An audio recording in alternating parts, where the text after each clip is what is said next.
Anne of Green Gables by Lucy Maud Montgomery. Read and published by Audiobook Library. And if you enjoy audiobooks, make sure to subscribe and hit the bell to get a new one every day. Chapter 1. Mrs. Rachel Lynde is surprised. Mrs. Rachel Lynde lived just where the Avonlea main road dipped down into a little hollow, fringed with alders and ladies' eardrops, and traversed by a brook that had its source away back in the woods of the old Cuthbert place. It was reputed to be an intricate, headlong brook in its earlier course through those woods, with dark secrets of pool and cascade. There are plenty of people in Avonlea and out of it who can attend closely to their neighbor's business by dint of neglecting their own. But Mrs. Rachel Lynde was one of those capable creatures who can manage their own concerns and those of other folks into the bargain. She was a notable housewife. Her work was always done and well done. She ran the sewing circle, helped run the Sunday school, and was the strongest prop of the Church Aid Society and Foreign Missions Auxiliary. Yet with all this Mrs. Rachel found abundant time to sit for hours at her kitchen window, knitting cotton warp quilts. She had knitted 16 of them, as Avonlea housekeepers were wont to tell in awed voices, and keeping a sharp eye on the main road that crossed the hollow and wound up the steep red hill beyond. Since Avonlea occupied a little triangular peninsula jutting out into the Gulf of St. Lawrence with water on two sides of it, anybody who went out of it or into it had to pass over that hill road and so run the unseen gauntlet of Mrs. Rachel's all-seeing eye. She was sitting there one afternoon in early June. The sun was coming in at the window warm and bright. The orchard on the slope below the house was in a bridal flush of pinky-white bloom, hummed over by a myriad of bees. Thomas Lynde, meek little man whom Avonlea people called Rachel Lynde's husband, was sowing his late turnip seed on the hill field beyond the barn, and Matthew Cuthbert ought to have been sowing his on the big red brook field away over by Green Gables.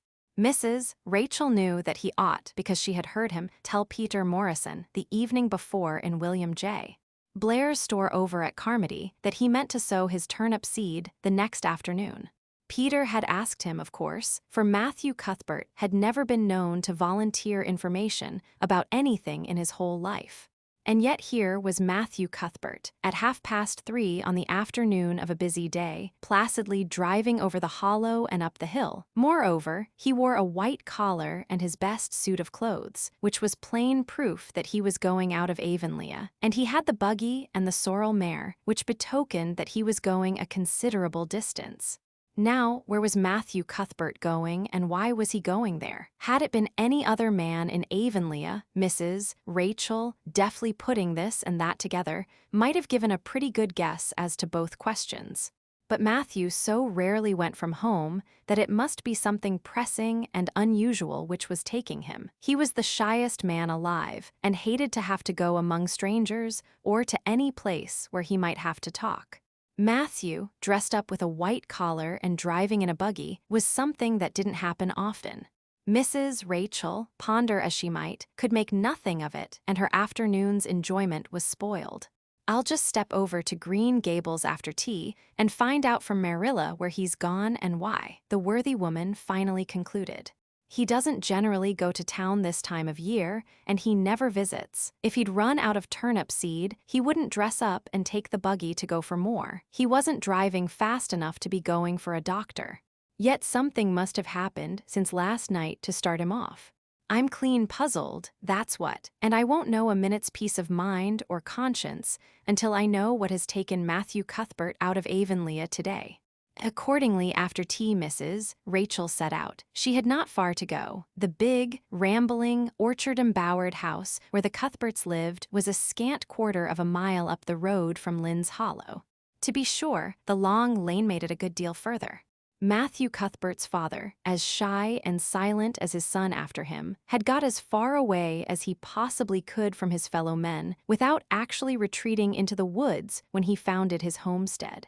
Green Gables was built at the furthest edge of his cleared land, and there it was to this day, barely visible from the main road along which all the other Avonlea houses were so sociably situated. Mrs. Rachel Lynde did not call living in such a place living at all. "It's just staying, that's what," she said, as she stepped along the deep-rutted, grassy lane bordered with wild rose bushes. "It's no wonder Matthew and Marilla are both a little odd, living away back here by themselves. Trees aren't much company, though dear knows if they were there'd be enough of them. I'd rather look at people. To be sure, they seem contented enough, but then, I suppose, they're used to it. A body can get used to anything, even to being hanged, as the Irishman said." With this Rachel stepped out of the lane into the backyard of Green Gables. Very green and neat and precise was that yard, set about on one side with great patriarchal willows and the other with prim Lombardies. Not a stray stick nor stone was to be seen, for Rachel would have seen it if there had been. Privately, she was of the opinion that Marilla Cuthbert swept that yard over as often as she swept her house. One could have eaten a meal off the ground without overbrimming the proverbial peck of dirt.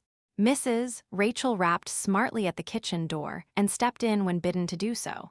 The kitchen at Green Gables was a cheerful apartment, or would have been cheerful if it had not been so painfully clean as to give it something of the appearance of an unused parlor. Its windows looked east and west. Through the west one, looking out on the backyard, came a flood of mellow June sunlight, but the east one, whence you got a glimpse of the bloom-white cherry trees in the left orchard and nodding, slender birches down in the hollow by the brook, was greened over by a tangle of vines. Here sat Marilla Cuthbert, when she sat at all, always slightly distrustful of sunshine, which seemed to her too dancing and irresponsible a thing for a world which was meant to be taken seriously. And here she sat now, knitting, and the table behind her was laid for supper. Rachel, before she had fairly closed the door, had taken a mental note of everything that was on that table. There were 3 plates laid, so that Marilla must be expecting some one home with Matthew to tea, but the dishes were everyday dishes, and there was only crabapple preserves and one kind of cake, so that the expected company could not be any particular company. Yet what of Matthew's white collar and the sorrel mare? Rachel was getting fairly dizzy with this unusual mystery about quiet, unmysterious Green Gables. "Good evening, Rachel," Marilla said briskly. "This is a real fine evening, isn't it? Won't you sit down? How are all your folks?" Something that for lack of any other name might be called friendship existed, and always had existed between Marilla Cuthbert and Rachel, in spite of or perhaps because of their dissimilarity. Marilla was a tall, thin woman, with angles and without curves. Her dark hair showed some gray streaks and was always twisted up in a hard little knot behind with 2 wire hairpins stuck aggressively through it. She looked like a woman of narrow experience and rigid conscience, which she was, but there was a saving something about her mouth which, if it had been ever so slightly developed, might have been considered indicative of a sense of humor. "We're all pretty well," said Rachel. "I was kind of afraid you weren't, though, when I saw Matthew starting off today. I thought maybe he was going to the doctor's." Marilla's lips twitched understandingly. She had expected Rachel up. She had known that the sight of Matthew jaunting off so unaccountably would be too much for her neighbor's curiosity. "Oh no, I'm quite well, although I had a bad headache yesterday," she said. "Matthew went to Bright River. We're getting a little boy from an orphan asylum in Nova Scotia, and he's coming on the train tonight." If Marilla had said that Matthew had gone to Bright River to meet a kangaroo from Australia, Rachel could not have been more astonished. She was actually stricken dumb for 5 seconds. It was unsupposable that Marilla was making fun of her, but Rachel was almost forced to suppose it. "Are you in earnest, Marilla?" she demanded when voice returned to her. "Yes, of course," said Marilla, as if getting boys from orphan asylums in Nova Scotia were part of the usual spring work on any well-regulated Avonlea farm, instead of being an unheard of innovation. Rachel felt that she had received a severe mental jolt. She thought in exclamation points. A boy, Marilla and Matthew Cuthbert of all people adopting a boy, from an orphan asylum. Well, the world was certainly turning upside down. She would be surprised at nothing after this. "Nothing? What on earth put such a notion into your head?" she demanded disapprovingly. This had been done without her advice being asked and must perforce be disapproved. Well, we've been thinking about it for some time, all winter in fact, returned Marilla. Mrs. Alexander Spencer was up here one day before Christmas, and she said she was going to get a little girl from the asylum over in Hopeton in the spring. Her cousin lives there and Mrs. Spencer has visited here and knows all about it. So Matthew and I have talked it over off and on ever since. We thought we'd get a boy. Matthew is getting up in years, you know, he's 60 and he isn't so spry as he once was. His heart troubles him a good deal. And you know how desperate hard it's got to be to get hired help. There's never anybody to be had but those stupid, half-grown little French boys. And as soon as you do get one broke into your ways and taught something, he's up and off to the lobster canneries or the States. At first Matthew suggested getting a home boy. But I said no flat to that. They may be all right, I'm not saying they're not, but no London Street Arabs for me, I said. Give me a native born at least. There'll be a risk, no matter who we get. But I'll feel easier in my mind and sleep sounder at nights if we get a born Canadian. So in the end, we decided to ask Mrs. Spencer to pick us out one when she went over to get her little girl. We heard last week she was going, so we sent her word by Richard Spencer's folks at Carmody to bring us a smart, likely boy of about 10 or 11. We decided that would be the best age, old enough to be of some use in doing chores right off and young enough to be trained up proper. We mean to give him a good home and schooling. We had a telegram from Mrs. Alexander Spencer today. The mailman brought it from the station saying they were coming on the 5:30 train tonight. So Matthew went to Bright River to meet him. Mrs. Spencer will drop him off there. Of course, she goes on to White Sands Station herself. Mrs. Rachel prided herself on always speaking her mind. She proceeded to speak it now, having adjusted her mental attitude to this amazing piece of news. Well, Marilla, I'll just tell you plain that I think you're doing a mighty foolish thing, a risky thing, that's what. You don't know what you're getting. You're bringing a strange child into your house and home, and you don't know a single thing about him, nor what his disposition is like, nor what sort of parents he had, nor how he's likely to turn out. Why, it was only last week I read in the paper how a man and his wife, up west of the island, took a boy out of an orphan asylum, and he set fire to the house at night, set it on purpose. Marilla nearly burnt them to a crisp in their beds. And I know another case where an adopted boy used to suck the eggs. They couldn't break him of it. If you had asked my advice in the matter, which you didn't do, Marilla, I'd have said for mercy's sake not to think of such a thing, that's what. This job's comforting seemed neither to offend nor to alarm Marilla. She knitted steadily on. I don't deny there's something in what you say, Rachel. I've had some qualms myself, but Matthew was terrible set on it. I could see that, so I gave in. It's so seldom Matthew sets his mind on anything that, when he does, I always feel it's my duty to give in. And as for the risk, there's risks in pretty near everything a body does in this world.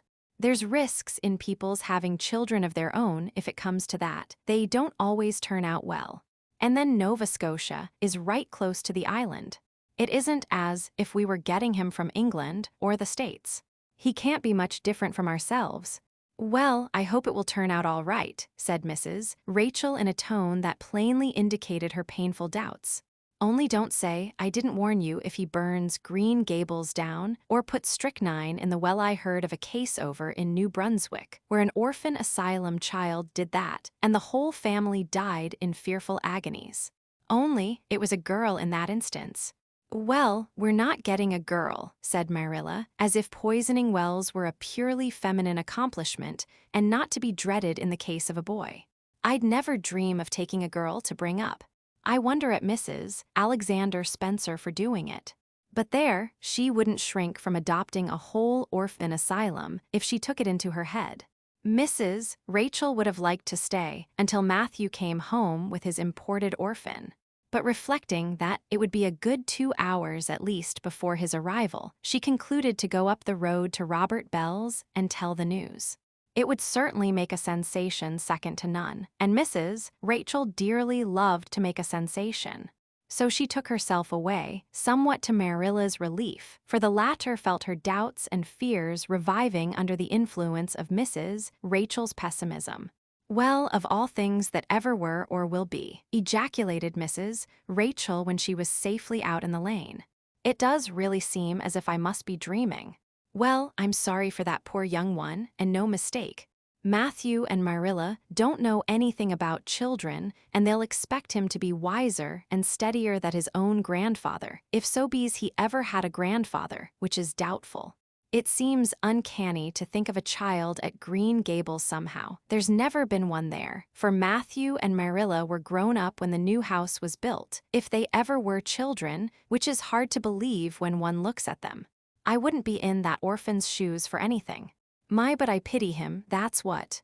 So said Mrs. Rachel to the wild rose bushes out of the fullness of her heart. But if she could have seen the child who was waiting patiently at the Bright River station at that very moment, her pity would have been still deeper and more profound. Chapter 2. Matthew Cuthbert is surprised. Matthew Cuthbert and the sorrel mare jogged comfortably over the 8 miles to Bright River. It was a pretty road, running along between snug farmsteads, with now and again a bit of balsamy fir wood to drive through or a hollow where wild plums hung out their filmy bloom. The air was sweet with the breath of many apple orchards, and the meadows sloped away in the distance to horizon mists of pearl and purple, while the little birds sang as if it were the one day of summer in all the year.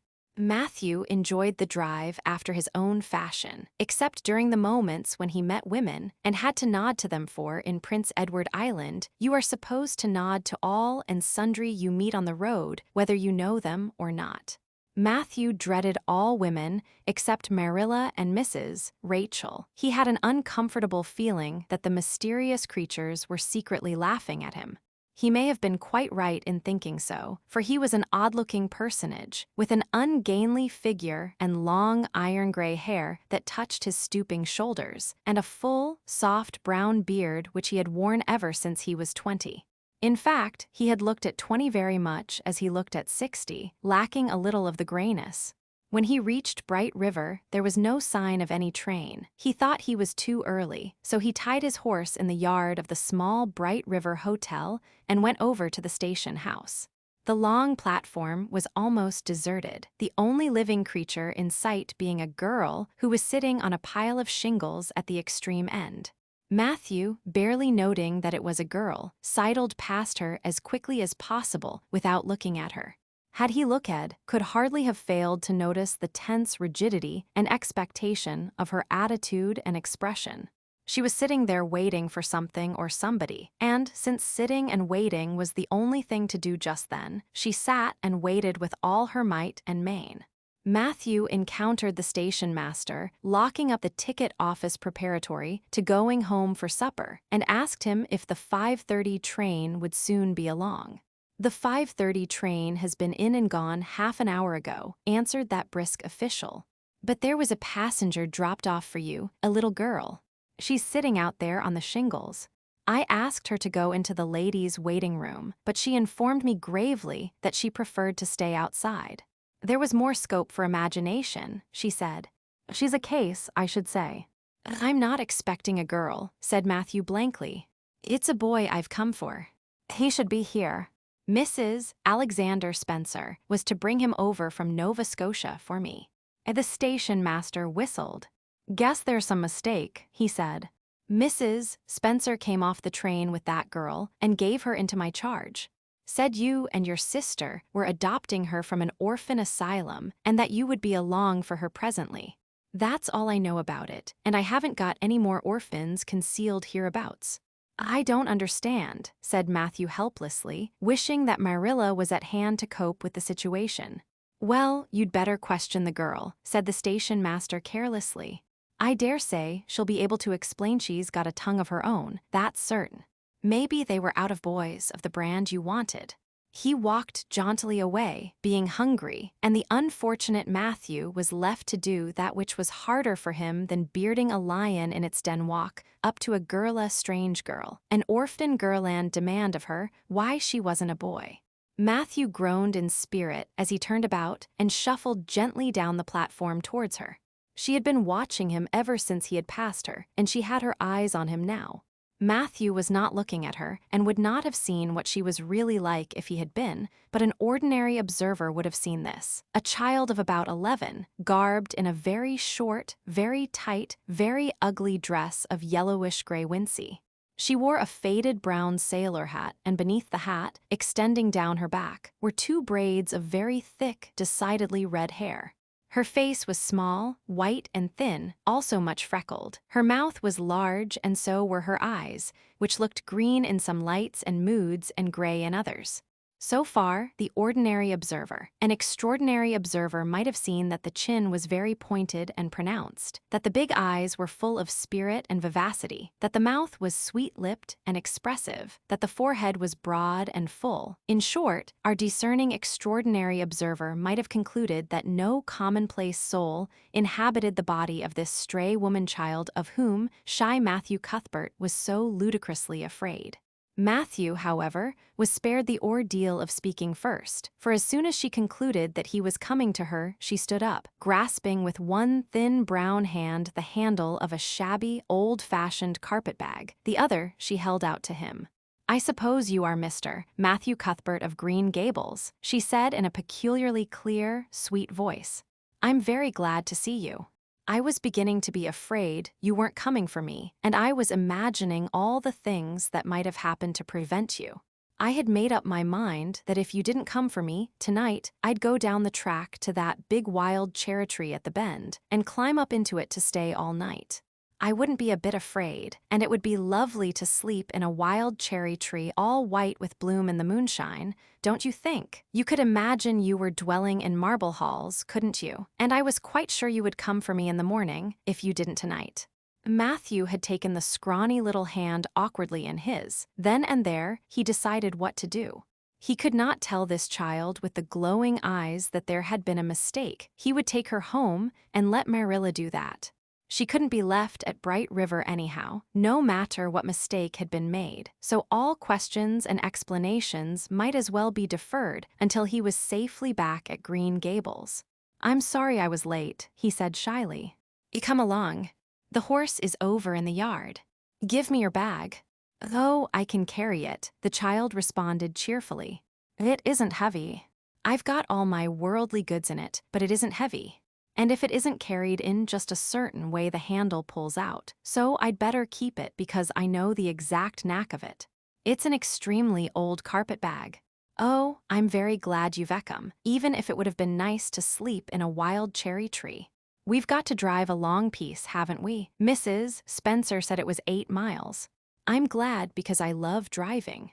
Oh, it seems so wonderful that I'm going to live with you and belong to you. I've never belonged to anybody, not really. But the asylum was the worst. I've only been in it 4 months, but that was enough. I don't suppose you ever were an orphan in an asylum, so you can't possibly understand what it is like. It's worse than anything you could imagine. Mrs. Spencer said it was wicked of me to talk like that, but I didn't mean to be wicked. It's so easy to be wicked without knowing it, isn't it? They were good, you know, the asylum people. But there is so little scope for the imagination in an asylum, only just in the other orphans. It was pretty interesting to imagine things about them, to imagine that perhaps the girl who sat next to you was really the daughter of a belted earl, who had been stolen away from her parents in her infancy by a cruel nurse who died before she could confess. I used to lie awake at nights and imagine things like that, because I didn't have time in the day. I guess that's why I'm so thin. I am dreadful thin, ain't I? There isn't a pick on my bones. I do love to imagine I'm nice and plump, with dimples in my elbows. With this, Matthew's companion stopped talking, partly because she was out of breath and partly because they had reached the buggy. Not another word did she say until they had left the village and were driving down a steep little hill, the road part of which had been cut so deeply into the soft soil that the banks, fringed with blooming wild cherry trees and slim white birches, were several feet above their heads. The child put out her hand and broke off a branch of wild plum that brushed against the side of the buggy. Isn't that beautiful? What did that tree, leaning out from the bank, all white and lacy, make you think of? She asked. Well, now I dunno, said Matthew. Why, a bride, of course a bride all in white with a lovely misty veil. I've never seen one, but I can imagine what she would look like. I don't ever expect to be a bride myself.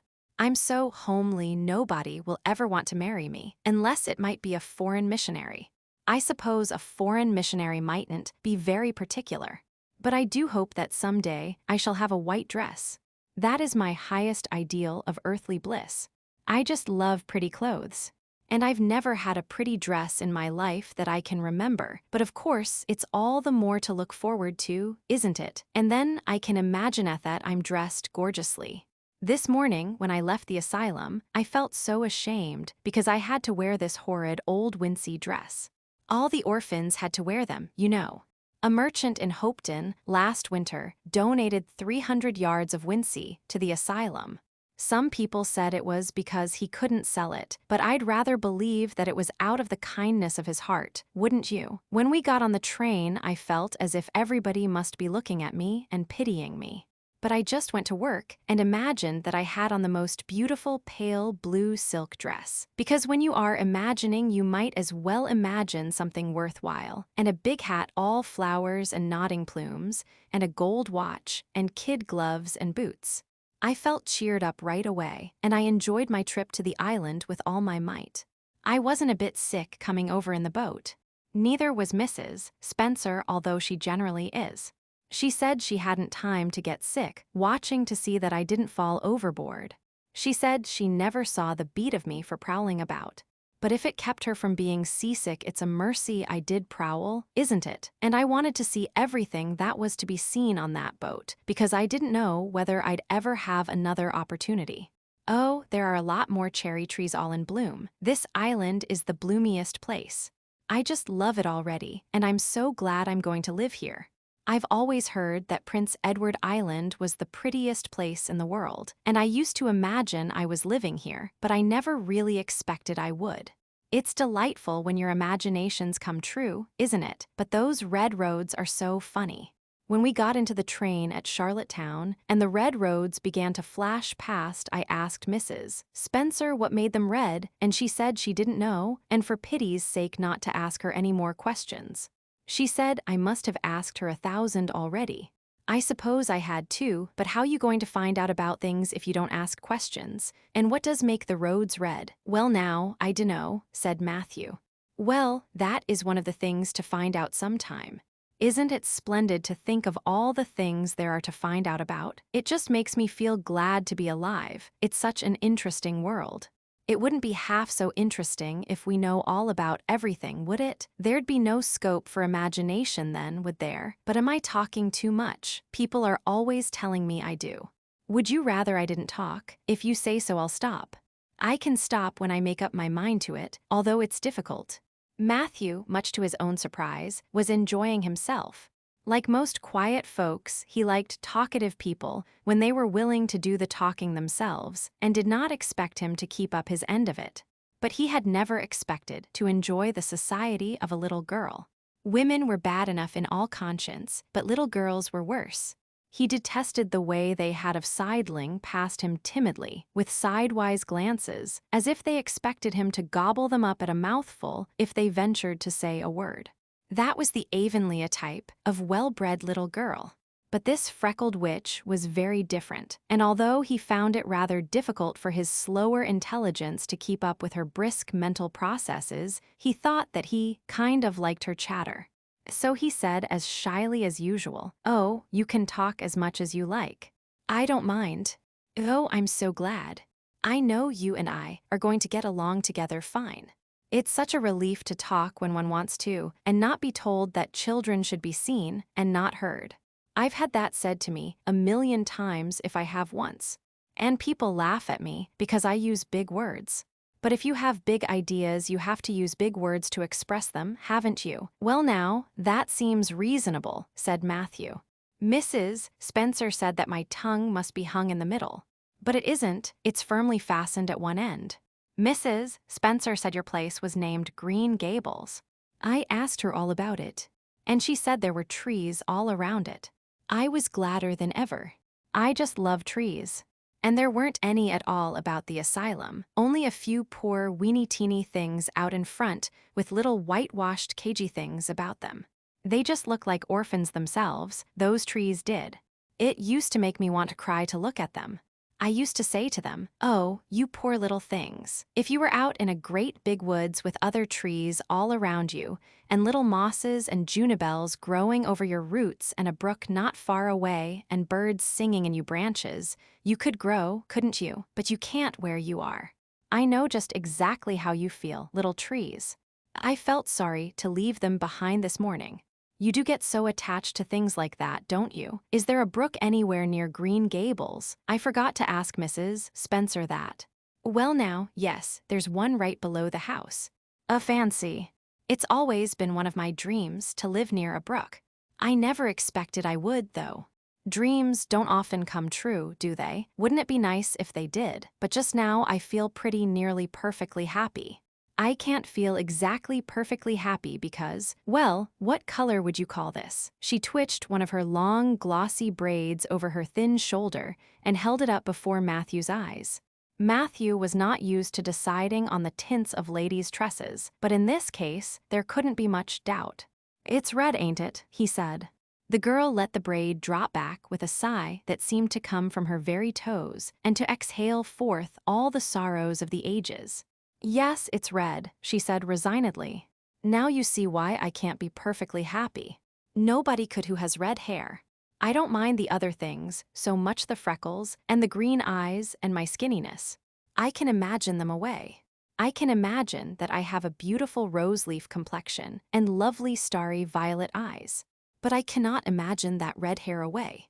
I do my best.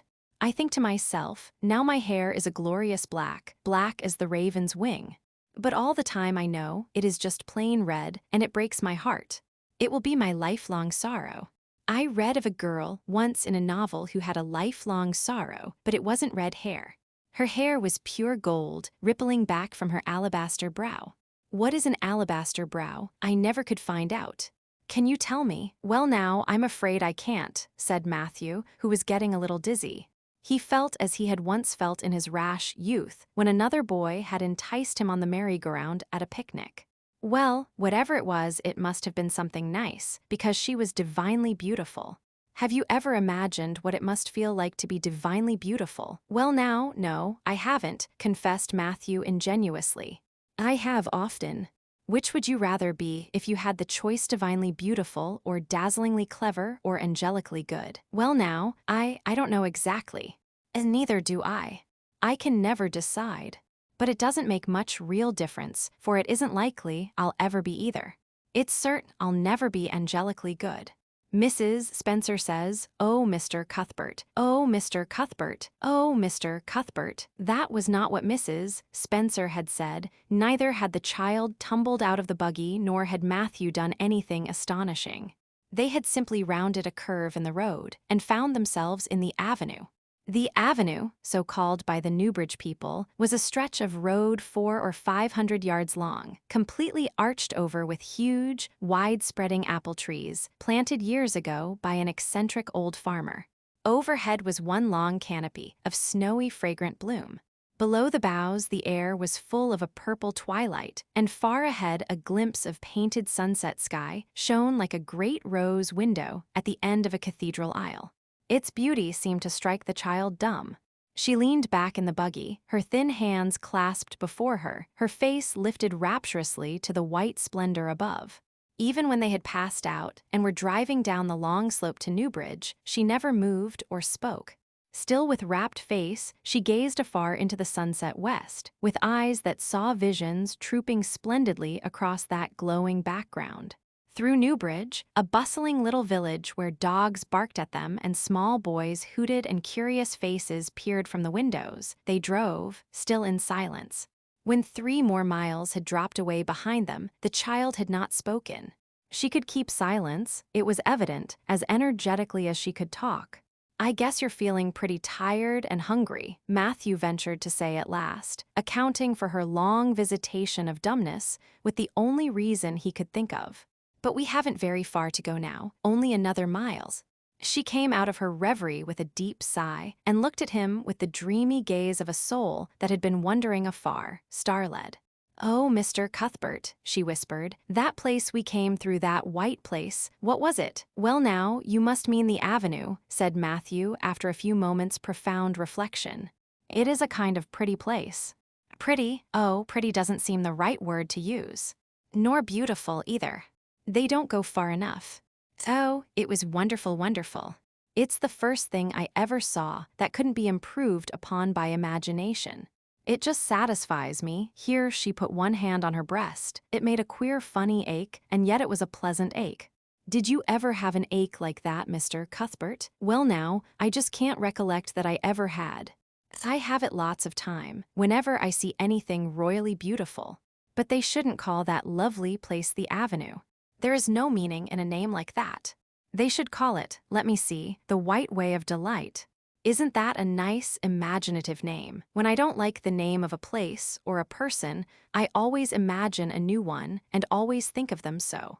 There was a girl at the asylum whose name was Hepzibah Jenkins, but I always imagined her as Rosalia DeVere. Other people may call that place the Avenue, but I shall always call it the White Way of Delight.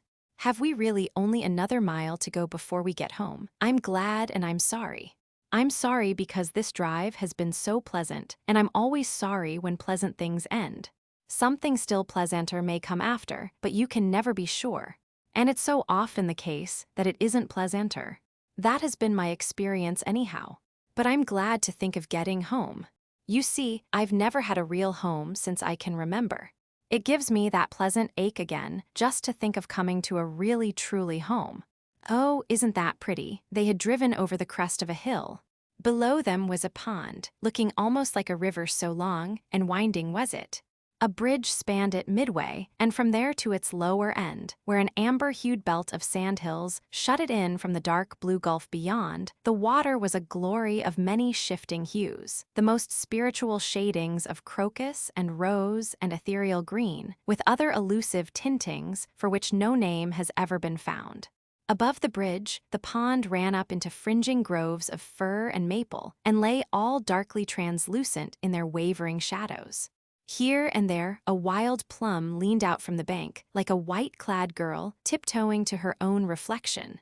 From the marsh at the head of the pond came the clear, mournfully sweet chorus of the frogs. There was a little gray house peering around a white apple orchard on a slope beyond, and, although it was not yet quite dark, a light was shining from one of its windows. "That's Barry's Pond," said Matthew. "Oh, I don't like that name either. I shall call it, let me see, the Lake of Shining Waters." "Yes, that is the right name for it. I know because of the thrill. When I hit on a name that suits exactly, it gives me a thrill." "Do things ever give you a thrill?" Matthew ruminated. "Well now, yes. It always kind of gives me a thrill to see them ugly white grubs that spade up in the cucumber beds. I hate the look of them." "Oh, I don't think that can be exactly the same kind of a thrill." "Do you think it can? There doesn't seem to be much connection between grubs and lakes of shining waters, does there? But why do other people call it Barry's Pond?" "I reckon because Mr. Barry lives up there in that house. Orchard Slope's the name of his place. If it wasn't for that big bush behind it, you could see Green Gables from here. But we have to go over the bridge and round by the road, so it's near half a mile further." "Has Mr. Barry any little girls?" "Well, not so very little either, about my size. He's got one about 11. Her name is Diana." "So," with a long indrawing of breath. "What a perfectly lovely name. Well now, I dunno. There's something dreadful heathenish about it, seems to me. I'd rather Jane or Mary, or some sensible name like that. But when Diana was born, there was a schoolmaster boarding there, and they gave him the naming of her, and he called her Diana. I wish there had been a schoolmaster like that around when I was born then. Oh, here we are at the bridge. I'm going to shut my eyes tight. I'm always afraid going over bridges. I can't help imagining that perhaps just as we get to the middle, they'll crumple up like a jackknife and nip us. So I shut my eyes. But I always have to open them for all when I think we're getting near the middle. Because, you see, if the bridge did crumple up, I'd want to see it crumple. What a jolly rumble it makes. I always like the rumble part of it. Isn't it splendid there are so many things to like in this world? There were over. Now I'll look back. Good night, dear lake of shining waters. I always say good night to the things I love, just as I would to people. I think they like it. That water looks as if it was smiling at me. When they had driven up the further hill and around a corner, Matthew said, "We're pretty near home now." "That's Green Gables over." "Oh, don't tell me," she interrupted breathlessly, catching at his partially raised arm and shutting her eyes that she might not see his gesture. "Let me guess. I'm sure I'll guess right." She opened her eyes and looked about her. They were on the crest of a hill. The sun had set some time since, but the landscape was still clear in the mellow afterlight.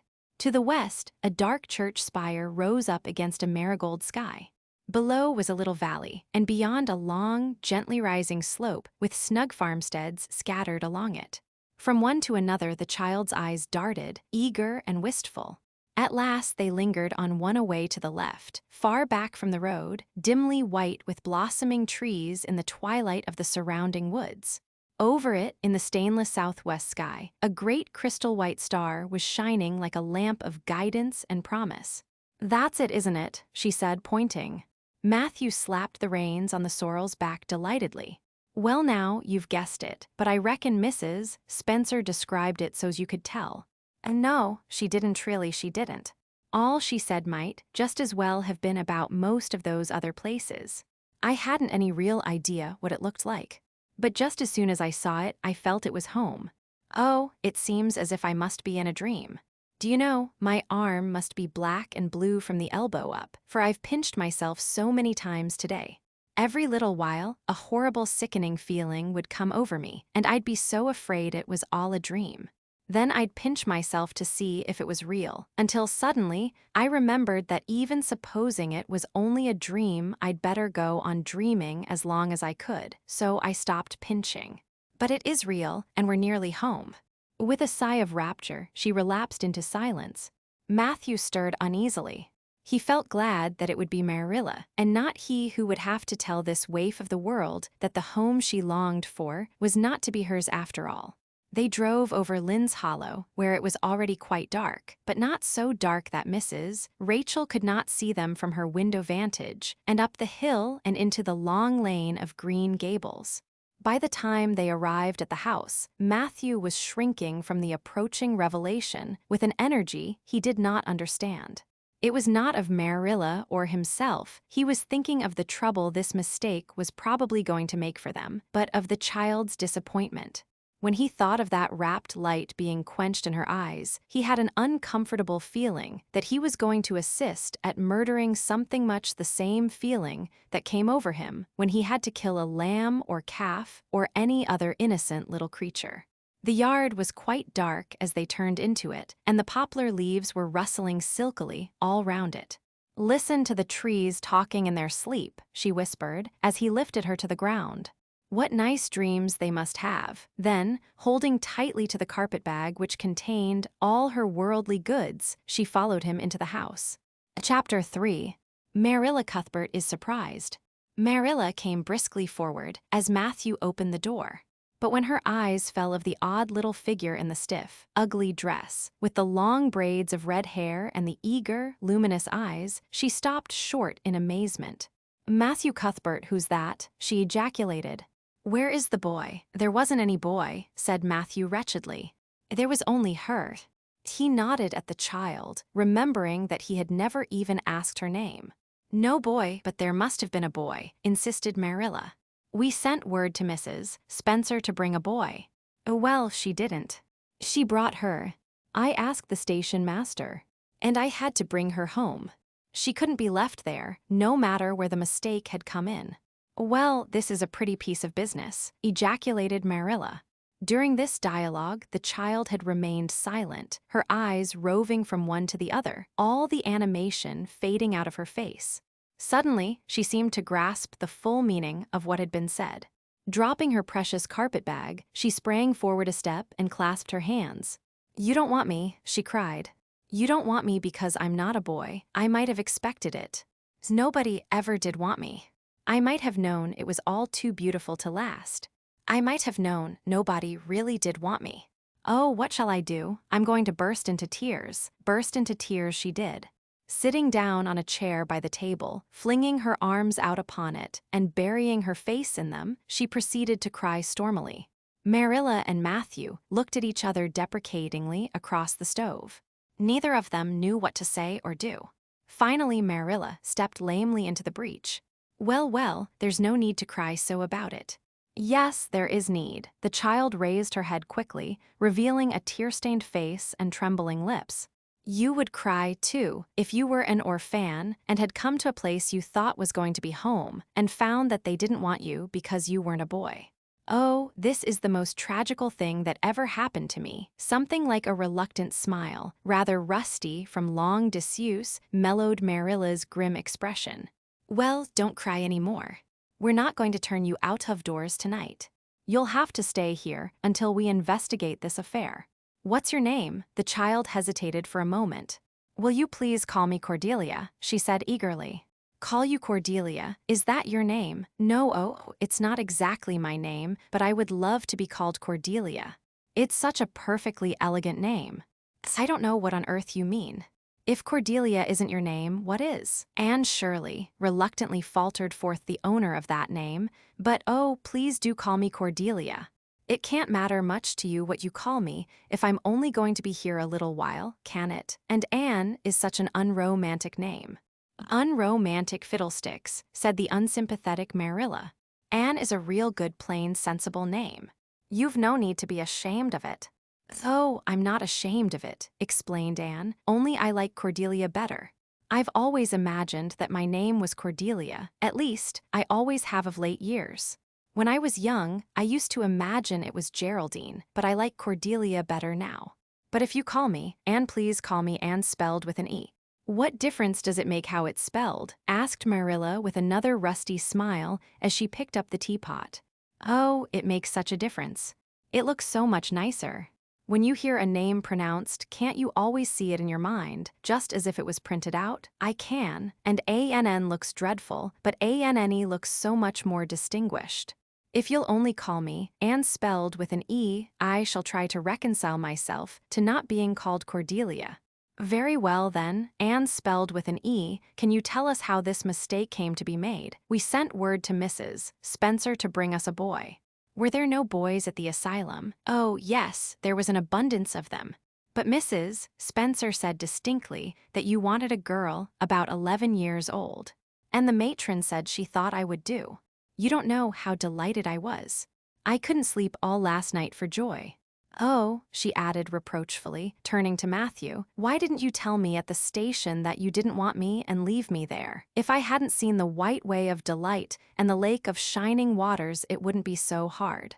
What on earth does she mean? Demanded Marilla, staring at Matthew. She's just referring to some conversation we had on the road, said Matthew hastily. I'm going out to put the mare in, Marilla. Have tea ready when I come back. Did Mrs. Spencer bring anybody over besides you? Continued Marilla when Matthew had gone out. She brought Lily Jones for herself. Lily is only 5 years old, and she is very beautiful and had nut brown hair. If I was very beautiful and had nut brown hair, would you keep me? No. We want a boy to help Matthew on the farm. A girl would be of no use to us. Take off your hat. I'll lay it and your bag on the hall table.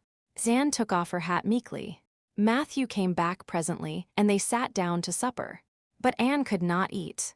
In vain, she nibbled at the bread and butter, and pecked at the crabapple preserve out of the little scalloped glass dish by her plate. She did not really make any headway at all. You're not eating anything, said Marilla sharply, eyeing her as if it were a serious shortcoming. Anne sighed. I can't. I'm in the depths of despair. Can you eat when you are in the depths of despair? I've never been in the depths of despair, so I can't say, responded Marilla. Weren't you? Well, did you ever try to imagine you were in the depths of despair? No, I didn't. Then, I don't think you can understand what it's like. It's very uncomfortable feeling indeed. When you try to eat, a lump comes right up in your throat, and you can't swallow anything, not even if it was a chocolate caramel. I had one chocolate caramel once 2 years ago, and it was simply delicious. I've often dreamed since then that I had a lot of chocolate caramels, but I always wake up just when I'm going to eat them. I do hope you won't be offended because I can't eat. Everything is extremely nice, but still I cannot eat. I guess she's tired, said Matthew, who hadn't spoken since his return from the barn. Best put her to bed, Marilla. Marilla had been wondering where Anne should be put to bed. She had prepared a couch in the kitchen chamber for the desired and expected boy. But although it was neat and clean, it did not seem quite the thing to put a girl there somehow. But the spare room was out of the question for such a stray waif, so there remained only the east gable room. Marilla lighted a candle and told Anne to follow her, which Anne spiritlessly did, taking her hat and carpetbag from the hall table as she passed. The hall was fearsomely clean. The little gable chamber in which she presently found herself seemed still cleaner. Marilla set the candle on a three-legged, three-cornered table and turned down the bedclothes. I suppose you have a nightgown, she questioned. Anne nodded. Yes, I have two. The matron of the asylum made them for me. They're fearfully skimpy. There is never enough to go around in an asylum, so things are always skimpy, at least in a poor asylum like ours. I hate skimpy night dresses. But one can dream just as well in them as in lovely trailing ones, with frills around the neck. That's one consolation. Well, undress as quick as you can and go to bed. I'll come back in a few minutes for the candle. I daren't trust you to put it out yourself.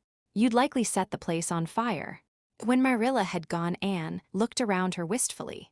The whitewashed walls were so painfully bare and staring that she thought they must ache over their own bareness. The floor was bare, too, except for a round braided mat in the middle such as Anne had never seen before. In one corner was the bed, a high, old-fashioned one, with 4 dark, low-turned posts. In the other corner was the aforesaid three-corner table, adorned with a fat, red velvet pincushion hard enough to turn the point of the most adventurous pin. Above it hung a little 6x8 mirror. Midway between table and bed was the window, with an icy white muslin frill over it, and opposite it was the washstand. The whole apartment was of a rigidity not to be described in words, but which sent a shiver to the very marrow of Anne's bones. With a sob, she hastily discarded her garments, put on the skimpy nightgown, and sprang into bed, where she burrowed face downward into the pillow and pulled the clothes over her head. When Marilla came up for the light, various, skimpy articles of raiment scattered most untidily over the floor, and a certain tempestuous appearance of the bed were the only indications of any presence save her own. She deliberately picked up Anne's clothes, placed them neatly on a prim yellow chair, and then, taking up the candle, went over to the bed. "Good night," she said, a little awkwardly, but not unkindly. Anne's white face and big eyes appeared over the bedclothes with a startling suddenness. "How can you call it a good night when you know it must be the very worst night I've ever had?" she said reproachfully. Then she dived down into invisibility again. Marilla went slowly down to the kitchen and proceeded to wash the supper dishes. Matthew was smoking, a sure sign of perturbation of mind. He seldom smoked, for Marilla set her face against it as a filthy habit, but at certain times and seasons he felt driven to it, and them, Marilla winked at the practice, realizing that a mere man must have some vent for his emotions. "Well, this is a pretty kettle of fish," she said wrathfully. "This is what comes of sending word instead of going ourselves. Richard Spencer's folks have twisted that message somehow. One of us will have to drive over and see Mrs. Spencer tomorrow, that's certain. This girl will have to be sent back to the asylum." "Yes, I suppose so," said Matthew reluctantly. "You suppose so, don't you know it? Well now, she's a real nice little thing, Marilla. It's kind of a pity to send her back when she's so set on staying here." "Matthew Cuthbert, you don't mean to say you think we ought to keep her?" Marilla's astonishment could not have been greater if Matthew had expressed a predilection for standing on his head. "Well now, no, I suppose not exactly," stammered Matthew, uncomfortably driven into a corner for his precise meaning. "I suppose we could hardly be expected to keep her." "I should say not. What good would she be to us?" "We might be some good to her," said Matthew suddenly and unexpectedly. "Matthew Cuthbert, I believe that child has bewitched you. I can see as plain that you want to keep her." "Oh, well now, she's a real interesting little thing," persisted Matthew.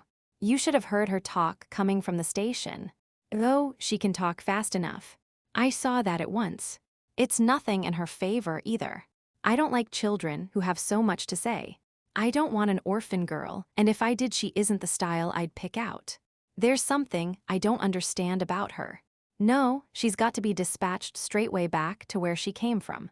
"I could hire a French boy to help me," said Matthew, "and she'd be company for you." "I'm not suffering for company," said Marilla shortly. "And I'm not going to keep her."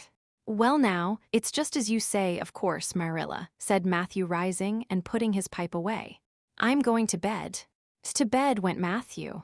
And to bed, when she had put her dishes away, went Marilla, frowning most resolutely. And upstairs in the east gable, a lonely, heart-hungry, friendless child cried herself to sleep. Chapter 4. Morning at Green Gables. It was broad daylight when Anne awoke and sat up in bed, staring confusedly at the window through which a flood of cheery sunshine was pouring, and outside of which something white and feathery waved across glimpses of blue sky. For a moment, she could not remember where she was. First came a delightful thrill as something very pleasant, then a horrible remembrance. This was Green Gables, and they didn't want her because she wasn't a boy. But it was morning, and, yes, it was a cherry tree in full bloom outside of her window. With a bound, she was out of bed and across the floor.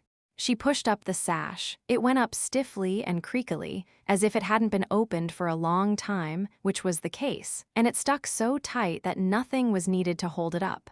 Anne dropped on her knees and gazed out into the June morning, her eyes glistening with delight. Oh, wasn't it beautiful? Wasn't it a lovely place? Suppose she wasn't really going to stay here. She would imagine she was. There was scope for imagination here.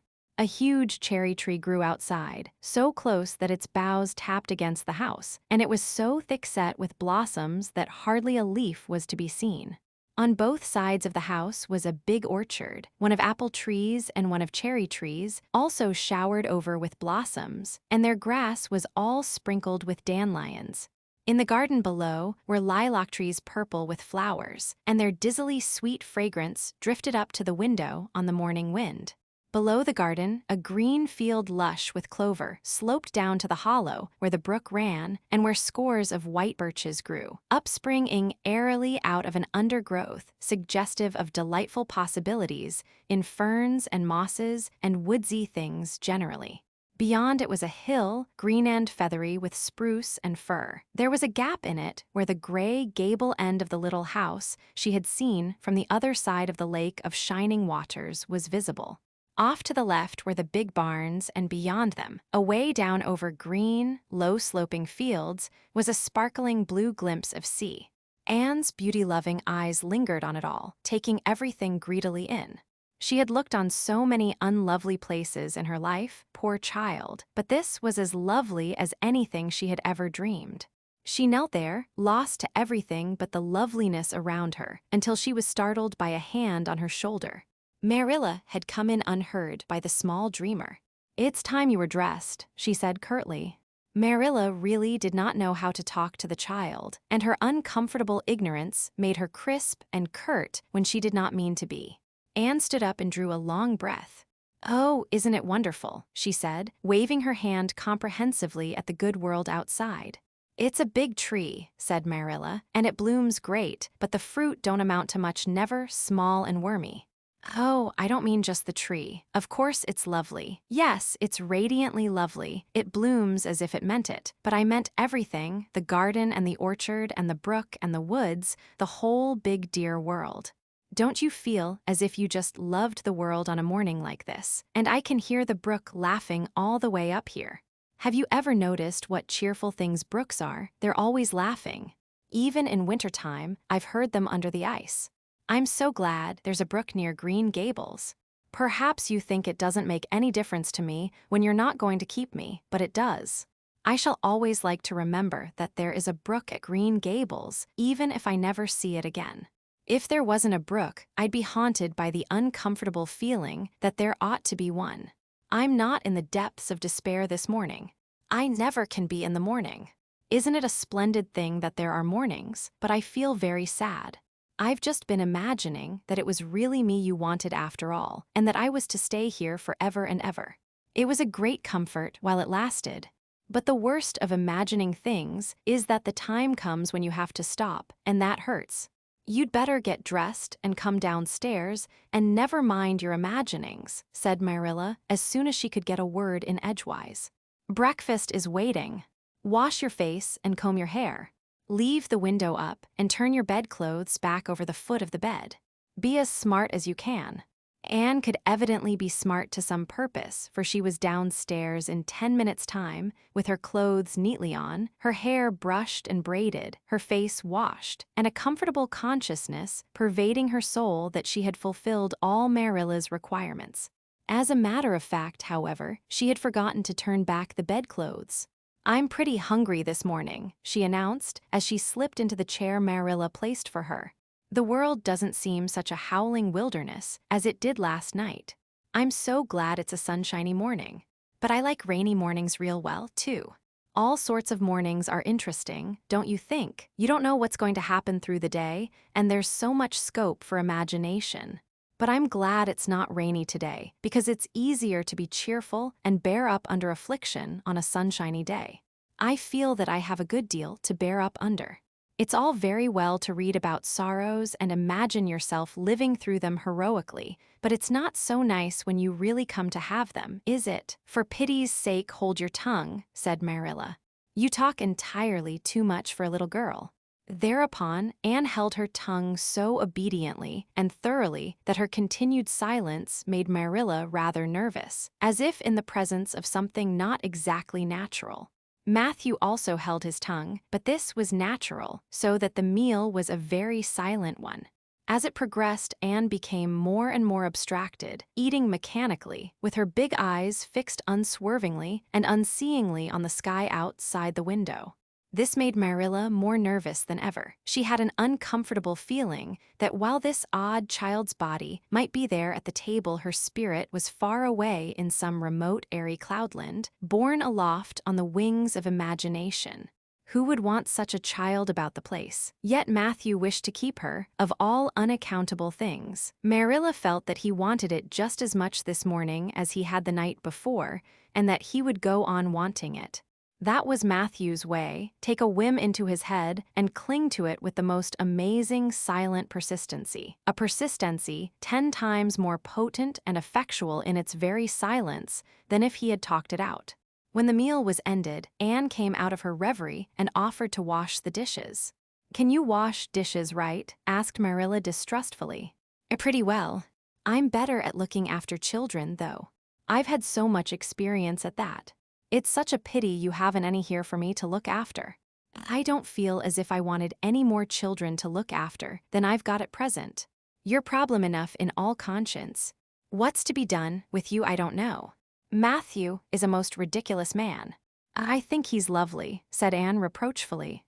"He is so very sympathetic. He didn't mind how much I talked, he seemed to like it. I felt that he was a kindred spirit as soon as ever I saw him." "You're both queer enough, if that's what you mean by kindred spirits," said Marilla with a sniff. "Yes, you may wash the dishes. Take plenty of hot water, and be sure you dry them well. I've got enough to attend to this morning, for I'll have to drive over to White Sands in the afternoon and see Mrs. Spencer. You'll come with me, and we'll settle what's to be done with you. After you've finished the dishes, go upstairs and make your bed." Anne washed the dishes deftly enough, as Marilla, who kept a sharp eye on the process, discerned. Later on, she made her bed less successfully, for she had never learned the art of wrestling with a feather tick. But it was done somehow and smoothed down. And then Marilla, to get rid of her, told her she might go out of doors and amuse herself until dinner time. Anne flew to the door, face alight, eyes glowing. On the very threshold she stopped short, wheeled about, came back and sat down by the table, light and glow as effectually blotted out as if someone had clapped an extinguisher on her. "What's the matter now?" demanded Marilla. "I don't dare go out," said Anne, in the tone of a martyr relinquishing all earthly joys. "If I can't stay here, there is no use in my loving Green Gables. And if I go out there and get acquainted with all those trees and flowers and the orchard and the brook, I'll not be able to help loving it. It's hard enough now, so I won't make it any harder. I want to go out so much, everything seems to be calling to me, Anne, come out to us. Anne, we want a playmate, but it's better not. There is no use in loving things if you have to be torn from them, is there? And it's so hard to keep from loving things, isn't it? That was why I was so glad when I thought I was going to live here. I thought I'd have so many things to love and nothing to hinder me. But that brief dream is over. I am resigned to my fate now, so I don't think I'll go out for fear I'll get unresigned again. What is the name of that geranium on the windowsill, please? That's the apple-scented geranium. So, I don't mean that sort of a name. I mean just a name you gave it yourself. Didn't you give it a name? May I give it one then? May I call it, let me see, Bonnie would do. May I call it Bonnie while I'm here? Oh, do let me. Goodness, I don't care. But where on earth is the sense of naming a geranium? Oh, I like things to have handles even if they are only geraniums. It makes them seem more like people. How do you know but that it hurts a geranium's feelings just to be called a geranium and nothing else? You wouldn't like to be called nothing but a woman all the time. Yes, I shall call it Bonnie.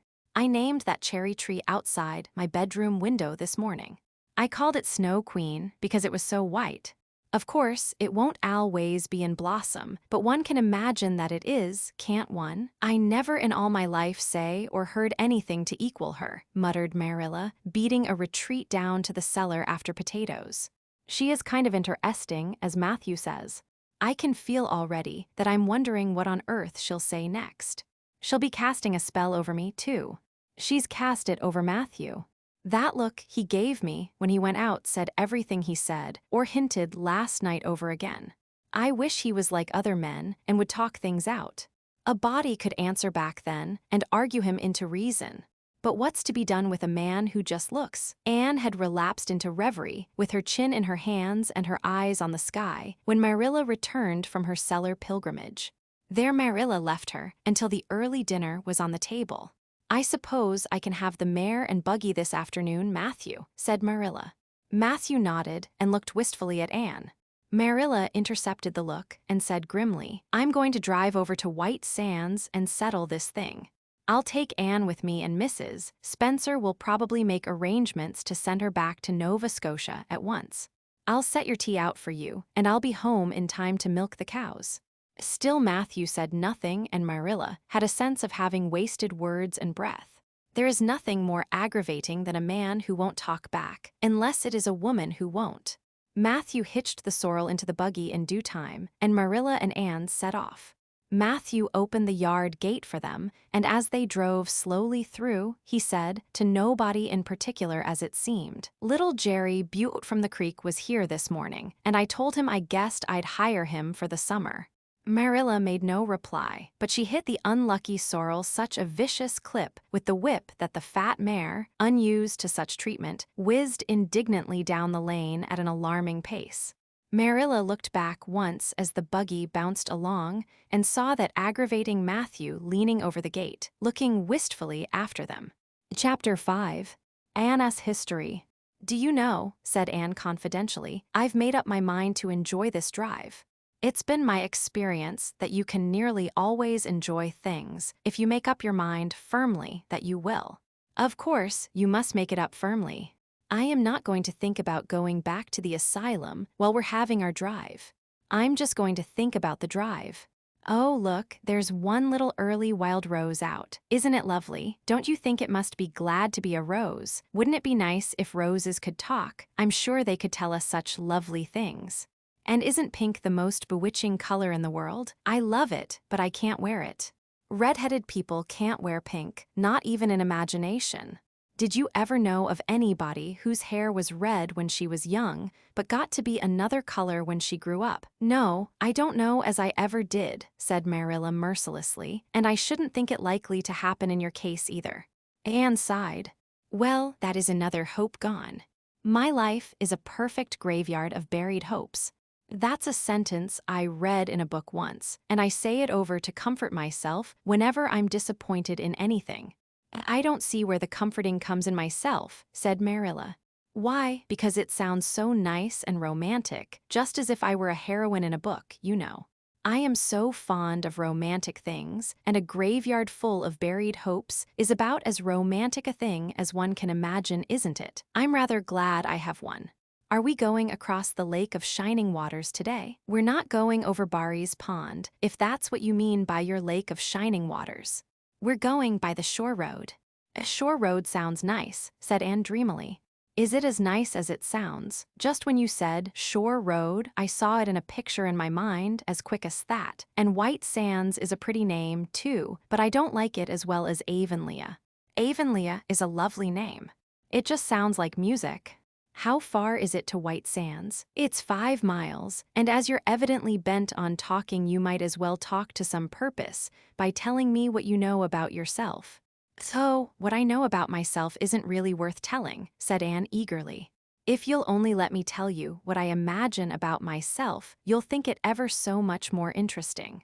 No, I don't want any of your imaginings. Just you stick to bald facts. Begin at the beginning. Where were you born and how old are you? I was 11 last March, said Anne, resigning herself to bald facts with a little sigh. And I was born in Bolingbroke, Nova Scotia. My father's name was Walter Shirley, and he was a teacher in the Bolingbroke High School. My mother's name was Bertha Shirley.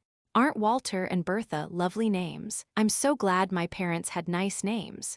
It would be a real disgrace to have a father named, well, say Jedediah, wouldn't it? I guess it doesn't matter what a person's name is as long as he behaves himself, said Marilla, feeling herself called upon to inculcate a good and useful moral. Well, I don't know. Anne looked thoughtful.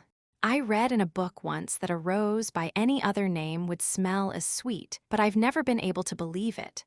I don't believe a rose would be as nice if it was called a thistle or a skunk cabbage. I suppose my father could have been a good man even if he had been called Jedediah, but I'm sure it would have been a cross. Well, my mother was a teacher in the high school, too, but when she married father, she gave up teaching, of course.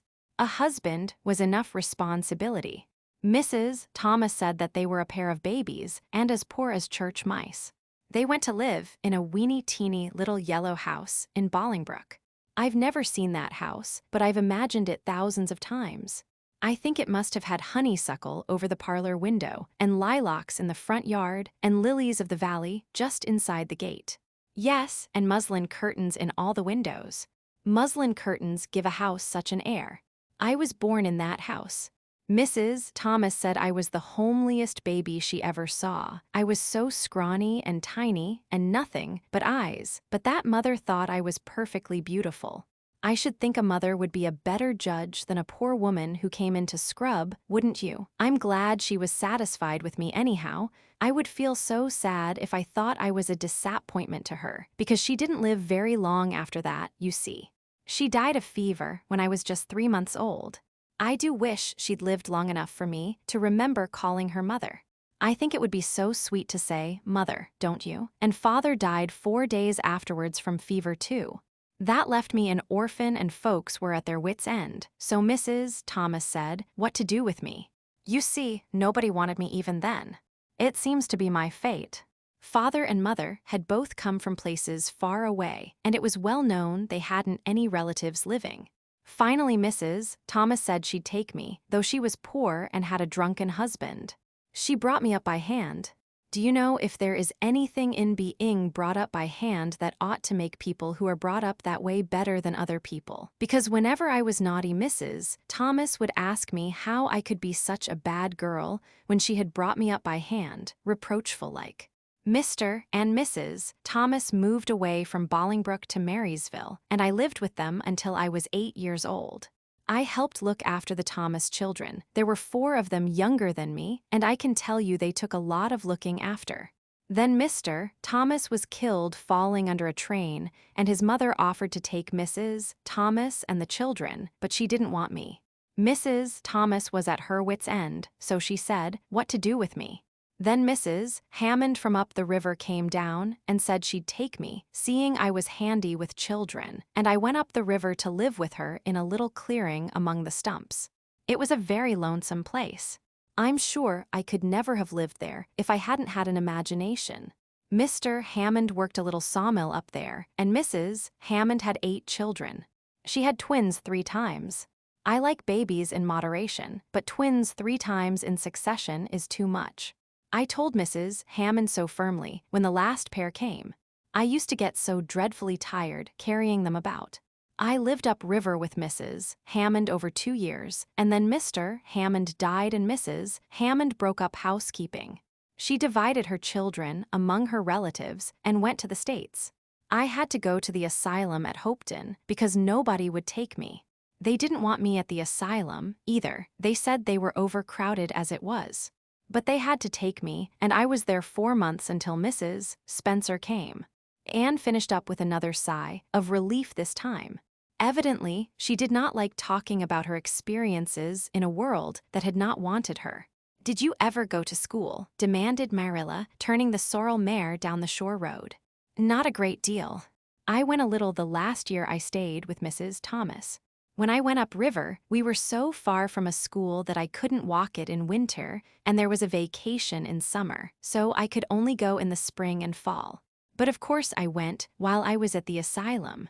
I can read pretty well, and I know ever so many pieces of poetry off by heart. The Battle of Hohenlinden and Edinburgh after Flodden, and Bingen of the Rhine, and most of the Lady of the Lake, and most of the Seasons by James Thomson. Don't you just love poetry that gives you a crinkly feeling up and down your back? There is a piece in the Fifth Reader, The Downfall of Poland, that is just full of thrills.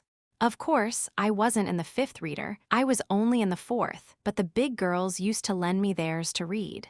"Were those women, Mrs. Thomas and Mrs. Hammond, good to you?" asked Marilla, looking at Anne out of the corner of her eye. "Oh, faltered Anne. Her sensitive little face suddenly flushed scarlet, and embarrassment sat on her brow. "Oh, they meant to be. I know they meant to be just as good and kind as possible. And when people mean to be good to you, you don't mind very much when they're not quite, always. They had a good deal to worry them, you know. It's very trying to have a drunken husband, you see, and it must be very trying to have twins 3 times in succession, don't you think? But I feel sure they meant to be good to me." Marilla asked no more questions. Anne gave herself up to a silent rapture over the shore road, and Marilla guided the sorrel abstractedly while she pondered deeply. Pity was suddenly stirring in her heart for the child. What a starved, unloved life she had had, a life of drudgery and poverty and neglect. For Marilla was shrewd enough to read between the lines of Anne's history and divine the truth. No wonder she had been so delighted at the prospect of a real home. It was a pity she had to be sent back. What if she, Marilla, should indulge Matthew's unaccountable whim and let her stay? He was set on it, and the child seemed a nice, teachable little thing. She's got too much to say, thought Marilla, but she might be trained out of that. And there's nothing rude or slangy in what she does say. She's ladylike. It's likely her people were nice folks. The shore road was woodsy and wild and lonesome.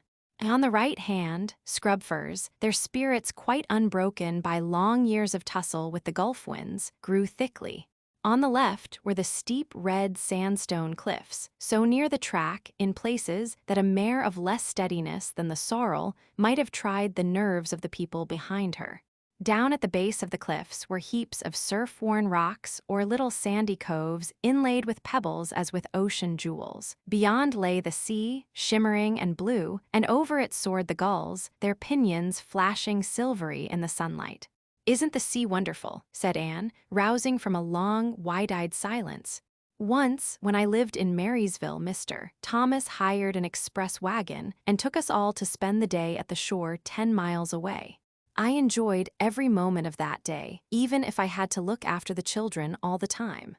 I lived it over in happy dreams for years. But this shore is nicer than the Marysville shore. Aren't those gulls splendid? Would you like to be a gull? I think I would, that is, if I couldn't be a human girl. Don't you think it would be nice to wake up at sunrise and swoop down over the water and away out over that lovely blue all day, and then at night to fly back to one's nest? Oh, I can just imagine myself doing it. What big house is that just ahead, please? That's the White Sands Hotel. Mr. Kirk runs it, but the season hasn't begun yet. There are heaps of Americans come there for the summer. They think this shore is just about right." "I was afraid it might be Mrs. Spencer's place," said Anne mournfully. I don't want to get there. Somehow, it will seem like the end of everything. In Chapter 6, Marilla makes up her mind. Get there they did, however, in due season. Mrs. Spencer lived in a big yellow house at White Sands Cove, and she came to the door with surprise and welcome mingled on her benevolent face. "Dear, dear," she exclaimed, "you're the last folks I was looking for today, but I'm real glad to see you. You'll put your horse in, and how are you, Anne?" "I'm as well as can be expected, thank you," said Anne smilelessly. A blight seemed to have descended on her. "I suppose we'll stay a little while to rest the mare," said Marilla, "but I promised Matthew I'd be home early. The fact is, Mrs. Spencer, there's been a queer mistake somewhere, and I've come over to see where it is. We send word, Matthew and I, for you to bring us a boy from the asylum. We told your brother Robert to tell you we wanted a boy 10 or 11 years old." "Marilla Cuthbert, you don't say so," said Mrs. Spencer in distress. "Why, Robert sent word down by his daughter Nancy, and she said you wanted a girl, didn't she, Flora Jane?" appealing to her daughter who had come out to the steps. "She certainly did, Miss Cuthbert," corroborated Flora Jane earnestly. "I'm dreadful sorry," said Mrs. Spencer. "It's too bad, but it certainly wasn't my fault, you see, Miss Cuthbert. I did the best I could, and I thought I was following your instructions. Nancy is a terrible flighty thing. I've often had to scold her well for her heedlessness." "It was our own fault," said Marilla resignedly. "We should have come to you ourselves and not left an important message to be passed along by word of mouth in that fashion. Anyhow, the mistake has been made, and the only thing to do is to set it right. Can we send the child back to the asylum? I suppose they'll take her back, won't they?" "I suppose so," said Mrs. Spencer thoughtfully, "but I don't think it will be necessary to send her back. Mrs. Peter Blewett was up here yesterday, and she was saying to me how much she wished she'd sent by me for a little girl to help her. Mrs. Peter has a large family, you know, and she finds it hard to get help. Anne will be the very girl for you. I call it positively providential." Marilla did not look as if she thought Providence had much to do with the matter. Here was an unexpectedly good chance to get this unwelcome orphan off her hands, and she did not even feel grateful for it. She knew Mrs. Peter Blewett only by sight as a small, shrewish-faced woman without an ounce of superfluous flesh on her bones. But she had heard of her. A terrible worker and driver, Mrs. Peter was said to be, and discharged servant girls told fearsome tales of her temper and stinginess, and her family of pert, quarrelsome children.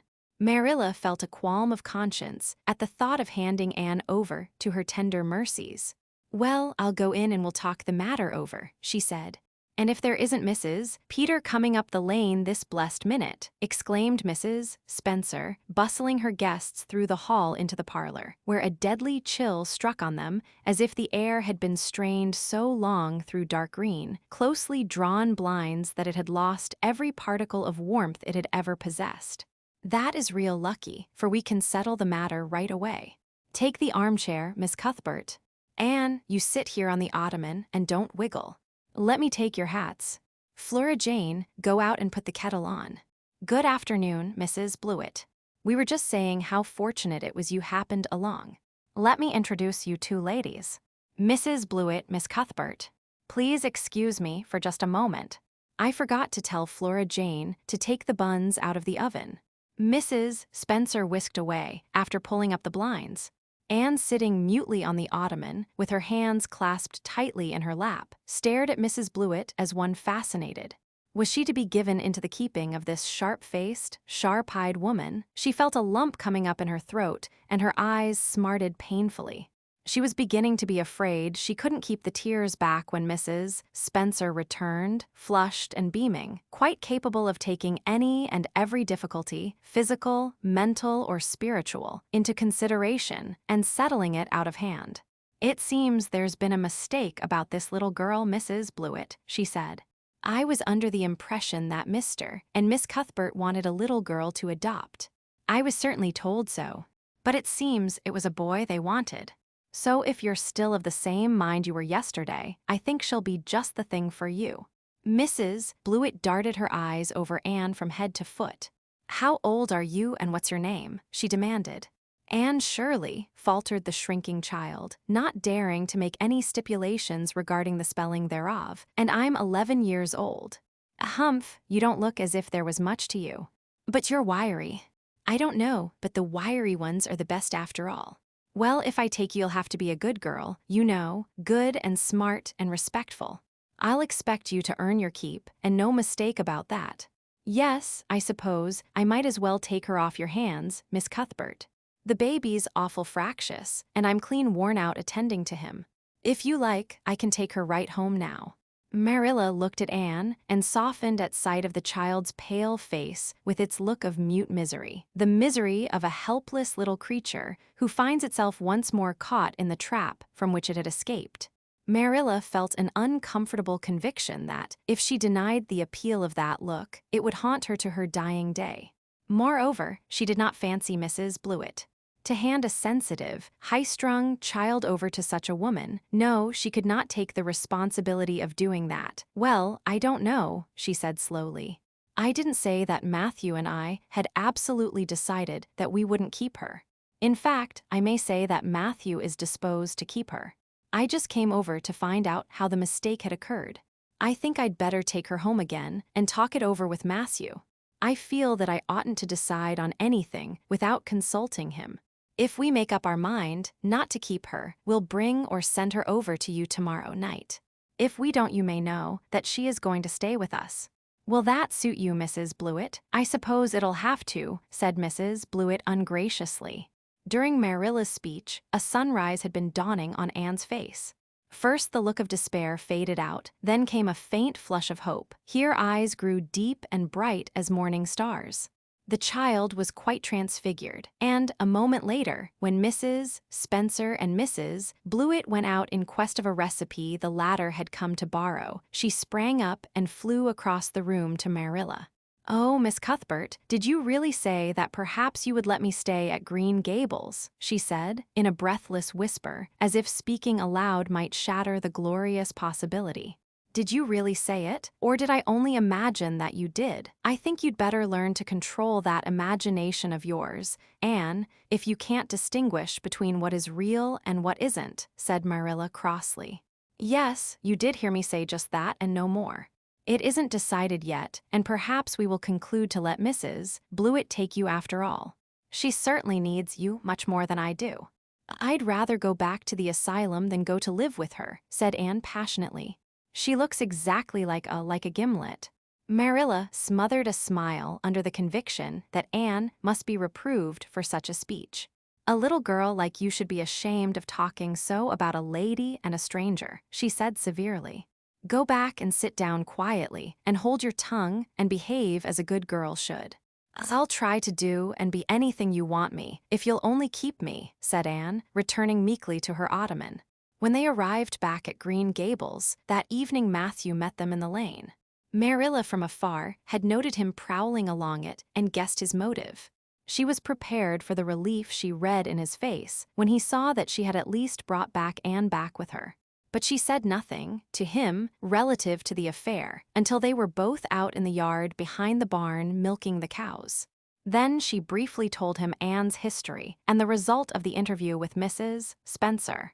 "I wouldn't give a dog I liked to that Blewett woman," said Matthew with unusual vim. "I don't fancy her style myself," admitted Marilla, "but it's that or keeping her ourselves, Matthew. And since you seem to want her, I suppose I'm willing or have to be. I've been thinking over the idea until I've got kind of used to it. It seems a sort of duty. I've never brought up a child, especially a girl, and I dare say I'll make a terrible mess of it. But I'll do my best. So far as I'm concerned, Matthew, she may stay." Matthew's shy face was a glow of delight. "Well now, I reckoned you'd come to see it in that light, Marilla," he said. "She's such an interesting little thing." "It'd be more to the point if you could say she was a useful little thing," retorted Marilla, "but I'll make it my business to see she's trained to be that. And mind, Matthew, you're not to go interfering with my methods. Perhaps an old maid doesn't know much about bringing up a child, but I guess she knows more than an old bachelor. So you just leave me to manage her. When I fail, it'll be time enough to put your oar in." There, Marilla, you can have your own way," said Matthew reassuringly. only be as good and kind to her as you can without spoiling her. I kind of think she's one of the sort you can do anything with if you only get her to love you." Marilla sniffed to express her contempt for Matthew's opinions concerning anything feminine and walked off to the dairy with the pails. "I won't tell her tonight that she can stay," she reflected as she strained the milk into the creamers. She'd be so excited that she wouldn't sleep a wink. "Marilla Cuthbert, you're fairly in for it. Did you ever suppose you'd see the day when you'd be adopting an orphan girl? It's surprising enough, but not so surprising as that Matthew should be at the bottom of it, him that always seemed to have such a mortal dread of little girls. Anyhow, we've decided on the experiment, and goodness only knows what will come of it." Chapter 7. Anne Says Her Prayers. When Marilla took Anne up to bed that night, she said stiffly, "Now, Anne, I noticed last night that you threw your clothes all about the floor when you took them off. That is a very untidy habit, and I can't allow it at all. As soon as you take off any article of clothing, fold it neatly and place it on the chair. I haven't any use at all for little girls who aren't neat."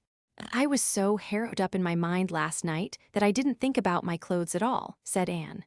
"I'll fold them nicely tonight. They always made us do that at the asylum. Half the time, though, I'd forget. I'd be in such a hurry to get into bed nice and quiet and imagine things."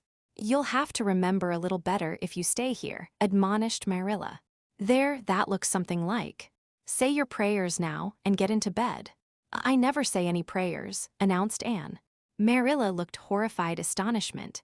"Why, Anne, what do you mean? Were you never taught to say your prayers? God always wants little girls to say their prayers." "Don't you know who God is, Anne? God is a spirit, infinite, eternal, and unchangeable. In his being, wisdom, power, holiness, justice, goodness, and truth," responded Anne promptly and glibly. Marilla looked rather relieved. "So you do know something then, thank goodness. You're not quite a heathen."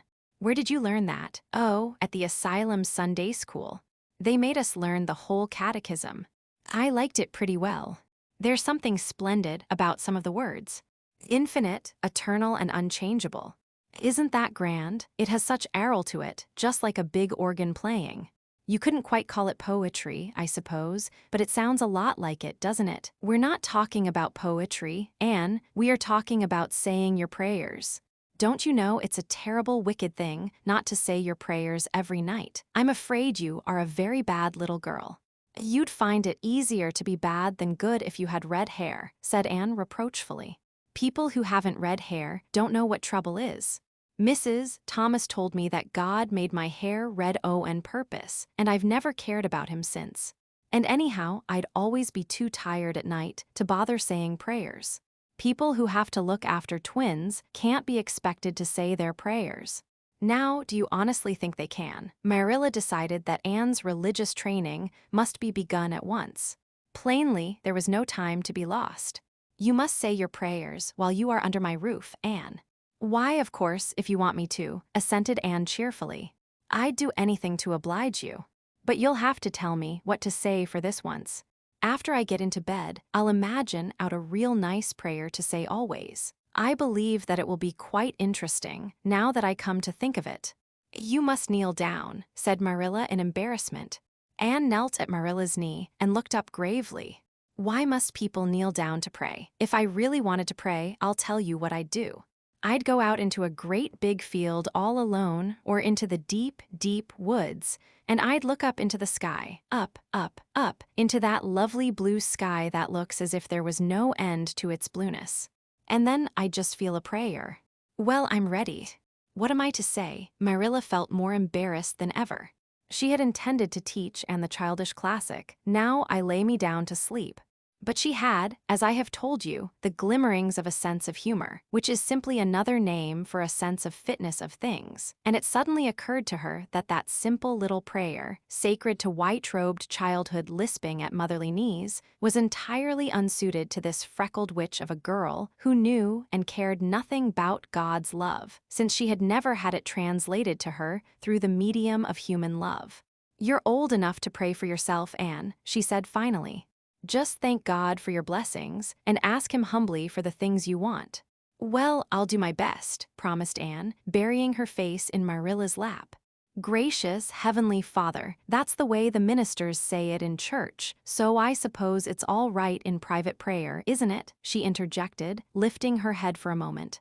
Gracious Heavenly Father, I thank thee for the white way of delight, and the lake of shining waters and Bonnie, and the Snow Queen. I'm really extremely grateful for them. And that's all the blessings I can think of just now to thank thee for. As for the things I want, they're so numerous that it would take a great deal of time to name them all, so I will only mention the two most important. Please let me stay at Green Gables, and please let me be good-looking when I grow up. I remain, yours respectfully, Anne Shirley. There, did I do all right? She asked eagerly, getting up. I could have made it much more flowery if I'd had a little more time to think it over. Poor Marilla was only preserved from complete collapse by remembering that it was not irreverence, but simply spiritual ignorance on the part of Anne that was responsible for this extraordinary petition. She tucked the child up in bed, mentally vowing that she should be taught a prayer the very next day, and was leaving the room with the light when Anne called her back. I've just thought of it now. I should have said, Amen in place of yours respectfully, shouldn't I, the way the ministers do. I'd forgotten it, but I felt a prayer should be finished off in some way, so I put in the other. Do you suppose it will make any difference? I don't suppose it will, said Marilla. Go to sleep now like a good child. Good night. I can only say good night tonight with a clear conscience, said Anne, cuddling luxuriously down among her pillows. Marilla retreated to the kitchen, set the candle firmly on the table, and glared at Matthew. Matthew Cuthbert, it's about time somebody adopted that child and taught her something. She's next door to a perfect heathen. Will you believe that she never said a prayer in her life till tonight? I'll send her to the manse tomorrow and borrow the Peep of the Day series, that's what I'll do. And she shall go to Sunday school just as soon as I can get some suitable clothes made for her. I foresee that I shall have my hands full. Well, we can't get through this world without our share of trouble. I've had a pretty easy life of it so far, but my time has come at last, and I suppose I'll just have to make the best of it. In Chapter 8, Anne's bringing up is begun. For reasons best known to herself, Marilla did not tell Anne that she was to stay at Green Gables until the next afternoon. During the forenoon, she kept the child busy with various tasks and watched over her with a keen eye while she did them.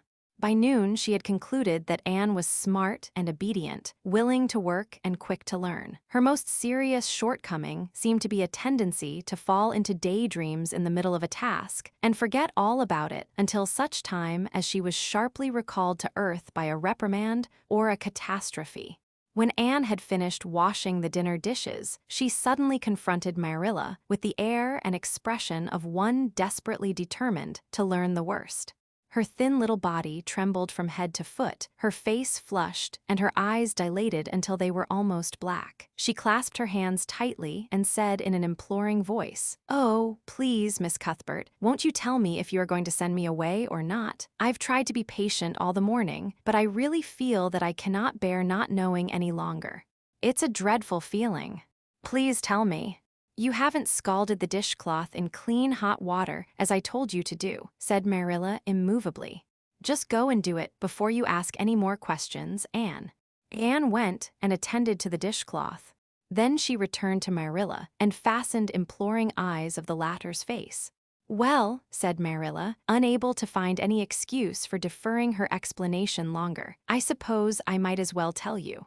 Matthew and I have decided to keep you. That is, if you will try to be a good little girl and show yourself grateful." "Why, child, whatever is the matter?" "I'm crying," said Anne in a tone of bewilderment. "I can't think why. I'm glad as glad can be." "Oh, glad doesn't seem the right word at all. I was glad about the white way and the cherry blossoms, but this, oh, it's something more than glad. I'm so happy. I'll try to be so good. It will be uphill work, I expect, for Mrs. Thomas often told me I was desperately wicked. However, I'll do my very best. But can you tell me why I'm crying?" "I suppose it's because you're all excited and worked up," said Marilla disapprovingly. "Sit down on that chair and try to calm yourself. I'm afraid you both cry and laugh far too easily. Yes, you can stay here, and we will try to do right by you. You must go to school, but it's only a fortnight till vacation, so it isn't worthwhile for you to start before it opens again in September. What am I to call you? Asked Anne. Shall I always say Miss Cuthbert? Can I call you Aunt Marilla? No, you'll call me just plain Marilla. I'm not used to being called Miss Cuthbert, and it would make me nervous. It sounds awfully disrespectful to just say Marilla, protested Anne. I guess there'll be nothing disrespectful in it if you're careful to speak respectfully. Everybody, young and old, in Avonlea calls me Marilla except the minister. He says Miss Cuthbert when he thinks of it. I'd love to call you Aunt Marilla, said Anne wistfully. I've never had an aunt or any relation at all, not even a grandmother. It would make me feel as if I really belonged to you. Can't I call you Aunt Marilla? No. I'm not your aunt, and I don't believe in calling people names that don't belong to them. But we could imagine you were my aunt. I couldn't, said Marilla grimly. Do you never imagine things different from what they really are? Asked Anne wide-eyed. No. So, Anne drew a long breath. Oh, Miss Marilla, how much you miss. I don't believe in imagining things different from what they really are, retorted Marilla. When the Lord puts us in certain circumstances, He doesn't mean for us to imagine them away. And that reminds me. Go into the sitting room, Anne, be sure your feet are clean and don't let any flies in, and bring me out the illustrated card that's on the mantelpiece. The Lord's Prayer is on it, and you'll devote your spare time this afternoon to learning it off by heart. There's to be no more of such praying, as I heard last night. I suppose I was very awkward, said Anne apologetically, but then, you see, I'd never had any practice. You couldn't really expect a person to pray very well the first time she tried, could you? I thought out a splendid prayer after I went to bed, just as I promised you I would. It was nearly as long as a minister's, and so poetical. But would you believe it? I couldn't remember one word when I woke up this morning. And I'm afraid I'll never be able to think out another one as good. Somehow, things never are so good when they're thought out a second time. Have you ever noticed that? Here is something for you to notice, Anne. When I tell you to do a thing, I want you to obey me at once, and not stand stock still and discourse about it. Just you go and do as I bid you. Anne promptly departed for the sitting room across the hall. She failed to return. After waiting 10 minutes, Marilla laid down her knitting and marched after her with a grim expression. She found Anne standing motionless before a picture hanging on the wall between the two windows, with her eyes astar with dreams. The white and green light strained through apple trees, and clustering vines outside fell over the wrapped little figure with a half-unearthly radiance. Anne, whatever are you thinking of? Demanded Marilla sharply. Anne came back to earth with a start. That, she said, pointing to the picture, a rather vivid chromo entitled, Christ Blessing Little Children, and I was just imagining I was one of them, that I was the little girl in the blue dress, standing off by herself in the corner as if she didn't belong to anybody like me. She looks lonely and sad, don't you think? I guess she hadn't any father or mother of her own. But she wanted to be blessed, too, so she just crept shyly up on the outside of the crowd, hoping nobody would notice her, except him. I'm sure I know just how she felt. Her heart must have beat, and her hands must have got cold, like mine did when I asked you if I could stay. She was afraid he mightn't notice her. But it's likely he did, don't you think? I've been trying to imagine it all out, her edging a little nearer all the time until she was quite close to him, and then he would look at her and put his hand on her hair, and oh, such a thrill of joy as would run over her. But I wish the artist hadn't painted him so sorrowful looking. All his pictures are like that, if you've noticed.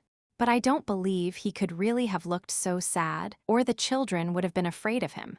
Anne, said Marilla, wondering why she had not broken into this speech long before, you shouldn't talk that way. It's irreverent, positively irreverent. Anne's eyes marveled. Why, I felt just as reverent as could be. I'm sure I didn't mean to be irreverent. Well, I don't suppose you did, but it doesn't sound right to talk so familiarly about such things. And another thing, Anne, when I send you after something you're to bring it at once and not fall into mooning and imagining before pictures. Remember that. Take that card and come right to the kitchen. Now, sit down in the corner and learn that prayer off by heart. Anne set the card up against the jugful of apple blossoms she had brought in to decorate the dinner table. Marilla had eyed that decoration askance, but had said nothing, propped her chin on her hands, and fell to studying it intently for several silent minutes. "I like this," she announced at length. "It's beautiful. I've heard it before. I heard the superintendent of the asylum Sunday school say it over once. But I didn't like it then. He had such a cracked voice, and he prayed it so mournfully. I really felt sure he thought praying was a disagreeable duty. This isn't poetry, but it makes me feel just the same way poetry does. Our Father who art in heaven, hallowed be thy name. That is just like a line of music. Oh, I'm so glad you thought of making me learn this, Miss Marilla." "Well, learn it and hold your tongue," said Marilla shortly. Anne tipped the vase of apple blossoms near enough to bestow a soft kiss on a pink-cupped bud, and then studied diligently for some moments longer. "Marilla," she demanded presently, "do you think that I shall ever have a bosom friend in Avonlea?" A what kind of friend? A bosom friend, an intimate friend, you know, a really kindred spirit to whom I can confide my inmost soul. I've dreamed of meeting her all my life. I never really supposed I would, but so many of my loveliest dreams have come true all at once that perhaps this one will, too. Do you think it's possible? Diana Barry lives over at Orchard Slope, and she's about your age. She's a very nice little girl, and perhaps she will be a playmate for you when she comes home. She's visiting her aunt over at Carmody just now. You'll have to be careful how you behave yourself, though. Mrs. Barry is a very particular woman. She won't let Diana play with any little girl who isn't nice and good." Anne looked at Marilla through the apple blossoms, her eyes aglow with interest. "What is Diana like? Her hair isn't red, is it?" "Oh, I hope not. It's bad enough to have red hair myself, but I positively couldn't endure it in a bosom friend. Diana is a very pretty little girl. She has black eyes and hair and rosy cheeks. And she is good and smart, which is better than being pretty." Marilla was as fond of morals as the Duchess in Wonderland, and was firmly convinced that one should be tacked on to every remark made to a child who was being brought up. But Anne waved the moral inconsequently aside and seized only on the delightful possibilities before it. "Oh, I'm so glad she's pretty. Next to being beautiful oneself, and that's impossible in my case, it would be best to have a beautiful bosom friend. When I lived with Mrs. Thomas, she had a bookcase in her sitting room with glass doors. There weren't any books in it. Mrs. Thomas kept her best china and her preserves there, when she had any preserves to keep. One of the doors was broken. Mr. Thomas smashed it one night when he was slightly intoxicated. But the other was whole, and I used to pretend that my reflection in it was another little girl who lived in it. I called her Katie Morris, and we were very intimate. I used to talk to her by the hour, especially on Sunday, and tell her everything. Katie was the comfort and consolation of my life. We used to pretend that the bookcase was enchanted, and that if I only knew the spell, I could open the door and step right into the room where Katie Morris lived, instead of into Mrs. Thomas' shelves of preserves and china. And then Katie Morris would have taken me by the hand and led me out into a wonderful place, all flowers and sunshine and fairies, and we would have lived there happy forever after. When I went to live with Mrs. Hammond, it just broke my heart to leave Katie Morris. She felt it dreadfully, too. I know she did, for she was crying when she kissed me goodbye through the bookcase door. There was no bookcase at Mrs. Hammond's. But just up the river, a little way from the house, there was a long green little valley, and the loveliest echo lived there. It echoed back every word you said, even if you didn't talk a bit loud. So I imagined that it was a little girl called Violetta, and we were great friends, and I loved her almost as well as I loved Katie Morris. Not quite, but almost, you know. The night before I went to the asylum, I said goodbye to Violetta, and oh, her goodbye came back to me in such sad, sad tones. I had become so attached to her that I hadn't the heart to imagine a bosom friend at the asylum, even if there had been any scope for imagination there. "I think it's just as well there wasn't," said Marilla dryly. "I don't approve of such goings-on. You seem to half believe your own imaginations.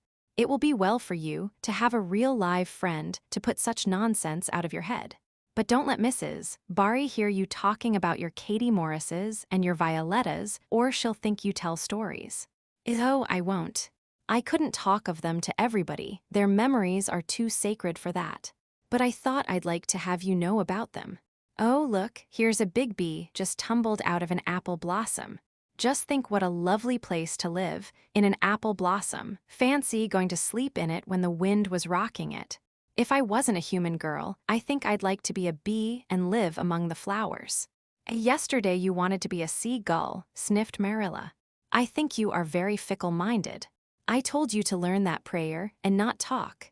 But it seems impossible for you to stop talking if you've got anybody that will listen to you. So go up to your room and learn it. So I know it pretty nearly all now, all but just the last line. Well, never mind, do as I tell you. Go to your room and finish learning it well, and stay there until I call you down to help me get tea. Can I take the apple blossoms with me for company? Pleaded Anne. No, you don't want your room cluttered up with flowers. You should have left them on the tree in the first place. I did feel a little that way, too, said Anne. I kind of felt I shouldn't shorten their lovely lives by picking them. I wouldn't want to be picked if I were an apple blossom. But the temptation was irresistible. What do you do when you meet with an irresistible temptation? Anne, did you hear me tell you to go to your room? Anne sighed, retreated to the east gable, and sat down in a chair by the window. There, I know this prayer. I learned that last sentence coming upstairs. Now I'm going to imagine things into this room so that they'll always stay imagined. The floor is covered with a white velvet carpet with pink roses all over it, and there are pink silk curtains at the windows. The walls are hung with gold and silver brocade tapestry. The furniture is mahogany. I never saw any mahogany, but it does sound so luxurious. This is a couch all heaped with gorgeous silken cushions, pink and blue and crimson and gold, and I am reclining gracefully on it. I can see my reflection in that splendid big mirror hanging on the wall. I am tall and regal, clad in a gown of trailing white lace, with a pearl cross on my breast and pearls in my hair. My hair is of midnight darkness, and my skin is a clear ivory pallor. My name is the Lady Cordelia Fitzgerald. No, it isn't. I can't make that seem real. She danced up to the little looking-glass and peered into it. Her pointed freckled face and solemn gray eyes peered back at her. You're only Anne of Green Gables, she said earnestly, and I see you, just as you are looking now, whenever I try to imagine I'm the Lady Cordelia. But it's a million times nicer to be Anne of Green Gables than Anne of Nowhere in particular, isn't it? She bent forward, kissed her reflection affectionately, and betook herself to the open window. Dear Snow Queen, good afternoon. And good afternoon, dear birches down in the hollow. And good afternoon, dear gray house up on the hill. I wonder if Diana is to be my bosom friend. I hope she will, and I shall love her very much. But I must never quite forget Katie Morris and Violetta. They would feel so hurt if I did, and I'd hate to hurt anybody's feelings, even a little bookcase girl's or a little echo girl's. I must be careful to remember them and send them a kiss every day. Anne blew a couple of airy kisses from her fingertips past the cherry blossoms, and then, with her chin in her hands, drifted luxuriously out on a sea of daydreams. Chapter 9. Mrs. Rachel Lynde is properly. Horrified Anne had been a fortnight at Green Gables before Mrs. Lynde arrived to inspect her. Mrs. Rachel, to do her justice, was not to blame for this. A severe and unseasonable attack of grippe had confined that good lady to her house ever since the occasion of her last visit to Green Gables. Mrs. Rachel was not often sick and had a well-defined contempt for people who were, but grippe, she asserted, was like no other illness on earth and could only be interpreted as one of the special visitations of Providence.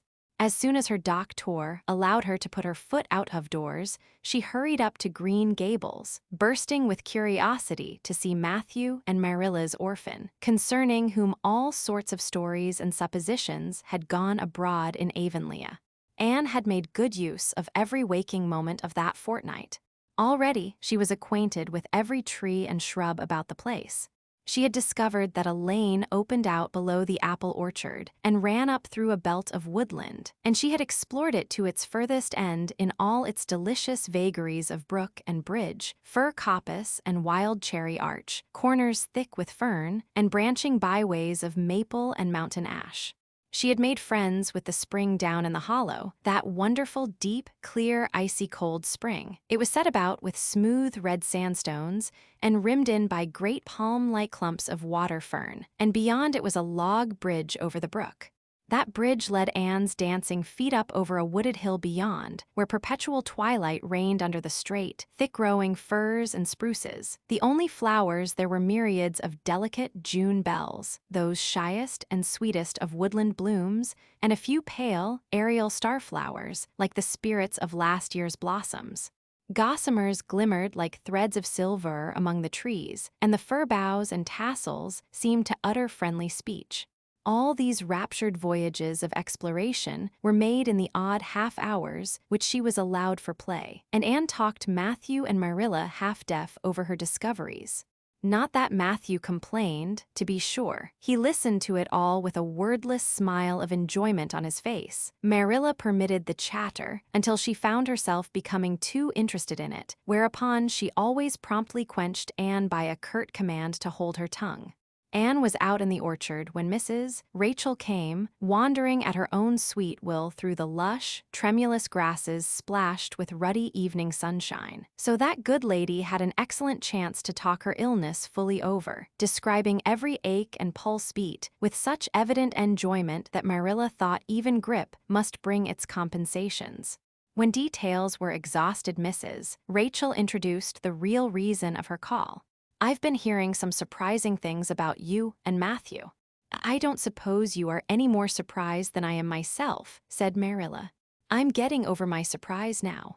"It was too bad there was such a mistake," said Mrs. Rachel sympathetically. "Couldn't you have sent her back?" "I suppose we could, but we decided not to. Matthew took a fancy to her. And I must say I like her myself, although I admit she has her faults. The house seems a different place already. She's a real bright little thing." Marilla said more than she had intended to say when she began, for she read disapproval in Mrs. Rachel's expression. "It's a great responsibility you've taken on yourself," said that lady gloomily, "especially when you've never had any experience with children.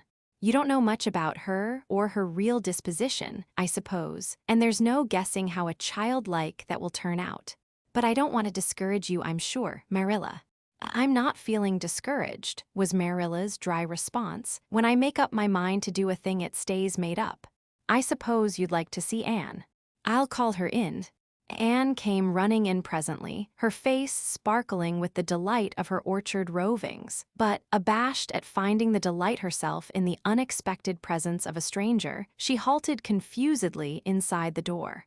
Chesertainly was an odd-looking little creature in the short, tight, wincey dress she had worn from the asylum, below which her thin legs seemed ungracefully long. Her freckles were more numerous and obtrusive than ever. The wind had ruffled her hatless hair into over-brilliant disorder. It had never looked redder than at that moment. "Well, they didn't pick you for your looks, that's sure and certain," was Mrs. Rachel Lynde's emphatic comment. Mrs. Rachel was one of those delightful and popular people who pride themselves on speaking their mind without fear or favor. "She's terrible skinny and homely, Marilla. Come here, child, and let me have a look at you.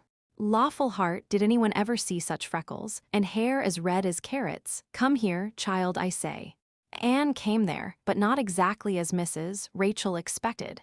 With one bound, she crossed the kitchen floor and stood before Mrs. Rachel, her face scarlet with anger, her lips quivering, and her whole slender form trembling from head to foot. "I hate you," she cried in a choked voice, stamping her foot on the floor. "I hate you, I hate you, I hate you," a louder stamp with each assertion of hatred. "How dare you call me skinny and ugly? How dare you say I'm freckled and redheaded? You are a rude, impolite, unfeeling woman." "Anne!" exclaimed Marilla in consternation. But Anne continued to face Mrs. Rachel undauntedly, head up, eyes blazing, hands clenched, passionate indignation exhaling from her like an atmosphere. "How dare you say such things about me?" she repeated vehemently. How would you like to have such things said about you? How would you like to be told that you are fat and clumsy and probably hadn't a spark of imagination in you? I don't care if I do hurt your feelings by saying so. I hope I hurt them. You have hurt mine worse than they were ever hurt before, even by Mrs. Thomas' intoxicated husband. And I'll never forgive you for it, never, never. Stamp, stamp, did anybody ever see such a temper? Exclaimed the horrified Mrs. Rachel. Anne, go to your room and stay there until I come up, said Marilla, recovering her powers of speech with difficulty.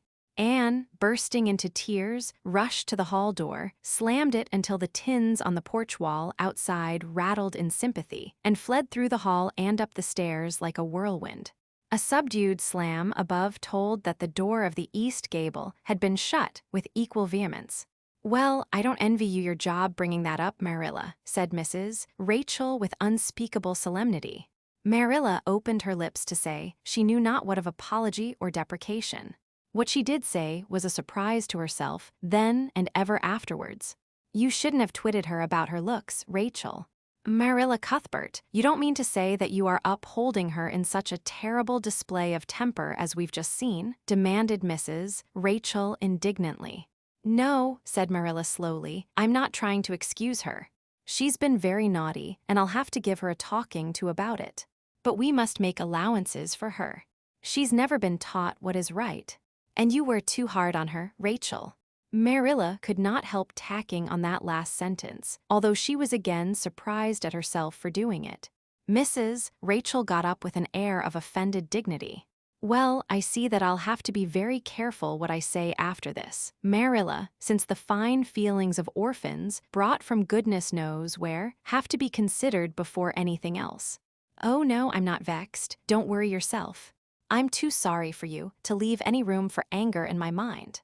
You'll have your own troubles with that child. But if you'll take my advice, which I suppose you won't do, although I've brought up 10 children and buried 2, you'll do that talking to you mention with a fair-sized birch switch. I should think that would be the most effective language for that kind of a child. Her temper matches her hair, I guess. Well, good evening, Marilla. I hope you'll come down to see me often as usual. But you can't expect me to visit here again in a hurry if I'm liable to be flown at and insulted in such a fashion. It's something new in my experience. Whereat Mrs. Rachel swept out and away, if a fat woman who always waddled could be said to sweep away, and Marilla with a very solemn face betook herself to the east gable. On the way upstairs, she pondered uneasily as to what she ought to do. She felt no little dismay over the scene that had just been enacted. How unfortunate that Anne should have displayed such temper before Mrs. Rachel Lynde, of all people. Then Marilla suddenly became aware of an uncomfortable and rebuking consciousness that she felt more humiliation over this than sorrow over the discovery of such a serious defect in Anne's disposition. And how was she to punish her? The amiable suggestion of the birch switch, to the efficiency of which all of Mrs. Rachel's own children could have borne smarting testimony, did not appeal to Marilla. She did not believe she could whip a child. No, some other method of punishment must be found to bring Anne to a proper realization of the enormity of her offense. Marilla found Anne face downward on her bed, crying bitterly, quite oblivious of muddy boots on a clean counterpane. Anne, she said not ungently. No answer. Anne, with greater severity, get off that bed this minute and listen to what I have to say to you. Anne squirmed off the bed and sat rigidly on a chair beside it, her face swollen and tear-stained and her eyes fixed stubbornly on the floor. This is a nice way for you to behave. Anne, aren't you ashamed of yourself? She hadn't any right to call me ugly and red-headed, retorted Anne, evasive and defiant. You hadn't any right to fly into such a fury and talk the way you did to her, Anne. I was ashamed of you, thoroughly ashamed of you. I wanted you to behave nicely to Mrs. Lynde, and instead of that you have disgraced me. I'm sure I don't know why you should lose your temper like that just because Mrs. Lynde said you were red-haired and homely. You say it yourself often enough. Oh, but there's such a difference between saying a thing yourself and hearing other people say it, wailed Anne. You may know a thing is so, but you can't help hoping other people don't quite think it is. I suppose you think I have an awful temper, but I couldn't help it." When she said those things, something just rose right up in me and choked me. I had to fly out at her. "Well, you made a fine exhibition of yourself, I must say. Mrs. Lynde will have a nice story to tell about you everywhere, and she'll tell it too. It was a dreadful thing for you to lose your temper like that, Anne. Just imagine how you would feel if somebody told you to your face that you were skinny and ugly," pleaded Anne tearfully. An old remembrance suddenly rose up before Marilla. She had been a very small child when she had heard one aunt say of her to another, "What a pity she is such a dark, homely little thing." Marilla was every day of 50 before the sting had gone out of that memory. "I don't say that I think Mrs. Lynde was exactly right in saying what she did to you, Anne," she admitted in a softer tone. "Rachel is too outspoken. But that is no excuse for such behavior on your part. She was a stranger and an elderly person and my visitor, all three very good reasons why you should have been respectful to her. You were rude and saucy, and Marilla had a saving inspiration of punishment. You must go to her and tell her you are very sorry for your bad temper and ask her to forgive you." "I can never do that," said Anne determinedly and darkly. "You can punish me in any way you like, Marilla. You can shut me up in a dark, damp dungeon inhabited by snakes and toads and feed me only on bread and water, and I shall not complain. But I cannot ask Mrs. Lynde to forgive me." "We're not in the habit of shutting people up in dark, damp dungeons," said Marilla dryly, "especially as they're rather scarce in Avonlea. But apologize to Mrs. Lynde you must and shall, and you'll stay here in your room till you can tell me you're willing to do it." "I shall have to stay here forever then," said Anne mournfully, "because I can't tell Mrs. Lynde I'm sorry I said those things to her." "How can I? I'm not sorry. I'm sorry I vexed you, but I'm glad I told her just what I did. It was a great satisfaction. I can't say I'm sorry when I'm not, can I? I can't even imagine I'm sorry." "Perhaps your imagination will be in better working order by the morning," said Marilla, rising to depart. "You'll have the night to think over your conduct in and come to a better frame of mind. You said you would try to be a very good girl if we kept you at Green Gables, but I must say it hasn't seemed very much like it this evening." Leaving this Parthian shaft to rankle in Anne's stormy bosom, Marilla descended to the kitchen, grievously troubled in mind and vexed in soul. She was as angry with herself as with Anne, because, whenever she recalled Mrs. Rachel's dumbfounded countenance, her lips twitched with amusement, and she felt a most reprehensible desire to laugh. Chapter 10. Anne's Apology. Marilla said nothing to Matthew about the affair that evening, but when Anne proved still refractory the next morning, an explanation had to be made to account for her absence from the breakfast table. Marilla told Matthew the whole story, taking pains to impress him with a due sense of the enormity of Anne's behavior. "It's a good thing Rachel Lynde got a calling down. She's a meddlesome old gossip," was Matthew's consolatory rejoinder. "Matthew Cuthbert, I'm astonished at you. You know that Anne's behavior was dreadful, and yet you take her part. I suppose you'll be saying next thing that she oughtn't to be punished at all." "Well now, no, not exactly," said Matthew uneasily. "I reckon she ought to be punished a little. But don't be too hard on her, Marilla. Recollect, she hasn't ever had anyone to teach her right. You're going to give her something to eat, aren't you?" "When did you ever hear of me starving people into good behavior?" demanded Marilla indignantly. "She'll have her meals regular, and I'll carry them up to her myself. But she'll stay up there until she's willing to apologize to Mrs. Lynde, and that's final, Matthew." Breakfast, dinner, and supper were very silent meals, for Anne still remained obdurate. After each meal, Marilla carried a well-filled tray to the east gable and brought it down later on not noticeably depleted. Matthew eyed its last descent with a troubled eye. Had Anne eaten anything at all? When Marilla went out that evening to bring the cows from the back pasture, Matthew, who had been hanging about the barns and watching, slipped into the house with the air of a burglar and crept upstairs. As a general thing, Matthew gravitated between the kitchen and the little bedroom off the hall where he slept. Once in a while, he ventured uncomfortably into the parlor or sitting room when the minister came to tea. But he had never been upstairs in his own house since the spring he helped Marilla paper the spare bedroom, and that was 4 years ago. He tiptoed along the hall and stood for several minutes outside the door of the east gable before he summoned courage to tap on it with his fingers and then opened the door to peep in. Anne was sitting on the yellow chair by the window, gazing mournfully out into the garden. Very small and unhappy she looked, and Matthew's heart smote him. He softly closed the door and tiptoed over to her.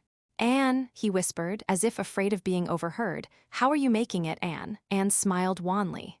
"Pretty well. I imagine a good deal, and that helps to pass the time. Of course, it's rather lonesome. But then, I may as well get used to that." Anne smiled again, bravely facing the long years of solitary imprisonment before her.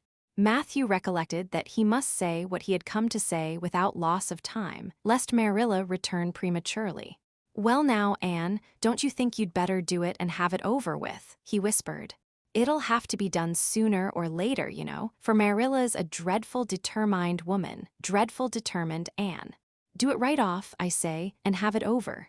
"Do you mean apologize to Mrs. Lynde?" "Yes, apologize, that's the very word," said Matthew eagerly. "Just smooth it over, so to speak. That's what I was trying to get at." "I suppose I could do it to oblige you," said Anne thoughtfully. "It would be true enough to say I am sorry, because I am sorry now. I wasn't a bit sorry last night. I was mad clear through, and I stayed mad all night. I know I did because I woke up 3 times, and I was just furious every time. But this morning, it was over. I wasn't in a temper anymore, and it left a dreadful sort of goneness, too. I felt so ashamed of myself. But I just couldn't think of going and telling Mrs. Lynde so. It would be so humiliating. I made up my mind I'd stay shut up here forever rather than do that. But still, I'd do anything for you, if you really want me to." "Well now, of course I do. It's terrible lonesome downstairs without you. Just go and smooth things over, that's a good girl." "Very well," said Anne resignedly. "I'll tell Marilla as soon as she comes in I've repented."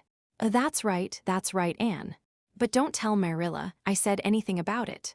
She might think I was putting my oar in, and I promised not to do that." "Wild horses won't drag the secret from me," promised Anne solemnly. How would wild horses drag a secret from a person anyhow? But Matthew was gone, scared at his own success. He fled hastily to the remotest corner of the horse pasture, lest Marilla should suspect what he had been up to. Marilla herself, upon her return to the house, was agreeably surprised to hear a plaintive voice calling, "Marilla," over the banisters. "Well," she said, going into the hall, "I'm sorry I lost my temper and said rude things, and I'm willing to go and tell Mrs. Lynde so." "Very well." Marilla's crispness gave no sign of her relief.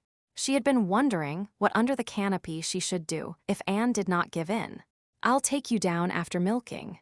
So accordingly, after milking, behold Marilla and Anne walking down the lane, the former erect and triumphant, the latter drooping and dejected. But halfway down Anne's dejection vanished as if by enchantment. She lifted her head and stepped lightly along, her eyes fixed on the sunset sky and an air of subdued exhilaration about her.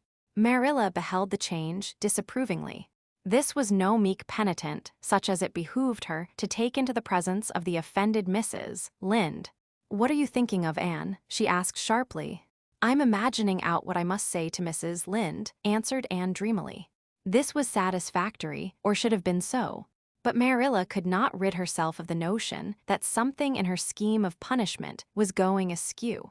Anne had no business to look so rapt and radiant. Rapt and radiant Anne continued until they were in the very presence of Mrs. Lynde, who was sitting knitting by her kitchen window. Then the radiance vanished. Mournful penitence appeared on every feature. Before a word was spoken, Anne suddenly went down on her knees before the astonished Mrs. Rachel and held out her hands beseechingly. "Oh, Mrs. Lynde, I am so extremely sorry," she said with a quiver in her voice. "I could never express all my sorrow, no, not if I used up a whole dictionary. You must just imagine it. I behaved terribly to you, and I've disgraced the dear friends, Matthew and Marilla, who have let me stay at Green Gables although I'm not a boy.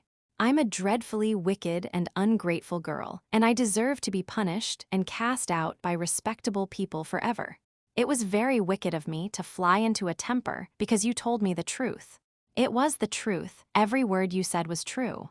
My hair is red, and I'm freckled and skinny and ugly. What I said to you was true, too, but I shouldn't have said it. Oh, Mrs. Lynde, please, please forgive me.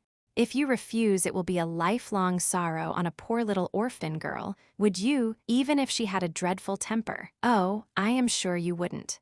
Please say you forgive me, Mrs. Lynde. Anne clasped her hands together, bowed her head, and waited for the word of judgment. There was no mistaking her sincerity. It breathed in every tone of her voice. Both Marilla and Mrs. Lynde recognized its unmistakable ring.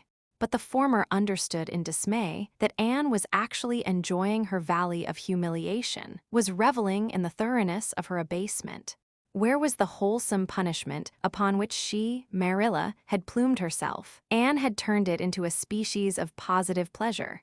Good Mrs. Lynde, not being overburdened with perception, did not see this. She only perceived that Anne had made a very thorough apology, and all resentment vanished from her kindly, if somewhat officious, heart. There, get up, child," she said heartily. "Of course I forgive you. I guess I was a little too hard on you, anyway. But I'm such an outspoken person. You just mustn't mind me, that's what. It can't be denied your hair is terrible red, but I knew a girl once, went to school with her, in fact, whose hair was every mite as red as yours when she was young, but when she grew up it darkened to a real handsome auburn. I wouldn't be a mite surprised if yours did, too, not a mite." "Oh, Mrs. Lynde," Anne drew a long breath as she rose to her feet. "You have given me a hope. I shall always feel that you are a benefactor.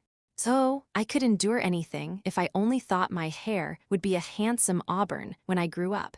It would be so much easier to be good if one's hair was a handsome auburn, don't you think? And now may I go out into your garden and sit on that bench under the apple trees while you and Marilla are talking? There is so much more scope for imagination out there." "Laws, yes, run along, child. And you can pick a bouquet of them, white June lilies over in the corner if you like." As the door closed behind Anne, Mrs. Lynde got briskly up to light a lamp. "She's a real odd little thing. Take this chair, Marilla. It's easier than the one you've got. I just keep that for the hired boy to sit on." Yes, she certainly is an odd child, but there is something kind of taking about her after all. I don't feel so surprised at you and Matthew keeping her as I did, nor so sorry for you, either. She may turn out all right. Of course, she has a queer way of expressing herself, a little too kind of forcible, you know, but she'll likely get over that now that she's come to live among civilized folks. And then, her temper's pretty quick, I guess. But there's one comfort: a child that has a quick temper, just blaze up and cool down, ain't never likely to be sly or deceitful. Preserve me from a sly child, that's what. So on the whole, Marilla, I kind of like her.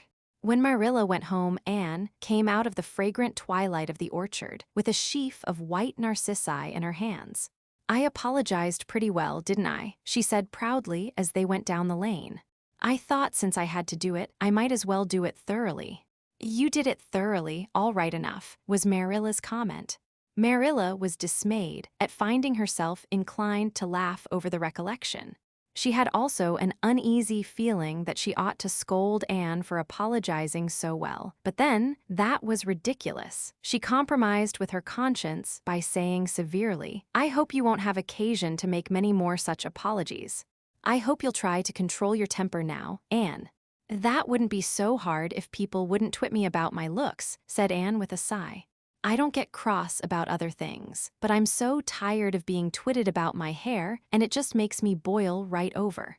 Do you suppose my hair will really be a handsome auburn when I grow up? You shouldn't think so much about your looks, Anne.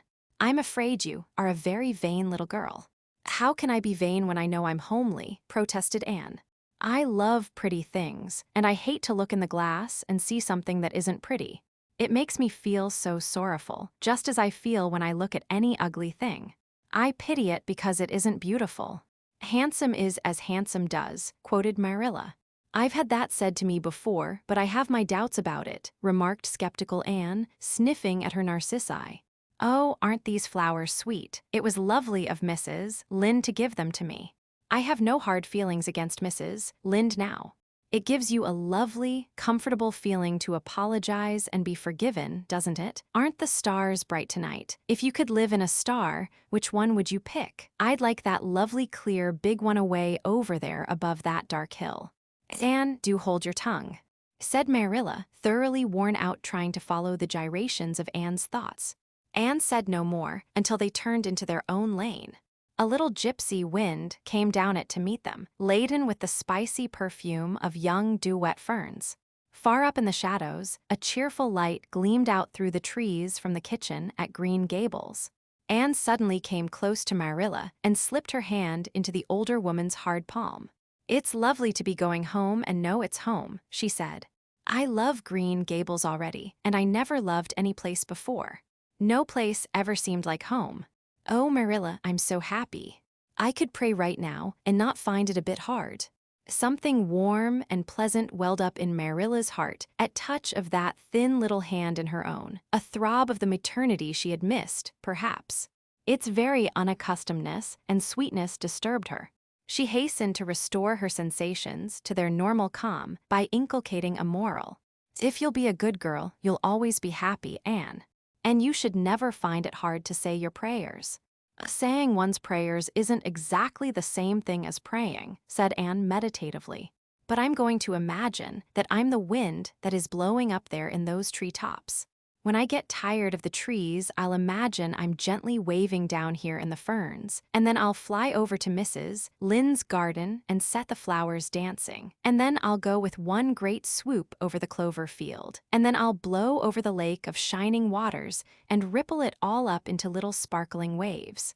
Oh, there's so much scope for imagination in a wind, so I'll not talk any more just now, Marilla." "Thanks be to goodness for that," breathed Marilla in devout relief. Chapter 11. Anne's Impressions of Sunday School. "Well, how do you like them?" said Marilla. Anne was standing in the gable room, looking solemnly at 3 new dresses spread out on the bed. One was of snuffy-colored gingham, which Marilla had been tempted to buy from a peddler the preceding summer because it looked so serviceable. One was of black-and-white checkered sateen, which she had picked up at a bargain counter in the winter. And one was a stiff print of an ugly blue shade, which she had purchased that week at a Carmody store. She had made them up herself, and they were all made alike. Plain skirts fold tightly to plain waists, with sleeves as plain as waist and skirt and tight as sleeves could be. "I'll imagine that I like them," said Anne soberly. "I don't want you to imagine it," said Marilla, offended. "Oh, I can see you don't like the dresses. What is the matter with them? Aren't they neat and clean and new?" "Yes." "Then why don't you like them?" They're not pretty," said Anne reluctantly. "Pretty," Marilla sniffed. "I didn't trouble my head about getting pretty dresses for you. I don't believe in pampering vanity, Anne. I'll tell you that right off. Those dresses are good, sensible, serviceable dresses without any frills or furbelows about them, and they're all you'll get this summer. The brown gingham and the blue print will do you for school when you begin to go. The sateen is for church and Sunday school. I'll expect you to keep them neat and clean and not to tear them. I should think you'd be grateful to get most anything after those skimpy, wincey things you've been wearing." "Oh, I am grateful," protested Anne. "But I'd be ever so much gratefuler if you'd made just one of them with puffed sleeves. Puffed sleeves are so fashionable now. It would give me such a thrill, Marilla, just to wear a dress with puffed sleeves." "Well, you'll have to do without your thrill. I hadn't any material to waste on puffed sleeves. I think they are ridiculous-looking things anyhow. I prefer the plain, sensible ones. But I'd rather look ridiculous when everybody else does than plain and sensible all by myself," persisted Anne mournfully. "Trust you for that. Well, hang those dresses carefully up in your closet and then sit down and learn the Sunday school lesson. I got a quarterly from Mr. Bell for you and you'll go to Sunday school tomorrow," said Marilla, disappearing downstairs in high dudgeon. Anne clasped her hands and looked at the dresses. "I did hope there would be a white one with puffed sleeves," she whispered disconsolately. "I prayed for one, but I didn't much expect it on that account. I didn't suppose God would have time to bother about a little orphan girl's dress. I knew I'd just have to depend on Marilla for it. Well, fortunately, I can imagine that one of them is of snow-white muslin, with lovely lace frills and 3 puffed sleeves. The next morning warnings of a sick headache prevented Marilla from going to Sunday school with Anne. "You'll have to go down and call for Mrs. Lind Anne," she said. "She'll see that you get into the right class. Now, mind you behave yourself properly. Stay to preaching afterwards and ask Mrs. Lind to show you our pew. Here's a cent for collection. Don't stare at people and don't fidget. I shall expect you to tell me the text when you come home." Anne started off irreproachable, arrayed in the stiff black and white sateen, which, while decent as regards length and certainly not open to the charge of skimpiness, contrived to emphasize every corner and angle of her thin figure. Her hat was a little, flat, glossy, new sailor, the extreme plainness of which had likewise much disappointed Anne, who had permitted herself secret visions of ribbon and flowers. The latter, however, were supplied before Anne reached the main road, for being confronted halfway down the lane with a golden frenzy of wind-stirred buttercups and a glory off wild roses, Anne promptly and liberally garlanded her hat with a heavy wreath of them. Whatever other people might have thought of the result, it satisfied Anne, and she tripped gaily down the road, holding her ruddy head with its decoration of pink and yellow very proudly. When she had reached Mrs. Lind's house, she found that lady gone. Nothing daunted, Anne proceeded onward to the church alone. In the porch, she found a crowd of little girls, all more or less gaily attired in whites and blues and pinks, and all staring with curious eyes at this stranger in their midst, with her extraordinary head adornment. Avonlea little girls had already heard queer stories about Anne. Mrs. Lind said she had an awful temper. Jerry Butte, the hired boy at Green Gables, said she talked all the time to herself or to the trees and flowers like a crazy girl. They looked at her and whispered to each other behind their quarterlies. Nobody made any friendly advances, then or later on when the opening exercises were over and Anne found herself in Miss Rogerson's class. Miss Rogerson was a middle-aged lady who had taught a Sunday school class for 20 years.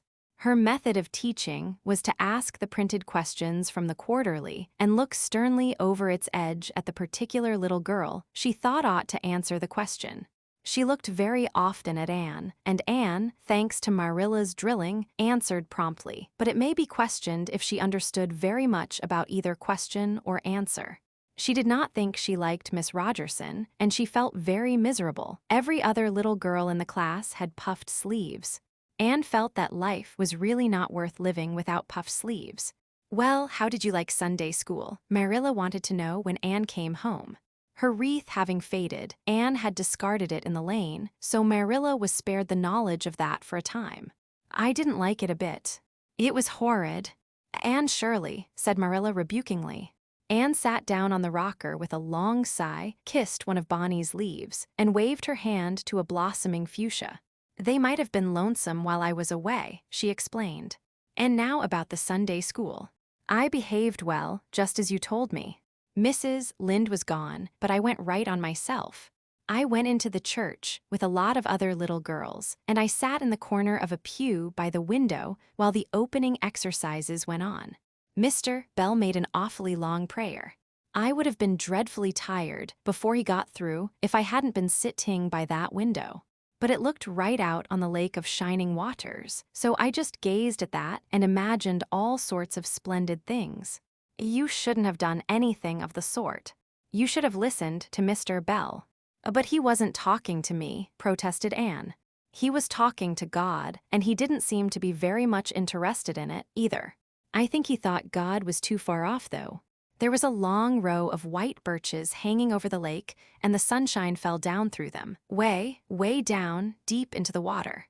Oh, Marilla, it was like a beautiful dream. It gave me a thrill, and I just said, 'Thank you for it, God,' 2 or 3 times. "Not out loud, I hope," said Marilla anxiously. "Oh, no, just under my breath. Well, Mr. Bell did get through at last, and they told me to go into the classroom with Miss Rogerson's class. There were 9 other girls in it. They all had puffed sleeves.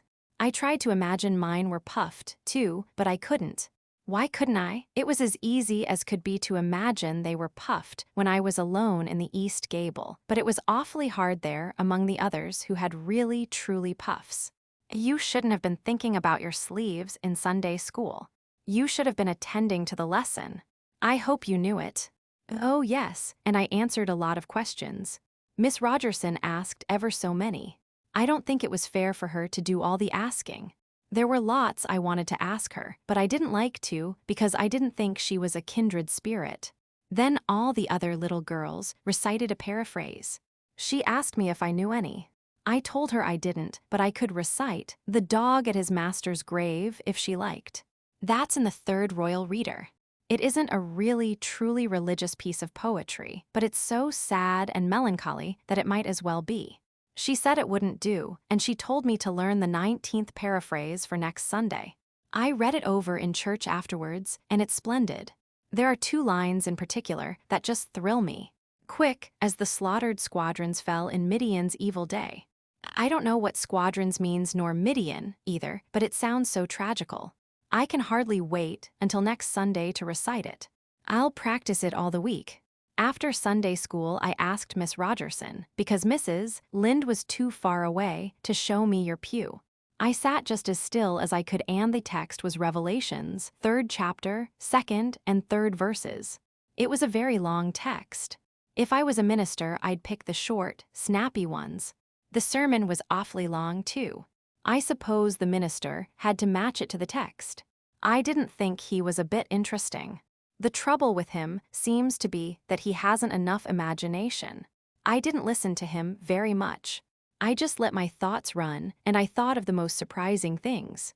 Marilla felt helplessly that all this should be sternly reproved, but she was hampered by the undeniable fact that some of the things Anne had said, especially about the minister's sermons and Mr. Bell's prayers, were what she herself had really thought deep down in her heart for years, but had never given expression to. It almost seemed to her that those secret, unuttered, critical thoughts had suddenly taken visible and accusing shape and form in the person of this outspoken morsel of neglected humanity. Chapter 12. A Solemn Vow and Promise. It was not until the next Friday that Marilla heard the story of the flower-wreathed hat. She came home from Mrs. Lynde's and called Anne to account. "Anne, Mrs. Rachel says you went to church last Sunday with your hat rigged out ridiculous with roses and buttercups. What on earth put you up to such a caper? A pretty-looking object you must have been." "Oh, I know pink and yellow aren't becoming to me," began Anne. "Becoming fiddlesticks. It was putting flowers on your hat at all, no matter what color they were, that was ridiculous."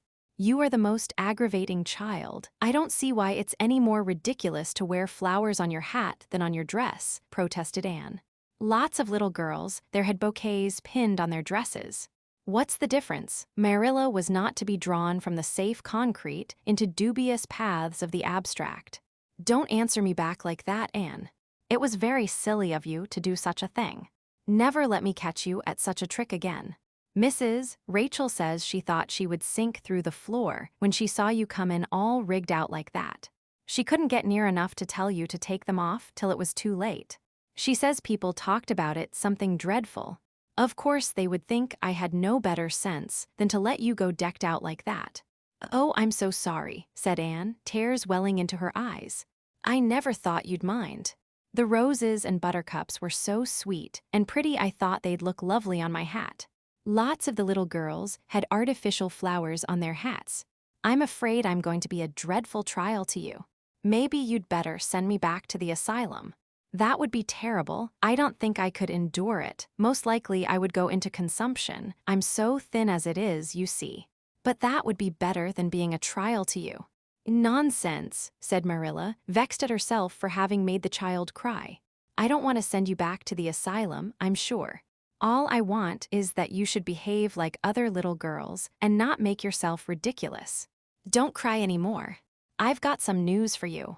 Diana Barry came home this afternoon. I'm going up to see if I can borrow a skirt pattern from Mrs. Barry, and if you like you can come with me and get acquainted with Diana." Anne rose to her feet with clasped hands, the tears still glistening on her cheeks. The dish towel she had been hemming slipped unheeded to the floor.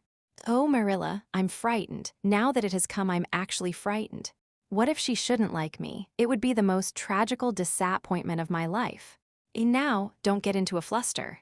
And I do wish you wouldn't use such long words. It sounds so funny in a little girl. I guess Diana'll like you well enough. It's her mother you've got to reckon with. If she doesn't like you, it won't matter how much Diana does. If she has heard about your outburst to Mrs. Lynde and going to church with buttercups round your hat, I don't know what she'll think of you. You must be polite and well-behaved, and don't make any of your startling speeches. For pity's sake, if the child isn't actually trembling, Anne was trembling. Her face was pale and tense. Oh, Marilla, you'd be excited, too, if you were going to meet a little girl you hoped to be your bosom friend and whose mother mightn't like you, she said, as she hastened to get her hat. They went over to Orchard Slope, by the short cut across the brook, and up the Furry Hill Grove. Mrs. Barry came to the kitchen door in answer to Marilla's knock. She was a tall, black-eyed, black-haired woman with a very resolute mouth. She had the reputation of being very strict with her children. "How do you do, Marilla?" she said cordially. "Come in. And this is the little girl you have adopted, I suppose." "Yes, this is Anne Shirley," said Marilla. "Spelled with an E," gasped Anne, who, tremulous and excited as she was determined there should be no misunderstanding on that important point. Mrs. Barry, not hearing or not comprehending, merely shook hands and said kindly, "How are you?" "I am well in body, although considerable rumpled up in spirit, thank you, ma'am," said Anne gravely. Then aside to Marilla in an audible whisper, "There wasn't anything startling in that, was there, Marilla?" Diana was sitting on the sofa, reading a book which she dropped when the callers entered. She was a very pretty little girl, with her mother's black eyes and hair, and rosy cheeks, and the merry expression which was her inheritance from her father. "This is my little girl Diana," said Mrs. Barry. "Diana, you might take Anne out into the garden and show her your flowers. It will be better for you than straining your eyes over that book. She reads entirely too much." This to Marilla as the little girls went out, and I can't prevent her, for her father aids and abets her. She's always poring over a book. I'm glad she has the prospect of a playmate. Perhaps it will take her more out of doors. Outside in the garden, which was full of mellow sunset light streaming through the dark old firs to the west of it, stood Anne and Diana, gazing bashfully at each other over a clump of gorgeous tiger lilies. The Barry garden was a bowery wilderness of flowers, which would have delighted Anne's heart at any time less fraught with destiny. It was encircled by huge old willows and tall firs, beneath which flourished flowers that loved the shade. Prim, right-angled paths neatly bordered with clamshells intersected it like moist red ribbons, and in the beds between old-fashioned flowers ran riot. There were rosy bleeding hearts and great splendid crimson peonies, white, fragrant narcissi and thorny, sweet Scotch roses, pink and blue and white columbines and lilac-tinted bouncing bets, clumps of southernwood and ribbon grass and mint, purple Adam and Eve, daffodils and masses of sweet clover white with its delicate, fragrant, feathery sprays, scarlet lightning that shot its fiery lances over prim white musk flowers. "Oh, Diana," said Anne at last, clasping her hands and speaking almost in a whisper. "Oh, do you think you can like me a little, enough to be my bosom friend?" Diana laughed. Diana always laughed before she spoke. "Why, I guess so," she said frankly. "I'm awfully glad you've come to live at Green Gables. It will be jolly to have somebody to play with. There isn't any other girl who lives near enough to play with, and I've no sisters big enough." "Will you swear to be my friend forever and ever?" demanded Anne eagerly. Diana looked shocked. "Why, it's dreadfully wicked to swear," she said rebukingly. "Oh no, not my kind of swearing. There are two kinds, you know."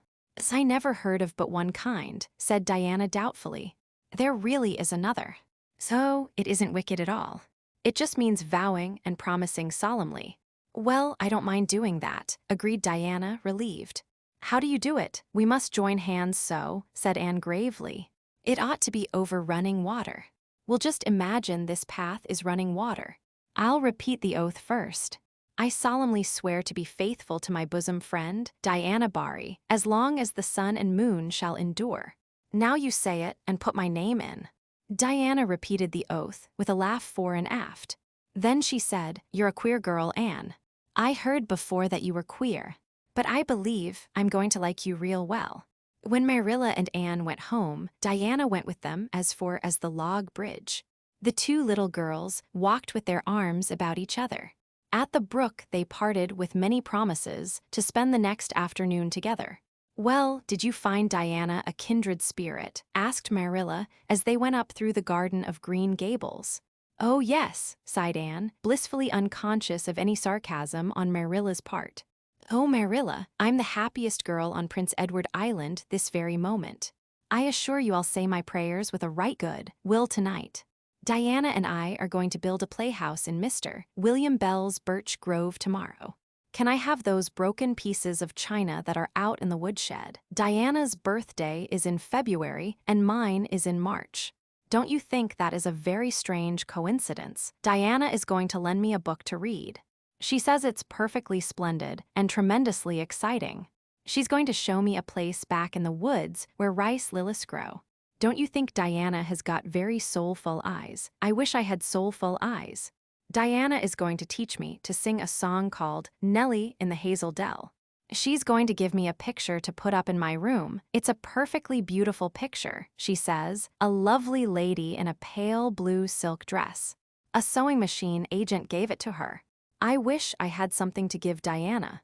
I'm an inch taller than Diana, but she is ever so much fatter. She says she'd like to be thin because it's so much more graceful, but I'm afraid she only said it to soothe my feelings. We're going to the shore someday to gather shells. We have agreed to call the spring down by the log bridge the Dryad's Bubble. Isn't that a perfectly elegant name? I read a story once about a spring called that. A dryad is sort of a grown-up fairy, I think. Well, all I hope is you won't talk Diana to death, said Marilla. But remember this in all your planning, Anne. You're not going to play all the time, nor most of it. You'll have your work to do, and it'll have to be done first. Anne's cup of happiness was full, and Matthew caused it to overflow. He had just got home from a trip to the store at Carmody, and he sheepishly produced a small parcel from his pocket and handed it to Anne, with a deprecatory look at Marilla. "I heard you say you liked chocolate sweeties, so I got you some," he said. "Humph," sniffed Marilla. "It'll ruin her teeth and stomach." There, child, don't look so dismal. You can eat those, since Matthew has gone and got them. He'd better have brought you peppermints. They're wholesomer. Don't sicken yourself eating all them at once now." "Oh no, indeed I won't," said Anne eagerly. "I'll just eat one tonight, Marilla.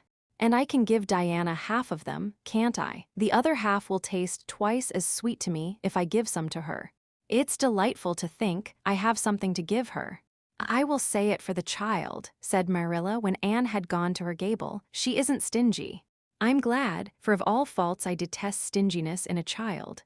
Dear me, it's only 3 weeks since she came, and it seems as if she'd been here always. I can't imagine the place without her. Now, don't be looking I told you so, Matthew. That's bad enough in a woman, but it isn't to be endured in a man. I'm perfectly willing to own up that I'm glad I consented to keep the child and that I'm getting fond of her, but don't you rub it in, Matthew Cuthbert." Chapter 13. The Delights of Anticipation. "It's time Anne was in to do her sewing," said Marilla, glancing at the clock and then out into the yellow August afternoon where everything drowsed in the heat. "She stayed playing with Diana more than half an hour more'n I gave her leave to, and now she's perched out there on the woodpile talking to Matthew, 19 to the dozen, when she knows perfectly well she ought to be at her work. And of course, he's listening to her like a perfect ninny. I never saw such an infatuated man.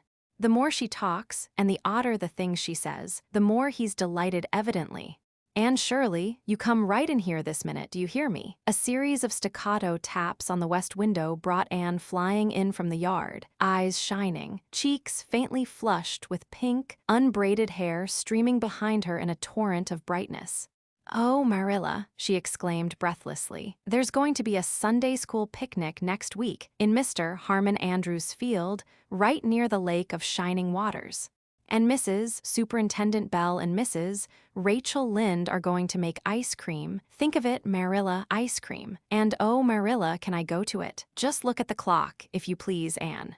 What time did I tell you to come in? 2 o'clock. But isn't it splendid about the picnic, Marilla? Please, can I go? Oh, I've never been to a picnic. I've dreamed of picnics, but I've never— Yes, I told you to come at 2 o'clock. And it's 2:45. I'd like to know why you didn't obey me, Anne. Why, I meant to, Marilla, as much as could be. But you have no idea how fascinating Idlewild is. And then, of course, I had to tell Matthew about the picnic. Matthew is such a sympathetic listener. Please, can I go? You'll have to learn to resist the fascination of idle whatever you call it. When I tell you to come in at a certain time, I mean that time and not half an hour later. And you needn't stop to discourse with sympathetic listeners on your way, either. As for the picnic, of course you can go. You're a Sunday school scholar, and it's not likely I'd refuse to let you go when all the other little girls are going. But, faltered Anne, Diana says that everybody must take a basket of things to eat. I can't cook, as you know, Marilla, and I don't mind going to a picnic without puffed sleeves so much, but I'd feel terribly humiliated if I had to go without a basket. It's been preying on my mind ever since Diana told me. Well, it needn't prey any longer. I'll bake you a basket. So, you dear good Marilla. Oh, you are so kind to me. Oh, I'm so much obliged to you. Getting through with her O's, Anne cast herself into Marilla's arms and rapturously kissed her sallow cheek. It was the first time in her whole life that childish lips had voluntarily touched Marilla's face. Again, that sudden sensation of startling sweetness thrilled her. She was secretly vastly pleased at Anne's impulsive caress, which was probably the reason why she said brusquely, There, never mind your kissing nonsense. I'd sooner see you doing strictly as you're told. As for cooking, I mean to begin giving you lessons in that some of these days. But you're so feather-brained, Anne. I've been waiting to see if you'd sober down a little and learn to be steady before I begin. You've got to keep your wits about you in cooking and not stop in the middle of things to let your thoughts rove all over creation. Now, get out your patchwork and have your square done before tea time. I do not like patchwork, said Anne dolefully, hunting out her work-basket and sitting down before a little heap of red and white diamonds with a sigh. I think some kinds of sewing would be nice, but there's no scope for imagination in patchwork. It's just one little seam after another, and you never seem to be getting anywhere. But of course, I'd rather be Anne of Green Gables sewing patchwork than Anne of any other place, with nothing to do but play. I wish time went as quick sewing patches as it does when I'm playing with Diana, though. Oh, we do have such elegant times, Marilla. I have to furnish most of the imagination, but I'm well able to do that. Diana is simply perfect in every other way.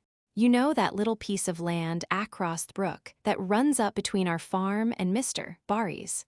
It belongs to Mr. William Bell, and right in the corner there is a little ring of white birch trees, the most romantic spot, Marilla. Diana and I have our playhouse there. We call it Idlewild. Isn't that a poetical name? I assure you it took me some time to think it out. I stayed awake nearly a whole night before I invented it. Then, just as I was dropping off to sleep, it came like an inspiration. Diana was enraptured when she heard it. We have got our house fixed up elegantly.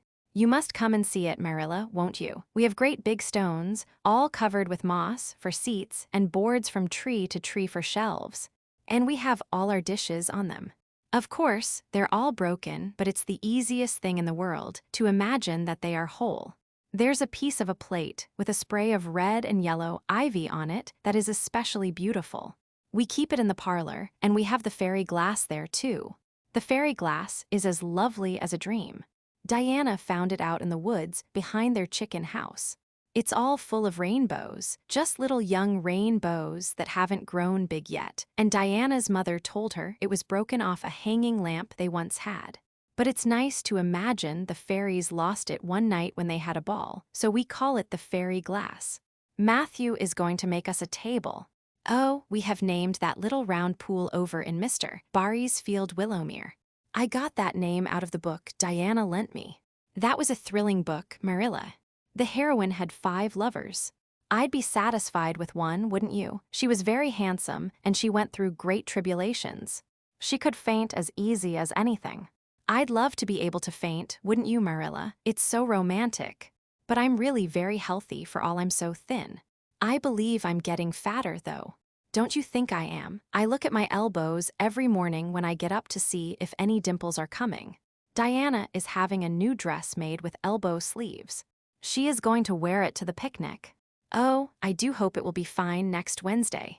I don't feel that I could endure the disappointment if anything happened to prevent me from getting to the picnic.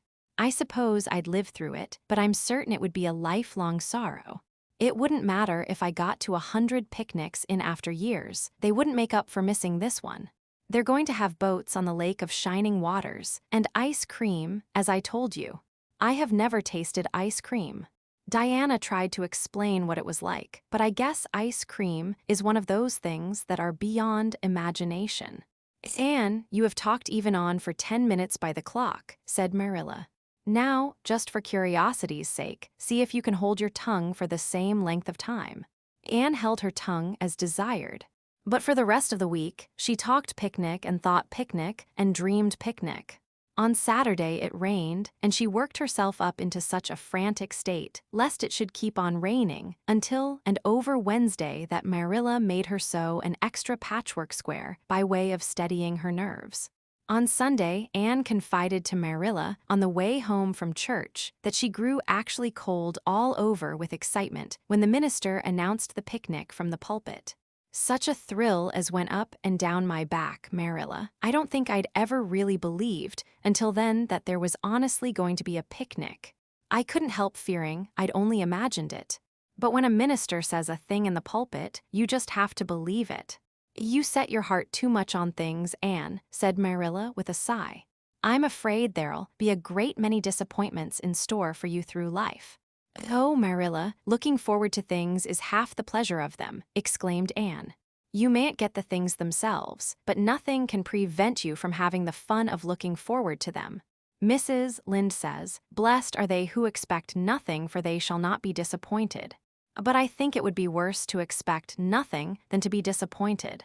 Marilla wore her amethyst brooch to church that day as usual. Marilla always wore her amethyst brooch to church. She would have thought it rather sacrilegious to leave it off, as bad as forgetting her Bible or her collection dime. That amethyst brooch was Marilla's most treasured possession. A seafaring uncle had given it to her mother, who in turn had bequeathed it to Marilla. It was an old-fashioned oval, containing a braid of her mother's hair, surrounded by a border of very fine amethysts. Marilla knew too little about precious stones to realize how fine the amethysts actually were, but she thought them very beautiful and was always pleasantly conscious of their violet shimmer at her throat, above her good brown satin dress, even although she could not see it. Anne had been smitten with delighted admiration when she first saw that brooch. Oh, Marilla, it's a perfectly elegant brooch. I don't know how you can pay attention to the sermon or the prayers when you have it on. I couldn't, I know. I think amethysts are just sweet. They are what I used to think diamonds were like. Long ago, before I had ever seen a diamond, I read about them and I tried to imagine what they would be like. I thought they would be lovely glimmering purple stones. When I saw a real diamond in a lady's ring one day, I was so disappointed I cried. Of course, it was very lovely, but it wasn't my idea of a diamond. Will you let me hold the brooch for 1 minute, Marilla? Do you think amethysts can be the souls of good violets? Chapter 14.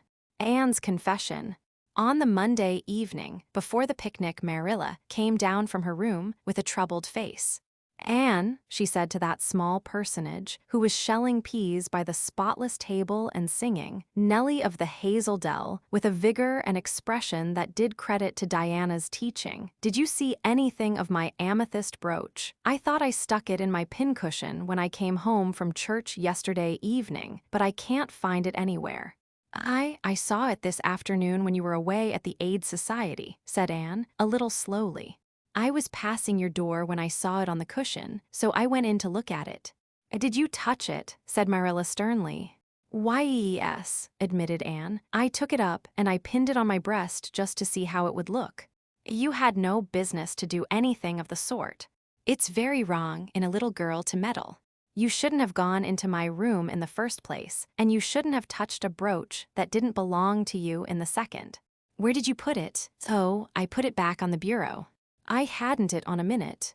Truly, I didn't mean to meddle, Marilla.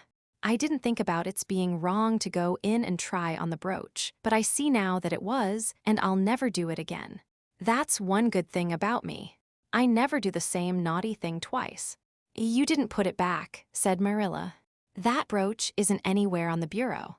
You've taken it out or something, Anne. I did put it back, said Anne quickly. Pertly, Marilla thought. I don't just remember whether I stuck it on the pincushion or laid it in the china tray. But I'm perfectly certain I put it back. I'll go and have another look, said Marilla, determining to be just. If you put that brooch back, it's there still. If it isn't, I'll know you didn't, that's all. Marilla went to her room and made a thorough search, not only over the bureau, but in every other place she thought the brooch might possibly be. It was not to be found, and she returned to the kitchen. And the brooch is gone. By your own admission, you were the last person to handle it. Now, what have you done with it? Tell me the truth at once.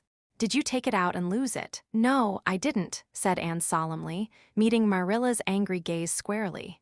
I never took the brooch out of your room, and that is the truth, if I was to be led to the block for it, although I'm not very certain what a block is. So there, Marilla. Anne's "so there" was only intended to emphasize her assertion, but Marilla took it as a display of defiance.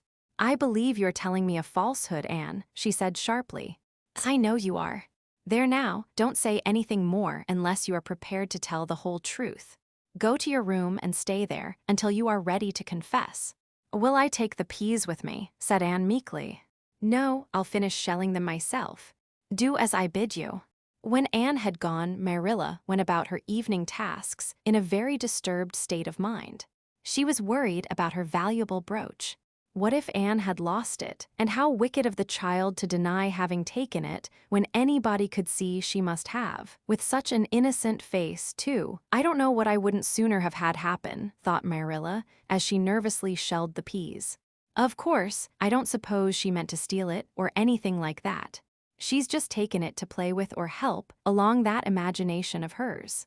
She must have taken it, that's clear, for there hasn't been a soul in that room since she was in it, by her own story, until I went up tonight. And the brooch is gone, there's nothing surer. I suppose she has lost it and is afraid to own up for fear she'll be punished. It's a dreadful thing to think she tells falsehoods. It's a far worse thing than her fit of temper. It's a fearful responsibility to have a child in your house you can't trust. Slyness and untruthfulness, that's what she has displayed. I declare I feel worse about that than about the brooch. If she'd only have told the truth about it, I wouldn't mind so much. Marilla went to her room at intervals all through the evening and searched for the brooch, without finding it. A bedtime visit to the east gable produced no result. Anne persisted in denying that she knew anything about the brooch, but Marilla was only the more firmly convinced that she did. She told Matthew the story the next morning. Matthew was confounded and puzzled. He could not so quickly lose faith in Anne, but he had to admit that circumstances were against her. You're sure it hasn't fell down behind the bureau, was the only suggestion he could offer. I've moved the bureau and I've taken out the drawers and I've looked in every crack and cranny, was Marilla's positive answer.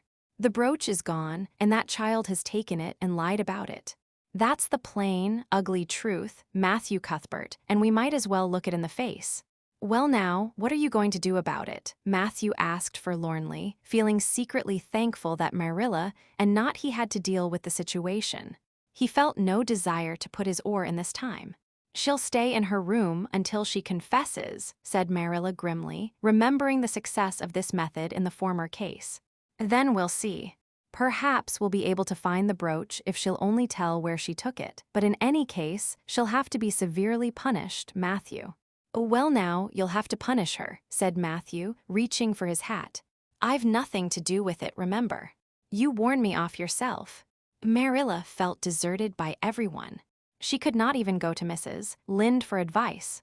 She went up to the east gable with a very serious face and left it with a face more serious still.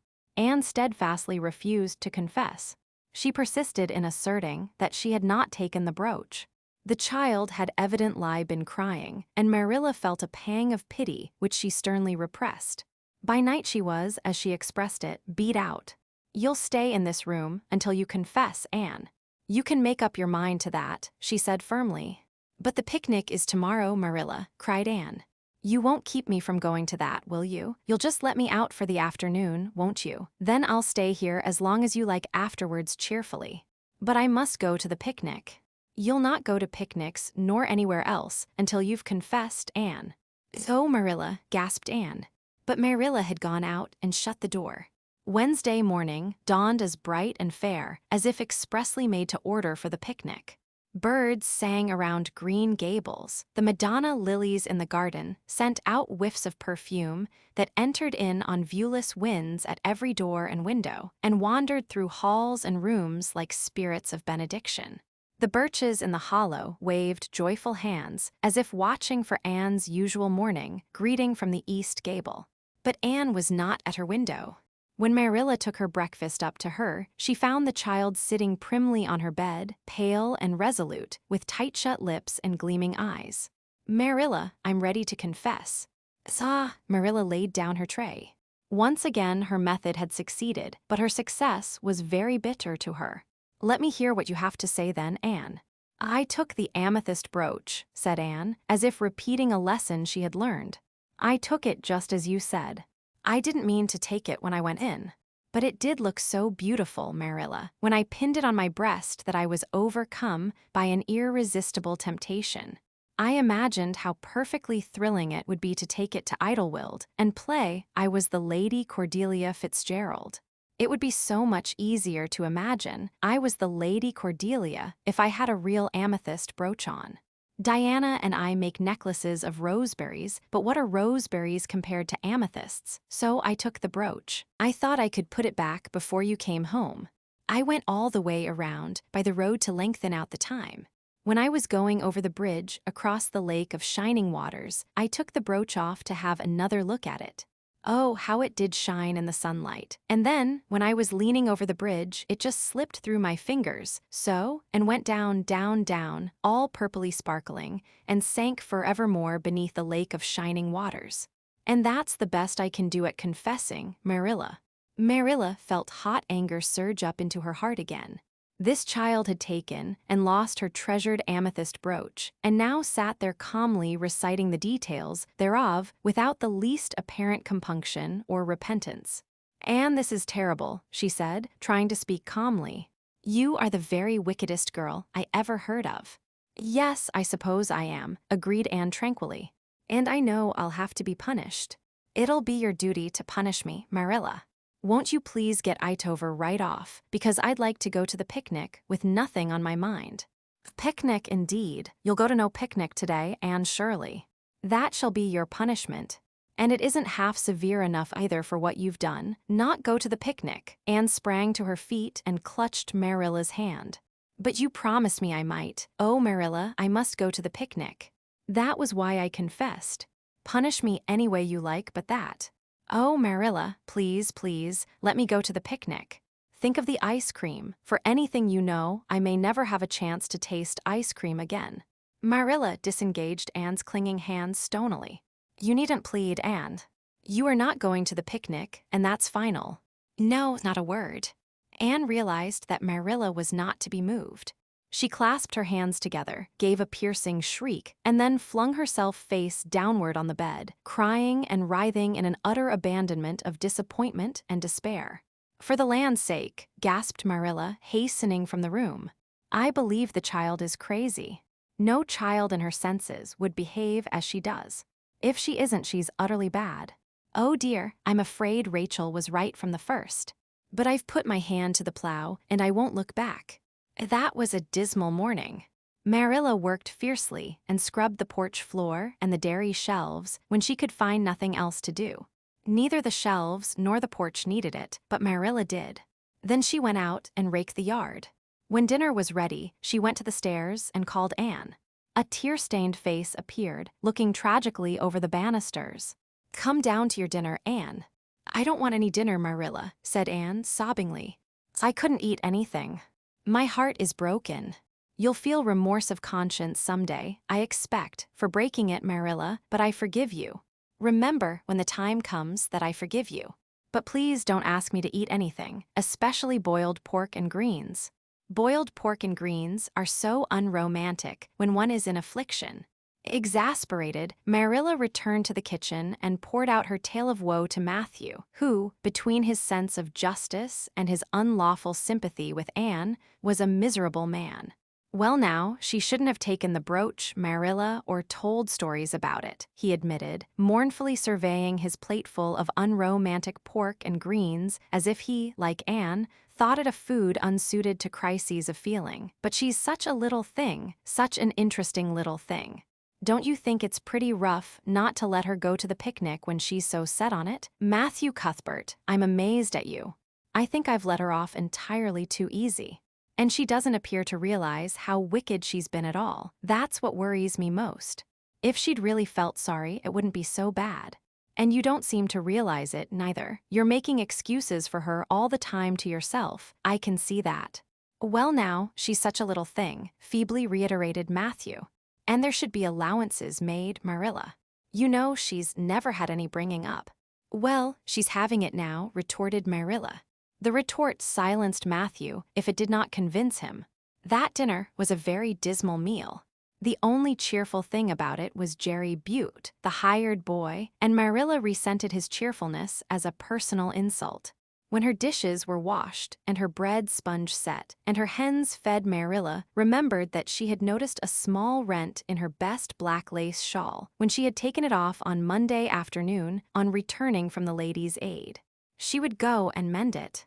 The shawl was in a box in her trunk.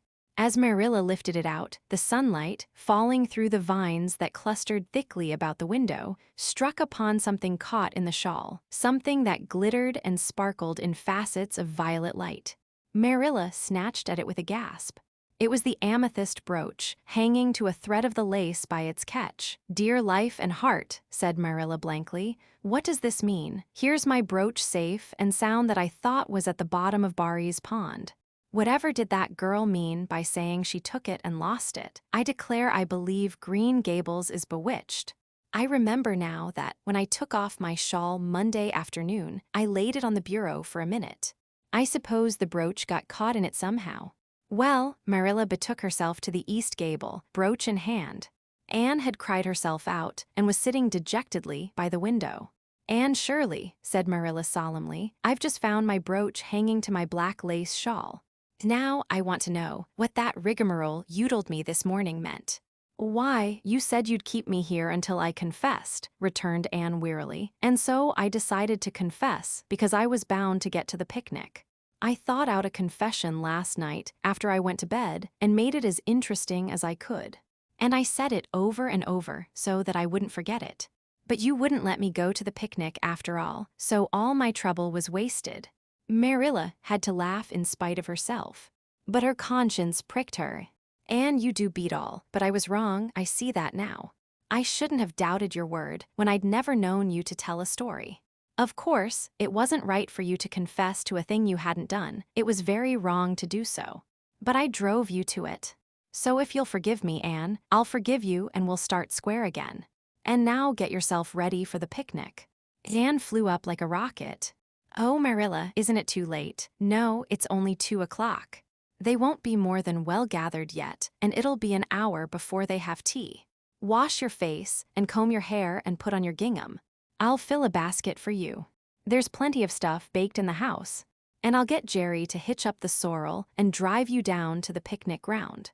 "Oh, Marilla," exclaimed Anne, flying to the washstand.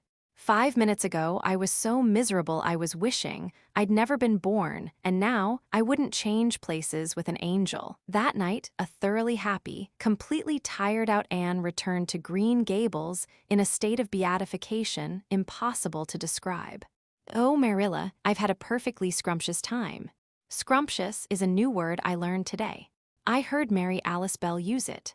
Isn't it very expressive? Everything was lovely. We had a splendid tea, and then Mr. Harmon Andrews took us all for a row on the lake of shining waters, 6 of us at a time. And Jane Andrews nearly fell overboard. She was leaning out to pick water lilies, and if Mr. Andrews hadn't caught her by her sash, just in the nick of time, she'd fallen in and probably been drowned. I wish it had been me. It would have been such a romantic experience to have been nearly drowned. It would be such a thrilling tale to tell. And we had the ice cream. Words fail me to describe that ice cream. Marilla, I assure you it was sublime. That evening, Marilla told the whole story to Matthew over her stocking basket. I'm willing to own up that I made a mistake, she concluded candidly, but I've learned a lesson. I have to laugh when I think of Anne's confession, although I suppose I shouldn't, for it really was a falsehood. But it doesn't seem as bad as the other would have been somehow, and anyhow I'm responsible for it. That child is hard to understand in some respects, but I believe she'll turn out all right yet. And there's one thing certain, no house will ever be dull that she's in. Chapter 15. A Tempest in the School. Teapot, what a splendid day, said Anne, drawing a long breath. Isn't it good just to be alive on a day like this? I pity the people who aren't born yet for missing it. They may have good days, of course, but they can never have this one. And it's splendider still to have such a lovely way to go to school by, isn't it? It's a lot nicer than going round by the road. That is so dusty and hot, said Diana practically, peeping into her dinner basket and mentally calculating if the 3 juicy, toothsome, raspberry tarts reposing there were divided among 10 girls, how many bites each girl would have. The little girls of Avonlea school always pooled their lunches, and to eat 3 raspberry tarts all alone, or even to share them only with one's best chum, would have forever and ever branded as awful mean the girl who did it. And yet, when the tarts were divided among 10 girls, you just got enough to tantalize you. The way Anne and Diana went to school was a pretty one. Anne thought those walks to and from school with Diana couldn't be improved upon even by imagination. Going around by the main road would have been so unromantic, but to go by Lover's Lane and Willowmere and Violet Vale and the Birch Path was romantic, if ever anything was. Lover's Lane opened out below the orchard at Green Gables and stretched far up into the woods to the end of the Cuthbert farm. It was the way by which the cows were taken to the back pasture and the wood hauled home in winter. Anne had named it Lover's Lane before she had been a month at Green Gables. Not that lovers ever really walk there, she explained to Marilla, but Diana and I are reading a perfectly magnificent book, and there's a lover's lane in it. So we want to have one too. And it's a very pretty name, don't you think? So romantic. We can't imagine the lovers into it, you know. I like that lane, because you can think out loud there without people calling you crazy. Anne, starting out alone in the morning, went down Lover's Lane as far as the brook. Here Diana met her, and the 2 little girls went on up the lane under the leafy arch of maples. Maples are such sociable trees, said Anne. They're always rustling and whispering to you until they came to a rustic bridge.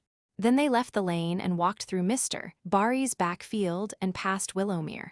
Beyond Willowmere came Violet Vale, a little green dimple in the shadow of Mr. Andrew Bell's big woods. Of course, there are no violets there now, Anne told Marilla, but Diana says there are millions of them in spring. Oh, Marilla, can't you just imagine you see them? It actually takes away my breath. I named it Violet Vale. Diana says she never saw the beat of me for hitting on fancy names for places. It's nice to be clever at something, isn't it? But Diana named the Birch Path. She wanted to, so I let her, but I'm sure I could have found something more poetical than plain Birch Path. Anybody can think of a name like that.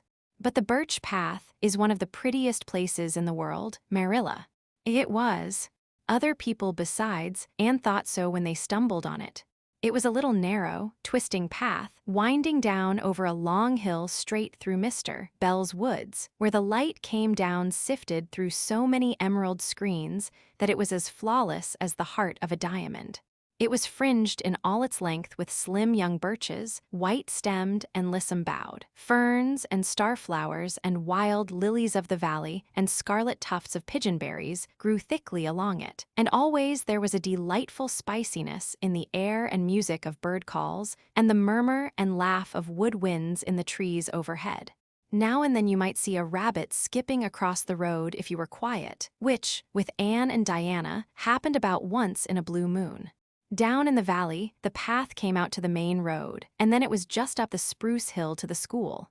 The Avonlea school was a whitewashed building, low in the eaves and wide in the windows, furnished inside with comfortable, substantial, old-fashioned desks that opened and shut, and were carved all over their lids with the initials and hieroglyphics of 3 generations of school children. The schoolhouse was set back from the road, and behind it was a dusky fir wood and a brook where all the children put their bottles of milk in the morning to keep cool and sweet until dinner hour. Marilla had seen Anne start off to school on the first day of September with many secret misgivings. Anne was such an odd girl. How would she get on with the other children? And how on earth would she ever manage to hold her tongue during school hours? Things went better than Marilla feared, however. Anne came home that evening in high spirits. "I think I'm going to like school here," she announced. "I don't think much of the master, through. He's all the time curling his mustache and making eyes at Prissy Andrews. Prissy is grown up, you know. She's 16, and she's studying for the entrance examination into Queen's Academy at Charlottetown next year. Tilly Boulter says the master is dead gone on her. She's got a beautiful complexion and curly brown hair, and she does it up so elegantly. She sits in the long seat at the back, and he sits there, too, most of the time, to explain her lessons, he says. But Ruby Gillies says she saw him writing something on her slate, and when Prissy read it, she blushed as red as a beet and giggled. And Ruby Gillies says she doesn't believe it had anything to do with the lesson."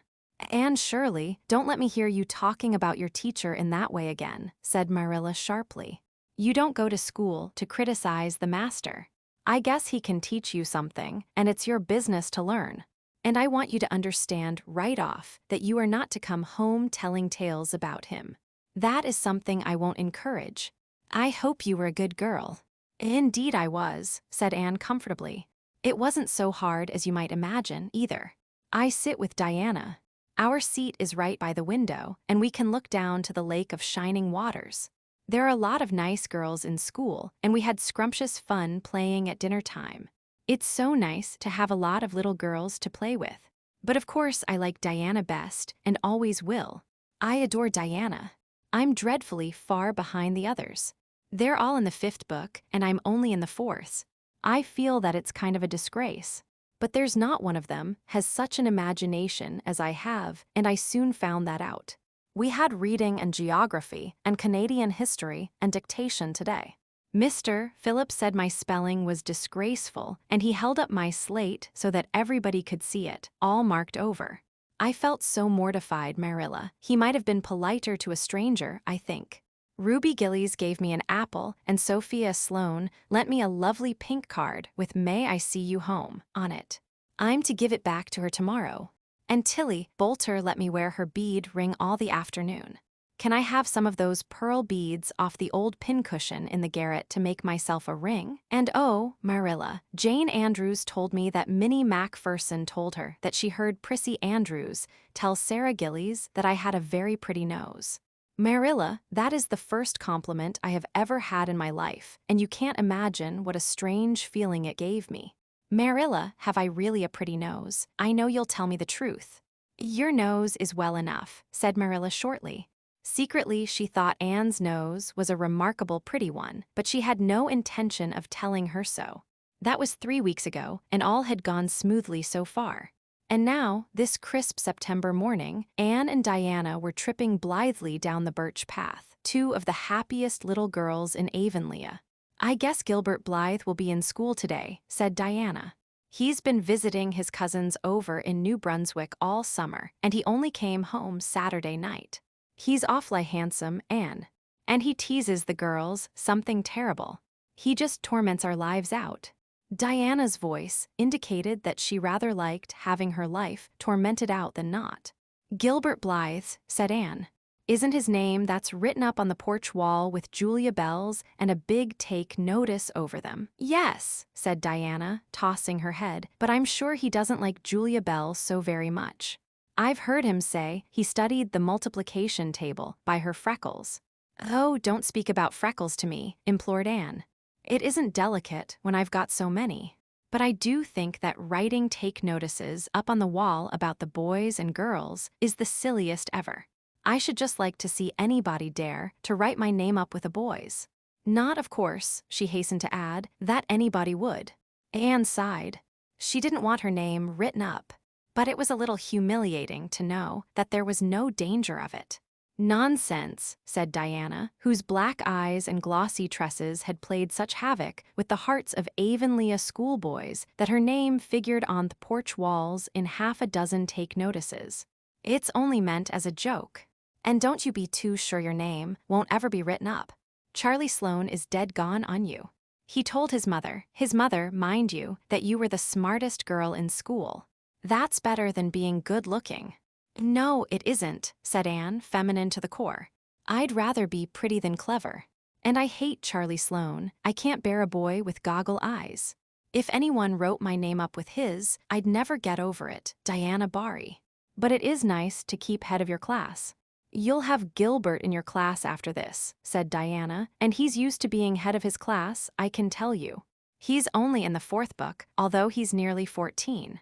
4 years ago, his father was sick and had to go out to Alberta for his health, and Gilbert went with him. They were there 3 years, and Gil didn't go to school hardly any until they came back. You won't find it so easy to keep head after this, Anne. I'm glad, said Anne quickly. I couldn't really feel proud of keeping head of little boys and girls of just 9 or 10. I got up yesterday spelling ebullition. Josie Pye was head, and mind you, she peeped in her book. Mr. Phillips didn't see her. He was looking at Prissy Andrews, but I did. I just swept her a look of freezing scorn, and she got as red as a beet and spelled it wrong after all. Those Pye girls are cheats all round, said Diana indignantly as they climbed the fence of the main road. Gertie Pye actually went and put her milk bottle in my place in the brook yesterday. Did you ever? I don't speak to her now. When Mr. Phillips was in the back of the room hearing Prissy Andrews' Latin, Diana whispered to Anne, "That's Gilbert Blythe sitting right across the aisle from you, Anne. Just look at him and see if you don't think he's handsome." Anne looked accordingly. She had a good chance to do so, for the said Gilbert Blythe was absorbed in stealthily pinning the long yellow braid of Ruby Gillies, who sat in front of him, to the back of her seat. He was a tall boy, with curly brown hair, roguish hazel eyes, and a mouth twisted into a teasing smile. Presently, Ruby Gillies started up to take a sum to the master. She fell back into her seat with a little shriek, believing that her hair was pulled out by the roots. Everybody looked at her, and Mr. Phillips glared so sternly that Ruby began to cry. Gilbert had whisked the pin out of sight and was studying his history with the soberest face in the world. But when the commotion subsided, he looked at Anne and winked with inexpressible drollery. "I think your Gilbert Blythe is handsome," confided Anne to Diana, "but I think he's very bold. It isn't good manners to wink at a strange girl." But it was not until the afternoon that things really began to happen. Mr. Phillips was back in the corner explaining a problem in algebra to Prissy Andrews, and the rest of the scholars were doing pretty much as they pleased, eating green apples, whispering, drawing pictures on their slates, and driving crickets harnessed to strings up and down aisle. Gilbert Blythe was trying to make Anne Shirley look at him and failing utterly, because Anne was at that moment totally oblivious not only to the very existence of Gilbert Blythe, but of every other scholar in Avonlea school itself. With her chin propped on her hands and her eyes fixed on the blue glimpse of the lake of shining waters that the west window afforded, she was far away in a gorgeous dreamland hearing and seeing nothing save her own wonderful visions. Gilbert Blythe wasn't used to putting himself out to make a girl look at him and meeting with failure. She should look at him, that red-haired Shirley girl with the little pointed chin and the big eyes that weren't like the eyes of any other girl in Avonlea school. Gilbert reached across the aisle, picked up the end of Anne's long red braid, held it out at arm's length, and said in a piercing whisper, "Carrots, carrots." Then Anne looked at him with a vengeance. She did more than look. She sprang to her feet, her bright fancies fallen into cureless ruin. She flashed one indignant glance at Gilbert from eyes whose angry sparkle was swiftly quenched in equally angry tears. "You mean hateful boy," she exclaimed passionately. "How dare you?" And then thwack. Anne had brought her slate down on Gilbert's head and cracked it, slate not head, clear across. Avonlea School always enjoyed a scene. This was an especially enjoyable one. Everybody said, "Oh," in horrified delight. Diana gasped. Ruby Gillies, who was inclined to be hysterical, began to cry. Tommy Sloane let his team of crickets escape him altogether while he stared open-mouthed at the tableau. Mr. Phillips stalked down the aisle and laid his hand heavily on Anne's shoulder. "Anne Shirley, what does this mean?" he said angrily. Anne returned no answer. It was asking too much of flesh and blood to expect her to tell before the whole school that she had been called carrots. Gilbert it was who spoke up stoutly. "It was my fault, Mr. Phillips. I teased her." Mr. Phillips paid no heed to Gilbert. "I am sorry to see a pupil of mine displaying such a temper and such a vindictive spirit," he said in a solemn tone, as if the mere fact of being a pupil of his ought to root out all evil passions from the hearts of small, imperfect mortals. "Anne, go and stand on the platform in front of the blackboard for the rest of the afternoon." Anne would have infinitely preferred a whipping to this punishment, under which her sensitive spirit quivered as from a whiplash. With a white, set face she obeyed. Mr. Phillips took a chalk crayon and wrote on the blackboard above her head, "Anne Shirley has a very bad temper. Anne Shirley must learn to control her temper," and then read it out loud so that even the primer class, who couldn't read writing, should understand it. Anne stood there the rest of the afternoon with that legend above her. She did not cry or hang her head. Anger was still too hot in her heart for that, and it sustained her amid all her agony of humiliation. With resentful eyes and passion-red cheeks, she confronted alike Diana's sympathetic gaze and Charlie Sloane's indignant nods and Josie Pye's malicious smiles. As for Gilbert Blythe, she would not even look at him. She would never look at him again. She would never speak to him. When school was dismissed, Anne marched out with her red head held high. Gilbert Blythe tried to intercept her at the porch door. "I'm awfully sorry I made fun of your hair, Anne," he whispered contritely. "Honest I am. Don't be mad for keeps now." Anne swept by disdainfully, without look or sign of hearing. "Oh, how could you, Anne?" breathed Diana as they went down the road half reproachfully, half admiringly. Diana felt that she could never have resisted Gilbert's plea. "I shall never forgive Gilbert Blythe," said Anne firmly. "And Mr. Phillips spelled my name without an E, too. The iron has entered into my soul, Diana." Diana hadn't the least idea what Anne meant, but she understood it was something terrible. "You mustn't mind Gilbert making fun of your hair," she said soothingly. "Why, he makes fun of all the girls. He laughs at mine because it's so black. He's called me a crow a dozen times, and I never heard him apologize for anything before, either." "There's a great deal of difference between being called a crow and being called carrots," said Anne with dignity. "Gilbert Blythe has hurt my feelings excruciatingly, Diana. It is possible the matter might have blown over without more excruciation if nothing else had happened. But when things begin to happen, they are apt to keep on." Avonlea scholars often spent noon hour picking gum in Mr. Bell's spruce grove over the hill and across his big pasture field. From there they could keep an eye on Eben Wright's house, where the master boarded.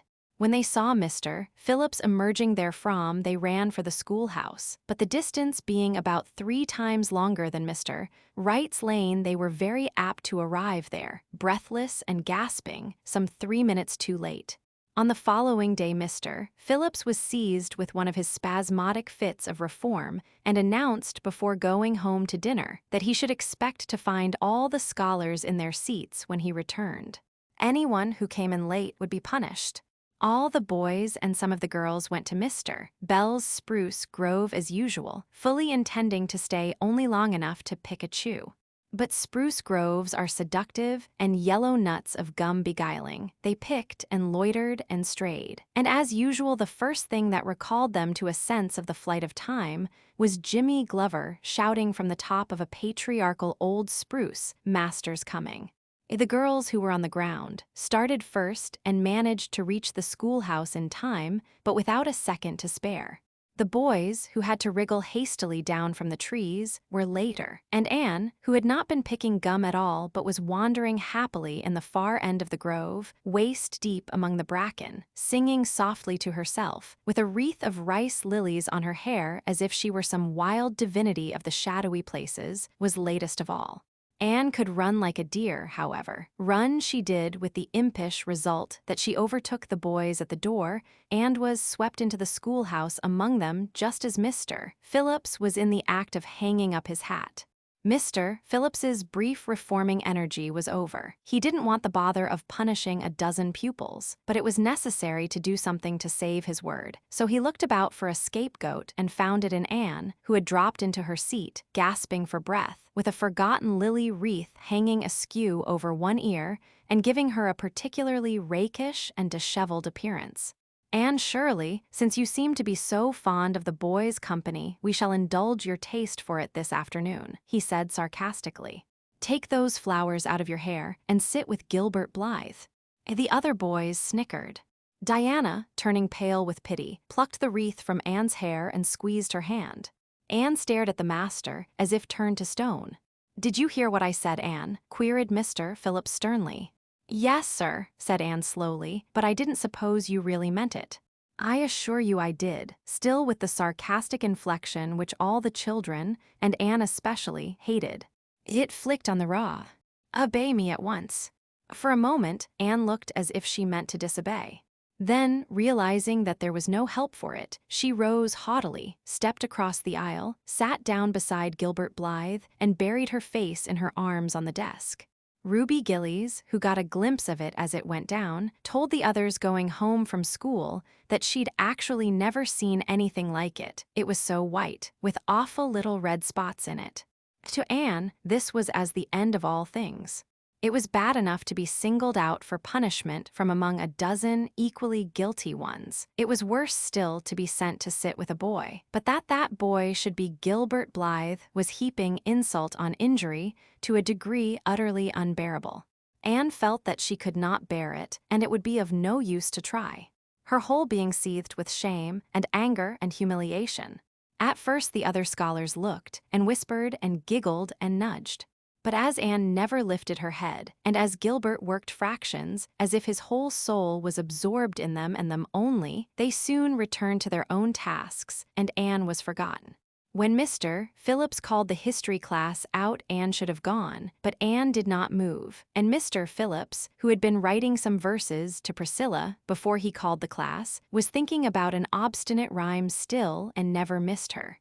Once, when nobody was looking, Gilbert took from his desk a little pink candy heart with a gold motto on it, "You are sweet," and slipped it under the curve of Anne's arm.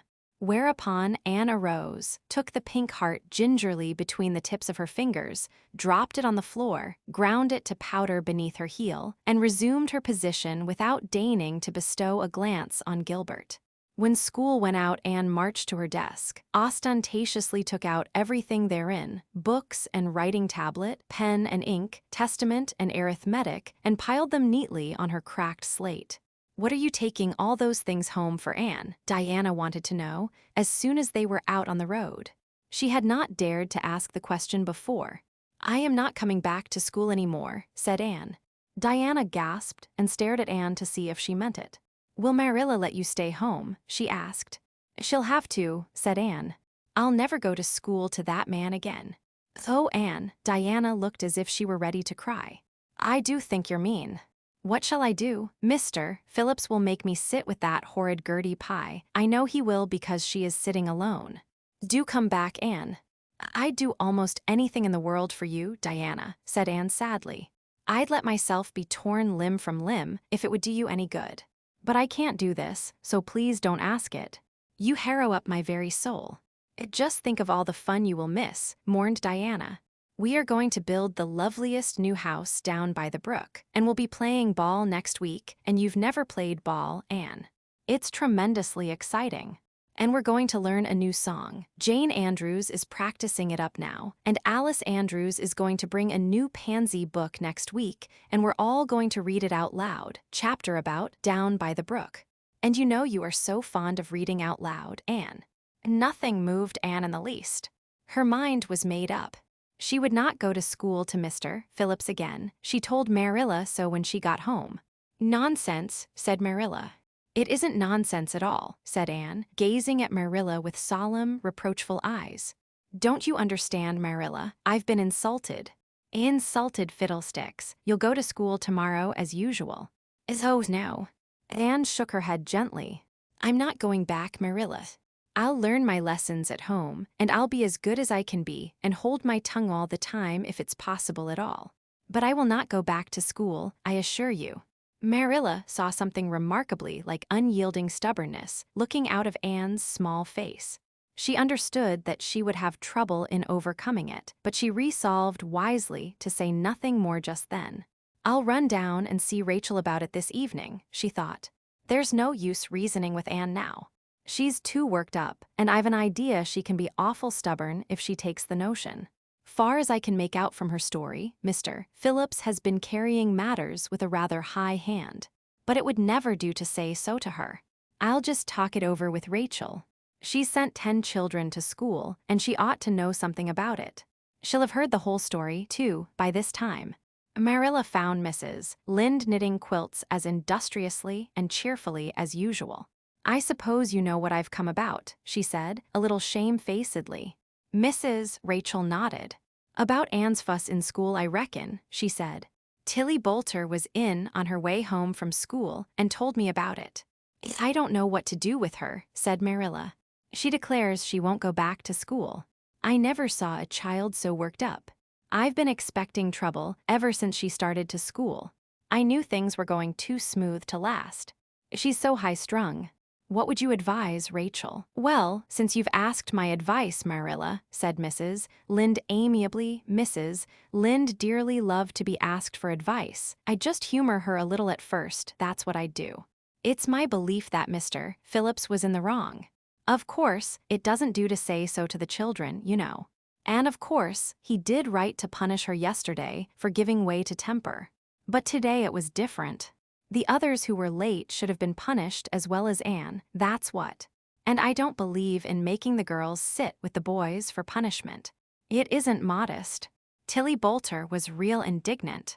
She took Anne's part right through and said all the scholars did too. Anne seems real popular among them, somehow. I never thought she'd take with them so well.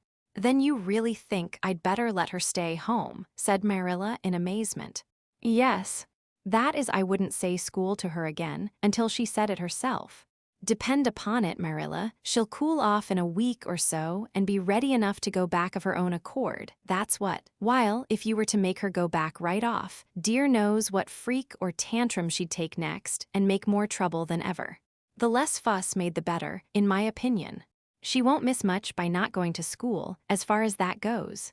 Mr. Phillips isn't any good at all as a teacher. The order he keeps is scandalous, that's what, and he neglects the young fry and puts all his time on those big scholars he's getting ready for Queen's.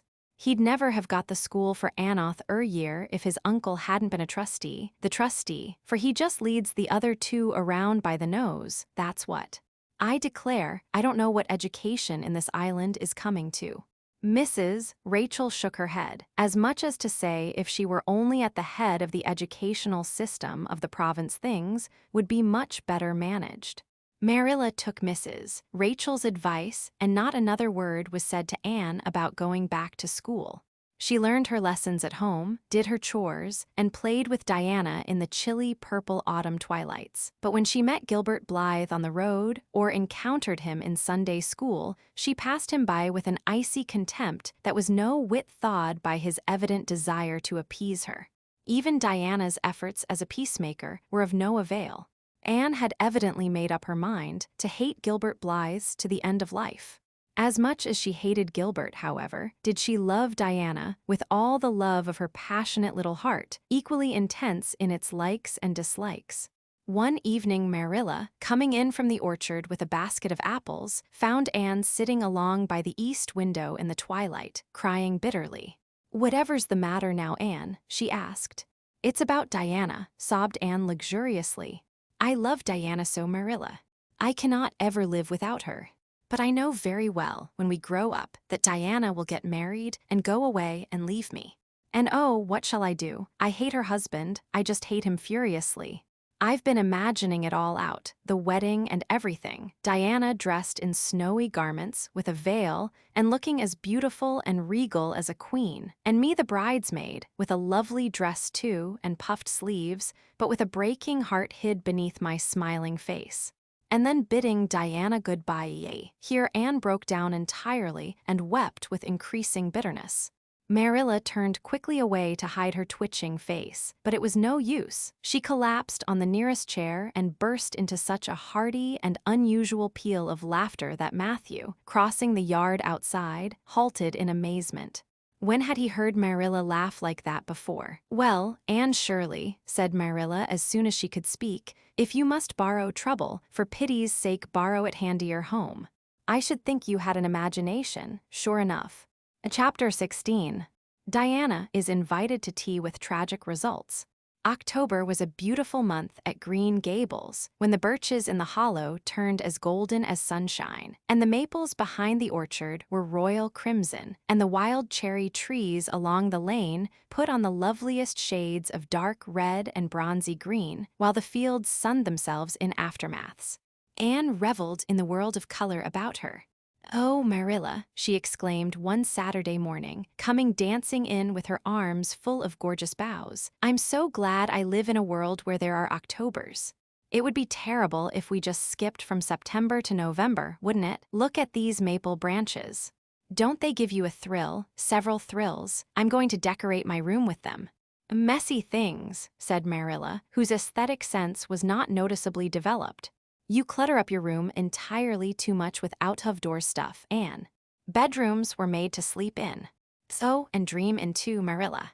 And you know one can dream so much better in a room where there are pretty things.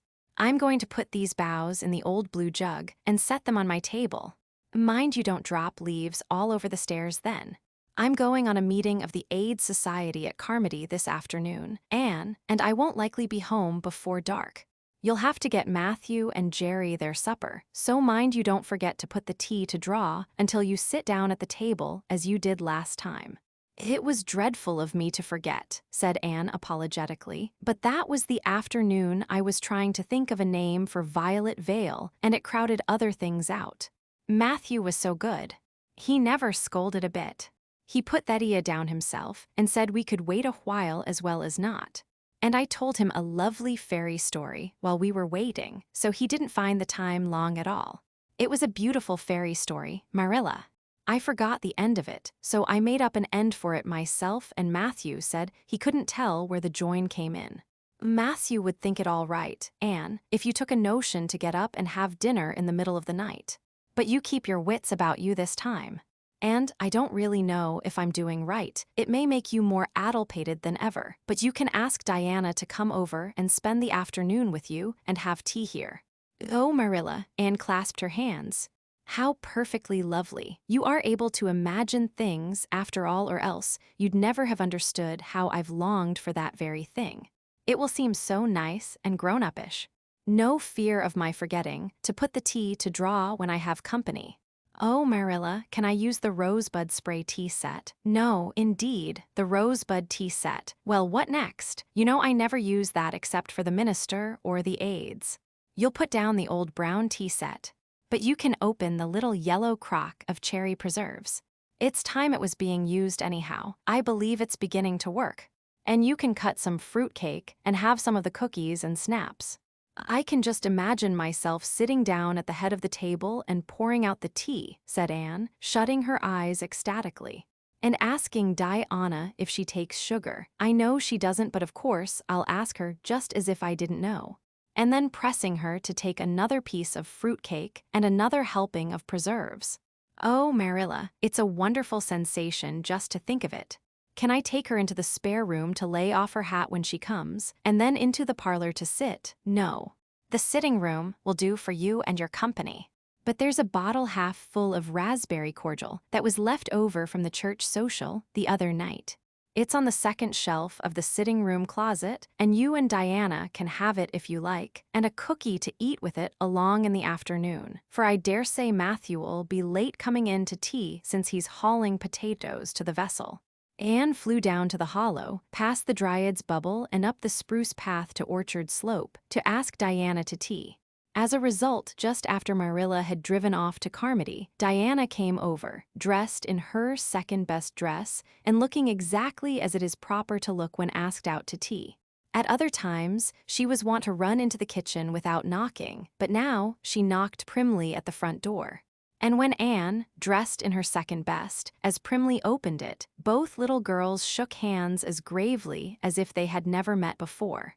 This unnatural solemnity lasted until after Diana had been taken to the east gable to lay off her hat, and then had sat for 10 minutes in the sitting room, toes in position. "How is your mother?" inquired Anne politely, just as if she had not seen Mrs. Barry picking apples that morning, in excellent health and spirits. "She is very well, thank you. I suppose Mr. Cuthbert is hauling potatoes to the Lily Sands this afternoon, is he?" said Diana, who had ridden down to Mr. Harmon Andrews that morning in Matthew's cart. "Yes. Our potato crop is very good this year. I hope your father's crop is good too." "It is fairly good, thank you. Have you picked many of your apples yet?" "Oh, ever so many," said Anne, forgetting to be dignified and jumping up quickly. "Let's go out to the orchard and get some of the red sweetings, Diana. Marilla says we can have all that are left on the tree. Marilla is a very generous woman. She said we could have fruit cake and cherry preserves for tea. But it isn't good manners to tell your company what you are going to give them to eat, so I won't tell you what she said we could have to drink. Only it begins with an R and a C, and it's bright red color. I love bright red drinks, don't you? They taste twice as good as any other color." The orchard, with its great sweeping boughs that bent to the ground with fruit, proved so delightful that the little girls spent most of the afternoon in it, sitting in a grassy corner where the frost had spared the green and the mellow autumn sunshine lingered warmly, eating apples and talking as hard as they could. Diana had much to tell Anne of what went on in school. She had to sit with Gertie Pye, and she hated it. Gertie squeaked her pencil all the time, and it just made her, Diana's, blood run cold. Ruby Gillies had charmed all her warts away, true's you live, with a magic pebble that old Mary Joe from the creek gave her. You had to rub the warts with the pebble, and then throw it away over your left shoulder at the time of the new moon, and the warts would all go. Charlie Sloane's name was written up with M. White's on the porch wall, and M. White was awful mad about it. Sam Bolter had sassed Mr. Phillips in class, and Mr. Phillips whipped him, and Sam's father came down to the school and dared Mr. Phillips to lay a hand on one of his children again. And Mattie Andrews had a new red hood and a blue crossover with tassels on it, and the airs she put on about it were perfectly sickening. She jumped up hurriedly and said suppose they go in and have some raspberry cordial. Anne looked on the second shelf of the room pantry, but there was no bottle of raspberry cordial there. Search revealed it away back on the top shelf. Anne put it on a tray and set it on the table with a tumbler. "Now please help yourself, Diana," she said politely. "I don't believe I'll have any just now. I don't feel as if I wanted any after all those apples." Diana poured herself out a tumblerful, looked at its bright red hue admiringly, and then sipped it daintily. "That's awfully nice raspberry cordial, Anne," she said. "I didn't know raspberry cordial was so nice. I'm real glad you like it. Take as much as you want. I'm going to run out and stir the fire up. There are so many responsibilities on a person's mind when they're keeping house, isn't there?" When Anne came back from the kitchen, Diana was drinking her second glassful of cordial, and, being entreated thereto by Anne, she offered no particular objection to the drinking of a third. The tumblerfuls were generous ones, and the raspberry cordial was certainly very nice. "The nicest I ever drank," said Diana. "It's ever so much nicer than Mrs. Lynde's, although she brags of hers so much. It doesn't taste a bit like hers. I should think Marilla's raspberry cordial would probably be much nicer than Mrs. Lynde's," said Anne loyally. "Marilla is a famous cook. She is trying to teach me to cook, but I assure you, Diana, it is uphill work. There's so little scope for imagination in cookery. You just have to go by rules. The last time I made a cake, I forgot to put the flour in. I was thinking the loveliest story about you and me, Diana. I thought you were desperately ill with smallpox and everybody deserted you, but I went boldly to your bedside and nursed you back to life. And then I took the smallpox and died, and I was buried under those poplar trees in the graveyard, and you planted a rose bush by my grave and watered it with your tears. And you never forgot the friend of your youth who sacrificed her life for you. Oh, it was such a pathetic tale, Diana. The tears just rained down over my cheeks while I mixed the cake. But I forgot the flour, and the cake was a dismal failure. Flour is so essential to cakes, you know. Marilla was very cross, and I don't wonder. I'm a great trial to her. She was terribly mortified about the pudding sauce last week. We had a plum pudding for dinner on Tuesday, and there was half the pudding and a pitcher full of sauce left over. Marilla said there was enough for another dinner and told me to set it on the pantry shelf and cover it. I meant to cover it just as much as could be, Diana, but when I carried it in I was imagining I was a nun. Of course, I'm a Protestant, but I imagined I was a Catholic, taking the veil to bury a broken heart in cloistered seclusion, and I forgot all about covering the pudding sauce. I thought of it next morning and ran to the pantry. Diana, fancy if you can my extreme horror at finding a mouse drowned in that pudding sauce. I lifted the mouse out with a spoon and threw it out in the yard, and then I washed the spoon in 3 waters. Marilla was out milking, and I fully intended to ask her when she came in if I'd give the sauce to the pigs. But when she did come in, I was imagining that I was a frost fairy going through the woods turning the trees red and yellow, whichever they wanted to be. So I never thought about the pudding sauce again, and Marilla sent me out to pick apples. Well, Mr. and Mrs. Chester Ross from Spencervale came here that morning. You know they are very stylish people, especially Mrs. Chester Ross. When Marilla called me in, dinner was all ready and everybody was at the table. I tried to be as polite and dignified as I could be, for I wanted Mrs. Chester Ross to think I was a ladylike little girl, even if I wasn't pretty. Everything went right until I saw Marilla coming with the plum pudding in one hand and the pitcher of pudding sauce WARMEDUP in the other. Diana, that was a terrible moment. I remembered everything and I just stood up in my place and shrieked out, "Marilla, you mustn't use that pudding sauce. There was a mouse drowned in it. I forgot to tell you before." So, Diana, I shall never forget that awful moment if I live to be 100. Mrs. Chester Ross just looked at me, and I thought I would sink through the floor with mortification. She is such a perfect housekeeper, and fancy what she must have thought of us. Marilla turned red as fire, but she never said a word. Then, she just carried that sauce and pudding out and brought in some strawberry preserves. She even offered me some, but I couldn't swallow a mouthful. It was like heaping coals of fire on my head. After Mrs. Chester Ross went away, Marilla gave me a dreadful scolding. "Why, Diana, what is the matter?" Diana had stood up very unsteadily. Then she sat down again, putting her hands to her head. I'm awful sick," she said a little thickly. I must go right home." "Oh, you mustn't dream of going home without your tea," cried Anne in distress.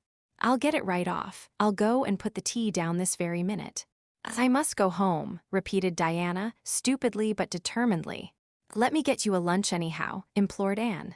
"Let me give you a bit of fruit cake and some of the cherry preserves. Lie down on the sofa for a little while and you'll be better." "Where do you feel bad?" "I must go home," said Diana, and that was all she would say. In vain Anne pleaded. "I never heard of company going home without tea," she mourned. "Oh, Diana, do you suppose that it's possible you're really taking the smallpox? If you are, I'll go and nurse you. You can depend on that. I'll never forsake you. But I do wish you'd stay till after tea." "Where do you feel bad?" "I'm awful dizzy," said Diana. And indeed, she walked very dizzily. Anne, with tears of disappointment in her eyes, got Diana's hat and went with her as far as the barry yard fence. Then she wept all the way back to Green Gables, where she sorrowfully put the remainder of the raspberry cordial back into the pantry and got tea ready for Matthew and Jerry, with all the zest gone out of the performance. The next day was Sunday, and as the rain poured down in torrents from dawn, till dusk Anne did not stir abroad from Green Gables. Monday afternoon, Marilla sent her down to Mrs. Lynde's on an errand. In a very short space of time, Anne came flying back up the lane with tears rolling down her cheeks. Into the kitchen she dashed and flung herself face downward on the sofa in an agony. "Whatever has gone wrong now, Anne?" queried Marilla in doubt and dismay. "I do hope you haven't gone and been saucy to Mrs. Lynde again." No answer from Anne save more tears and stormier sobs. "Anne Shirley, when I ask you a question, I want to be answered. Sit right up this very minute and tell me what you are crying about." Anne sat up, tragedy personified. Mrs. Lynde was up to see Mrs. Barry today, and Mrs. Barry was in an awful state, she wailed. "She says that I set Diana drunk Saturday and sent her home in a disgraceful condition. And she says I must be a thoroughly bad, wicked little girl, and she's never going to let Diana play with me again." "Oh, Marilla, I'm just overcome with woe." Marilla stared in blank amazement. "Set Diana drunk," she said when she found her voice. "Anne, are you or Mrs. Barry crazy? What on earth did you give her?" "Not a thing but raspberry cordial," sobbed Anne. "I never thought raspberry cordial would set people drunk, Marilla, not even if they drank 3 big tumblerfuls as Diana did." "Oh, it sounds so, like Mrs. Thomas's husband, but I didn't mean to set her drunk." "Drunk fiddlesticks," said Marilla, marching to the sitting room pantry. There on the shelf was a bottle which she at once recognized as one containing some of her 3-year-old homemade currant wine for which she was celebrated in Avonlea, although certain of the stricter sort, Mrs. Barry among them, disapproved strongly of it. And at the same time, Marilla recollected that she had put the bottle of raspberry cordial down in the cellar instead of in the pantry, as she had told Anne. She went back to the kitchen with the wine bottle in her hand. Her face was twitching in spite of herself. "Anne, you certainly have a genius for getting into trouble. You went and gave Diana currant wine instead of raspberry cordial. Didn't you know the difference yourself?" "I never tasted it," said Anne. "I thought it was the cordial. I meant to be so hospitable. Diana got awfully sick and had to go home. Mrs. Barry told Mrs. Lynde she was simply dead drunk. She just laughed silly-like when her mother asked her what was the matter and went to sleep and slept for hours. Her mother smelled her breath and knew she was drunk. She had a fearful headache all day yesterday. Mrs. Barry is so indignant. She will never believe but what I did it on purpose. I should think she would better punish Diana for being so greedy as to drink 3 glassfuls of anything," said Marilla shortly. "Why, 3 of those big glasses would have made her sick even if it had only been cordial. Well, this story will be a nice handle for those folks who are so down on me for making currant wine, although I haven't made any for 3 years ever since I found out that the minister didn't approve. I just kept that bottle for sickness. There, child, don't cry. I can't see as you were to blame, although I'm sorry it happened so." "I must cry," said Anne. "My heart is broken. The stars in their courses fight against me, Marilla. Diana and I are parted forever. Oh, Marilla, I little dreamed of this when first we swore our vows of friendship." "Don't be foolish, Anne. Mrs. Barry will think better of it when she finds you're not to blame. I suppose she thinks you've done it for a silly joke or something of that sort. You'd best go up this evening and tell her how it was." "My courage fails me at the thought of facing Diana's injured mother," sighed Anne. "I wish you'd go, Marilla. You're so much more dignified than I am. Likely she'd listen to you quicker than to me." "Well, I will," said Marilla, reflecting that it would probably be the wiser course. "Don't cry any more, Anne. It will be all right." Marilla had changed her mind about it being all right by the time she got back from Orchard Slope. Anne was watching for her coming and flew to the porch door to meet her. "Oh, Marilla, I know by your face that it's been no use," she said sorrowfully. "Mrs. Barry won't forgive me." "Mrs. Barry indeed," snapped Marilla. "Of all the unreasonable women I ever saw, she's the worst. I told her it was all a mistake and you weren't to blame, but she just simply didn't believe me. And she rubbed it well in about my currant wine and how I'd always said it couldn't have the least effect on anybody. I just told her plainly that currant wine wasn't meant to be drunk 3 tumblerfuls at a time, and that if a child I had to do with was so greedy I'd sober her up with a right good spanking." Marilla whisked into the kitchen, grievously disturbed, leaving a very much distracted little soul in the porch behind her. Presently Anne stepped out bareheaded into the chill autumn dusk. Very determinedly and steadily, she took her way down through the sere clover field over the log bridge and up through the spruce grove, lighted by a pale little moon hanging low over the western woods. Mrs. Barry, coming to the door in answer to a timid knock, found a white-lipped, eager-eyed suppliant on the doorstep. Her face hardened. Mrs. Barry was a woman of strong prejudices and dislikes, and her anger was of the cold, sullen sort which is always hardest to overcome. To do her justice, she really believed Anne had made Diana drunk out of sheer malice prepense, and she was honestly anxious to preserve her little daughter from the contamination of further intimacy with such a child. "What do you want?" she said stiffly. Anne clasped her hands. "Oh, Mrs. Barry, please forgive me. I did not mean to intoxicate Diana. How could I? Just imagine if you were a poor little orphan girl that kind people had adopted, and you had just one bosom friend in all the world. Do you think you would intoxicate her on purpose? I thought it was only raspberry cordial. I was firmly convinced it was raspberry cordial. Oh, please don't say that you won't let Diana play with me anymore. If you do, you will cover my life with a dark cloud of woe." This speech, which would have softened good Mrs. Lynde's heart in a twinkling, had no effect on Mrs. Barry except to irritate her still more. She was suspicious of Anne's big words and dramatic gestures, and imagined that the child was making fun of her. So she said, coldly and cruelly, "I don't think you are a fit little girl for Diana to associate with. You'd better go home and behave yourself." Anne's lips quivered. "Won't you let me see Diana just once to say farewell?" she implored.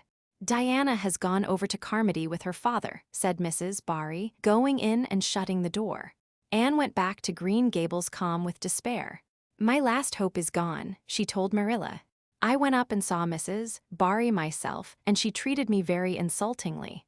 Marilla, I do not think she is a well-bred woman.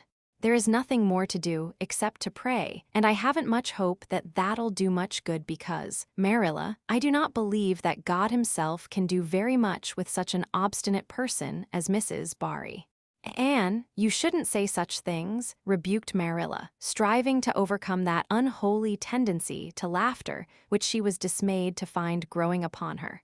And indeed, when she told the whole story to Matthew that night, she did laugh heartily over Anne's tribulations. But when she slipped into the east gable before going to bed and found that Anne had cried herself to sleep, an unaccustomed softness crept into her face. "Poor little soul," she murmured, lifting a loose curl of hair from the child's tear-stained face. Then she bent down and kissed the flushed cheek on the pillow. Chapter 17. A New Interest in Life. The next afternoon, Anne, bending over her patchwork at the kitchen window, happened to glance out and beheld Diana down by the Dryad's bubble beckoning mysteriously.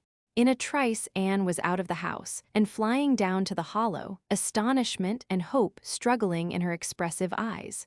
But the hope faded when she saw Diana's dejected countenance. "Your mother hasn't relented," she gasped. Diana shook her head mournfully. "No, and oh, Anne, she says I'm never to play with you again. I've cried, and I told her it wasn't your fault, but it wasn't any use. I had ever such a time coaxing her to let me come down and say goodbye to you. She said I was only to stay 10 minutes, and she's timing me by the clock." 10 minutes isn't very long to say an eternal farewell in," said Anne tearfully. "Oh, Diana, will you promise faithfully never to forget me, the friend of your youth, no matter what dearer friends may caress thee?" "Indeed I will," sobbed Diana, "and I'll never have another bosom friend I don't want to have. I couldn't love anybody as I love you." "Oh, Diana," cried Anne, clasping her hands, "do you love me?" "Why, of course I do. Didn't you know that?" "No." Anne drew a long breath. "I thought you liked me, of course, but I never hoped you loved me." "Why, Diana, I didn't think anybody could love me. Nobody ever has loved me since I can remember. Oh, this is wonderful. It's a ray of light which will forever shine on the darkness of a path severed from thee, Diana. Oh, just say it once again." "I love you devotedly, Anne," said Diana stanchly, "and I always will, you may be sure of that." "And I will always love thee, Diana," said Anne, solemnly extending her hand. In the years to come, thy memory will shine like a star over my lonely life, as that last story we read together says. Diana, wilt thou give me a lock of thy jet-black tresses in parting to treasure forevermore? Have you got anything to cut it with? Queried Diana, wiping away the tears which Anne's affecting accents had caused to flow afresh, and returning to practicalities. Yes, I've got my patchwork scissors in my apron pocket fortunately, said Anne. She solemnly clipped one of Diana's curls. Fare thee well, my beloved friend. Henceforth we must be as strangers, though living side by side. But my heart will ever be faithful to thee. Anne stood and watched Diana out of sight, mournfully waving her hand to the latter whenever she turned to look back. Then she returned to the house, not a little consoled for the time being by this romantic parting. It is all over, she informed Marilla. I shall never have another friend. I'm really worse off than ever before, for I haven't Katie Morris and Violetta now. And even if I had, it wouldn't be the same. Somehow, little dream girls are not satisfying after a real friend. Diana and I had such an affecting farewell down by the spring. It will be sacred in my memory forever. I used the most pathetic language I could think of, and said thou and thee. Thou and thee seem so much more romantic than you. Diana gave me a lock of her hair, and I'm going to sew it up in a little bag and wear it around my neck all my life. Please see that it is buried with me, for I don't believe I'll live very long. Perhaps when she sees me lying cold and dead before her missus, Barry may feel remorse for what she has done and will let Diana come to my funeral. I don't think there is much fear of your dying of grief as long as you can talk, Anne, said Marilla unsympathetically. The following Monday, Anne surprised Marilla by coming down from her room with her basket of books on her arm and hip, and her lips primmed up into a line of determination. I'm going back to school, she announced. That is all there is left in life for me, now that my friend has been ruthlessly torn from me. In school, I can look at her and muse over days departed. You'd better muse over your lessons and sums, said Marilla, concealing her delight at this development of the situation. If you're going back to school, I hope we'll hear no more of breaking slates over people's heads and such carryings on. Behave yourself and do just what your teacher tells you. I'll try to be a model pupil, agreed Anne dolefully. There won't be much fun in it, I expect. Mr. Phillips said Minnie Andrews was a model pupil, and there isn't a spark of imagination or life in her. She is just dull and poky and never seems to have a good time. But I feel so depressed that perhaps it will come easy to me now. I'm going round by the road. I couldn't bear to go by the birch path all alone. I should weep bitter tears if I did. Anne was welcomed back to school with open arms. Her imagination had been sorely missed in games, her voice in the singing, and her dramatic ability in the perusal aloud of books at dinner hour. Ruby Gillies smuggled 3 blue plums over to her during Testament reading. Ella Mae Macpherson gave her an enormous yellow pansy cut from the covers of a floral catalog, a species of desk decoration much prized in Avonlea school. Sophia Sloane offered to teach her a perfectly elegant new pattern of knit lace, so nice for trimming aprons. Katie Bolter gave her a perfume bottle to keep slate water in, and Julia Bell copied carefully on a piece of pale pink paper, scalloped on the edges the following effusion. When twilight drops her curtain down, and pins it with a star, remember that you have a friend though she may wander far. It's so nice to be appreciated, sighed Anne rapturously to Marilla that night. The girls were not the only scholars who appreciated her.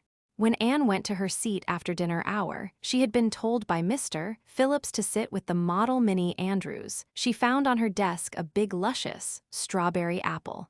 Anne caught it up all ready to take a bite when she remembered that the only place in Avonlea where strawberry apples grew was in the old Blythe orchard on the other side of the lake of shining waters. Anne dropped the apple as if it were a red-hot coal and ostentatiously wiped her fingers on her handkerchief.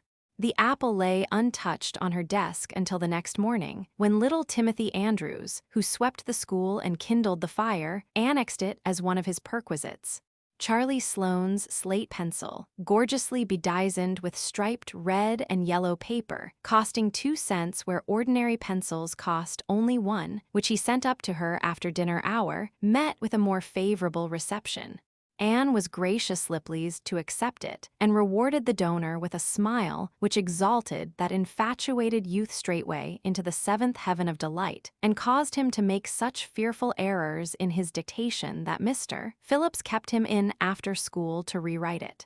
But as the Caesar's pageant shorn of Brutus bust did but of Rome's best son remind her more, so the marked absence of any tribute or recognition from Diana Barry, who was sitting with Gertie Pye, embittered Anne's little triumph.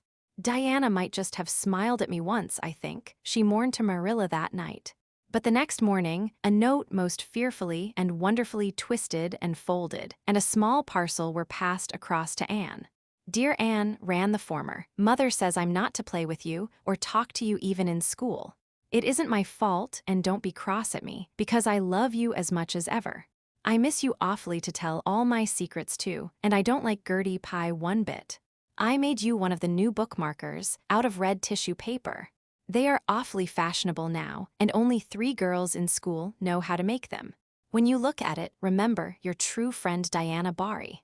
Anne read the note, kissed the bookmark, and dispatched a prompt reply back to the other side of the school. My own darling Diana, of course I am not cross at you because you have to obey your mother. Our spirits can commune. I shall keep your lovely present forever. Minnie Andrews is a very nice little girl, although she has no imagination, but after having been Diana's buxom friend, I cannot be Minnie's. Please excuse mistakes because my spelling isn't very good yet, although much improved. Yours until death us do part, Anne, or Cordelia Shirley. Yes. I shall sleep with your letter under my pillow tonight. Say. Or see. Yes. Marilla pessimistically expected more trouble, since Anne had again begun to go to school. But none developed. Perhaps Anne caught something of the model spirit from Minnie Andrews. At least she got on very well with Mr. Phillips thenceforth. She flung herself into her studies heart and soul, determined not to be outdone in any class by Gilbert Blythe. The rivalry between them was soon apparent. It was entirely good-natured on Gilbert's side, but it is much to be feared that the same thing cannot be said of Anne, who had certainly an unpraiseworthy tenacity for holding grudges. She was as intense in her hatreds as in her loves. She would not stoop to admit that she meant to rival Gilbert in schoolwork, because that would have been to acknowledge his existence, which Anne persistently ignored. But the rivalry was there, and honors fluctuated between them. Now Gilbert was head of the spelling class. Now Anne, with a toss of her long red braids, spelled him down. One morning, Gilbert had all his sums done correctly and had his name written on the blackboard on the roll of honor. The next morning Anne, having wrestled wildly with decimals the entire evening before, would be first. One awful day they were ties, and their names were written up together. It was almost as bad as a take notice, and Anne's mortification was as evident as Gilbert's satisfaction. When the written examinations at the end of each month were held, the suspense was terrible. The first month Gilbert came out 3 marks ahead. The second, Anne beat him by 5. But her triumph was marred by the fact that Gilbert congratulated her heartily before the whole school. It would have been ever so much sweeter to her if he had felt the sting of his defeat. Mr. Phillips might not be a very good teacher, but a pupil so inflexibly determined on learning as Anne was could hardly escape making progress under any kind of teacher. By the end of the term, Anne and Gilbert were both promoted into the 5th class and allowed to begin studying the elements of the branches, by which Latin, geometry, French, and algebra were meant. In geometry, Anne met her Waterloo. It's perfectly awful stuff, Marilla, she groaned. I'm sure I'll never be able to make head or tail of it. There is no scope for imagination in it at all. Mr. Phillips says I'm the worst dunce he ever saw at it. And Gil, I mean some of the others are so smart at it. It is extremely mortifying, Marilla. Even Diana gets along better than I do. But I don't mind being beat by Diana.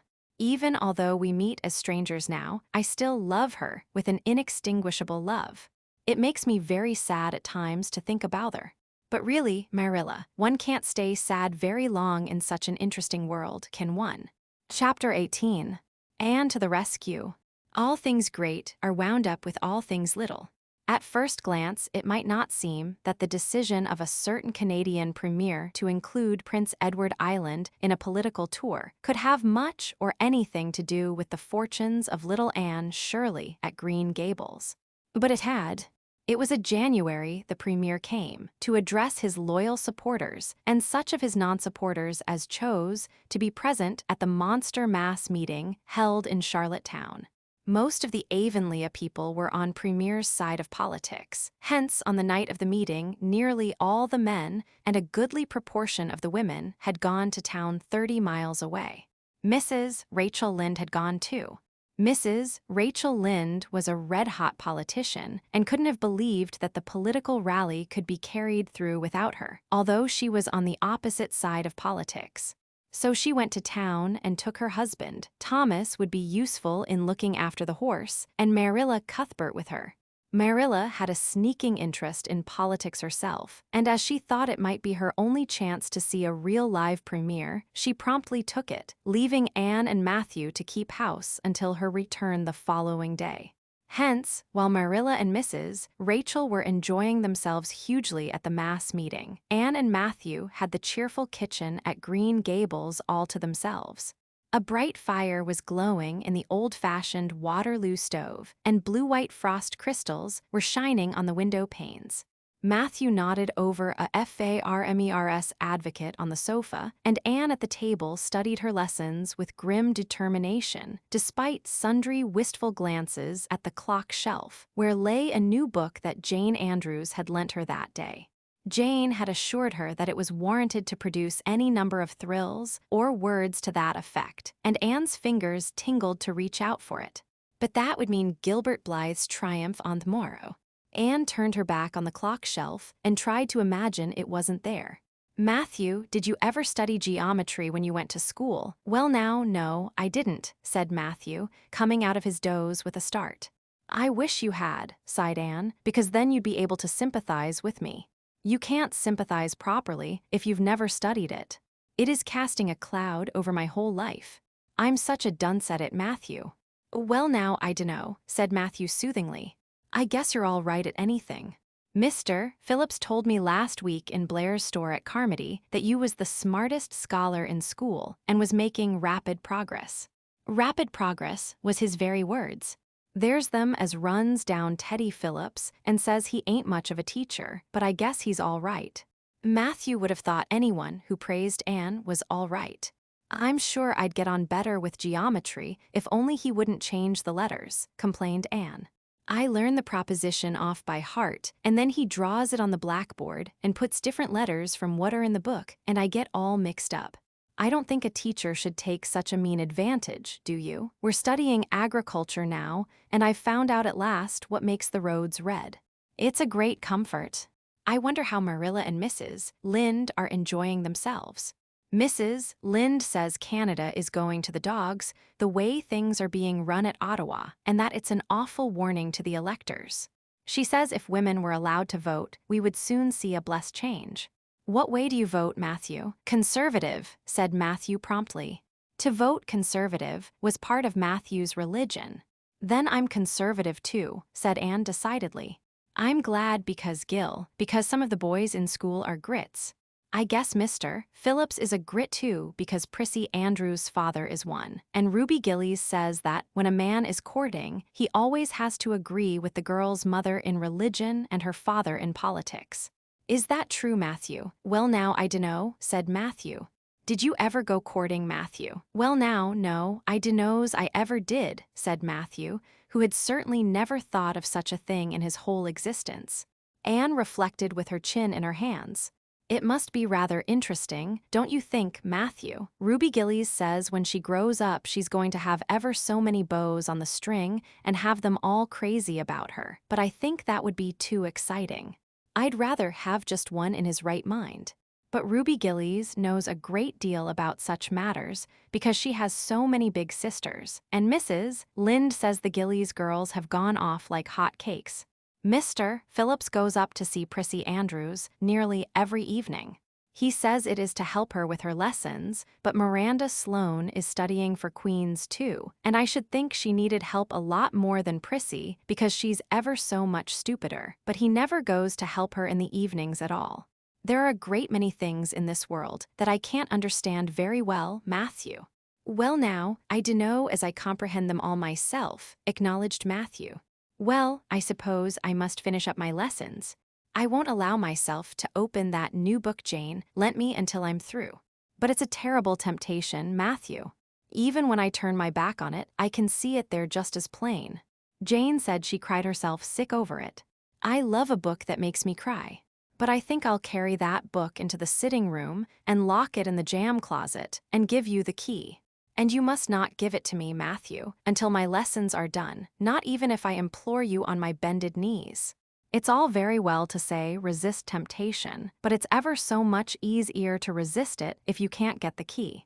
And then shall I run down the cellar and get some russets, Matthew? Wouldn't you like some russets? Well now, I dunno but what I would, said Matthew, who never ate russets but knew Anne's weakness for them. Just as Anne emerged triumphantly from the cellar with her plateful of russets, came the sound of flying footsteps on the icy boardwalk outside, and the next moment the kitchen door was flung open, and in rushed Diana Barry, white-faced and breathless, with a shawl wrapped hastily around her head. Anne promptly let go of her candle and plate in her surprise, and plate, candle, and apples crashed together down the cellar ladder and were found at the bottom embedded in melted grease, the next day, by Marilla, who gathered them up and thanked mercy the house hadn't been set on fire. "Whatever is the matter, Diana?" cried Anne. "Has your mother relented at last?" "Oh, Anne, do come quick," implored Diana nervously. "Minnie May is awful sick. She's got croup. Young Mary Joe says, and father and mother rare away to town, and there's nobody to go for the doctor. Minnie May is awful bad and young Mary Joe doesn't know what to do, and oh, Anne, I'm so scared." Matthew, without a word, reached out for cap and coat, slipped past Diana and away into the darkness of the yard. "He's gone to harness the sorrel mare to go to Carmody for the doctor," said Anne, who was hurrying on hood and jacket. "I know it as well as if he'd said so. Matthew and I are such kindred spirits, I can read his thoughts without words at all." "I don't believe he'll find the doctor at Carmody," sobbed Diana. "I know that doctor. Blair went to town, and I guess doctor. Spencer would go too. Young Mary Joe never saw anybody with croup, and Mrs. Lynde is away." "Oh, Anne, don't cry, Di," said Anne cheerily. "I know exactly what to do for croup. You forget that Mrs. Hammond had twins 3 times. When you look after 3 pairs of twins, you naturally get a lot of experience. They all had croup regularly. Just wait till I get the ipecac bottle. You mayn't have any at your house. Come on now." The 2 little girls hastened out hand in hand and hurried through Lover's Lane and across the crusted field beyond, for the snow was too deep to go by the shorter wood way. Anne, although sincerely sorry for Minnie May, was far from being insensible to the romance of the situation and to the sweetness of once more sharing that romance with a kindred spirit. The night was clear and frosty, all ebony of shadow and silver of snowy slope. Big stars were shining over the silent fields. Here and there the dark-pointed firs stood up with snow powdering their branches and the wind whistling through them. Anne thought it was truly delightful to go skimming through all this mystery and loveliness with your bosom friend who had been so long estranged. Minnie May, aged 3, was really very sick. She lay on the kitchen sofa, feverish and restless, while her hoarse breathing could be heard all over the house.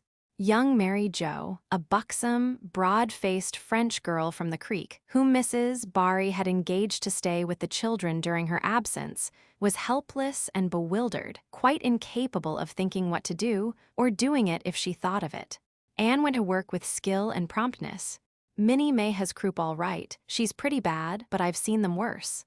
First, we must have lots of hot water. I declare, Diana, there isn't more than a cupful in the kettle. There, I've filled it up, and Mary Joe, you may put some wood in the stove. I don't want to hurt your feelings, but it seems to me you might have thought of this before if you'd any imagination. Now, I'll undress Minnie May and put her to bed, and you try to find some soft flannel cloths, Diana. I'm going to give her a dose of ipecac first of all." Minnie May did not take kindly to the ipecac, but Anne had not brought up 3 pairs of twins for nothing. Down that ipecac went, not only once, but many times during the long, anxious night when the 2 little girls worked patiently over the suffering Minnie May. And young Mary Jo, honestly anxious to do all she could, kept up a roaring fire and heated more water than would have been needed for a hospital of croupy babies. It was 3 o'clock when Matthew came with a doctor, for he had been obliged to go all the way to Spencervale for one. But the pressing need for assistance was past. Minnie May was much better and was sleeping soundly. "I was awfully near giving up in despair," explained Anne. "She got worse and worse until she was sicker than ever the Hammond twins were, even the last pair. I actually thought she was going to choke to death. I gave her every drop of ipecac in that bottle, and when the last dose went down, I said to myself, not to Diana or young Mary Jo, because I didn't want to worry them any more than they were worried, but I had to say it to myself just to relieve my feelings. This is the last lingering hope, and I fear 'tis a vain one." But in about 3 minutes, she coughed up the phlegm and began to get better right away. "You must just imagine my relief, doctor, because I can't express it in words. You know there are some things that cannot be expressed in words." "Yes, I know," nodded the doctor. He looked at Anne as if he were thinking some things about her that couldn't be expressed in words. Later on, however, he expressed them to Mr. and Mrs. Barry. "That little red-headed girl they have over at Cuthbert's is as smart as they make 'em. I tell you, she saved that baby's life, for it would have been too late by the time I got there. She seems to have a skill and presence of mind perfectly wonderful in a child of her age. I never saw anything like the eyes of her when she was explaining the case to me." Anne had gone home in the wonderful, white-frosted winter morning, heavy-eyed from loss of sleep, but still talking unweariedly to Matthew as they crossed the long white field and walked under the glittering fairy arch of the Lovers' Lane maples. "Oh, Matthew, isn't it a wonderful morning? The world looks like something God had just imagined for his own pleasure, doesn't it? Those trees look as if I could blow them away with a breath. Poof! I'm so glad I live in a world where there are white frosts, aren't you? And I'm so glad Mrs. Hammond had 3 pairs of twins after all. If she hadn't, I mightn't have known what to do for Minnie May. I'm real sorry I was ever cross with Mrs. Hammond for having twins. But oh, Matthew, I'm so sleepy. I can't go to school. I just know I couldn't keep my eyes open, and I'd be so stupid. But I hate to stay home, for Gil, some of the others will get head of the class, and it's so hard to get up again, although of course the harder it is the more satisfaction you have when you do get up, haven't you?" "Well now, I guess you'll manage all right," said Matthew, looking at Anne's white little face and the dark shadows under her eyes. "You just go right to bed and have a good sleep. I'll do all the chores." Anne accordingly went to bed and slept so long and soundly that it was well on in the white and rosy winter afternoon when she awoke and descended to the kitchen where Marilla, who had arrived home in the meantime, was sitting knitting. "Oh, did you see the premier?" exclaimed Anne at once. "What did he look like, Marilla?" "Well, he never got to be premier on account of his looks," said Marilla. "Such a nose as that man had, but he can speak. I was proud of being a conservative. Rachel Lynde, of course, being a liberal, had no use for him. Your dinner is in the oven, Anne, and you can get yourself some blue plum preserve out of the pantry. I guess you're hungry. Matthew has been telling me about last night. I must say it was fortunate you knew what to do. I wouldn't have had any idea myself, for I never saw a case of croup. There now, never mind talking till you've had your dinner. I can tell by the look of you that you're just full up with speeches, but they'll keep."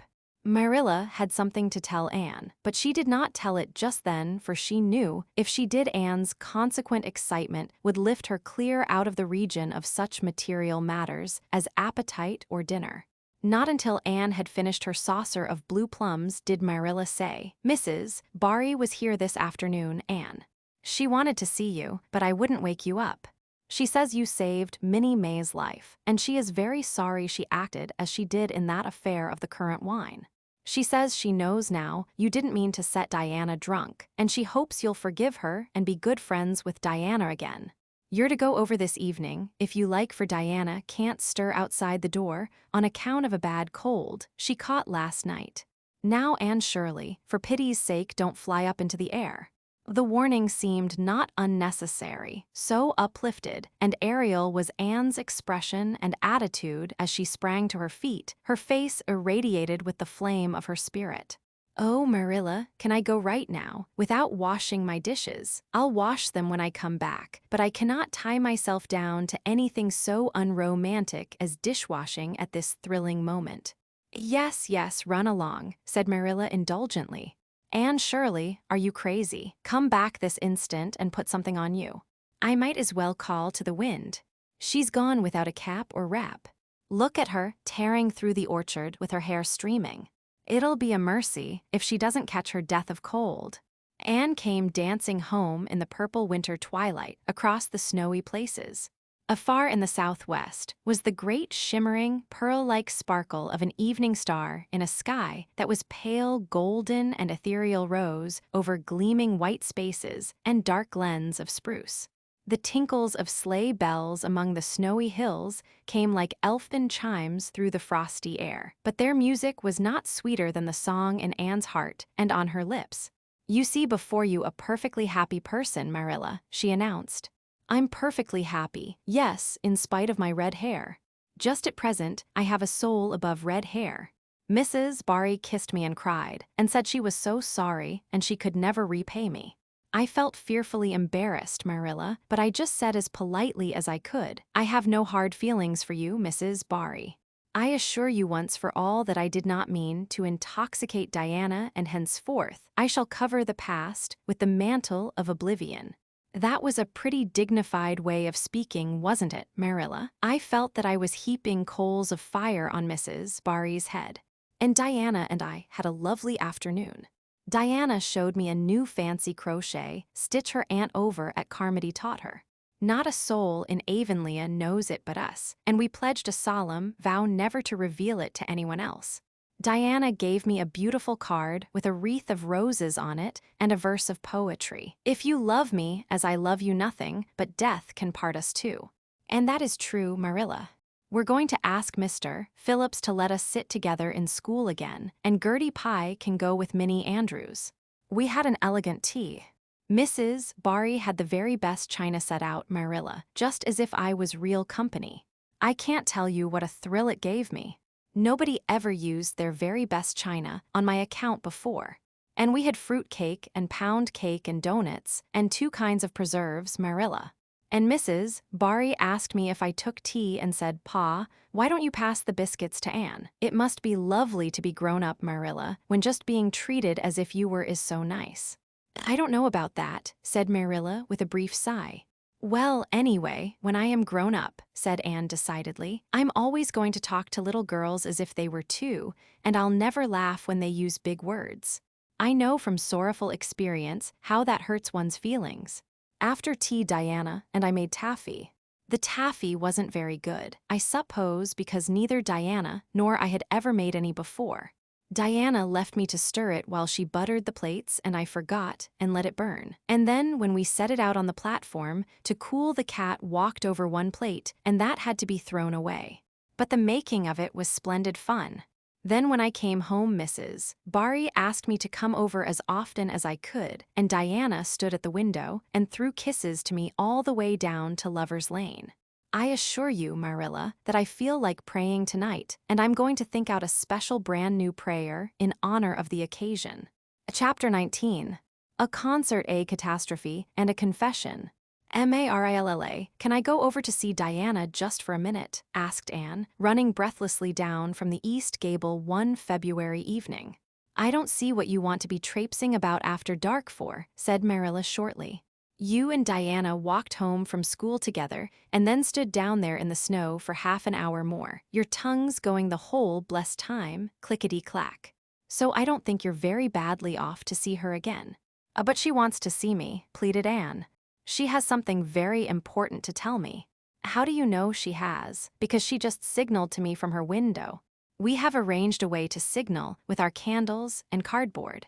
We set the candle on the windowsill and make flashes by passing the cardboard back and forth. So many flashes mean a certain thing. It was my idea, Marilla. I'll warrant you it was, said Marilla emphatically. And the next thing you'll be setting fire to the curtains with your signaling nonsense. So we're very careful, Marilla. And it's so interesting.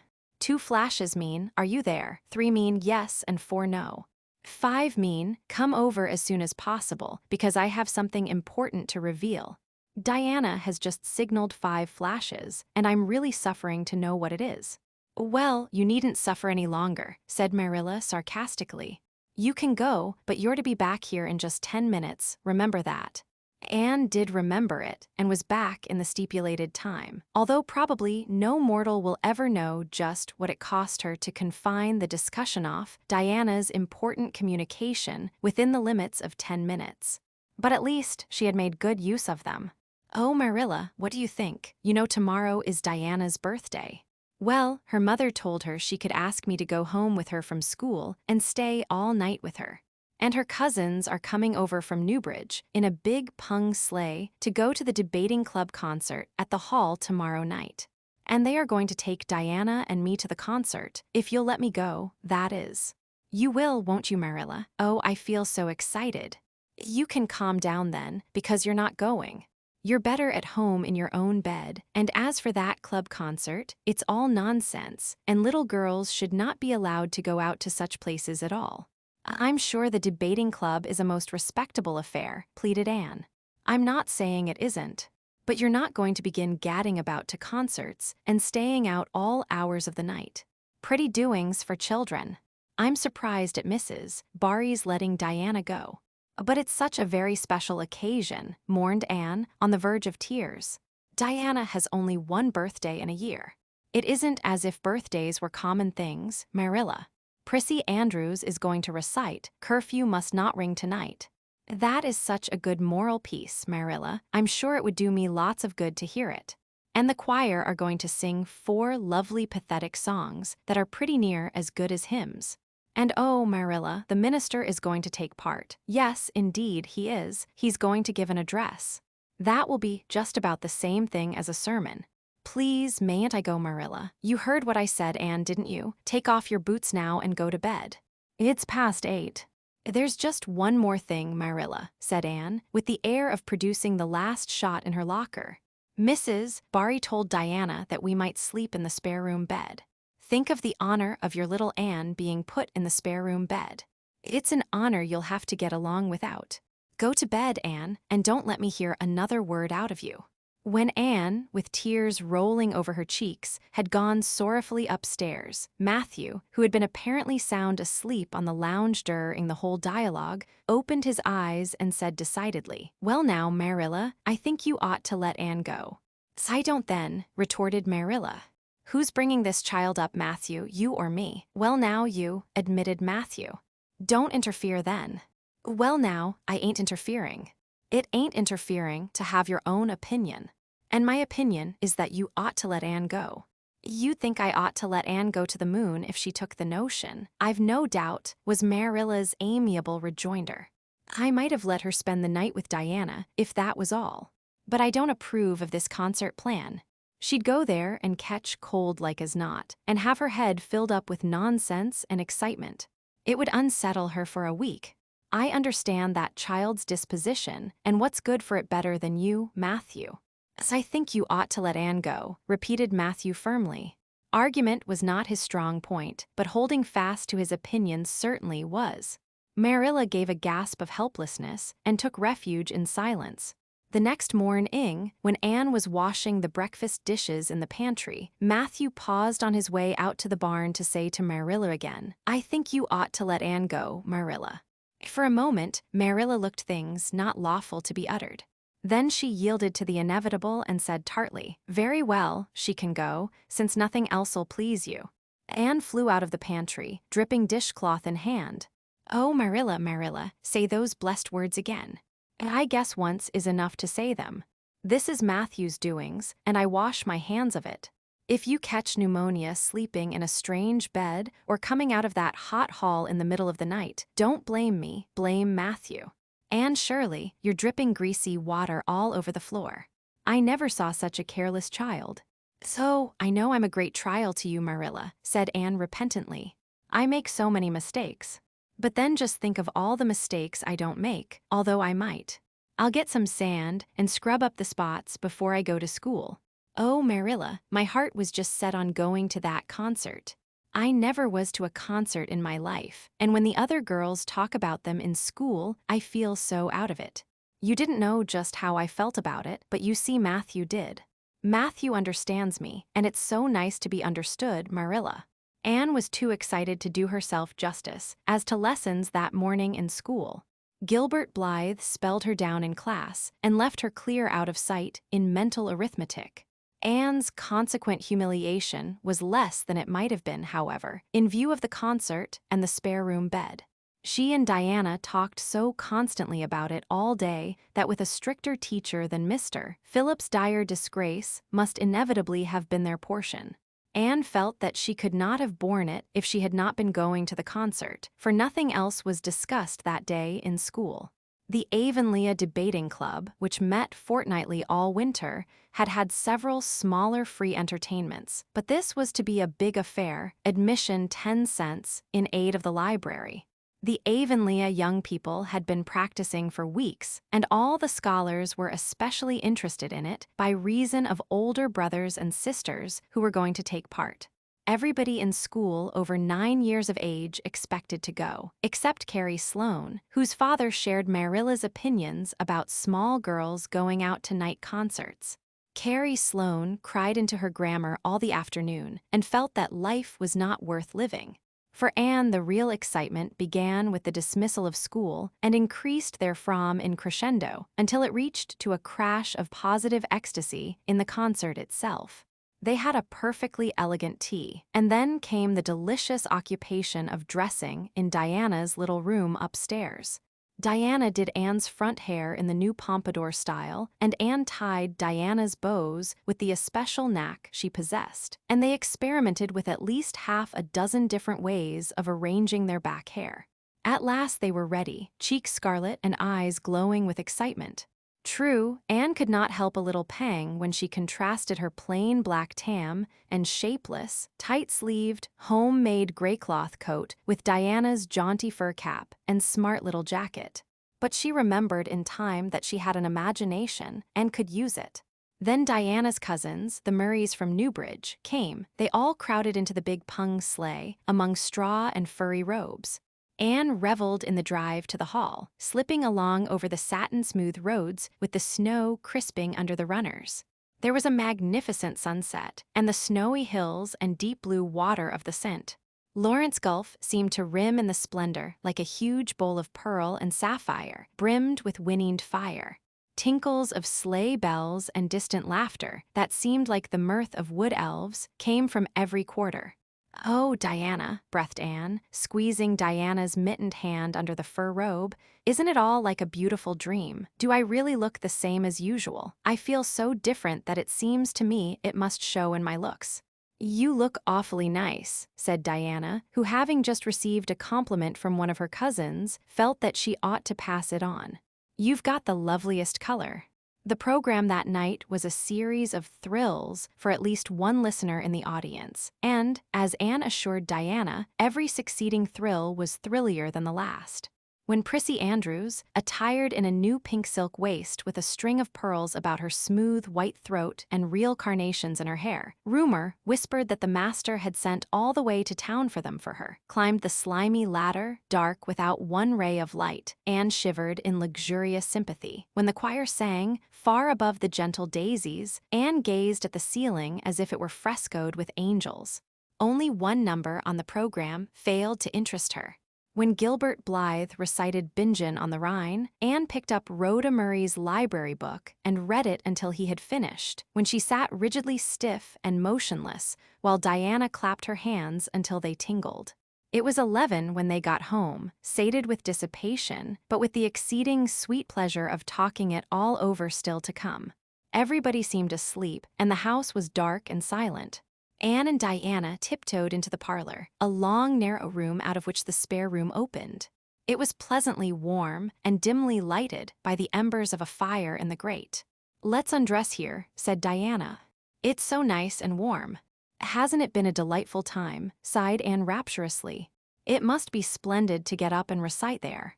Do you suppose we will ever be asked to do it, Diana? Yes, of course, someday. They're always wanting the big scholars to recite. Gilbert Blythe does often, and he's only 2 years older than us. Oh, Anne, how could you pretend not to listen to him? When he came to the line, "There's another, not a sister," he looked right down at you. Diana, said Anne with dignity, you are my bosom friend, but I cannot allow even you to speak to me of that person. Are you ready for bed? Let's run a race and see who'll get to the bed first. The suggestion appealed to Diana. The two little white-clad figures flew down the long room, through the spare room door, and bounded on the bed at the same moment. And then something moved beneath them, there was a gasp and a cry, and somebody said in muffled accents, "Merciful goodness." Anne and Diana were never able to tell just how they got off that bed and out of the room. They only knew that, after one frantic rush, they found themselves tiptoeing shiveringly upstairs. "Oh, who was it? What was it?" whispered Anne, her teeth chattering with cold and fright. "It was Aunt Josephine," said Diana, gasping with laughter. "Oh, Anne, it was Aunt Josephine, however she came to be there.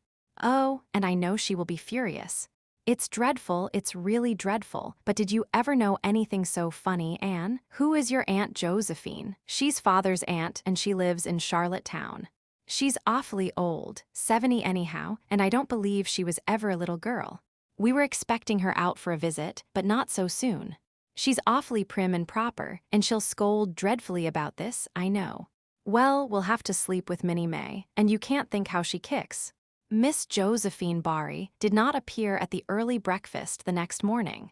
Mrs. Barry smiled kindly at the two little girls. "Did you have a good time last night? I tried to stay awake until you came home, for I wanted to tell you Aunt Josephine had come and that you would have to go upstairs after all, but I was so tired I fell asleep. I hope you didn't disturb your Aunt Diana." Diana preserved a discreet silence, but she and Anne exchanged furtive smiles of guilty amusement across the table. Anne hurried home after breakfast and so remained in blissful ignorance of the disturbance, which presently resulted in the Barry household until the late afternoon, when she went down to Mrs. Lynde's on an errand for Marilla. "So you and Diana nearly frightened poor old Miss Barry to death last night," said Mrs. Lynde severely, but with a twinkle in her eye. "Mrs. Barry was here a few minutes ago on her way to Carmody. She's feeling real worried over it. Old Miss Barry was in a terrible temper when she got up this morning, and Josephine Barry's temper is no joke, I can tell you that. She wouldn't speak to Diana at all." "It wasn't Diana's fault," said Anne contritely. "It was mine.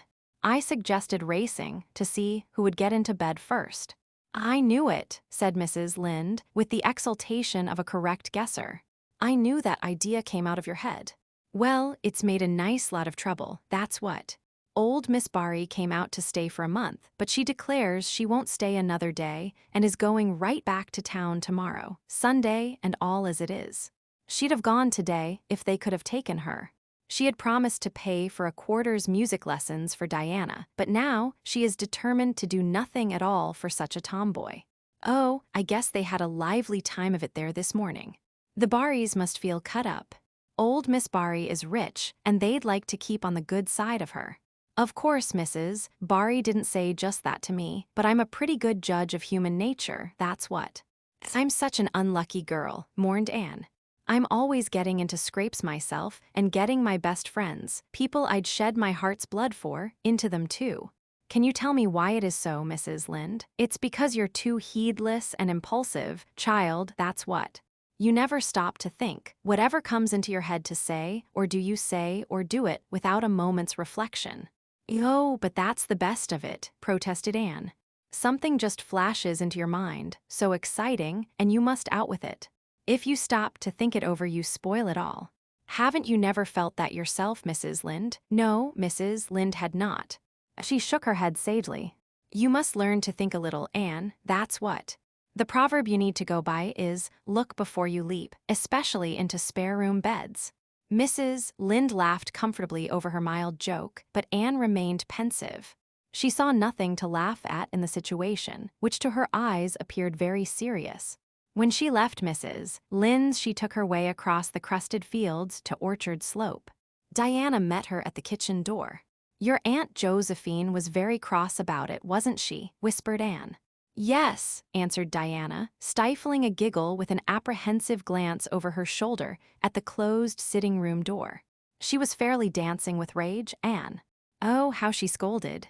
She said I was the worst-behaved girl she ever saw, and that my parents ought to be ashamed of the way they had brought me up. She says she won't stay, and I'm sure I don't care. But Father and Mother do. Why didn't you tell them it was my fault?" demanded Anne. "It's likely I'd do such a thing, isn't it?" said Diana with just scorn. "I'm no telltale, Anne Shirley, and anyhow I was just as much to blame as you." "Well, I'm going in to tell her myself," said Anne resolutely. Diana stared. "Anne Shirley, you'd never. Why, she'll eat you alive. Don't fright me any more than I am frightened," implored Anne. "I'd rather walk up to a cannon's mouth. But I've got to do it, Diana. It was my fault, and I've got to confess. I've had practice in confessing, fortunately." "Well, she's in the room," said Diana. "You can go in if you want to." "I wouldn't dare. And I don't believe you'll do a bit of good." With this encouragement, Anne bearded the lion in its den, that is to say, walked resolutely up to the sitting-room door and knocked faintly. A sharp come-in followed. Miss Josephine Barry, thin, prim, and rigid, was knitting fiercely by the fire, her wrath quite unappeased and her eyes snapping through her gold-rimmed glasses. She wheeled around in her chair, expecting to see Diana, and beheld a white-faced girl whose great eyes were brimmed up with a mixture of desperate courage and shrinking terror. "Who are you?" demanded Miss Josephine Barry, without ceremony. "I'm Anne of Green Gables," said the small visitor tremulously, clasping her hands with her characteristic gesture, "and I've come to confess, if you please." "Confess what?" "That it was all my fault about jumping into bed on you last night. I suggested it. Diana would never have thought of such a thing, I am sure. Diana is a very ladylike girl, Miss Barry. So you must see how unjust it is to blame her." "Oh, I must say, I rather think Diana did her share of the jumping at least. Such carryings on in a respectable house, but we were only in fun," persisted Anne. "I think you ought to forgive us, Miss Barry, now that we've apologized.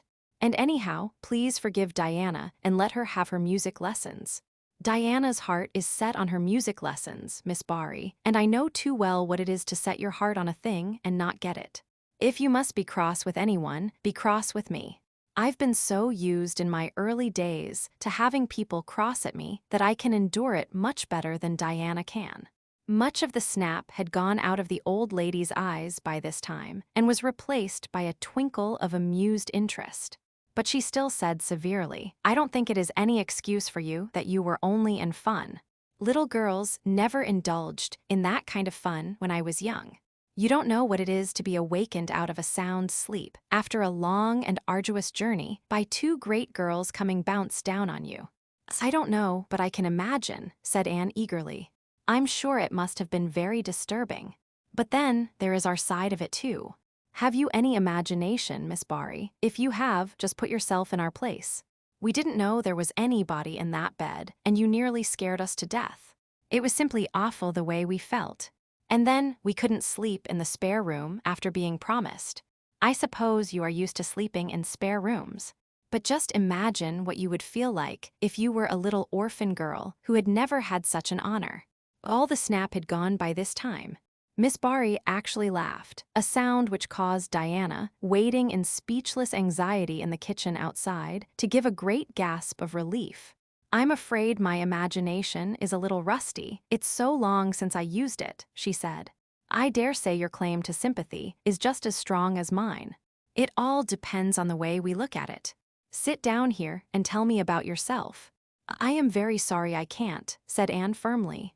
"I would like to, because you seem like an interesting lady, and you might even be a kindred spirit, although you don't look very much like it. But it is my duty to go home to Miss Marilla Cuthbert. Miss Marilla Cuthbert is a very kind lady who has taken me to bring up properly. She is doing her best, but it is very discouraging work. You must not blame her because I jumped on the bed. But before I go, I do wish you would tell me if you will forgive Diana and stay just as long as you meant to in Avonlea." "As I think perhaps I will if you will come over and talk to me occasionally," said Miss Barry. That evening, Miss Barry gave Diana a silver bangle bracelet and told the senior members of the household that she had unpacked her valise. "I've made up my mind to stay simply for the sake of getting better acquainted with that Anne girl," she said frankly. "She amuses me, and at my time of life an amusing person is a rarity." Marilla's only comment when she heard the story was, "I told you so." This was for Matthew's benefit. Miss Barry stayed her month out and over. She was a more agreeable guest than usual, for Anne kept her in good humor.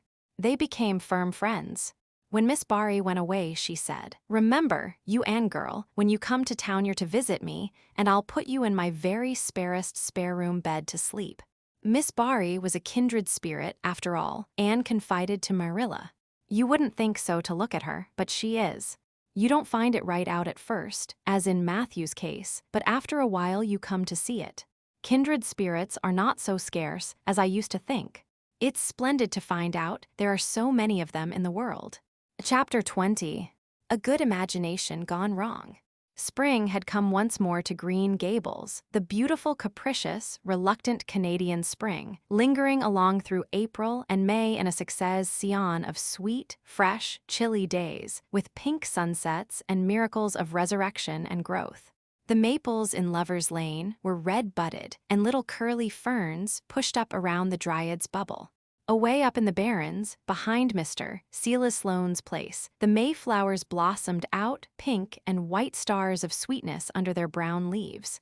All the schoolgirls and boys had one golden afternoon gathering them, coming home in the clear, echoing twilight with arms and baskets full of flowery spoil. "I'm so sorry for people who live in lands where there are no mayflowers," said Anne. "Diana says perhaps they have something better, but there couldn't be anything better than mayflowers, could there, Marilla? And Diana says if they don't know what they are like, they don't miss them. But I think that is the saddest thing of all. I think it would be tragic, Marilla, not to know what mayflowers are like and not to miss them. Do you know what I think mayflowers are, Marilla? I think they must be the souls of the flowers that died last summer, and this is their heaven. But we had a splendid time today, Marilla. We had our lunch down in a big mossy hollow by an old well, such a romantic spot. Charlie Sloane dared Artie Gillies to jump over it, and Artie did because he wouldn't take a dare. Nobody would in school. It is very fashionable to dare. Mr. Phillips gave all the mayflowers he found to Prissy Andrews, and I heard him to say, 'Sweets to the sweet.' He got that out of a book, I know, but it shows he has some imagination. I was offered some mayflowers too, but I rejected them with scorn. I can't tell you the person's name, because I have vowed never to let it cross my lips. We made wreaths of the mayflowers and put them on our hats, and when the time came to go home, we marched in procession down the road, 2 by 2, with our bouquets and wreaths, singing 'My Home on the Hill.' Oh, it was so thrilling, Marilla. All Mr. Silas Sloane's folks rushed out to see us, and everybody we met on the road stopped and stared after us. We made a real sensation. Not much wonder, such silly doings, was Marilla's response. After the mayflowers came the violets, and Violet Vale was empurpled with them. Anne walked through it on her way to school with reverent steps and worshipping eyes, as if she trod on holy ground. "Somehow," she told Diana, "when I'm going through here, I don't really care whether anybody gets ahead of me in class or not. But when I'm up in school, it's all different, and I care as much as ever. There's such a lot of different Annes in me. I sometimes think that is why I'm such a troublesome person. If I was just the one Anne, it would be ever so much more comfortable, but then it wouldn't be half so interesting." One June evening, when the orchards were pink blossomed again, when the frogs were singing silverly sweet in the marshes about the head of the lake of shining waters, and the air was full of the savor of clover fields and balsamic fir woods, Anne was sitting by her gable window. She had been studying her lessons, but it had grown too dark to see the book, so she had fallen into wide-eyed reverie, looking out past the boughs of the Snow Queen, once more bestarred with its tufts of blossom. In all essential respects, the little gable chamber was unchanged.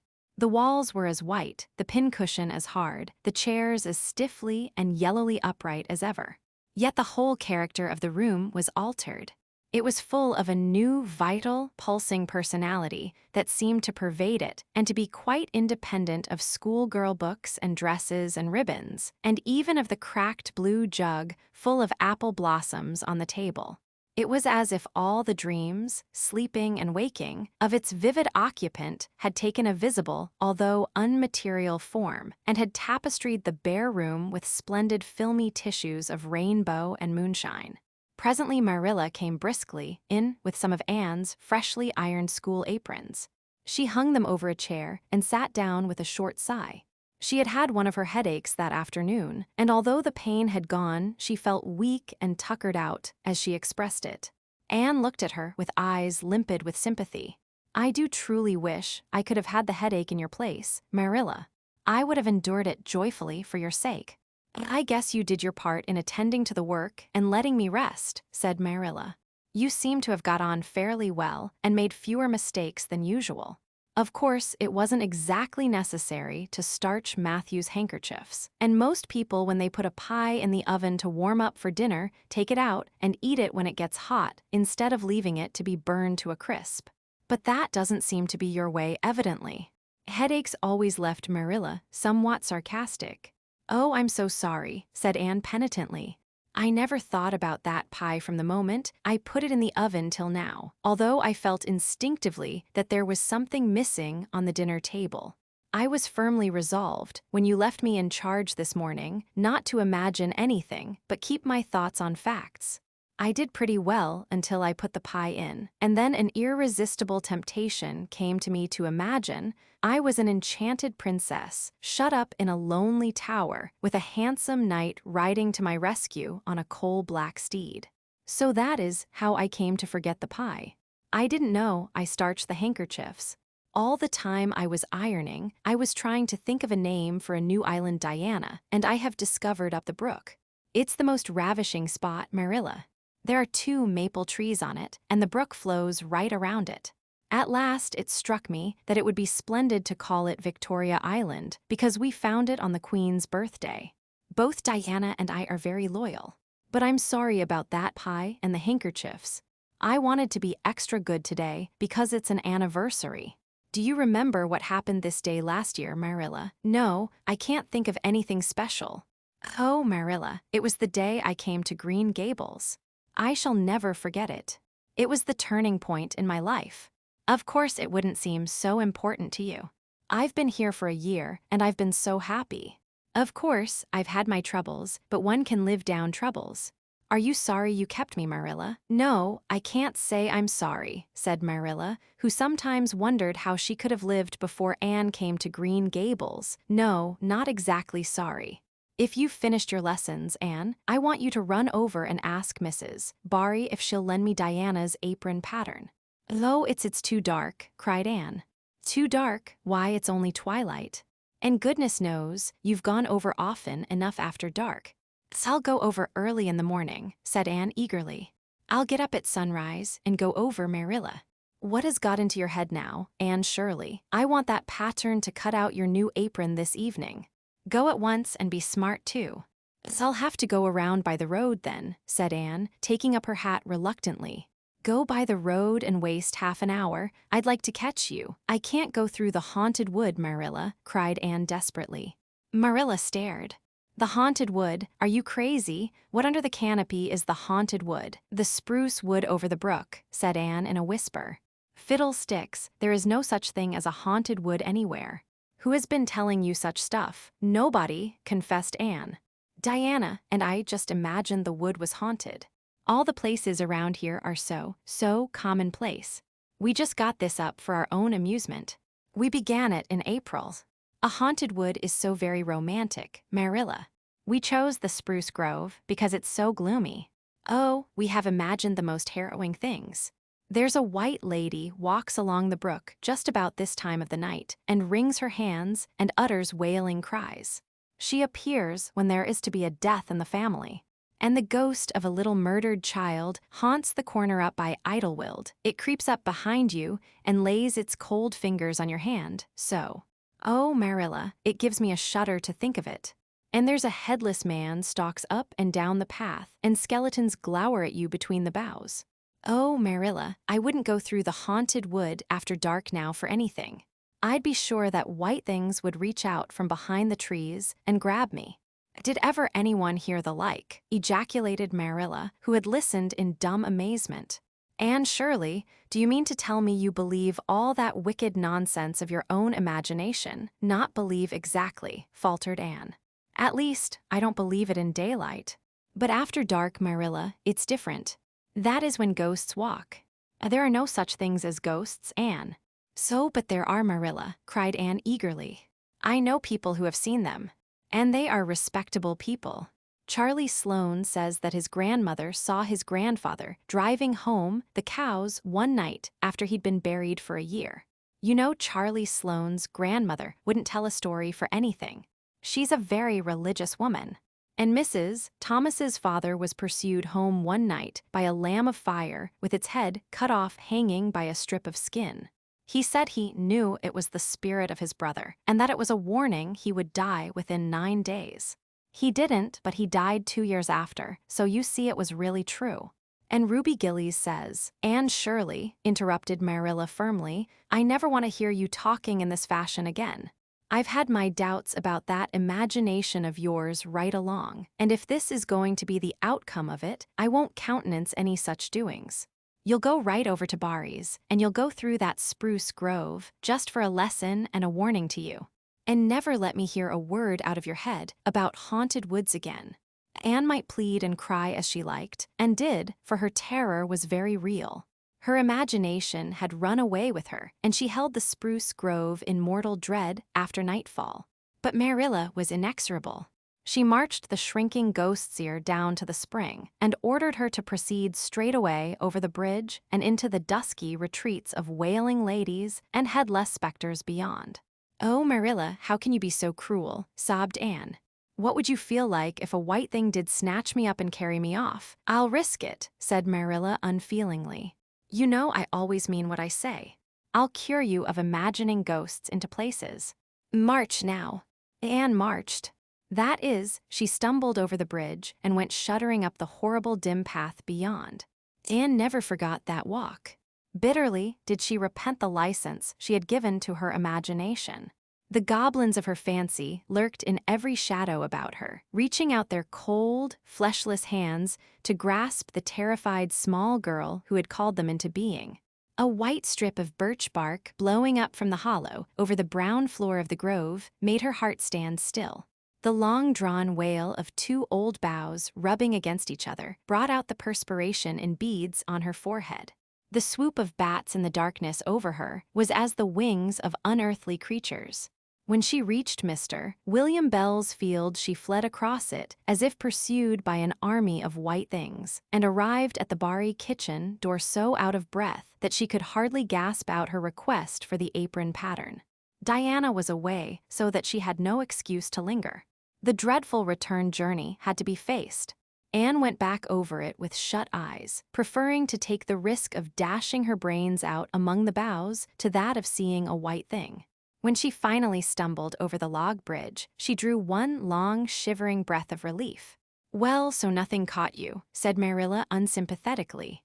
Oh, Marilla, chattered Anne, I'll be contented with C.C. commonplace places after this. Chapter 21. A new departure in flavorings. Dear me, there is nothing but meetings and partings in this world, as Mrs. Lynde says, remarked Anne plaintively, putting her slate and books down on the kitchen table on the last day of June and wiping her red eyes with a very damp handkerchief. Wasn't it fortunate, Marilla, that I took an extra handkerchief to school today? I had a presentiment that it would be needed. I never thought you were so fond of Mr. Phillips that you'd require 2 handkerchiefs to dry your tears just because he was going away, said Marilla. I don't think I was crying because I was really so very fond of him, reflected Anne. I just cried because all the others did. It was Ruby Gillies started it. Ruby Gillies has always declared she hated Mr. Phillips, but just as soon as he got up to make his farewell speech, she burst into tears. Then all the girls began to cry, one after the other. I tried to hold out, Marilla. I tried to remember the time Mr. Phillips made me sit with Gil, with a boy, and the time he spelled my name without an E on the blackboard, and how he said I was the worst dunce he ever saw at geometry and laughed at my spelling, and all the times he had been so horrid and sarcastic, but somehow I couldn't, Marilla, and I just had to cry too. Jane Andrews has been talking for a month about how glad she'd be when Mr. Phillips went away, and she declared she'd never shed a tear. Well, she was worse than any of us and had to borrow a handkerchief from her brother. Of course, the boys didn't cry, because she hadn't brought one of her own, not expecting to need it. Oh, Marilla, it was heartrending. Mr. Phillips made such a beautiful farewell speech beginning, "The time has come for us to part." It was very affecting. And he had tears in his eyes too, Marilla. Oh, I felt dreadfully sorry and remorseful for all the times I'd talked in school and drawn pictures of him on my slate and made fun of him and Prissy. I can tell you, I wished I'd been a model pupil like Minnie Andrews. She hadn't anything on her conscience. The girls cried all the way home from school.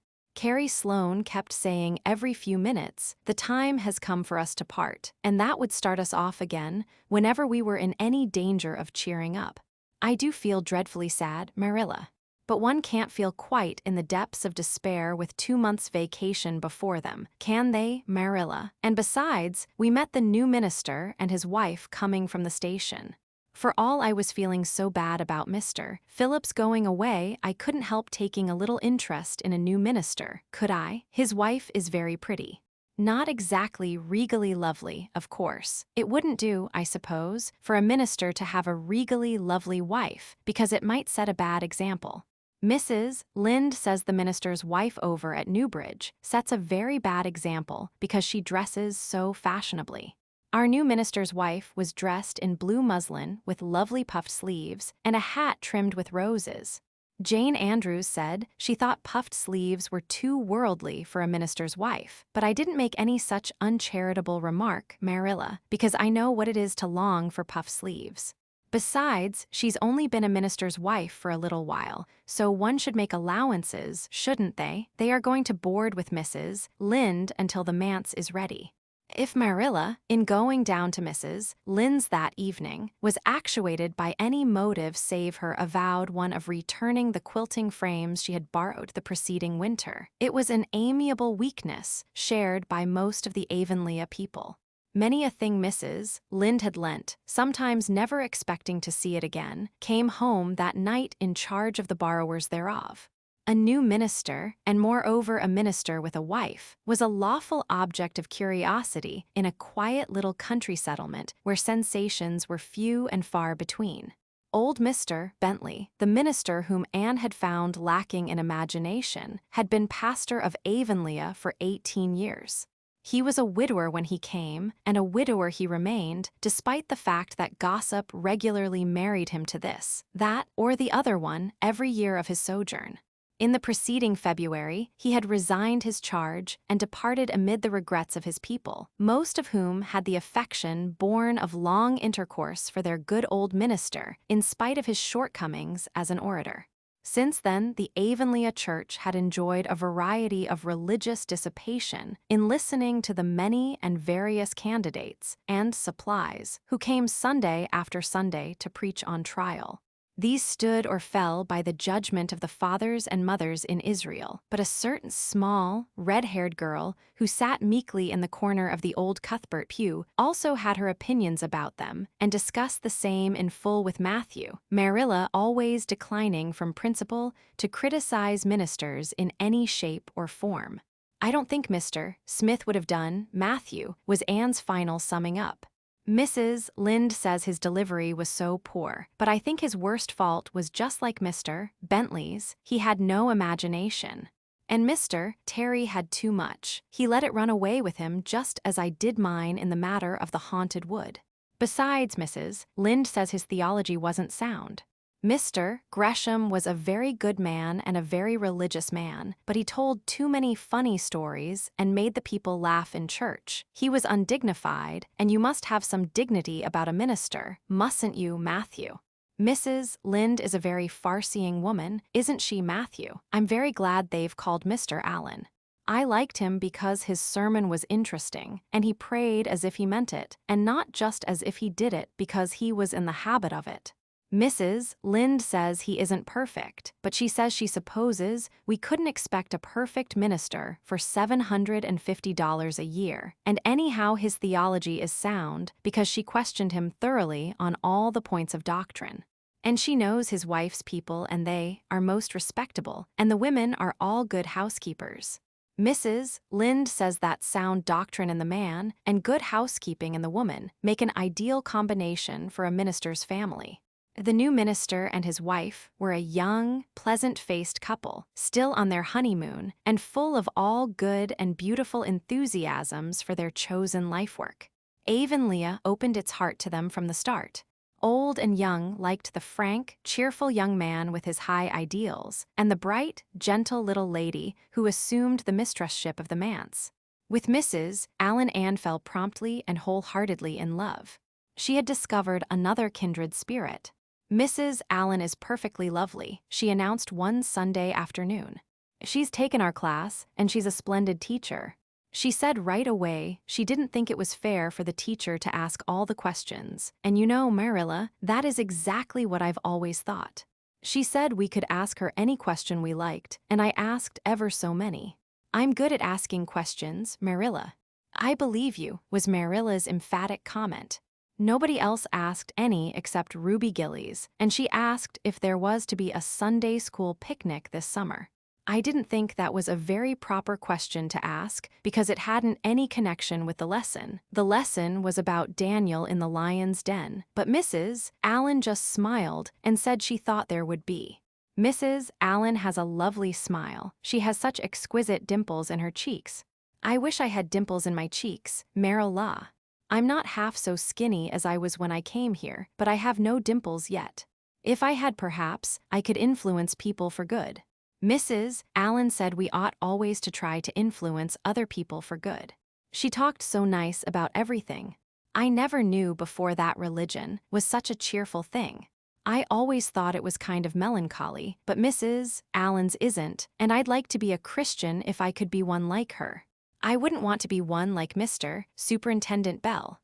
It's very naughty of you to speak so about Mr. Bell, said Marilla severely. Mr. Bell is a real good man. Oh, of course he's good, agreed Anne, but he doesn't seem to get any comfort out of it. If I could be good, I'd dance and sing all day because I was glad of it. I suppose Mrs. Allen is too old to dance and sing, and of course it wouldn't be dignified in a minister's wife. But I can just feel she's glad she's a Christian, and that she'd be one even if she could get to heaven without it. I suppose we must have Mr. and Mrs. Allen up to tea someday soon, said Marilla reflectively. They've been most everywhere but here. Let me see. Next Wednesday would be a good time to have them. But don't say a word to Matthew about it, for if he knew they were coming, he'd find some excuse to be away that day. He'd got so used to Mr. Bentley he didn't mind him, but he's going to find it hard to get acquainted with a new minister, and a new minister's wife will frighten him to death. I'll be as secret as the dead, assured Anne. But oh, Marilla, will you let me make a cake for the occasion? I'd love to do something for Mrs. Allen, and you know I can make a pretty good cake by this time. You can make a layer cake, promised Marilla. Monday and Tuesday, great preparations went on at Green Gables. Having the minister and his wife to tea was a serious and important undertaking, and Marilla was determined not to be eclipsed by any of the Avonlea housekeepers. Anne was wild with excitement and delight. She talked it all over with Diana Tuesday night in the twilight, as they sat on the big red stones by the Dryad's Bubble and made rainbows in the water with little twigs dipped in fir balsam. Everything is ready, Diana, except my cake which I'm to make in the morning, and the baking powder biscuits which Marilla will make just before tea time. I assure you, Diana, that Marilla and I have had a busy 2 days of it. It's such a responsibility, having a minister's family to tea. I never went through such an experience before. You should just see our pantry. It's a sight to behold. We're going to have jellied chicken and cold tongue. We're to have 2 kinds of jelly, red and yellow, and whipped cream and lemon pie, and cherry pie, and 3 kinds of cookies and fruit cake, and Marilla's famous yellow plum preserves that she keeps especially for ministers, and pound cake and layer cake, and biscuits as aforesaid, and new bread and old both, in case the minister is dyspeptic and can't eat new. Mrs. Lind says ministers are dyspeptic, but I don't think Mr. Allen has been a minister long enough for it to have had a bad effect on him. I just grow cold when I think of my layer cake. Oh, Diana, what if it shouldn't be good? I dreamed last night that I was chased all around by a fearful goblin with a big layer cake for a head. It'll be good, all right, assured Diana, who was a very comfortable sort of friend. I'm sure that piece of the one you made, that we had for lunch in Idlewild 2 weeks ago, was perfectly elegant. Yes, but cakes have such a terrible habit of turning out bad just when you especially want them to be good, sighed Anne, setting a particularly well-balsamed twig afloat. However, I suppose I shall just have to trust to Providence and be careful to put in the flour. Oh, look, Diana, what a lovely rainbow. Do you suppose the dryad will come out after we go away and take it for a scarf? You know there is no such thing as a dryad, said Diana. Diana's mother had found out about the haunted wood and had been decidedly angry over it. As a result, Diana had abstained from any further imitative flights off imagination and did not think it prudent to cultivate a spirit of belief even in harmless dryads. But it's so easy to imagine there is, said Anne. Every night before I go to bed, I look out of my window and wonder if the dryad is really sitting here, combing her locks with the spring for a mirror. Sometimes I look for her footprints in the dew in the morning. Oh, Diana, don't give up your faith in the dryad. Wednesday morning came. Anne got up at sunrise because she was too excited to sleep. She had caught a severe cold in the head by reason of her dabbling in the spring on the preceding evening, but nothing short of absolute pneumonia could have quenched her interest in culinary matters that morning. After breakfast, she proceeded to make her cake. When she finally shut the oven door upon it, she drew a long breath. I'm sure I haven't forgot anything this time, Marilla. But do you think it will rise? Just suppose perhaps the baking powder isn't good. I used it out of the new can. And Mrs. Lind says you can never be sure of getting good baking powder nowadays, when everything is so adulterated.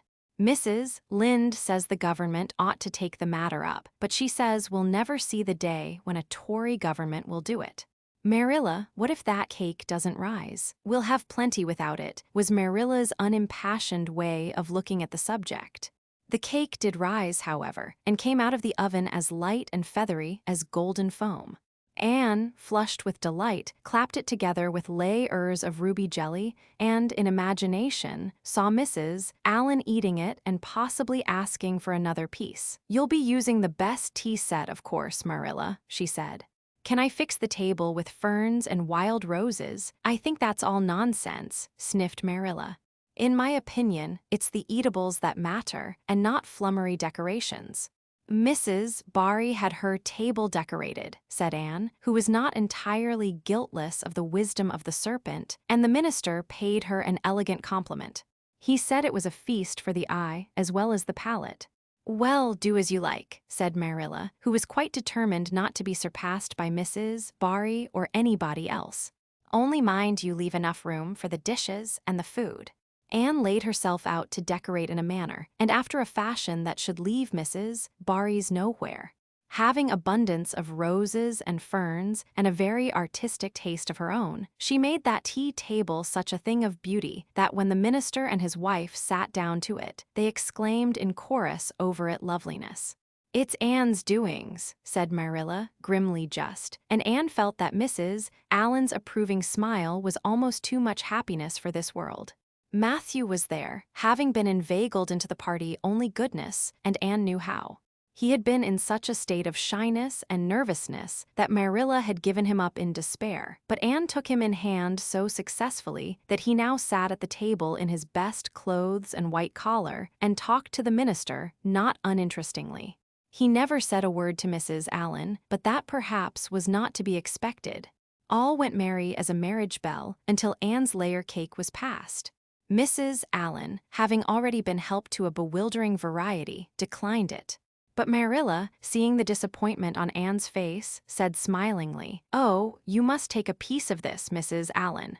Anne made it on purpose for you." "In that case, I must sample it," laughed Mrs. Allen, helping herself to a plump triangle, as did also the minister and Marilla. Mrs. Allen took a mouthful of hers, and a most peculiar expression crossed her face. Not a word did she say, however, but steadily ate away at it. Marilla saw the expression and hastened to taste the cake. "Anne Shirley," she exclaimed, "what on earth did you put into that cake?" "Nothing but what the recipe said, Marilla," cried Anne with a look of anguish. "Oh, isn't it all right? All right, it's simply horrible. Mr. Allen, don't try to eat it. Anne, taste it yourself. What flavoring did you use?" "Vanilla," said Anne, her face scarlet with mortification after tasting the cake. "Only vanilla." "Oh, Marilla, it must have been the baking powder. I had my suspicions of that back. Baking powder fiddlesticks. Go and bring me the bottle of vanilla you used." Anne fled to the pantry and returned with a small bottle partially filled with a brown liquid and labeled yellowly, "Best vanilla." Marilla took it, uncorked it, smelled it.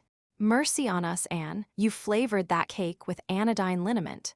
"I broke the liniment bottle last week and poured what was left into an old, empty vanilla bottle.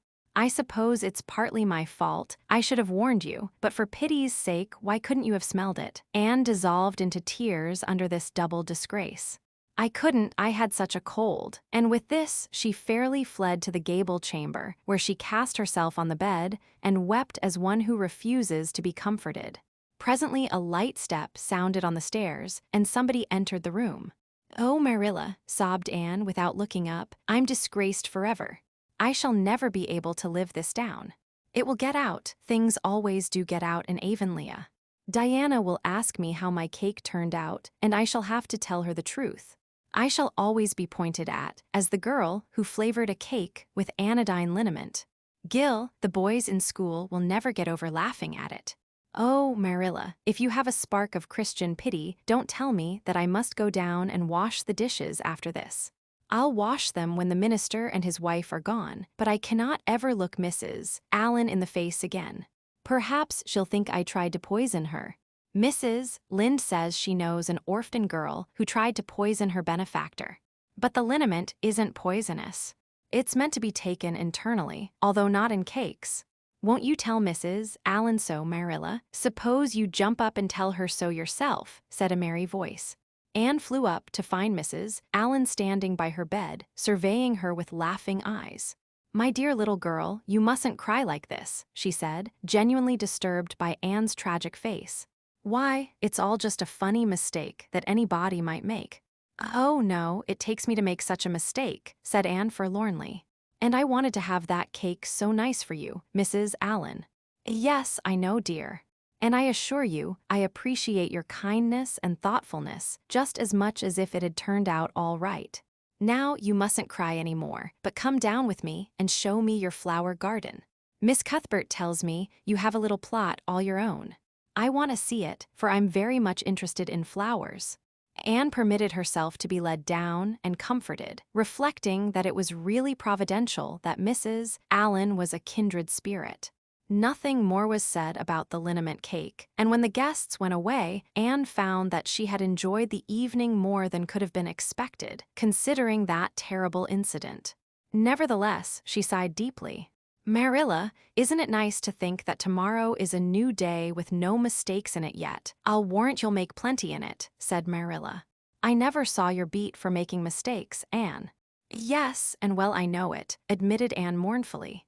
"But have you ever noticed one encouraging thing about me, Marilla? I never make the same mistake twice. I don't know as that's much benefit when you're always making new ones. Oh, don't you see, Marilla? There must be a limit to the mistakes one person can make, and when I get to the end of them, then I'll be through with them. That's a very comforting thought." "Well, you'd better go and give that cake to the pigs," said Marilla. "It isn't fit for any human to eat, not even Jerry Bout." Chapter 22. Anne is invited out to tea. "And what are your eyes popping out of your head about now?" asked Marilla, when Anne had just come in from a run to the post office. Have you discovered another kindred spirit? Excitement hung around Anne like a garment, shone in her eyes, kindled in every feature. She had come dancing up the lane, like a wind-blown sprite, through the mellow sunshine and lazy shadows of the August evening. No, Marilla, but oh, what do you think? I am invited to tea at the manse tomorrow afternoon. Mrs. Allen left the letter for me at the post office. Just look at it, Marilla. Miss Anne Shirley, Green Gables. That is the first time I was ever called Miss. Such a thrill as it gave me. I shall cherish it forever among my choicest treasures. Mrs. Allen told me she meant to have all the members of her Sunday school class to tea in turn, said Marilla, regarding the wonderful event very coolly. You needn't get in such a fever over it. Do learn to take things calmly, child. For Anne to take things calmly would have been to change her nature. All spirit and fire and dew, as she was, the pleasures and pains of life came to her with trebled intensity. Marilla felt this and was vaguely troubled over it, realizing that the ups and downs of existence would probably bear hardly on this impulsive soul, and not sufficiently understanding that the equally great capacity for delight might more than compensate. Therefore, Marilla conceived it to be her duty to drill Anne into a tranquil uniformity of disposition as impossible and alien to her as to a dancing sunbeam in one of the brook shallows. She did not make much headway, as she sorrowfully admitted to herself. The downfall of some dear hope or plan plunged Anne into deeps of affliction. The fulfillment thereof exalted her to dizzy realms of delight. Marilla had almost begun to despair of ever fashioning this waif of the world into her model little girl of demure manners and prim deportment. Neither would she have believed that she really liked Anne much better as she was. Anne went to bed that night speechless with misery because Matthew had said the wind was round northeast and he feared it would be a rainy day tomorrow.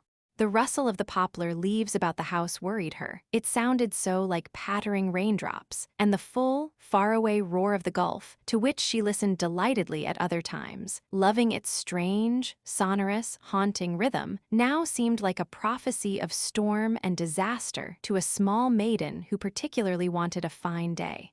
Anne thought that the morning would never come. But all things have an end, even nights before the day on which you are invited to take tea at the manse.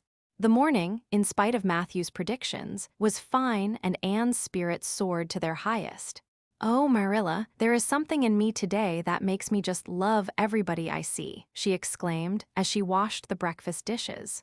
"You don't know how good I feel. Wouldn't it be nice if it could last? I believe I could be a model child if I were just invited out to tea every day. But oh, Marilla, it's a solemn occasion too. I feel so anxious. What if I shouldn't behave properly? You know, I never had tea at a manse before, and I'm not sure that I know all the rules of etiquette, although I've been studying the rules given in the etiquette department of the Family Herald ever since I came here. I'm so afraid I'll do something silly or forget to do something I should do. Would it be good manners to take a second helping of anything if you wanted to very much? The trouble with you, Anne, is that you're thinking too much about yourself. You should just think of Mrs. Allen and what would be nicest and most agreeable to her," said Marilla, hitting for once in her life on a very sound and pithy piece of advice. Anne instantly realized this. "You are right, Marilla. I'll try not to think about myself at all." Anne evidently got through her visit without any serious breach of etiquette, for she came home through the twilight, under a great, high-sprung sky gloried over with trails of saffron and rosy cloud, in a beatified state of mind, and told Marilla all about it happily, sitting on the big red sandstone slab at the kitchen door with her tired curly head in Marilla's gingham lap. A cool wind was blowing down over the long harvest fields from the rims of furry western hills and whistling through the poplars. One clear star hung over the orchard, and the fireflies were flitting over in Lover's Lane, in and out among the ferns and rustling boughs. Anne watched them as she talked, and somehow felt that wind and stars and fireflies were all tangled up together into something unutterably sweet and enchanting. "Oh, Marilla, I've had a most fascinating time. I feel that I have not lived in vain, and I shall always feel like that even if I should never be invited to tea at a manse again." When I got there, Mrs. Allen met me at the door. She was dressed in the sweetest dress of pale pink organdy, with dozens of frills and elbow sleeves, and she looked just like a seraph. I really think I'd like to be a minister's wife when I grow up, Marilla. A minister mightn't mind my red hair because he wouldn't be thinking of such worldly things. But then, of course, one would have to be naturally good, and I'll never be that, so I suppose there's no use in thinking about it. Some people are naturally good, and others are not. I'm one of the others. Mrs. Lynde says I'm full of original sin. No matter how hard I try to be good, I can never make such a success of it as those who are naturally good. It's a good deal like geometry, I expect. But don't you think the trying so hard ought to count for something? Mrs. Allen is one of the naturally good people. I love her passionately.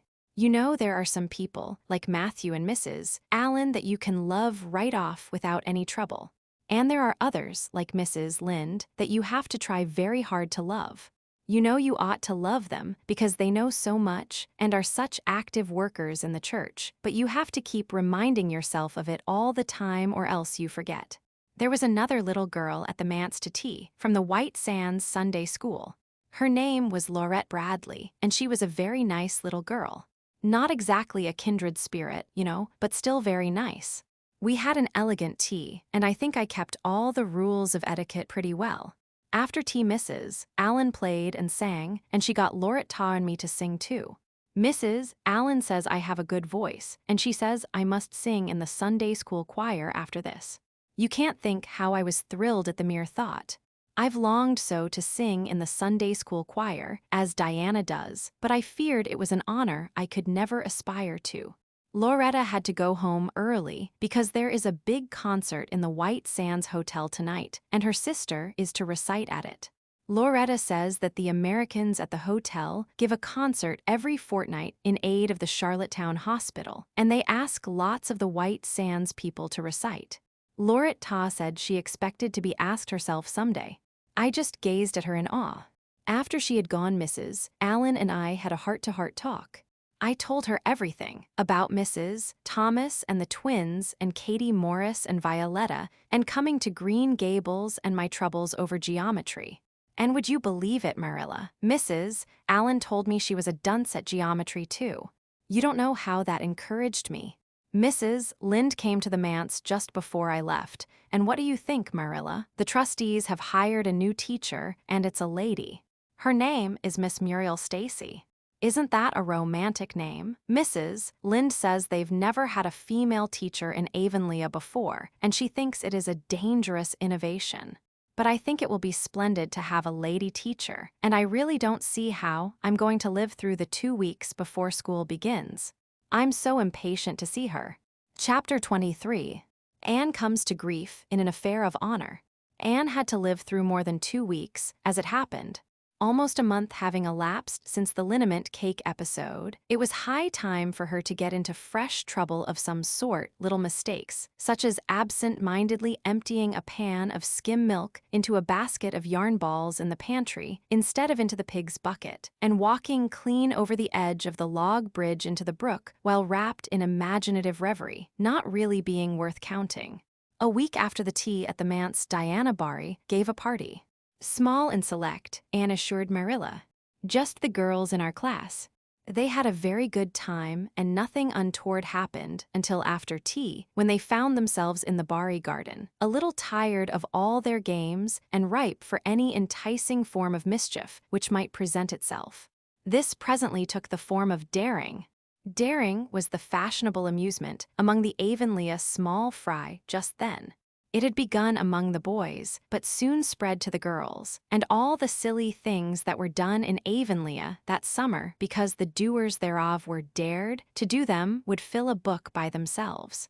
First of all, Carrie Sloane dared Ruby Gillies to climb to a certain point in the huge old willow tree before the front door, which Ruby Gillies, albeit in mortal dread of the fat green caterpillars with which said tree was infested, and with the fear of her mother before her eyes if she should tear her new muslin dress, nimbly did, to the discomfiture of the aforesaid Carrie Sloane. Then Josie Pye dared Jane Andrews to hop on her left leg around the garden without stopping once or putting her right foot to the ground, which Jane Andrews gamely tried to do, but gave out at the third corner and had to confess herself defeated. Josie's triumph being rather more pronounced than good taste permitted, Anne Shirley dared her to walk along the top of the board fence, which bounded the garden to the east.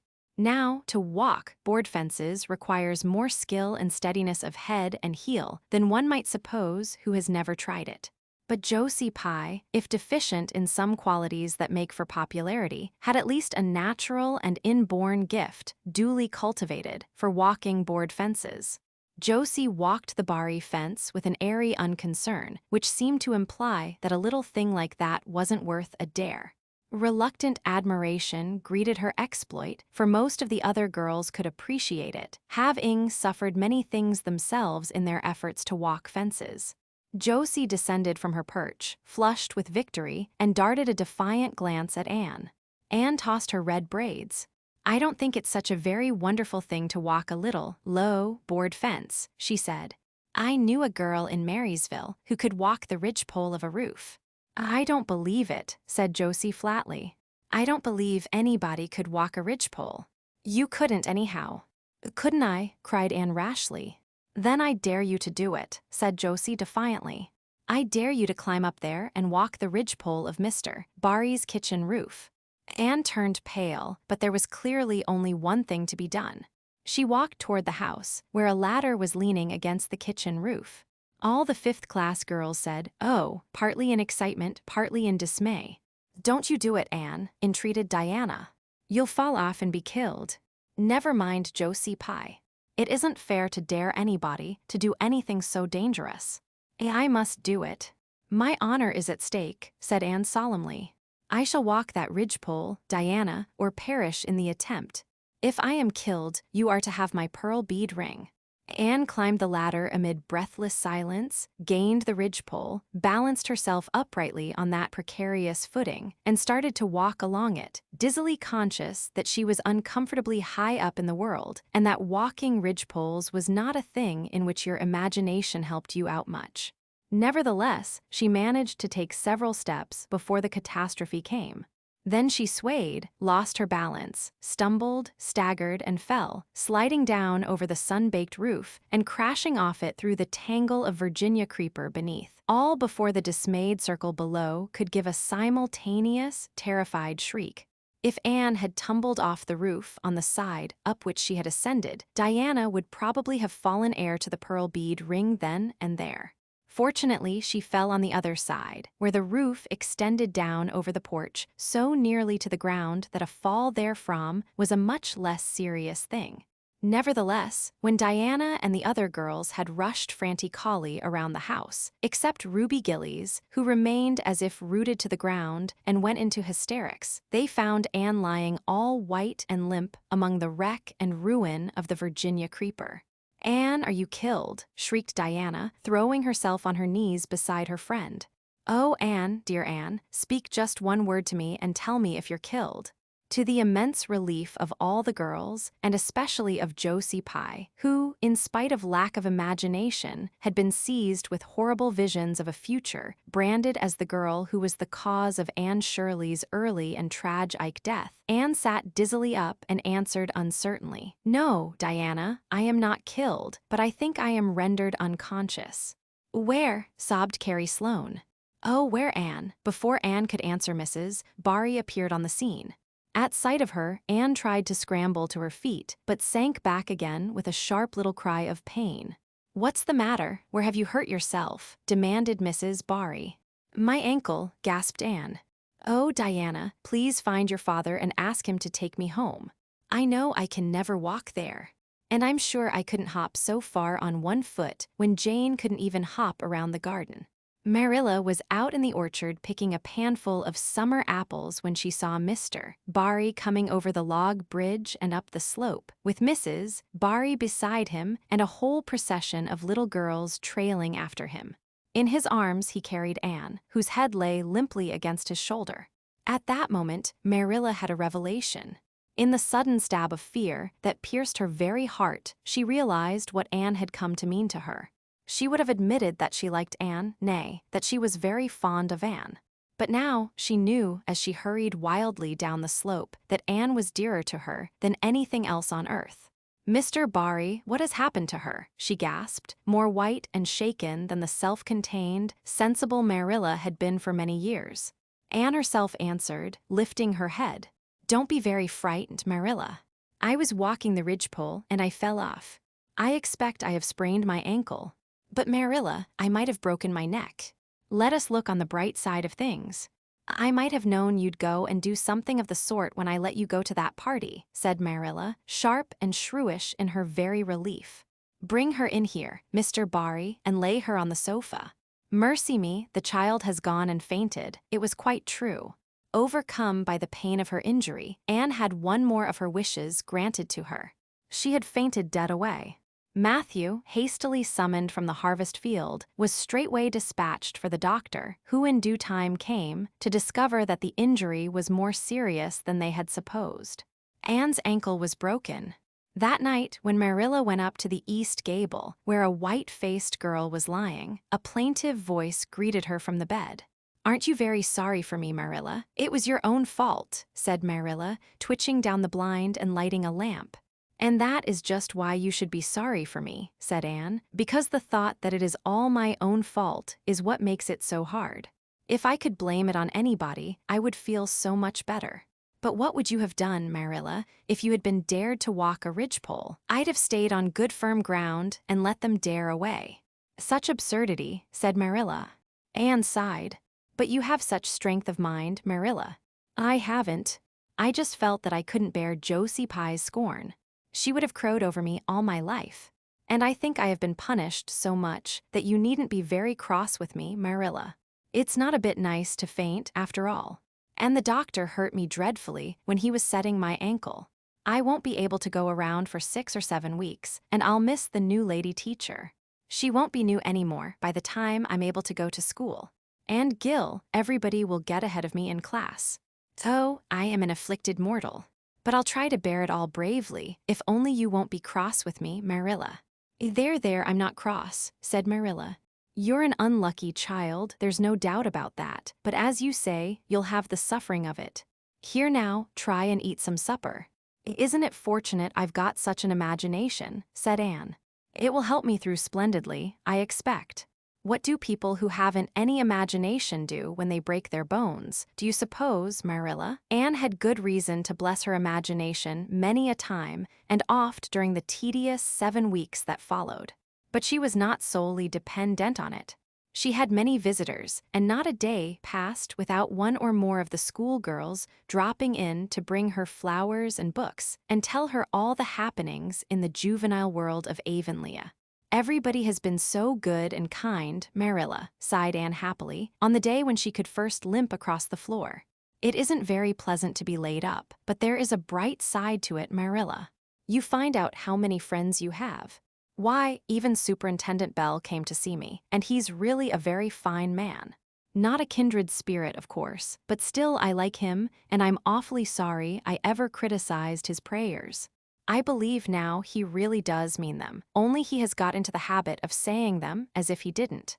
He could get over that if he'd take a little trouble. I gave him a good broad hint. I told him how hard I tried to make my own little private prayers interesting. He told me all about the time he broke his ankle when he was a boy. It does seem so strange to think of Superintendent Bell ever being a boy. Even my imagination has its limits, for I can't imagine that. When I try to imagine him as a boy, I see him with gray whiskers and spectacles, just as he looks in Sunday school, only small. Now it's so easy to imagine Mrs. Allen as a little girl. Mrs. Allen has been to see me 14 times. Isn't that something to be proud of, Marilla? When a minister's wife has so many claims on her time, she is such a cheerful person to visit you, too. She never tells you it's your own fault, and she hopes you'll be a better girl on account of it. Mrs. Lynde always told me that when she came to see me, and she said it in a kind of way that made me feel she might hope I'd be a better girl, but didn't really believe I would. Even Josie Pye came to see me. I received her as politely as I could, because I think she was sorry she dared me to walk a ridgepole. If I had been killed, she would had to carry a dark burden of remorse all her life. Diana has been a faithful friend. She's been over every day to cheer my lonely pillow.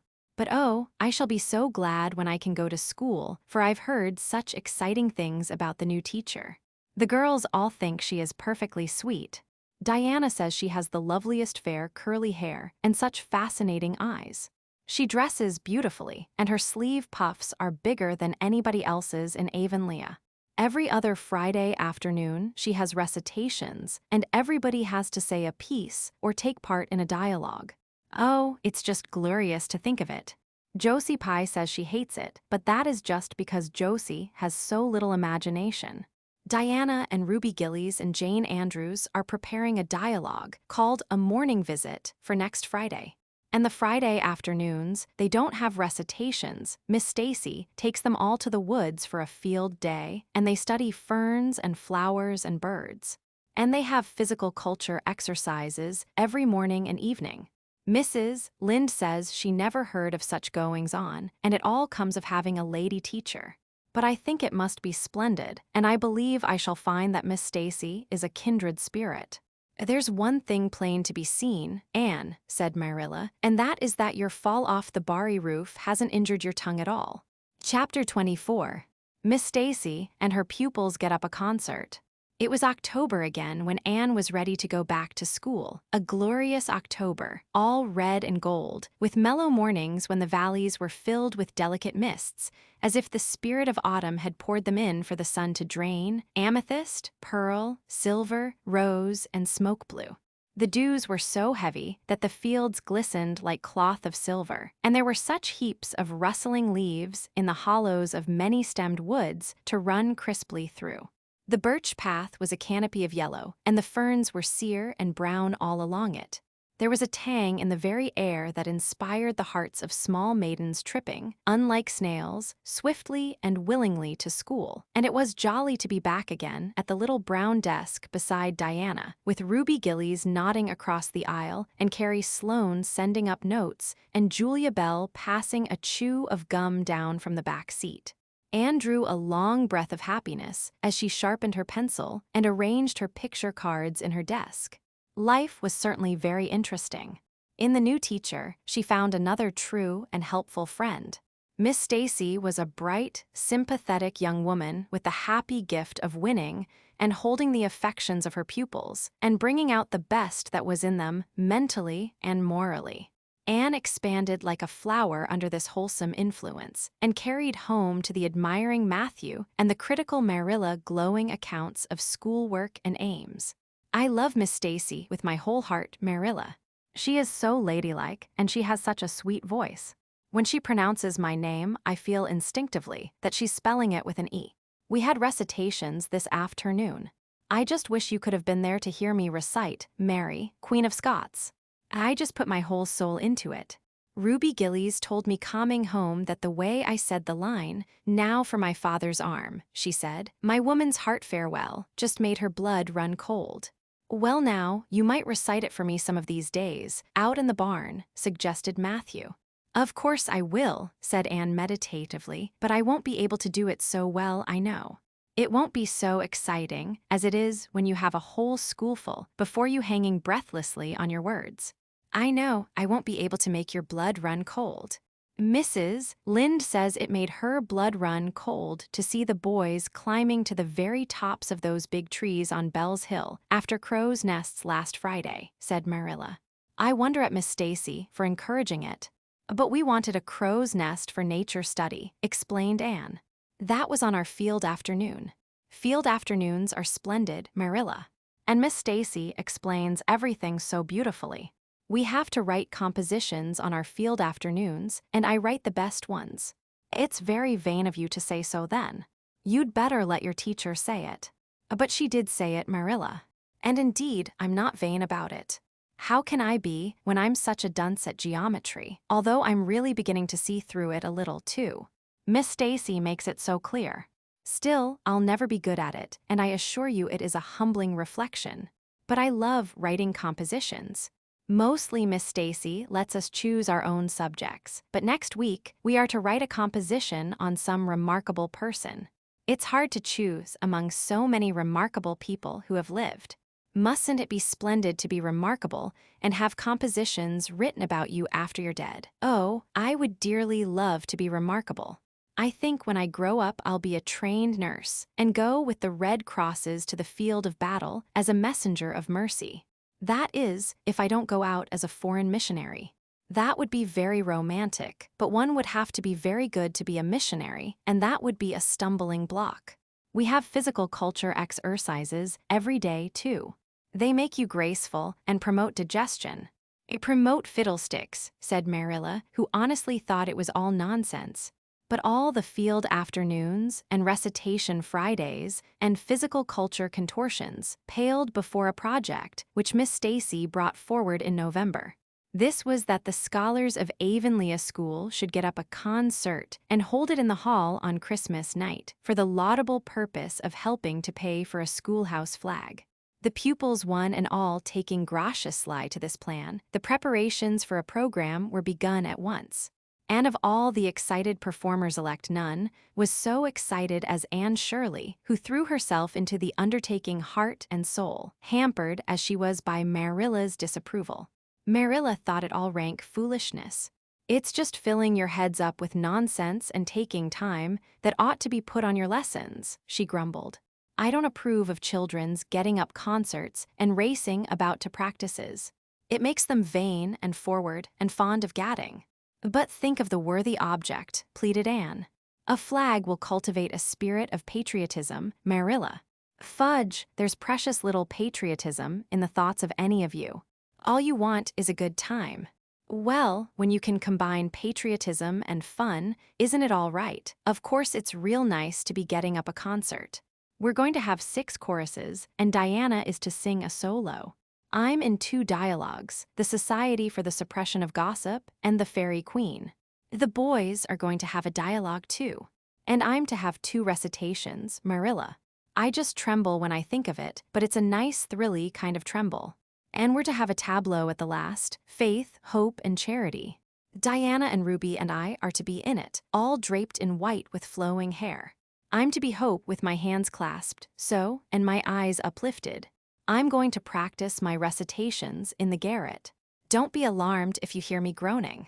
I have to groan heartrendingly in one of them, and it's really hard to get up a good artistic groan, Marilla. Josie Pye is sulky because she didn't get the part she wanted in the dialogue. She wanted to be the Fairy Queen. That would have been ridiculous, for who ever heard of a fairy queen as fat as Josie? Fairy queens must be slender. Jane Andrews is to be the queen, and I am to be one of her maids of honor. Josie says she thinks a red-haired fairy is just as ridiculous as a fat one, but I do not let myself mind what Josie says. I'm to have a wreath of white roses on my hair, and Ruby Gillies is going to lend me her slippers, because I haven't any of my own. It's necessary for fairies to have slippers, you know.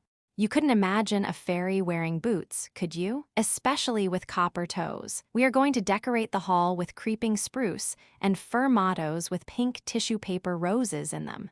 And we are all to march in 2 by 2 after the audience is seated, while Emma White plays a march on the organ. Oh, Marilla, I know you are not so enthusiastic about it as I am, but don't you hope your little Anne will distinguish herself? All I hope is that you'll behave yourself. I'll be heartily glad when all this fuss is over and you'll be able to settle down. You are simply good for nothing just now, with your head stuffed, full of dialogues and groans and tableaus. As for your tongue, it's a marvel it's not clean worn out. Anne sighed and betook herself to the backyard, over which a young new moon was shining through the leafless poplar boughs from an apple-green western sky, and where Matthew was splitting wood. Anne perched herself on a block and talked the concert over with him, sure of an appreciative and sympathetic listener, in this instance at least. Well now, I reckon it's going to be a pretty good concert. And I expect you'll do your part fine, he said, smiling down into her eager, vivacious little face. Anne smiled back at him. Those 2 were the best of friends, and Matthew thanked his stars many a time and oft that he had nothing to do with bringing her up. That was Marilla's exclusive duty. If it had been his, he would have been worried over frequent conflicts between inclination and said duty. As it was, he was free to spoil Anne, Marilla's phrasing, as much as he liked. But it was not such a bad arrangement after all. A little appreciation sometimes does quite as much good as all the conscientious bringing up in the world. Chapter 25. Matthew insists on puffed sleeves. Matthew was having a bad 10 minutes of it. He had come into the kitchen in the twilight of a cold, gray December evening and had sat down in the woodbox corner to take off his heavy boots, unconscious of the fact that Anne and a bevy of her schoolmates were having a practice of the Fairy Queen in the sitting room. Presently they came trooping through the hall and out into the kitchen, laughing and chattering gaily. They did not see Matthew, who shrank bashfully back into the shadows beyond the woodbox with a boot in one hand and a bootjack in the other, and he watched them shyly for the aforesaid 10 minutes as they put on caps and jackets and talked about the dialogue and the concert. Anne stood among them, bright-eyed and animated as they, but Matthew suddenly became conscious that there was something about her different from her mates. And what worried Matthew was that the difference impressed him as being something that should not exist. Anne had a brighter face and bigger, starrier eyes and more delicate features than the other. Even shy, unobservant Matthew had learned to take note of these things, but the difference that disturbed him did not consist in any of these respects. Then, in what did it consist? Matthew was haunted by this question long after the girls had gone, arm in arm, down the long, hard-frozen lane, and Anne had betaken herself to her books. He could not refer it to Marilla, who, he felt, would be quite sure to sniff scornfully and remark that the only difference she saw between Anne and the other girls was that they sometimes kept their tongues quiet while Anne never did. This, Matthew felt, would be no great help. He had recourse to his pipe that evening to help him study it out, much to Marilla's disgust. After 2 hours of smoking and hard reflection, Matthew arrived at a solution of his problem. Anne was not dressed like the other girls. The more Matthew thought about the matter, the more he was convinced that Anne never had been dressed like the other girls, never since she had come to Green Gables.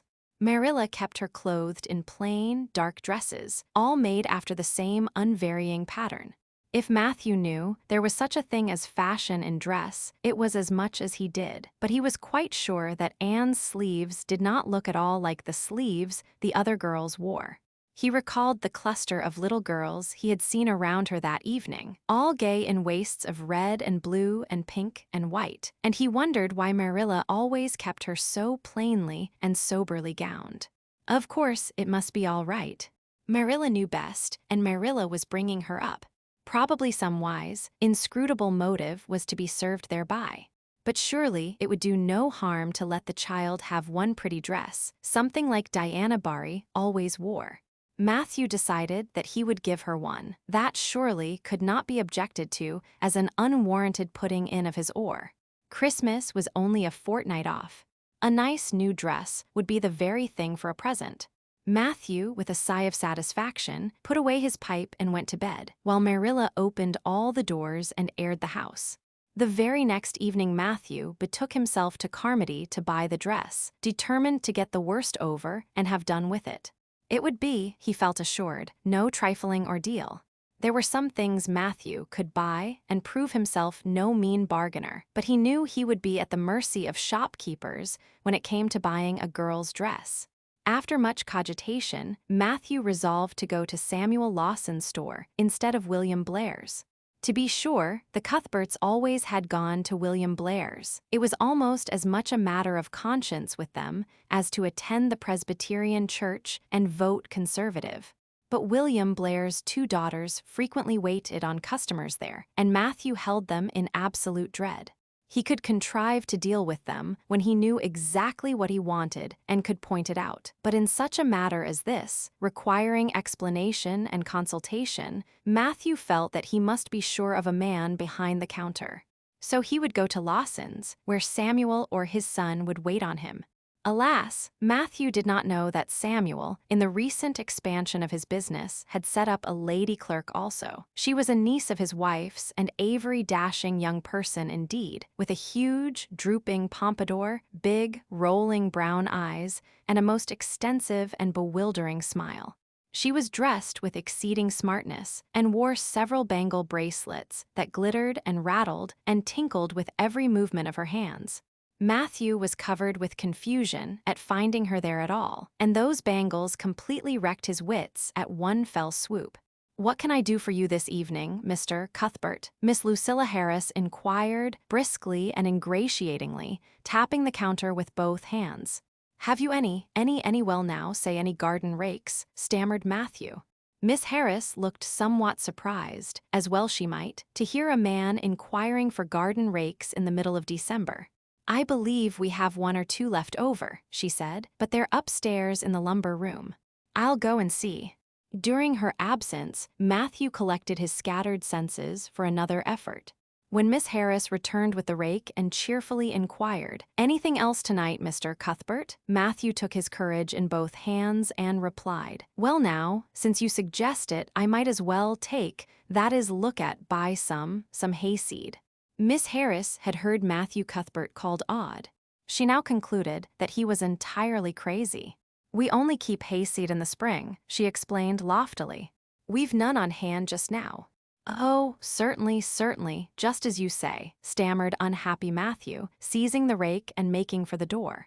At the threshold he recollected that he had not paid for it, and he turned miserably back. While Miss Harris was counting out his change, he rallied his powers for a final desperate attempt. "Well now, if it isn't too much trouble, I might as well, I'd like to look at some sugar." "White or brown?" queried Miss Harris patiently.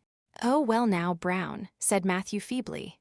"There's a barrel of it over there," said Miss Harris, shaking her bangles at it. "It's the only kind we have."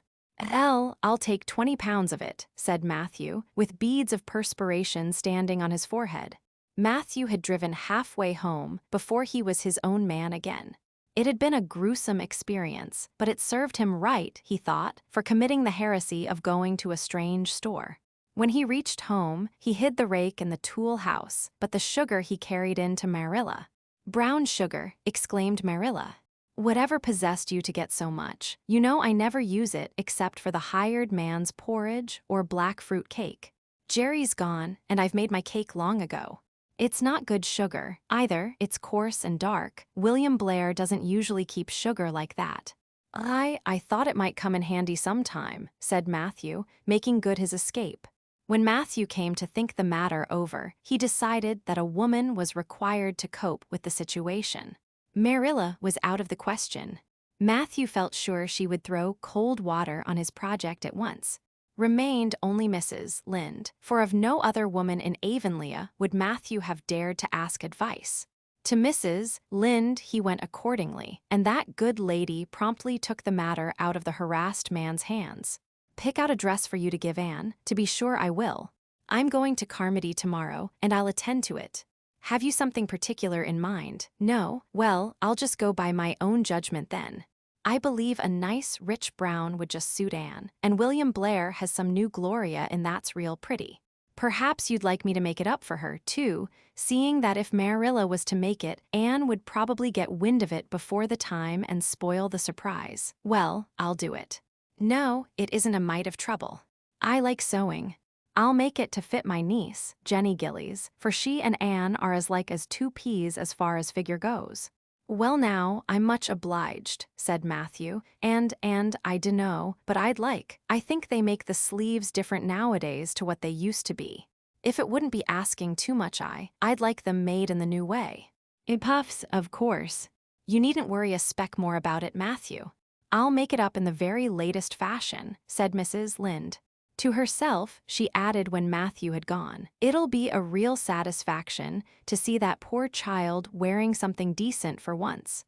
The way Marilla dresses her is positively ridiculous, that's what, and I've ached to tell her so plainly a dozen times. I've held my tongue, though, for I can see Marilla doesn't want advice, and she thinks she knows more about bringing children up than I do for all she's an old maid. But that's always the way. Folks that has brought up children know that there's no hard and fast method in the world that'll suit every child. But them as never have think it's all as plain and easy as rule of 3. Just set your 3 terms down so fashion, and the sum'll work out correct. But flesh and blood don't come under the head of arithmetic, and that's where Marilla Cuthbert makes her mistake. I suppose she's trying to cultivate a spirit of humility in Anne by dressing her as she does, but it's more likely to cultivate envy and discontent. I'm sure the child must feel the difference between her clothes and the other girls. But to think of Matthew taking notice of it, that man is waking up after being asleep for over 60 years. Marilla knew all the following fortnight that Matthew had something on his mind, but what it was she could not guess until Christmas Eve when Mrs. Lynde brought up the new dress. Marilla behaved pretty well on the whole, although it is very likely she distrusted Mrs. Lynde's diplomatic explanation that she had made the dress because Matthew was afraid Anne would find out about it too soon if Marilla made it. So this is what Matthew has been looking so mysterious over and grinning about to himself for 2 weeks, is it? She said a little stiffly, but tolerantly. I knew he was up to some foolishness. Well, I must say, I don't think Anne needed any more dresses. I made her 3 good, warm, serviceable ones this fall, and anything more is sheer extravagance. There's enough material in those sleeves alone to make a waist, I declare there is. You'll just pamper Anne's vanity, Matthew, and she's as vain as a peacock now. Well, I hope she'll be satisfied at last, for I know she's been hankering after those silly sleeves ever since they came in, although she never said a word after the first. The puffs have been getting bigger and more ridiculous right along. They're as big as balloons now. Next year, anybody who wears them will have to go through a door sideways. Christmas morning broke on a beautiful white world. It had been a very mild December, and people had looked forward to a green Christmas, but just enough snow fell softly in the night to transfigure Avonlea. Anne peeped out from her frosted gable window with delighted eyes. The firs in the haunted wood were all feathery and wonderful. The birches and wild cherry trees were outlined in pearl. The plowed fields were stretches of snowy dimples, and there was a crisp tang in the air that was glorious. Anne ran downstairs singing until her voice reechoed through Green Gables. Merry Christmas, Marilla. Merry Christmas, Matthew. Isn't it a lovely Christmas? I'm so glad it's white. Any other kind of Christmas doesn't seem real, does it? I don't like green Christmases. They're not green. They're just nasty faded browns and grays. What makes people call them green? Why Matthew is that for me? Oh, Matthew. Matthew had sheepishly unfolded the dress from its paper swathings and held it out with a deprecatory glance at Marilla, who feigned to be contemptuously filling the teapot, but nevertheless watched the scene out of the corner of her eye with a rather interested air. Anne took the dress and looked at it in reverent silence. Oh, how pretty it was. A lovely soft brown gloria with all the gloss of silk, a skirt with dainty frills and shirrings, a waist elaborately pin-tucked in the most fashionable way, with a little ruffle of filmy lace at the neck. But the sleeves, they were the crowning glory, long elbow cuffs, and above them 2 beautiful puffs divided by rows of shirring and bows of brown silk ribbon. That's a Christmas present for you, Anne, said Matthew shyly. Why, Anne, don't you like it? Well now. For Anne's eyes had suddenly filled with tears. Like it? Oh, Matthew. Anne laid the dress over a chair and clasped her hands. Matthew, it's perfectly exquisite. Oh, I can never thank you enough. Look at those sleeves. Oh, it seems to me this must be a happy dream. Well, let us have breakfast, interrupted Marilla. I must say, Anne, I don't think you needed the dress, but since Matthew has got it for you, see that you take good care of it. There's a hair ribbon Mrs. Lynde left for you. It's brown to match the dress. Come now, sit in. I don't see how I'm going to eat breakfast, said Anne rapturously. Breakfast seems so commonplace at such an exciting moment. I'd rather feast my eyes on that dress. I'm so glad that puffed sleeves are still fashionable. It did seem to me that I'd never get over it if they went out before I had a dress with them. I'd never have felt quite satisfied, you see. It was lovely of Mrs. Lynde to give me the ribbon too. I feel that I ought to be a very good girl indeed. It's at times like this, I'm sorry, I'm not a model little girl, and I always resolve that I will be in future. But somehow it's hard to carry out your resolutions when irresistible temptations come. Still, I really will make an extra effort after this. When the commonplace breakfast was over, Diana appeared, crossing the white log bridge in the hollow, a gay little figure in her crimson ulster. Anna flew down the slope to meet her. "Merry Christmas, Diana, and oh, it's a wonderful Christmas. I've something splendid to show you. Matthew has given me the loveliest dress, with such sleeves. I couldn't even imagine any nicer." "I've got something more for you," said Diana breathlessly. "Here, this box. Aunt Josephine sent us out a big box with ever so many things in it, and this is for you. I'd have brought it over last night, but it didn't come until after dark, and I never feel very comfortable coming through the haunted wood in the dark now." Anne opened the box and peeped in. First a card with "For the Anne girl and Merry Christmas" written on it, and then a pair of the daintiest little kid slippers with beaded toes and satin bows and glistening buckles. "Oh," said Anne, "Diana, this is too much. I must be dreaming." "I call it providential," said Diana. "You won't have to borrow Ruby's slippers now, and that's a blessing, for they're 2 sizes too big for you, and it would be awful to hear a fairy shuffling. Josie Pye would be delighted. Mind you, Rob Wright went home with Gertie Pye from the practice night before last. Did you ever hear anything equal to that?" All the Avonlea scholars were in a fever of excitement that day, for the hall had to be decorated and a last grand rehearsal held. The concert came off in the evening and was a pronounced success. The little hall was crowded. All the performers did excellently well, but Anne was the bright particular star of the occasion, as even envy, in the shape of Josie Pye, dared not deny. "Oh, hasn't it been a brilliant evening?" sighed Anne, when it was all over and she and Diana were walking home together under a dark, starry sky. "Everything went off very well," said Diana practically. "I guess we must have made as much as $10.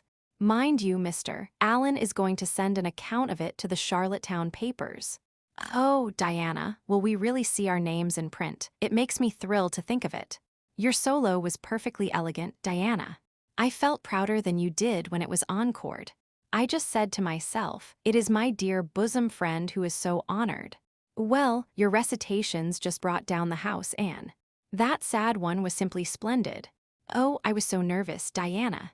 When Mr. Allen called out my name, I really cannot tell how I ever got up on that platform. I felt as if a million eyes were looking at me and through me, and for one dreadful moment I was sure I couldn't begin at all. Then I thought of my lovely puff sleeves and took courage. I knew that I must live up to those sleeves, Diana. So I started in, and my voice seemed to be coming from ever so far away. I just felt like a parrot. It's providential that I practiced those recitations so often up in the garret, or I'd never have been able to get through." "Did I groan all right?" "Yes, indeed, you groaned lovely," assured Diana. "I saw old Mrs. Sloane wiping away tears when I sat down. It was splendid to think I had touched somebody's heart. It's so romantic to take part in a concert, isn't it?" "Oh, it's been a very memorable occasion indeed." "Wasn't the boys' dialogue fine?" said Diana. "Gilbert Blythe was just splendid.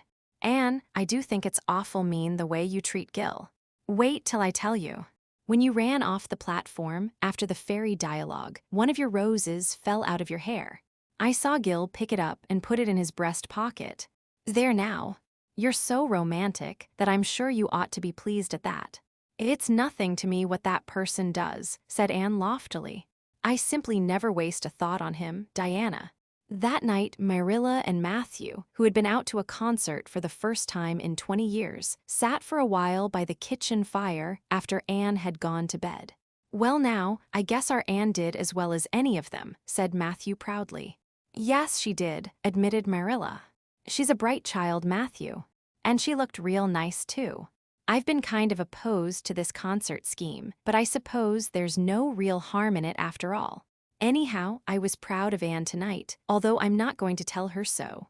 "Well now, I was proud of her and I did tell her so 'fore she went upstairs," said Matthew. "We must see what we can do for her some of these days, Marilla. I guess she'll need something more than Avonlea school by and by." There's time enough to think of that, said Marilla. She's only 13 in March. Though tonight it struck me she was growing quite a big girl. Mrs. Lynde made that dress a mite too long, and it makes Anne look so tall. She's quick to learn, and I guess the best thing we can do for her will be to send her to Queen's after a spell. But nothing need be said about that for a year or two yet. Well now, it'll do no harm to be thinking it over off and on, said Matthew. Things like that are all the better for lots of thinking over. Chapter 26. The Story Club is formed. Junior Avonlea found it hard to settle down to humdrum existence again. To Anne in particular, things seemed fearfully flat, stale, and unprofitable after the goblet of excitement she had been sipping for weeks. Could she go back to the former quiet pleasures of those faraway days before the concert? At first, as she told Diana, she did not really think she could. I'm positively certain, Diana, that life can never be quite the same again as it was in those olden days, she said mournfully, as if referring to a period of at least 50 years back. Perhaps after a while I'll get used to it, but I'm afraid concerts spoil people for everyday life. I suppose that is why Marilla disapproves of them. Marilla is such a sensible woman. It must be a great deal better to be sensible, but still, I don't believe I'd really want to be a sensible person because they are so unromantic. Mrs. Lynde says there is no danger of my ever being one, but you can never tell.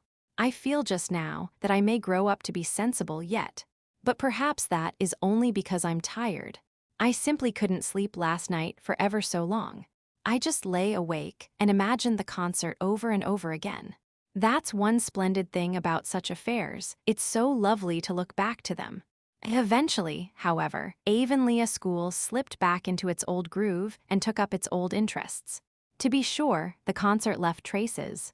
Ruby Gillies and Emma White, who had quarreled over a point of precedence in their platform seats, no longer sat at the same desk, and a promising friendship of 3 years was broken up. Josie Pye and Julia Bell did not speak for 3 months, because Josie Pye had told Bessie Wright that Julia Bell's bow, when she got up to recite, made her think of a chicken jerking its head, and Bessie told Julia.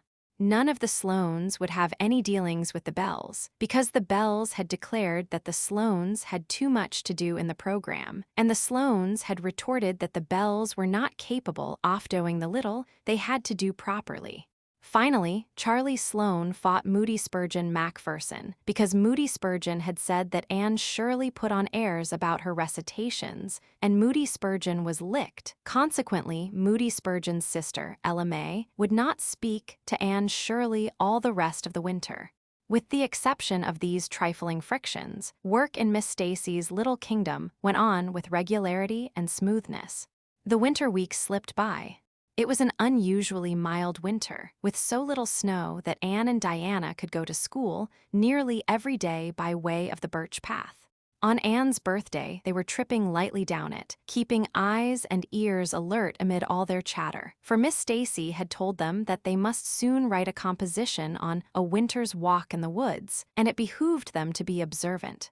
"Just think, Diana, I'm 13 years old today," remarked Anne in an odd voice. "I can scarcely realize that I'm in my teens. When I woke this morning, it seemed to me that everything must be different. You've been 13 for a month, so I suppose it doesn't seem such a novelty to you as it does to me. It makes life seem so much more interesting. In 2 more years, I'll be really grown up. It's a great comfort to think that I'll be able to use big words then without being laughed at." "Ruby Gillies says she means to have a beau as soon as she's 15, said Diana. "Ruby Gillies thinks of nothing but beaux," said Anne disdainfully. "She's actually delighted when anyone writes her name up in a take notice, for all she pretends to be so mad. But I'm afraid that is an uncharitable speech. Mrs. Allen says we should never make uncharitable speeches, but they do slip out so often before you think, don't they? I simply can't talk about Josie Pye without making an uncharitable speech, so I never mention her at all. You may have noticed that. I'm trying to be as much like Mrs. Allen as I possibly can, for I think she's perfect. Mr. Allen thinks so too. Mrs. Lynde says he just worships the ground she treads on, and she doesn't really think it right for a minister to set his affections so much on a mortal being. But then, Diana, even ministers are human and have their besetting sins just like everybody else. I had such an interesting talk with Mrs. Allen about besetting sins last Sunday afternoon. There are just a few things it's proper to talk about on Sundays, and that is one of them. My besetting sin is imagining too much and forgetting my duties. I'm striving very hard to overcome it, and now that I'm really 13, perhaps I'll get on better.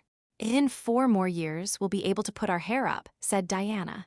Alice Bell is only 16 and she is wearing hers up, but I think that's ridiculous. I shall wait until I'm 17.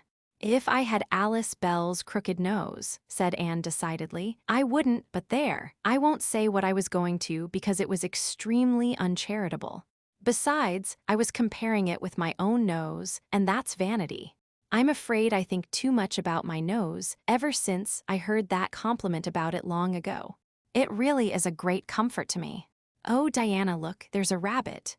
That's something to remember for our woods composition. I really think the woods are just as lovely in winter as in summer. They're so white and still, as if they were asleep and dreaming pretty dreams. I won't mind writing that composition when its time comes, sighed Diana. I can manage to write about the woods, but the one we're to hand in Monday is terrible. The idea of Miss Stacy telling us to write a story out of our own heads. Why, it's as easy as wink, said Anne. It's easy for you because you have an imagination, retorted Diana, but what would you do if you had been born without one? I suppose you have your composition all done. Anne nodded, trying hard not to look virtuously complacent and failing miserably. I wrote it last Monday evening. It's called The Jealous Rival, or In Death Not Divided. I read it to Marilla, and she said it was stuff and nonsense. Then I read it to Matthew, and he said it was fine. That is the kind of critic I like. It's a sad, sweet story. I just cried like a child while I was writing it. It's about 2 beautiful maidens called Cordelia Montmorency and Geraldine Seymour who lived in the same village and were devotedly attached to each other. Cordelia was a regal brunette with a coronet of midnight hair and duskly flashing eyes. Geraldine was a queenly blonde with hair like spun gold and velvety purple eyes. I never saw anybody with purple eyes, said Diana dubiously. Neither did I. I just imagined them. I wanted something out of the common. Geraldine had an alabaster brow too. I found out what an alabaster brow is. That is one of the advantages of being 13. You know so much more than you did when you were only 12.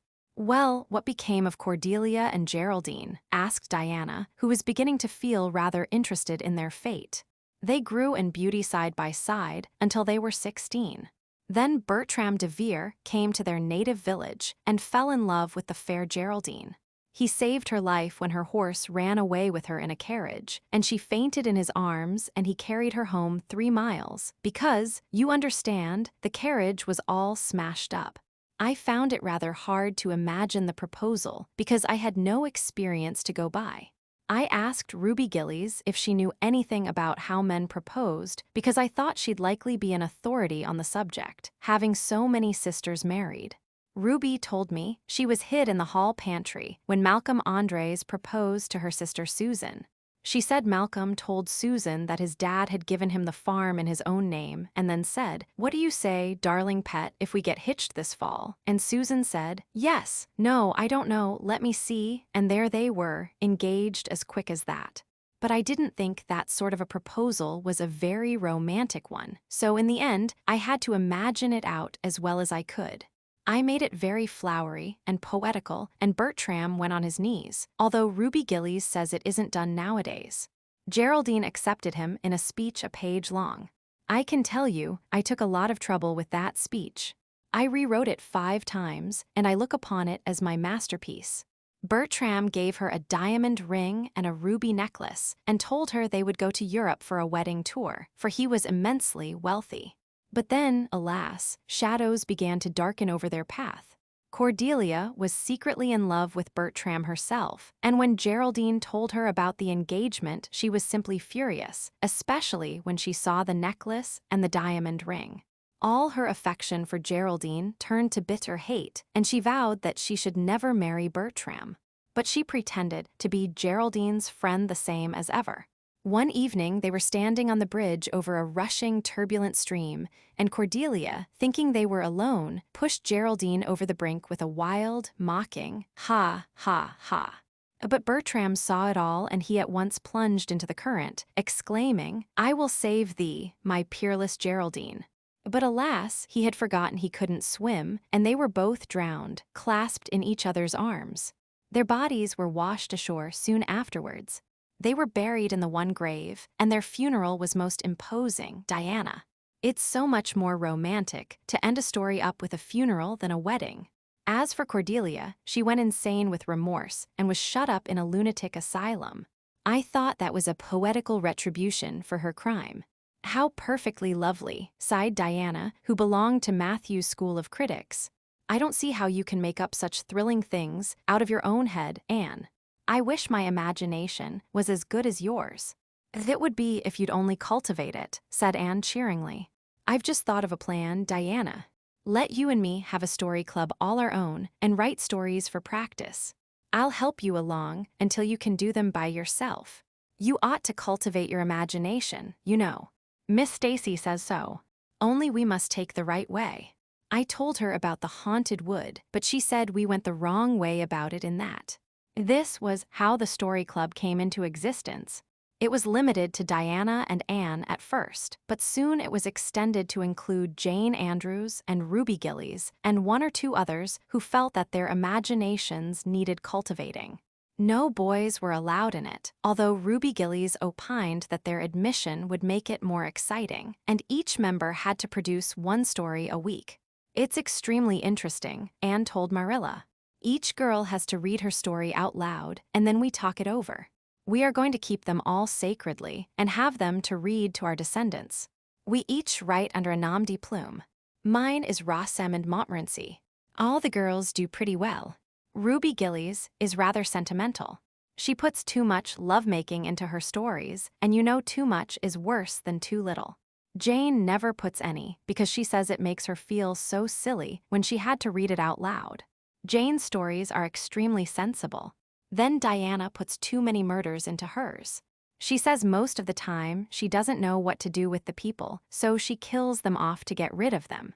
I mostly always have to tell them what to write about, but that isn't hard for I've millions of ideas. I think this story writing business is the foolishest yet, scoffed Marilla. You'll get a pack of nonsense into your heads and waste time that should be put on your lessons. Reading stories is bad enough, but writing them is worse. But we're so careful to put a moral into them all, Marilla, explained Anne. I insist upon that. All the good people are rewarded, and all the bad ones are suitably punished. I'm sure that must have a wholesome effect. The moral is the great thing. Mr. Allen says so. I read one of my stories to him and Mrs. Allen, and they both agreed that the moral was excellent. Onlethy laughed in the wrong places. I like it better when people cry. Jane and Ruby almost always cry when I come to the pathetic parts. Diana wrote her Aunt Josephine about our club, and her Aunt Josephine wrote back that we were to send her some of our stories. So we copied out 4 of our very best and sent them. Miss Josephine Barry wrote back that she had never read anything so amusing in her life. That kind of puzzled us, because the stories were all very pathetic and almost everybody died. But I'm glad Miss Barry liked them. It shows our club is doing some good in the world. Mrs. Allen says that ought to be our object in everything. I do really try to make it my object, but I forget so often when I'm having fun. I hope I shall be a little like Mrs. Allen when I grow up. Do you think there is any prospect of it, Marilla? I shouldn't say there was a great deal, was Marilla's encouraging answer. I'm sure Mrs. Allen was never such a silly, forgetful little girl as you are. No, but she wasn't always so good as she is now either, said Anne seriously. She told me so herself. That is, she said she was a dreadful mischief when she was a girl and was always getting into scrapes. I felt so encouraged when I heard that. Is it very wicked of me, Marilla, to feel encouraged when I hear that other people have been bad and mischievous? Mrs. Lynde says it is. Mrs. Lynde says she always feels shocked when she hears of anyone ever having been naughty, no matter how small they were. Mrs. Lind says she once heard a minister confess that, when he was a boy, he stole a strawberry tart out of his aunt's pantry, and she never had any respect for that minister again. Now, I wouldn't have felt that way. I'd have thought that it was real noble of him to confess it, and I'd have thought what an encouraging thing it would be for small boys nowadays who do naughty things and are sorry for them to know that perhaps they may grow up to be ministers in spite of it. That's how I'd feel, Marilla. The way I feel at present, Anne, said Marilla, is that it's high time you had those dishes washed. You've taken half an hour longer than you should with all your chattering. Learn to work first and talk afterwards. Chapter 27. Vanity and Vexation of Spirit. Marilla, walking home one late April evening from an aid meeting, realized that the winter was over and gone with the thrill of delight that spring never fails to bring to the oldest and saddest, as well as to the youngest and merriest. Marilla was not given to subjective analysis of her thoughts and feelings. She probably imagined that she was thinking about the aides and their missionary box and the new carpet for the vestry room, but under these reflections was a harmonious consciousness of red fields smoking into pale purply mists in the declining sun, of long, sharp-pointed fir shadows falling over the meadow beyond the brook, of still, crimson-budded maples around a mirror-like wood pool, of awakening in the world and a stir of hidden pulses under the gray sod. The spring was abroad in the land, and Marilla's sober, middle-aged step was lighter and swifter because of its deep, primal gladness. Her eyes dwelt affectionately on Green Gables, peering through its network of trees and reflecting the sunlight back from its windows in several little coruscations of glory. Marilla, as she picked her steps along the damp lane, thought that it was really a satisfaction to know that she was going home to a briskly snapping wood fire and a table nicely spread for tea, instead of to the cold comfort of old aid meeting evenings before Anne had come to Green Gables. Consequently, when Marilla entered her kitchen and found the fire black out, with no sign of Anne anywhere, she felt justly disappointed and irritated. She had told Anne to be sure and have tea ready at 5 o'clock, but now she must hurry to take off her second-best dress and prepare the meal herself against Matthew's return from plowing. "I'll settle Miss Anne when she comes home," said Marilla grimly, as she shaved up kindlings with a carving knife and with more vim than was strictly necessary. Matthew had come in and was waiting patiently for his tea in his corner. "She's gadding off somewhere with Diana, writing stories or practicing dialogues or some such tomfoolery, and never thinking once about the time or her duties. She's just got to be pulled up short and sudden on this sort of thing. I don't care if Mrs. Allen does say she's the brightest and sweetest child she ever knew. She may be bright and sweet enough, but her head is full of nonsense, and there's never any knowing what shape it'll break out in next. Just as soon as she grows out of one freak, she takes up with another. But here I am saying the very thing I was so riled with Rachel Lynde for saying at the aid today. I was real glad when Mrs. Allen spoke up for Anne, for if she hadn't, I know I'd have said something too sharp to Rachel before everybody. Anne's got plenty of faults, goodness knows, and far be it from me to deny it. But I'm bringing her up, and not Rachel Lynde, who'd pick faults in the angel Gabriel himself if he lived in Avonlea. Just the same, Anne has no business to leave the house like this when I told her she was to stay home this afternoon and look after things. I must say, with all her faults, I never found her disobedient or untrustworthy before, and I'm real sorry to find her so now." "Well now, I dunno," said Matthew, who, being patient and wise, and above all hungry, had deemed it best to let Marilla talk her wrath out unhindered, having learned by experience that she got through with whatever work was on hand much quicker if not delayed by untimely argument. "Perhaps you're judging her too hasty, Marilla. Don't call her untrustworthy until you're sure she has disobeyed you. Meb, it can all be explained. Anne's a great hand at explaining." "She's not here when I told her to stay," retorted Marilla. "I reckon she'll find it hard to explain that to my satisfaction. Of course, I knew you'd take her part, Matthew. But I'm bringing her up, not you." It was dark when supper was ready, and still no sign of Anne, coming hurriedly over the log bridge or up Lover's Lane, breathless and repentant with a sense of neglected duties. Marilla washed and put away the dishes grimly. Then, wanting a candle to light her way down the cellar, she went up to the east gable for the one that generally stood on Anne's table. Lighting it, she turned around to see Anne herself lying on the bed, face downward among the pillows. "Mercy on us," said astonished Marilla. "Have you been asleep, Anne?" "No," was the muffled reply. "Are you sick then?" demanded Marilla anxiously, going over to the bed. Anne cowered deeper into her pillows, as if desirous of hiding herself forever from mortal eyes. "No. But please, Marilla, go away and don't look at me. I'm in the depths of despair, and I don't care who gets head in class, or writes the best composition, or sings in the Sunday school choir anymore. Little things like that are of no importance now, because I don't suppose I'll ever be able to go anywhere again. My career is closed. Please, Marilla, go away and don't look at me." Did anyone ever hear the like? The mystified Marilla wanted to know. "Anne Shirley, whatever is the matter with you? What have you done? Get right up this minute and tell me. This minute, I say. There now, what is it?" Anne had slid to the floor in despairing obedience. "Look at my hair, Marilla," she whispered. Accordingly, Marilla lifted her candle and looked scrutinizingly at Anne's hair, flowing in heavy masses down her back. It certainly had a very strange appearance. "Anne Shirley, what have you done to your hair?" "Why, it's green. Green it might be called if it were any earthly color. A queer, dull, bronzy green, with streaks here and there of the original red to heighten the ghastly effect." Never in all her life had Marilla seen anything so grotesque as Anne's hair at that moment. "Yes, it's green," moaned Anne. "I thought nothing could be as bad as red hair. But now I know it's 10 times worse to have green hair.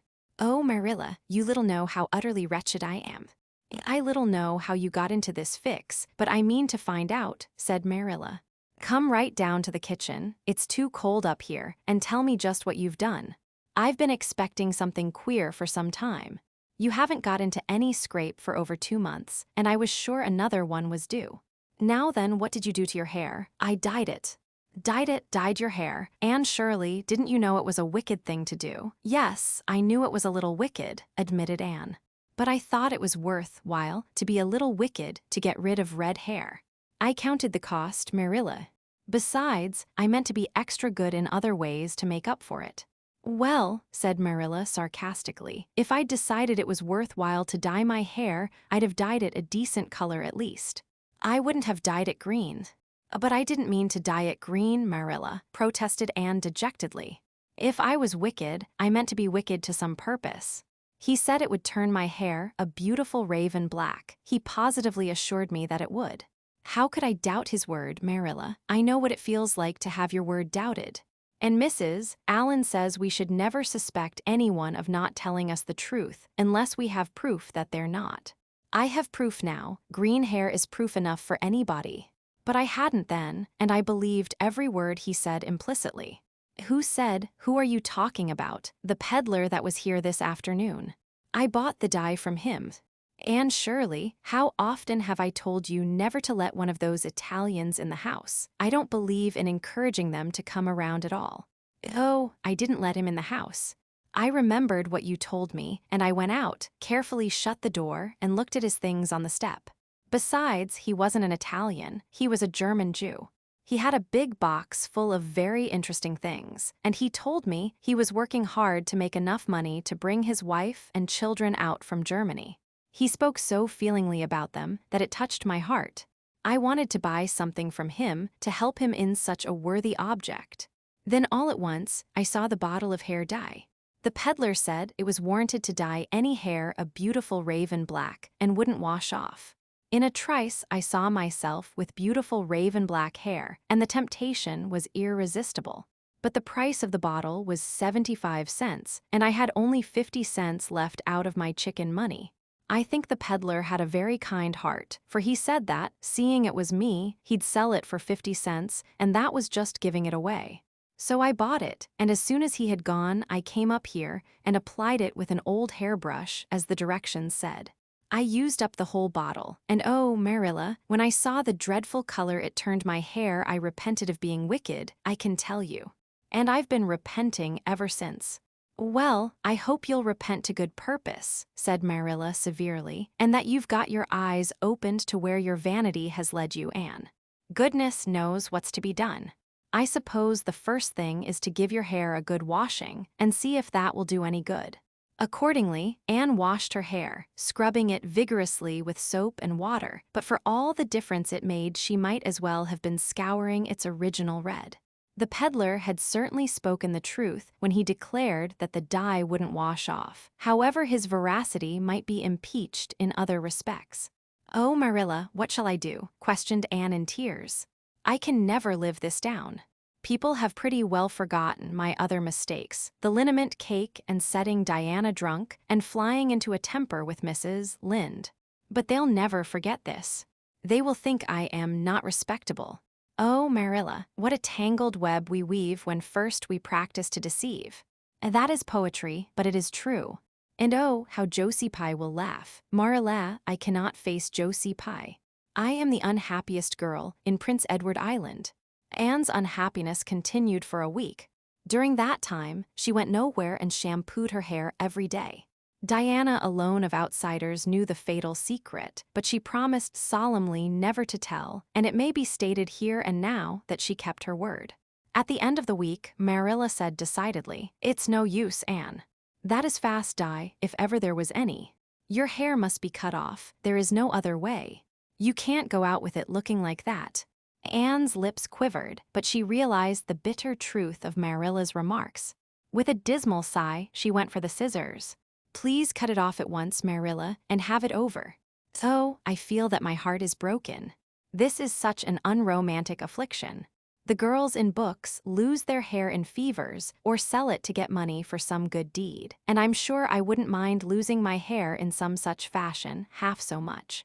But there is nothing comforting in having your hair cut off because you've dyed it a dreadful color, is there? I'm going to weep all the time you're cutting it off, if it won't interfere. It seems such a tragic thing." Anne wept then, but later on, when she went upstairs and looked in the glass, she was calm with despair. Marilla had done her work thoroughly, and it had been necessary to shingle the hair as closely as possible. The result was not becoming, to state the case as mildly as may be. Anne promptly turned her glass to the wall. "I'll never look at myself again until my hair grows," she exclaimed passionately. Then she suddenly righted the glass. "Yes, I will too. I'd do penance for being wicked that way. I'll look at myself every time I come to my room and see how ugly I am. And I won't try to imagine it away, either. I never thought I was vain about my hair, of all things, but now I know I was, in spite of its being red, because it was so long and thick and curly. I expect something will happen to my nose next." Anne's clipped head made a sensation in school on the following Monday, but to her relief, nobody guessed the real reason for it, not even Josie Pye, who, however, did not fail to inform Anne that she looked like a perfect scarecrow. "I didn't say anything when Josie said that to me," Anne confided that evening to Marilla, who was lying on the sofa after one of her headaches, "because I thought it was part of my punishment and I ought to bear it patiently. It's hard to be told you look like a scarecrow, and I wanted to say something back. But I didn't. I just swept her one scornful look, and then I forgave her. It makes you feel very virtuous when you forgive people, doesn't it? I mean to devote all my energies to being good after this, and I shall never try to be beautiful again. Of course it's better to be good. I know it is, but it's sometimes so hard to believe a thing even when you know it. I do really want to be good, Marilla, like you and Mrs. Allen and Miss Stacy, and grow up to be a credit to you. Diana says, when my hair begins to grow, to tie a black velvet ribbon around my head with a bow at one side. She says she thinks it will be very becoming.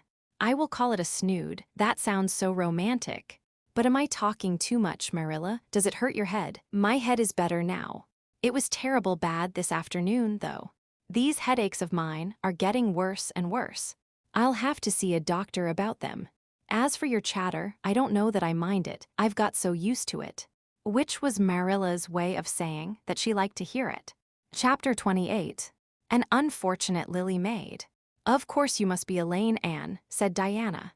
"I could never have the courage to float down there." "Nor I," said Ruby Gillies with a shiver. "I don't mind floating down when there's 2 or 3 of us in the flat and we can sit up. It's fun then.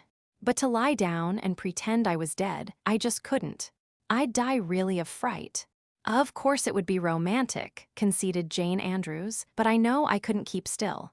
I'd be popping up every minute or so to see where I was, and if I wasn't drifting too far out.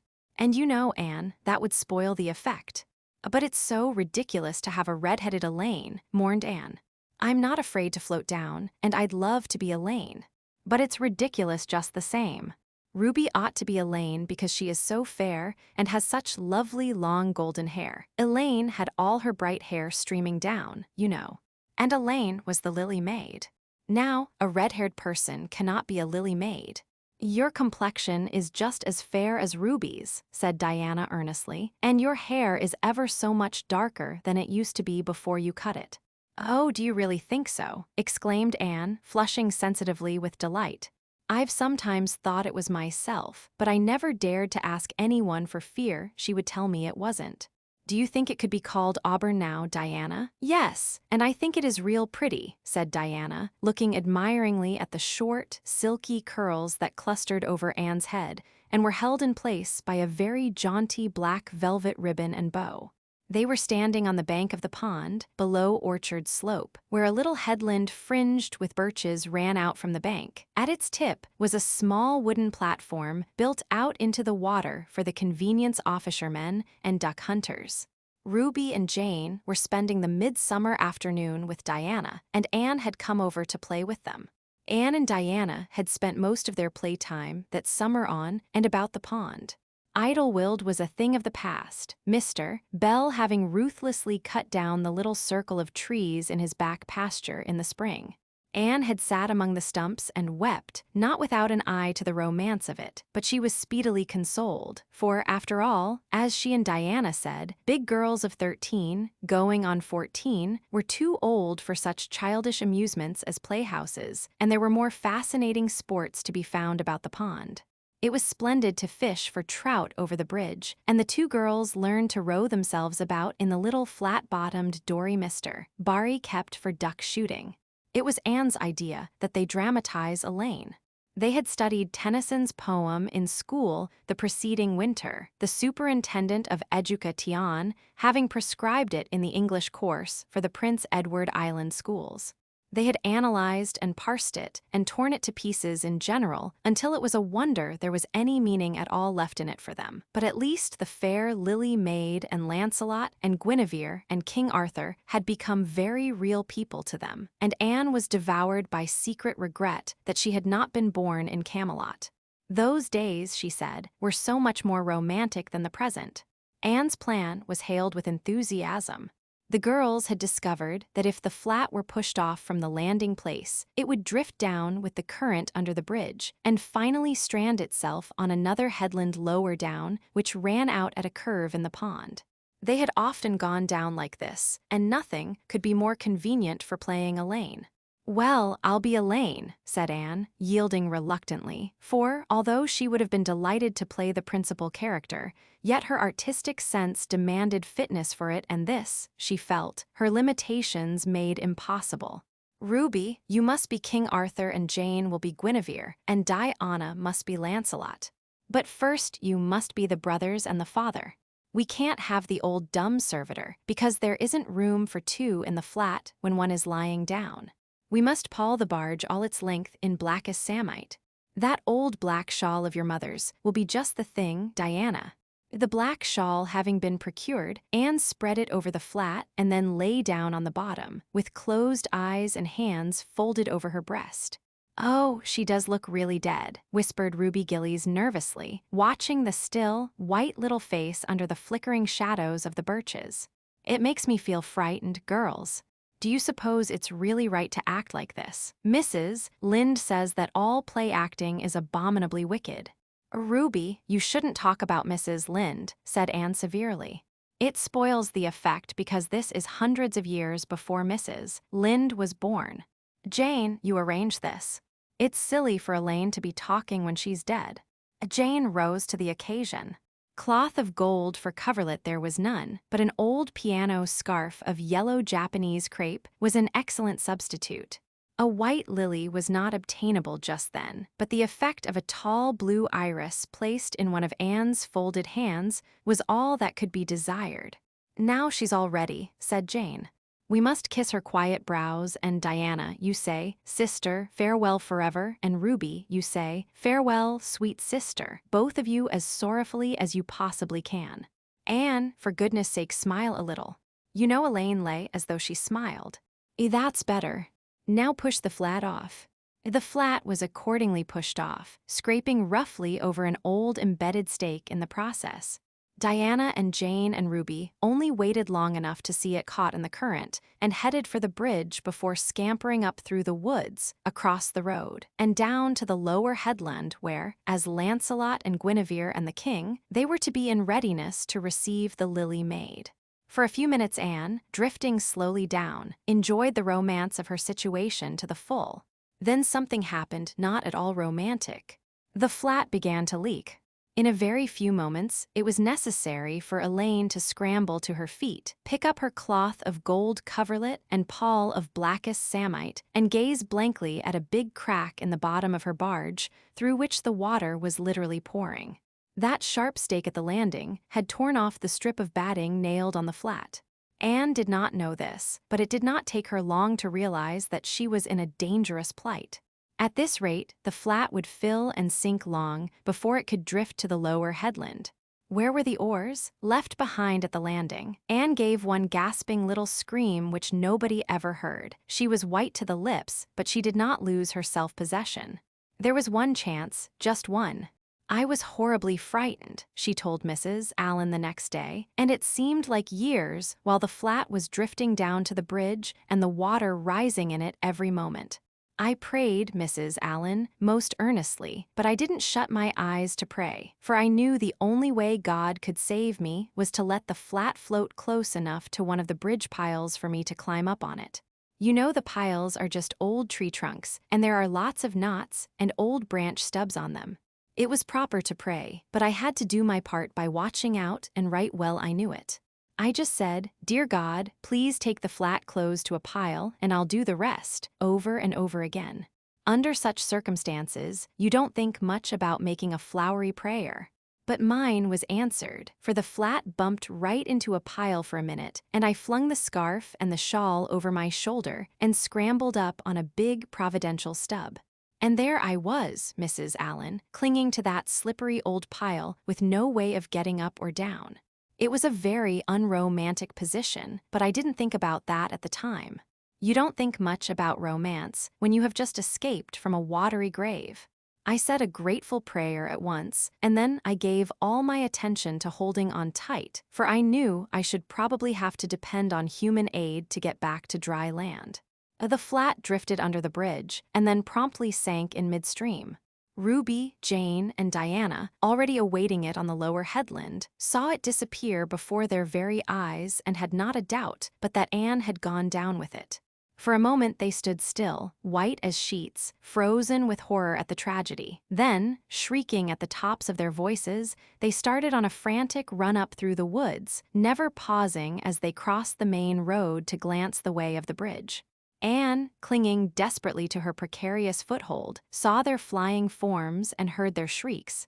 Help would soon come, but meanwhile her position was a very uncomfortable one. The minutes passed by, each seeming an hour to the unfortunate Lily Maid. Why didn't somebody come? Where had the girls gone? Suppose they had fainted, one and all. Suppose nobody ever came. Suppose she grew so tired and cramped that she could hold on no longer. Anne looked at the wicked green depths below her, wavering with long, oily shadows, and shivered. Her imagination began to suggest all manner of gruesome possibilities to her. Then, just as she thought she really could not endure the ache in her arms and wrists another moment, Gilbert Blythe came rowing under the bridge in Harmon Andrews' story. Gilbert glanced up, and much to his amazement, beheld a little white, scornful face looking down upon him with big, frightened, but also scornful gray eyes. "Anne Shirley, how on earth did you get there?" he exclaimed. Without waiting for an answer, he pulled close to the pile and extended his hand. There was no help for it. Anne, clinging to Gilbert Blythe's hand, scrambled down into the dory, where she sat, drabbled and furious, in the stern with her arms full of dripping shawl and wet crepe. It was certainly extremely difficult to be dignified under the circumstances. "What has happened, Anne?" asked Gilbert, taking up his oars. "We were playing Elaine," explained Anne frigidly, without even looking at her rescuer, "and I had to drift down to Camelot in the barge, I mean the flat. The flat began to leak, and I climbed out on the pile. The girls went for help. Will you be kind enough to row me to the landing?" Gilbert obligingly rowed to the landing, and Anne, disdaining assistance, sprang nimbly on shore. "I'm very much obliged to you," she said haughtily as she turned away. But Gilbert had also sprung from the boat, and now laid a detaining hand on her arm. "Anne," he said hurriedly, "look here. Can't we be good friends? I'm awfully sorry I made fun of your hair that time. I didn't mean to vex you, and I only meant it for a joke. Besides, it's so long ago. I think your hair is awfully pretty now, honest I do. Let's be friends." For a moment, Anne hesitated. She had an odd, newly awakened consciousness, under all her outraged dignity, that the half-shy, half-eager expression in Gilbert's hazel eyes was something that was very good to see. Her heart gave a quick, queer little beat, but the bitterness of her old grievance promptly stiffened up her wavering determination. That scene of 2 years before flashed back into her recollection as vividly as if it had taken place yesterday. Gilbert had called her carrots and had brought about her disgrace before the whole school. Her resentment, which to other and older people might be as laughable as its cause, was in no whit allayed and softened by time seemingly. She hated Gilbert Blythe. She would never forgive him. "No," she said coldly, "I shall never be friends with you, Gilbert Blythe, and I don't want to be." "All right." Gilbert sprang into his skiff with an angry color in his cheeks. "I'll never ask you to be friends again, Anne Shirley. And I don't care either." He pulled away with swift, defiant strokes, and Anne went up the steep, ferny little path under the maples. She held her head very high, but she was conscious of an odd feeling of regret. She almost wished she had answered Gilbert differently. Of course, he had insulted her terribly, but still, altogether, Anne rather thought it would be a relief to sit down and have a good cry. She was really quite unstrung, for the reaction from her fright and cramped clinging was making itself felt. Halfway up the path she met Jane and Diana rushing back to the pond, in a state narrowly removed from positive frenzy. They had found nobody at Orchard Slope, both Mr. and Mrs. Barry being away. Here Ruby Gillies had succumbed to hysterics and was left to recover from them as best she might, while Jane and Diana flew through the haunted wood and across the brook to Green Gables. There they had found nobody either, for Marilla had gone to Carmody and Matthew was making hay in the back field. "Oh, Anne," gasped Diana, fairly falling on the former's neck and weeping with relief and delight. "Oh, Anne, we thought you were drowned, and we felt like murderers, because we had made you be Elaine. And Ruby is in hysterics. Oh, Anne, how did you escape?" "I climbed up on one of the piles," explained Anne wearily, "and Gilbert Blythe came along in Mr. Andrew's dory and brought me to land." "Oh, Anne, how splendid of him. Why, it's so romantic," said Jane, finding breath enough for utterance at last. "Of course you'll speak to him after this." "Of course I won't," flashed Anne, with a momentary return of her old spirit. "And I don't want ever to hear the word romantic again, Jane Andrews. I'm awfully sorry you were so frightened, girls. It is all my fault. I feel sure I was born under an unlucky star. Everything I do gets me or my dearest friends into a scrape. We've gone and lost your father's flat, Diana, and I have a presentiment that we'll not be allowed to row on the pond anymore." Anne's presentiment proved more trustworthy than presentiments are apt to do. Great was the consternation in the Barry and Cuthbert households when the events of the afternoon became known. "Will you ever have any sense, Anne?" groaned Marilla. "Oh, yes, I think I will, Marilla," returned Anne optimistically. A good cry, indulged in the grateful solitude of the east gable, had soothed her nerves and restored her to her wonted cheerfulness. "I think my prospects of becoming sensible are brighter now than ever." "I don't see how," said Marilla. "Well," explained Anne, "I've learned a new and valuable lesson today. Ever since I came to Green Gables, I've been making mistakes, and each mistake has helped to cure me of some great shortcoming. The affair of the amethyst brooch cured me of meddling with things that didn't belong to me. The haunted wood mistake cured me of letting my imagination run away with me. The liniment cake mistake cured me of carelessness in cooking. Dyeing my hair cured me of vanity. I never think about my hair and nose now, at least very seldom. And today's mistake is going to cure me of being too romantic. I have come to the conclusion that it is no use trying to be romantic in Avonlea. It was probably easy enough in towered Camelot hundreds of years ago, but romance is not appreciated now. I feel quite sure that you will soon see a great improvement in me in this respect, Marilla. I'm sure I hope so, said Marilla skeptically. But Matthew, who had been sitting mutely in his corner, laid a hand on Anne's shoulder when Marilla had gone out. Don't give up all your romance, Anne, he whispered shyly. A little of it is a good thing, not too much, of course, but keep a little of it, Anne, keep a little of it. Chapter 29. An epoch in Anne's life. Anne was bringing the cows home from the back pasture by way of Lover's Lane.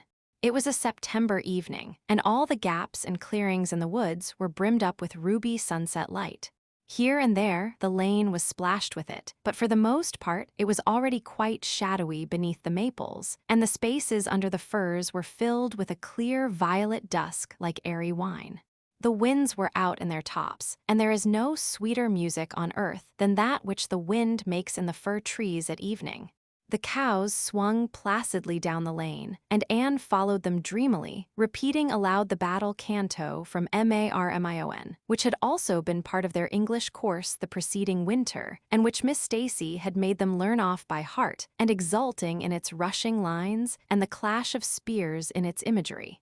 When she came to the lines, the stubborn spearsmen still made good their dark, impenetrable wood. She stopped in ecstasy to shut her eyes that she might the better fancy herself one of that heroic ring.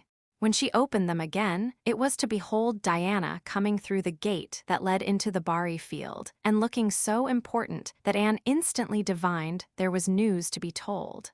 But betray, too, eager curiosity she would not. Isn't this evening just like a purple dream, Diana? It makes me so glad to be alive. In the mornings, I always think the mornings are best, but when evening comes, I think it's lovelier still.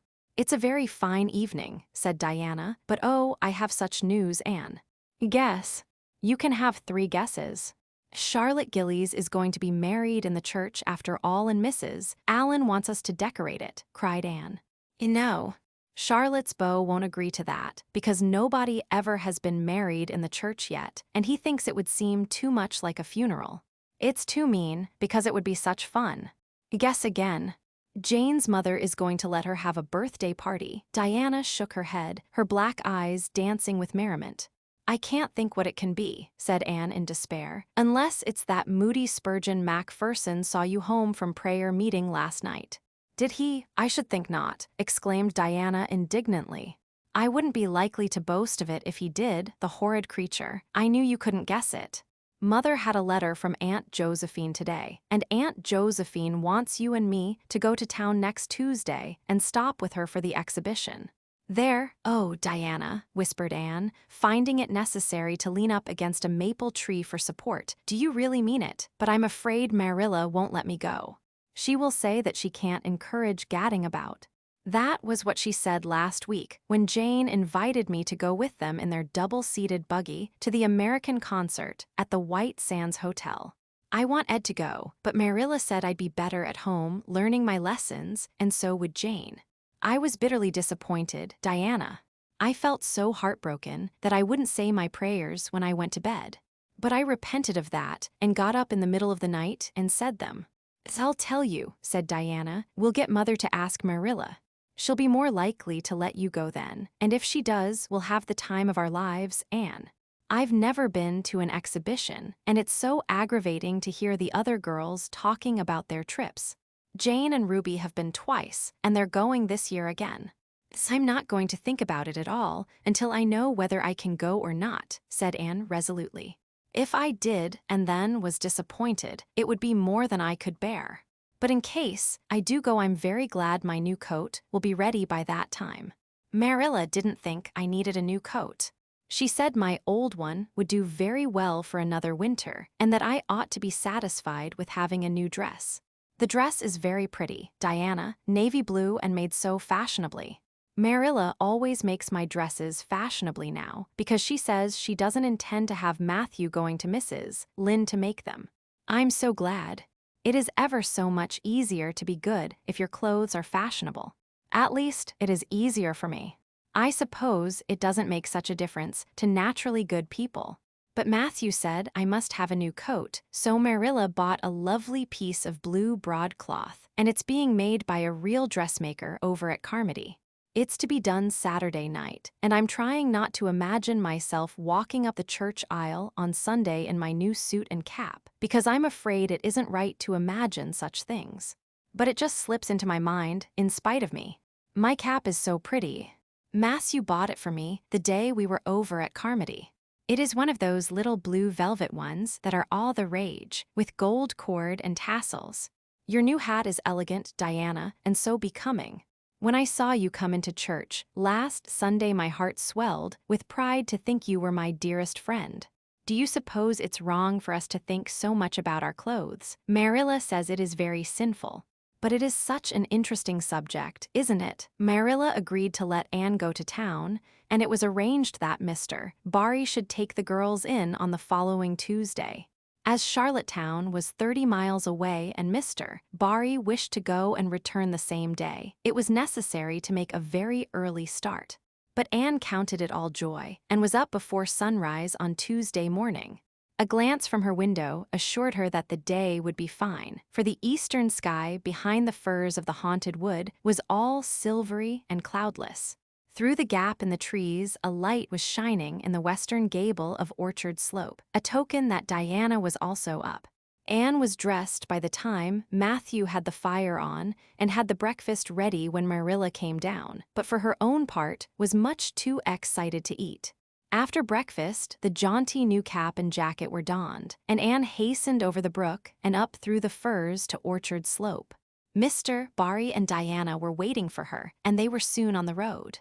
It was a long drive, but Anne and Diana enjoyed every minute of it. It was delightful to rattle along over the moist roads in the early red sunlight that was creeping across the shorn harvest fields. The air was fresh and crisp, and little smoke-blue mists curled through the valleys and floated off from the hills. Sometimes the road went through woods where maples were beginning to hang out scarlet banners. Sometimes it crossed rivers on bridges that made Anne's flesh cringe with the old, half-delightful fear. Sometimes it wound along a harbor shore and passed by a little cluster off-weather gray fishing huts. Again, it mounted to hills whence a far sweep of curving upland or misty blue sky could be seen. But wherever it went, there was much of interest to discuss. It was almost noon when they reached town and found their way to Beechwood. It was quite a fine old mansion, set back from the street in a seclusion of green elms and branching beeches. Miss Barry met them at the door with a twinkle in her sharp black eyes. "So you've come to see me at last, you Anne girl," she said. "Mercy, child, how you have grown. You're taller than I am, I declare. And you're ever so much better looking than you used to be, too. But I dare say you know that without being told." "Indeed I didn't," said Anne radiantly. "I know I'm not so freckled as I used to be, so I've much to be thankful for, but I really hadn't dared to hope there was any other improvement. I'm so glad you think there is, Miss Barry." Miss Barry's house was furnished with great magnificence, as Anne told Marilla afterward. The two little country girls were rather abashed by the splendor of the parlor, where Miss Barry left them when she went to see about dinner. "Isn't it just like a palace?" whispered Diana. "I never was in Aunt Josephine's house before, and I'd no idea it was so grand. I just wish Julia Bell could see this. She puts on such airs about her mother's parlor." "Velvet carpet," sighed Anne luxuriously, "and silk curtains. I've dreamed of such things, Diana. But do you know, I don't believe I feel very comfortable with them after all. There are so many things in this room, and all so splendid that there is no scope for imagination. That is one consolation when you are poor. There are so many more things you can imagine about. Their sojourn in town was something that Anne and Diana dated from for years. From first to last, it was crowded with delights. On Wednesday, Miss Barry took them to the exhibition grounds and kept them there all day. It was splendid, Anne related to Marilla later on. I never imagined anything so interesting. I don't really know which department was the most interesting. I think I liked the horses and the flowers and the fancy work best. Josie Pye took first prize for knitted lace. I was real glad she did. And I was glad that I felt glad, for it shows I'm improving, don't you think, Marilla, when I can rejoice in Josie's success. Mr. Harmon Andrews took second prize for Gravenstein apples and Mr. Bell took first prize for a pig. Diana said she thought it was ridiculous for a Sunday school superintendent to take a prize in pigs, but I don't see why. Do you? She said she would always think of it after this when he was praying so solemnly. Clara Louise Macpherson took a prize for painting, and Mrs. Lynde got first prize for home-made butter and cheese. So Avonlea was pretty well represented, wasn't it? Mrs. Lynde was there that day, and I never knew how much I really liked her until I saw her familiar face among all those strangers. There were thousands of people there, Marilla. It made me feel dreadfully insignificant. And Miss Barry took us up to the grandstand to see the horse races. Mrs. Lynde wouldn't go. She said horse racing was an abomination, and she, being a church member, thought it her bounden duty to set a good example by staying away. But there were so many there, I don't believe Mrs. Lynde's odd sense would ever be noticed. I don't think, though, that I ought to go very often to horse races, because they are awfully fascinating. Diana got so excited that she offered to bet me 10 cents that the red horse would win. I didn't believe he would, but I refused to bet because I wanted to tell Mrs. Allen all about everything, and I felt sure it wouldn't do to tell her that. It's always wrong to do anything you can't tell the minister's wife. It's as good as an extra conscience to have a minister's wife for your friend. And I was very glad I didn't bet, because the red horse did win, and I would have lost 10 cents. So you see, that virtue was its own reward. We saw a man go up in a balloon. I'd love to go up in a balloon, Marilla. It would be simply thrilling. And we saw a man selling fortunes. You paid him 10 cents, and a little bird picked out your fortune for you. Miss Barry gave Diana and me 10 cents each to have our fortunes told. Mine was that I would marry a dark-complected man who was very wealthy, and I would go across water to live. I looked carefully at all the dark men I saw after that, but I didn't care much for any of them, and anyhow I suppose it's too early to be looking out for him yet. Oh, it was a never-to-be-forgotten day, Marilla. I was so tired I couldn't sleep at night. Miss Barry put us in the spare room, according to promise. It was an elegant room, Marilla, but somehow sleeping in a spare room isn't what I used to think it was. That's the worst of growing up, and I'm beginning to realize it. The things you wanted so much when you were a child don't seem half so wonderful to you when you get them. Thursday, the girls had a drive in the park, and in the evening, Miss Barry took them to a concert in the Academy of Music, where a noted prima donna was to sing. To Anne, the evening was a glittering vision of delight. Oh, Marilla, it was beyond description. I was so excited I couldn't even talk, so you may know what it was like. I just sat in enraptured silence. Madame Selitsky was perfectly beautiful and wore white satin and diamonds. But when she began to sing, I never thought about anything else. Oh, I can't tell you how I felt. But it seemed to me that it could never be hard to be good anymore. I felt like I do when I look up to the stars. Tears came into my eyes, but oh, they were such happy tears. I was so sorry when it was all over, and I told Miss Barry I didn't see how I was ever to return to common life again. She said she thought if we went over to the restaurant across the street and had an ice cream, it might help me. That sounded so prosaic, but to my surprise, I found it true. The ice cream was delicious, Marilla, and it was so lovely and dissipated to be sitting there eating it at 11 o'clock at night. Diana said she believed she was born for city life. Miss Barry asked me what my opinion was, but I said I would have to think it over very seriously before I could tell her what I really thought. So I thought it over after I went to bed. That is the best time to think things out. And I came to the conclusion, Marilla, that I wasn't born for city life and that I was glad of it. It's nice to be eating ice cream at brilliant restaurants at 11 o'clock at night once in a while. But as a regular thing, I'd rather be in the East Gable at 11, sound asleep, but kind of knowing even in my sleep that the stars were shining outside and that the wind was blowing in the firs across the brook. I told Miss Barry so at breakfast the next morning, and she laughed. Miss Barry generally laughed at anything I said, even when I said the most solemn things. I don't think I liked it, Marilla, because I wasn't trying to be funny. But she is a most hospitable lady and treated us royally. Friday brought going home time, and Mr. Barry drove in for the girls. "Well, I hope you've enjoyed yourselves," said Miss Barry as she bade them goodbye. "Indeed we have," said Diana.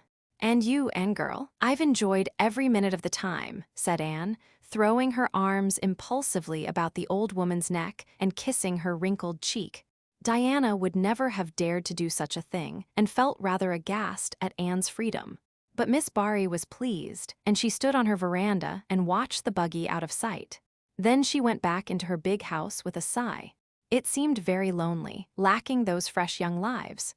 Miss Barry was a rather selfish old lady, if the truth must be told, and had never cared much for anybody but herself. She valued people only as they were of service to her or amused her. Anne had amused her, and consequently stood high in the old lady's good graces. But Miss Barry found herself thinking less about Anne's quaint speeches than of her fresh enthusiasms, her transparent emotions, her little winning ways, and the sweetness of her eyes and lips. "I thought Marilla Cuthbert was an old fool when I heard she'd adopted a girl out of an orphan asylum," she said to herself, "but I guess she didn't make much of a mistake after all. If I'd a child like Anne in the house, all the time I'd be a better and happier woman." Anne and Diana found the drive home as pleasant as the drive in, pleasanter, indeed, since there was the delightful consciousness of home waiting at the end of it. It was sunset when they passed through white sands and turned into the shore road. Beyond, the Avonlea hills came out darkly against the saffron sky. Behind them, the moon was rising out of the sea that grew all radiant and transfigured in her light. Every little cove along the curving road was a marvel of dancing ripples. The waves broke with a soft swish on the rocks below them, and the tang of the sea was in the strong, fresh air. "Oh, but it's good to be alive and to be going home," breathed Anne. When she crossed the log bridge over the brook, the kitchen light of Green Gables winked her a friendly welcome back, and through the open door shone the hearth fire, sending out its warm red glow athwart the chilly autumn night. Anne ran blithely up the hill and into the kitchen, where a hot supper was waiting on the table. "So you've got back," said Marilla, folding up her knitting. "Yes, and oh, it's so good to be back," said Anne joyously. "I could kiss everything, even to the clock." "Marilla, a broiled chicken, you don't mean to say you cooked that for me?" "Yes, I did," said Marilla. "I thought you'd be hungry after such a drive and need something real appetizing. Hurry and take off your things, and we'll have supper as soon as Matthew comes in. I'm glad you've got back, I must say. It's been fearful lonesome here without you, and I never put in 4 longer days." After supper, Anne sat before the fire between Matthew and Marilla and gave them a full account of her visit. "I've had a splendid time," she concluded happily, "and I feel that it marks an epoch in my life. But the best of it all was the coming home." Chapter 30. The Queen's class is organized. Marilla laid her knitting on her lap and leaned back in her chair. Her eyes were tired, and she thought vaguely that she must see about having her glasses changed the next time she went to town, for her eyes had grown tired very often of late. It was nearly dark, for the full November twilight had fallen around Green Gables, and the only light in the kitchen came from the dancing red flames in the stove. Anne was curled up Turk fashion on the hearthrug, gazing into that joyous glow where the sunshine of 100 summers was being distilled from the maple cordwood. She had been reading, but her book had slipped to the floor, and now she was dreaming with a smile on her parted lips. Glittering castles in Spain were shaping themselves out of the mists and rainbows of her lively fancy. Adventures wonderful and enthralling were happening to her in Cloudland, adventures that always turned out triumphantly and never involved her in scrapes like those of actual life. Marilla looked at her with a tenderness that would never have been suffered to reveal itself in any clearer light than that soft mingling of fireshine and shadow. The lesson of a love that should display itself easily in spoken word and open look was one Marilla could never learn. But she had learned to love this slim, gray-eyed girl with an affection all the deeper and stronger from its very undemonstrativeness. Her love made her afraid of being unduly indulgent, indeed. She had an uneasy feeling that it was rather sinful to set one's heart so intensely on any human creature as she had set hers on Anne, and perhaps she performed a sort of unconscious penance for this by being stricter and more critical than if the girl had been less dear to her. Certainly, Anne herself had no idea how Marilla loved her. She sometimes thought wistfully that Marilla was very hard to please and distinctly lacking in sympathy and understanding. But she always checked the thought reproachfully, remembering what she owed to Marilla. "Anne," said Marilla abruptly, "Miss Stacy was here this afternoon when you were out with Diana." Anne came back from her other world with a start and a sigh. "Was she? Oh, I'm so sorry I wasn't in." "Why didn't you call me, Marilla? Diana and I were only over in the haunted wood. It's lovely in the woods now. All the little wood things, the ferns and the satin leaves and the crackerberries, have gone to sleep, just as if somebody had tucked them away until spring under a blanket of leaves. I think it was a little gray fairy with a rainbow scarf that came tiptoeing along the last moonlight night and did it." Diana wouldn't say much about that, though.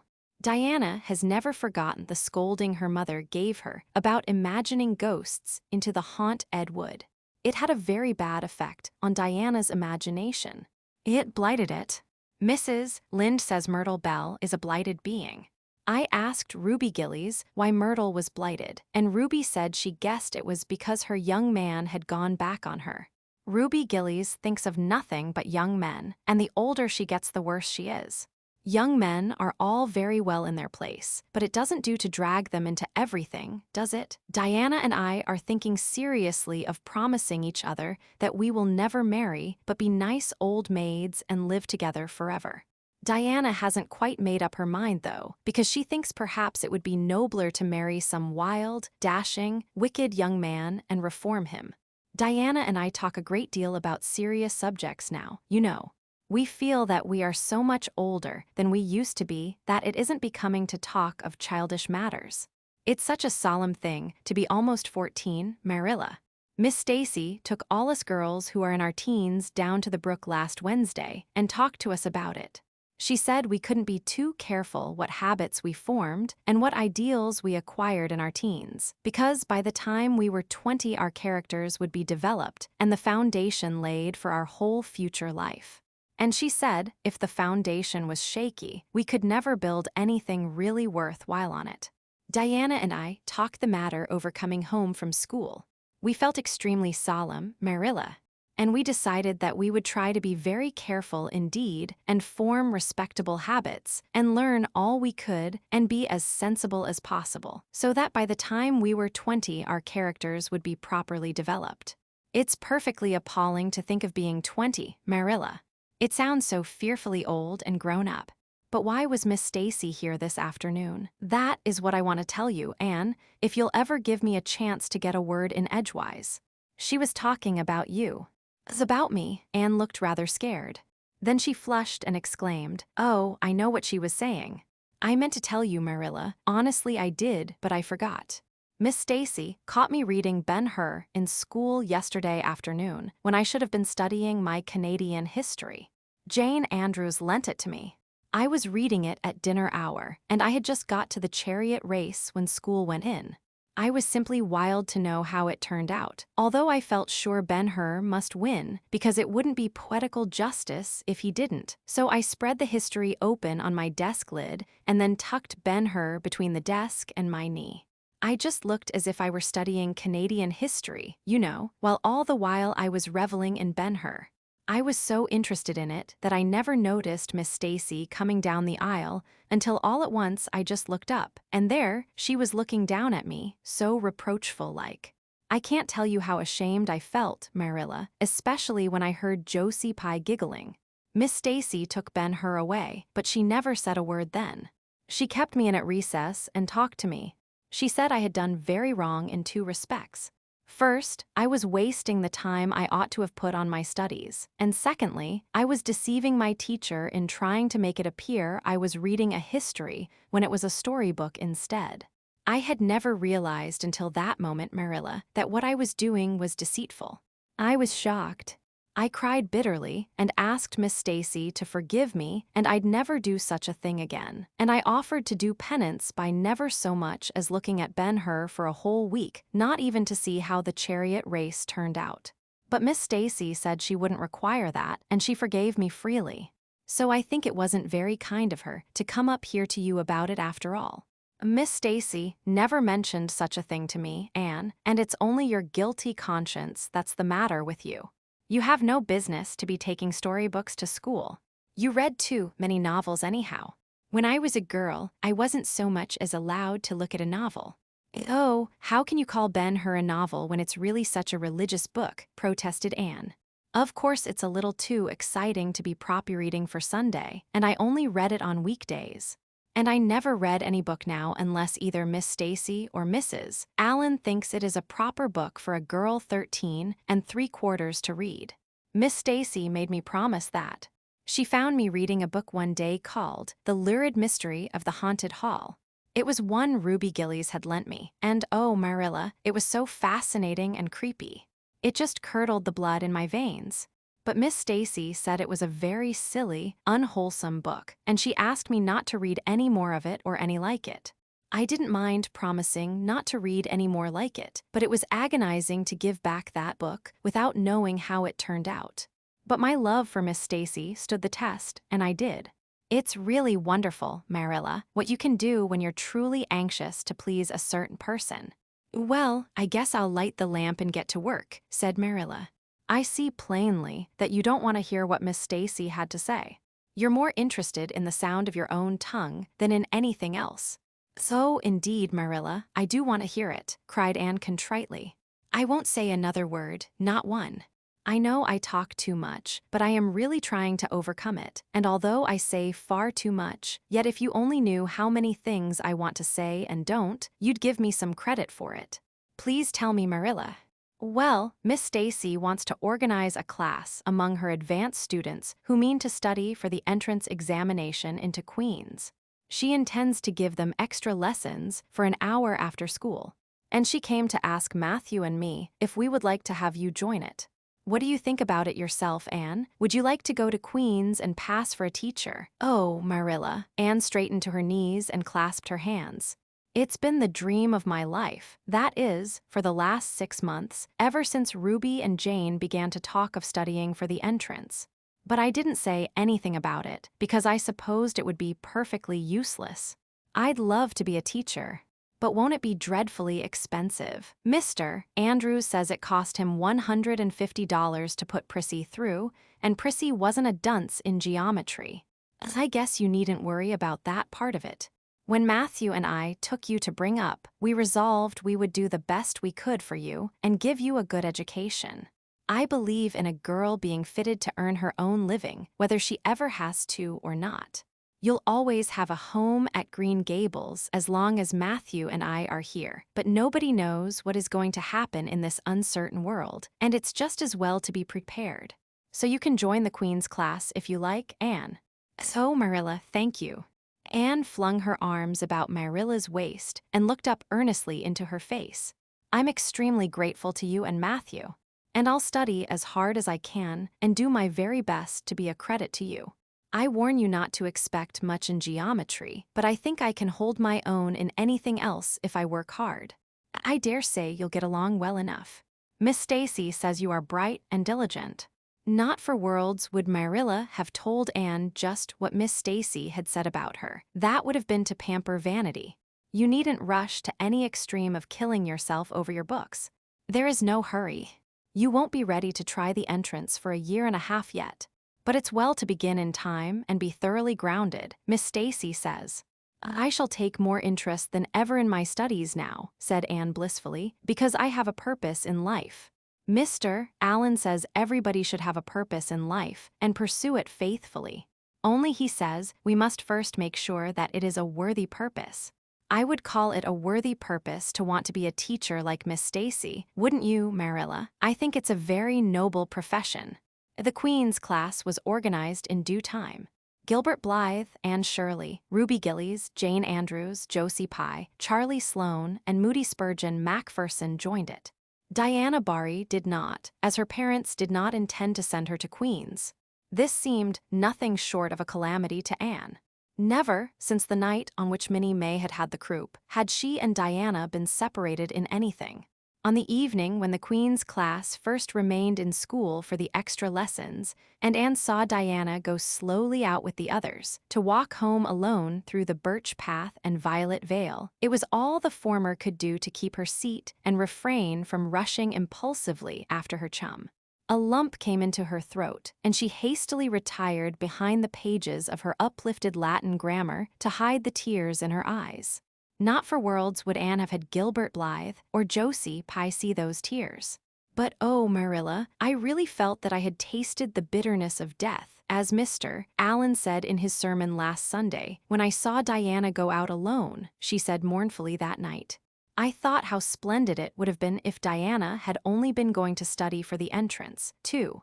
But we can't have things perfect in this imperfect world, as Mrs. Lynde says. Mrs. Lynde isn't exactly a comforting person sometimes, but there's no doubt she says a great many very true things. And I think the Queen's class is going to be extremely interesting. Jane and Ruby are just going to study to be teachers. That is the height of their ambition. Ruby says she will only teach for 2 years after she gets through, and then she intends to be married. Jane says she will devote her whole life to teaching and never marry because you are paid a salary for teaching, but a husband won't pay you anything and growls if you ask for a share in the egg and butter money. I expect Jane speaks from mournful experience, for Mrs. Lynde says that her father is a perfect old crank and meaner than second skimmings. Josie Pye says she is just going to college for education's sake, because she won't have to earn her own living. She says, of course, it is different with orphans who are living on charity, they have to hustle. Moody Spurgeon is going to be a minister. Mrs. Lynde says he couldn't be anything else with a name like that to live up to. I hope it isn't wicked of me, Marilla, but really the thought of Moody Spurgeon being a minister makes me laugh. He's such a funny-looking boy with that big fat face, and his little blue eyes, and his ears sticking out like flaps. But perhaps he will be more intellectual-looking when he grows up. Charlie Sloane says he's going to go into politics and be a member of Parliament, but Mrs. Lynde says he'll never succeed at that, because the Sloanes are all honest people, and it's only rascals that get on in politics nowadays. What is Gilbert Blythe going to be? Queried Marilla, seeing that Anne was opening her Caesar. I don't happen to know what Gilbert Blythe's ambition in life is, if he has any, said Anne scornfully. There was open rivalry between Gilbert and Anne now. Previously, the rivalry had been rather one-sided, but there was no longer any doubt that Gilbert was as determined to be first in class as Anne was. He was a foeman worthy of her steel. The other members of the class tacitly acknowledged their superiority and never dreamed of trying to compete with them. Since the day by the pond when she had refused to listen to his plea for forgiveness, Gilbert, save for the aforesaid determined rivalry, had evinced no recognition whatever of the existence of Anne Shirley. He talked and jested with the other girls, exchanged books and puzzles with them, discussed lessons and plans, sometimes walked home with one or the other off them from prayer meeting or debating club. But Anne Shirley he simply ignored, and Anne found out that it is not pleasant to be ignored. It was in vain that she told herself with a toss of her head that she did not care. Deep down in her wayward, feminine little heart she knew that she did care, and that if she had that chance of the lake of shining waters again, she would answer very differently. All at once, as it seemed, and to her secret dismay, she found that the old resentment she had cherished against him was gone just when she most needed its sustaining power. It was in vain that she recalled every incident and emotion of that memorable occasion, and tried to feel the old satisfying anger. That day by the pond had witnessed its last spasmodic flicker. Anne realized that she had forgiven and forgot without knowing it. But it was too late. And at least neither Gilbert nor anybody else, not even Diana, should ever suspect how sorry she was and how much she wished she hadn't been so proud and horrid. She determined to shroud her feelings in deepest oblivion, and it may be stated here and now that she did it, so successfully that Gilbert, who possibly was not quite so indifferent as he seemed, could not console himself with any belief that Anne felt his retaliatory scorn. The only poor comfort he had was that she snubbed Charlie Sloane, unmercifully, continually, and undeservedly. Otherwise, the winter passed away in a round of pleasant duties and studies. For Anne, the days slipped by like golden beads on the necklace of the year. She was happy, eager, interested. There were lessons to be learned and honor to be won, delightful books to read, new pieces to be practiced for the Sunday school choir, pleasant Saturday afternoons at the manse with Mrs. Allen. And then, almost before Anne realized it, spring had come again to Green Gables and all the world was abloom once more. Studies palled just a wee bit then. The Queen's class, left behind in school while the others scattered to green lanes and leafy wood cuts and meadow byways, looked wistfully out of the windows and discovered that Latin verbs and French exercises had somehow lost the tang and zest they had possessed in the crisp winter months. Even Anne and Gilbert lagged and grew indifferent.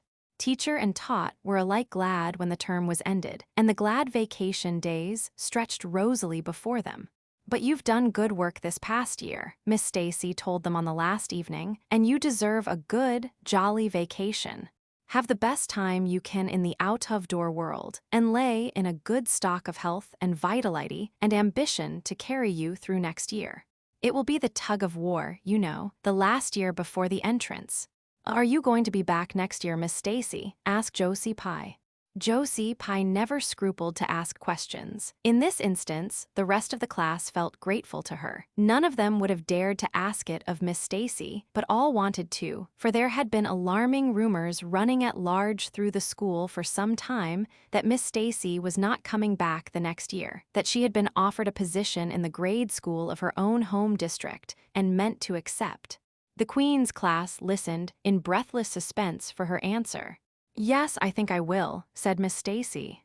"I thought of taking another school, but I have decided to come back to Avonlea. To tell the truth, I've grown so interested in my pupils here that I found I couldn't leave them. So I'll stay and see you through." "Hurrah," said Moody Spurgeon. Moody Spurgeon had never been so carried away by his feelings before, and he blushed uncomfortably every time he thought about it for a week. "Oh, I'm so glad," said Anne with shining eyes. "Dear Stacy, it would be perfectly dreadful if you didn't come back. I don't believe I could have the heart to go on with my studies at all if another teacher came here." When Anne got home that night, she stacked all her textbooks away in an old trunk in the attic, locked it, and threw the key into the blanket box. "I'm not even going to look at a school book in vacation," she told Marilla.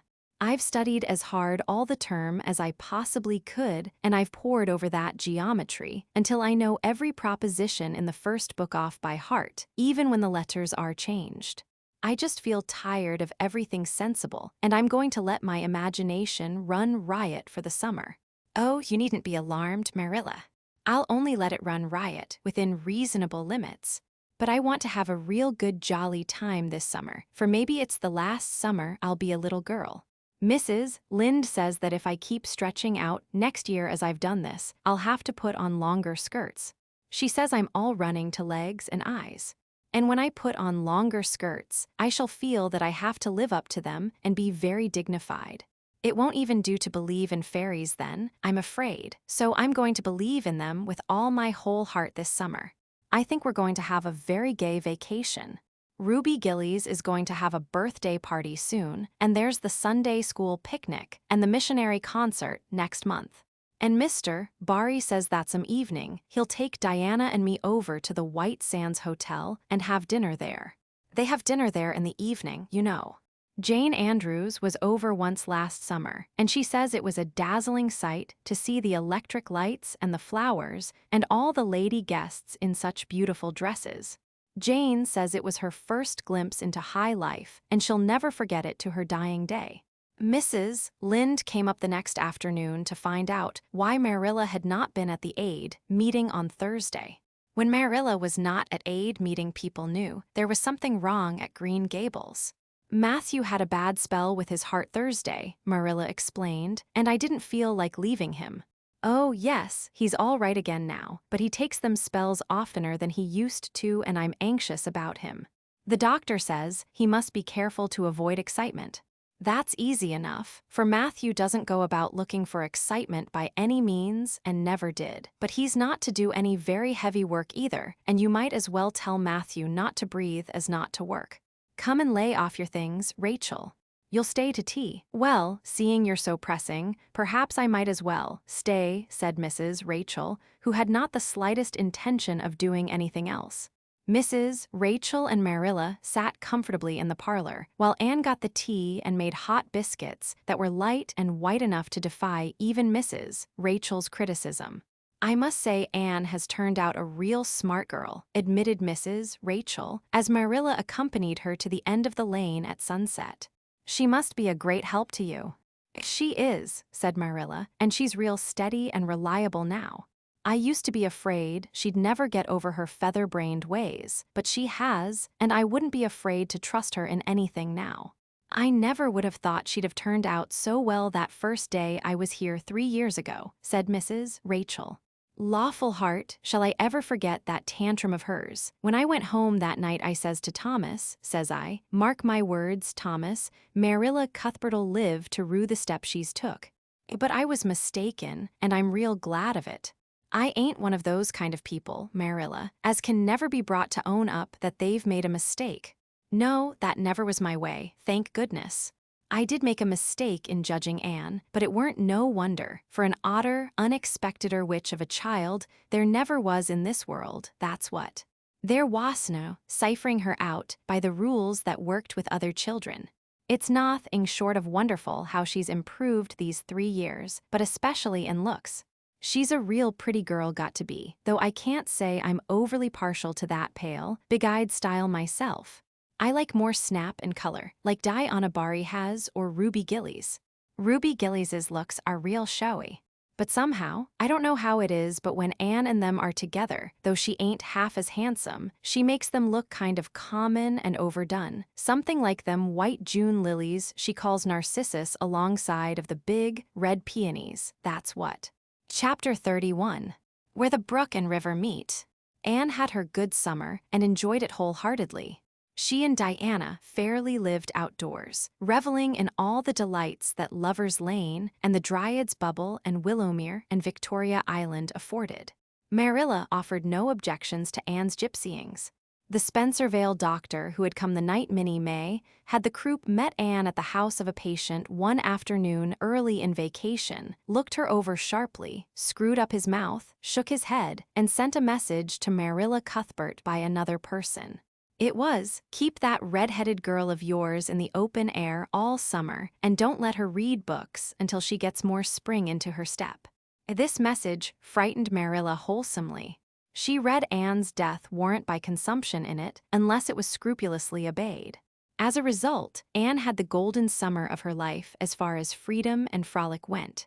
She walked, rode, berried, and dreamed to her heart's content, and when September came, she was bright-eyed and alert, with a step that would have satisfied the Spencervale doctor, and a heart full of ambition and zest once more. I feel just like studying with might and main, she declared, as she brought her books down from the attic. Oh, you good old friends, I'm glad to see your honest faces once more. Yes, even you, geometry. I've had a perfectly beautiful summer, Marilla, and now I'm rejoicing as a strong man to run a race, as Mr. Allen said last Sunday. Doesn't Mr. Allen preach magnificent sermons? Mrs. Lind says he is improving every day, and the first thing we know some city church will gobble him up, and then we'll be left and have to turn to and break in another green preacher. But I don't see use of meeting trouble halfway, do you, Marilla? I think it would be better just to enjoy Mr. Allen while we have him. If I were a man, I think I'd be a minister. They can have such an influence for good if their theology is sound, and it must be thrilling to preach splendid sermons and stir your hearers' hearts. "Why can't women be ministers, Marilla?" I asked Mrs. Lynde that, and she was shocked and said it would be a scandalous thing. She said there might be female ministers in the States, and she believed there was, but thank goodness we hadn't got to that stage in Canada yet, and she hoped we never would. But I don't see why. I think women would make splendid ministers. When there is a social to be got up, or a church tea, or anything else to raise money, the women have to turn to and do the work. I'm sure Mrs. Lynde can pray every bit as well as Superintendent Bell, and I've no doubt she could preach too with a little practice. "Yes, I believe she could," said Marilla dryly. "She does plenty of unofficial preaching as it is. Nobody has much of a chance to go wrong in Avonlea with Rachel to oversee them." "Marilla," said Anne in a burst of confidence, "I want to tell you something and ask you what you think about it. It has worried me terribly, on Sunday afternoons, that is, when I think specially about such matters. I do really want to be good, and when I'm with you or Mrs. Allen or Miss Stacy, I want it more than ever, and I want to do just what would please you and what you would approve of.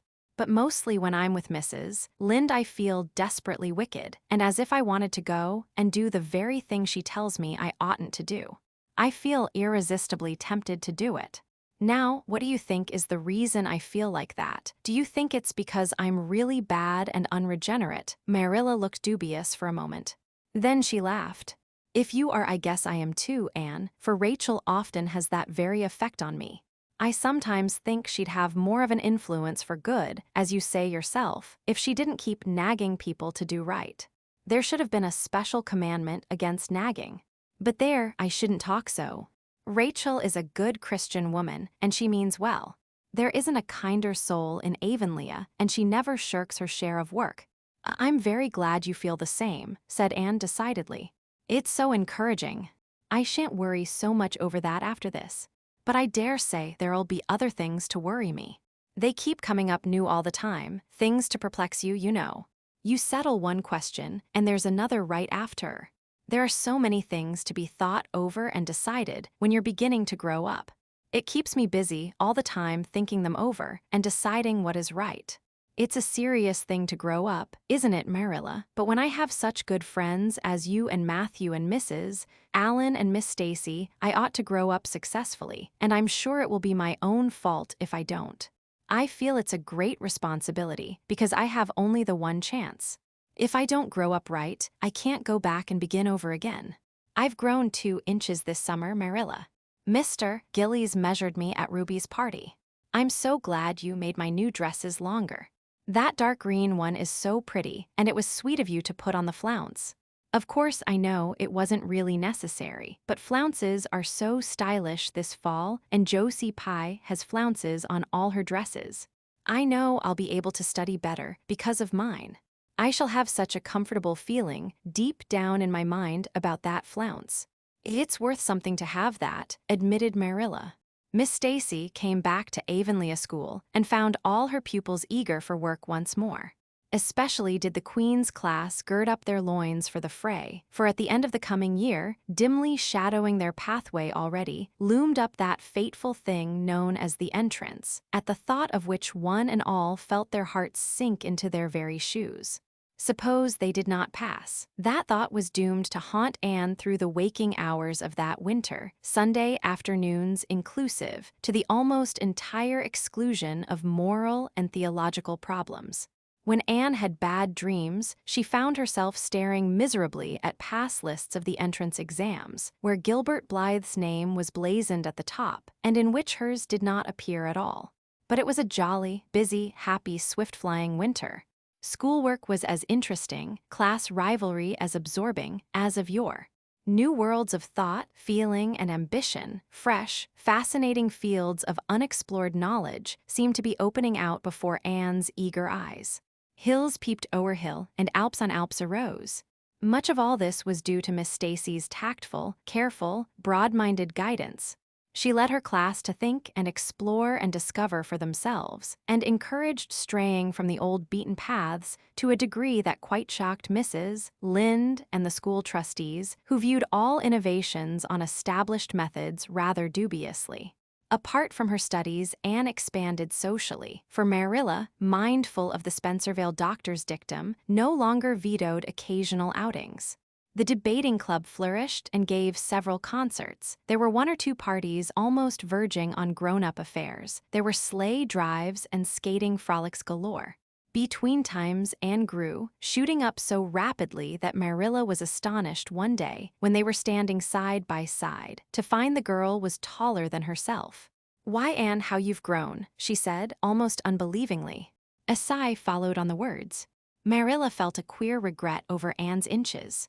The child she had learned to love had vanished somehow, and here was this tall, serious-eyed girl of 15, with the thoughtful brows and the proudly poised little head, in her place. Marilla loved the girl as much as she had loved the child, but she was conscious of a queer, sorrowful sense of loss. And that night, when Anne had gone to prayer meeting with Diana, Marilla sat alone in the wintry twilight and indulged in the weakness of a cry.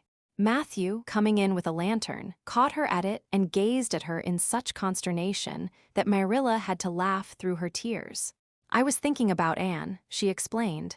"She's got to be such a big girl, and she'll probably be away from us next winter. I'll miss her terrible."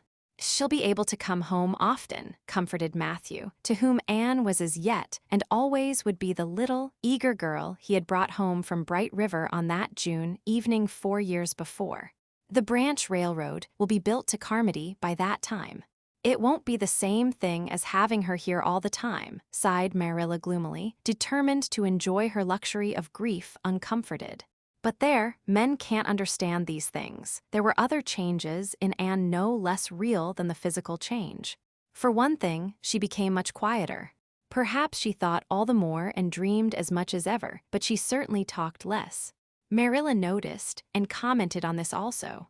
"You don't chatter half as much as you used to, Anne, nor use half as many big words. What has come over you?" Anne colored and laughed a little as she dropped her book and looked dreamily out of the window, where big, fat red buds were bursting out on the creeper in response to the lure of the spring sunshine. "I don't know. I don't want to talk as much," she said, denting her chin thoughtfully with her forefinger. "It's nicer to think, dear, pretty thoughts and keep them in one's heart, like treasures. I don't like to have them laughed at or wondered over. And somehow, I don't want to use big words anymore. It's almost a pity, isn't it, now that I'm really growing big enough to say them if I did want to. It's fun to be almost grown up in some ways, but it's not the kind of fun I expected, Marilla. There's so much to learn and do, and think that there isn't time for big words. Besides, Miss Stacy says the short ones are much stronger and better. She makes us write all our essays as simply as possible. It was hard at first. I was so used to crowding in all the fine big words I could think of, and I thought of any number of them. But I've got used to it now, and I see it's so much better. What has become of your story club? I haven't heard you speak of it for a long time." "The story club isn't in existence any longer. We hadn't time for it, and anyhow I think we had got tired of it. It was silly to be writing about love and murder and elopements and mysteries. Miss Stacy sometimes has us write a story for training in composition, but she won't let us write anything but what might happen in Avonlea in our own lives, and she criticizes it very sharply and makes us criticize our own too. I never thought my compositions had so many faults until I began to look for them myself. I felt so ashamed, I wanted to give up altogether, but Miss Stacy said I could learn to write well if I only trained myself to be my own severest critic. And so I am trying too." "You've only 2 more months before the entrance," said Marilla. "Do you think you'll be able to get through?" Anne shivered. "I don't know. Sometimes I think I'll be all right, and then I get horribly afraid. We've studied hard, and Miss Stacy has drilled us thoroughly, but we mayn't get through for all that. We've each got a stumbling block. Mine is geometry, of course, and Jane's is Latin, and Ruby and Charlie's is algebra, and Josie's is arithmetic. Moody Spurgeon says he feels it in his bones that he is going to fail in English history. Miss Stacy is going to give us examinations in June just as hard as we'll have at the entrance and mark us just as strictly, so we'll have some idea. I wish it was all over, Marilla. It haunts me. Sometimes I wake up in the night and wonder what I'll do if I don't pass. Why, go to school next year and try again, said Marilla unconcernedly. Oh, I don't believe I'd have the heart for it. It would be such a disgrace to fail, especially if the others passed. And I get so nervous in an examination that I'm likely to make a mess of it. I wish I had nerves like Jane Andrews. Nothing rattles her. Anne sighed and, dragging her eyes from the witcheries of the spring world, the beckoning day of breeze and blue, and the green things upspringing in the garden, buried herself resolutely in her book. There would be Springs, but if she did not succeed in passing the entrance, Anne felt convinced that she would never recover sufficiently to enjoy them. Chapter 32. The pass list is out. With the end of June came the close of the term and the close of Miss Stacy's rule in Avonlea school. Anne and Diana walked home that evening feeling very sober indeed. Red eyes and damp handkerchiefs bore convincing testimony to the fact that Miss Stacy's farewell words must have been quite as touching as Mr. Phillips's had been under similar circumstances 3 years before.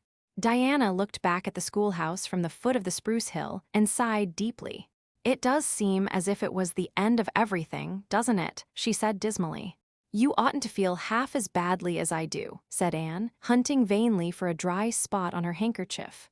You'll be back again next winter, but I suppose I've left the dear old school forever, if I have good luck, that is. It won't be a bit the same.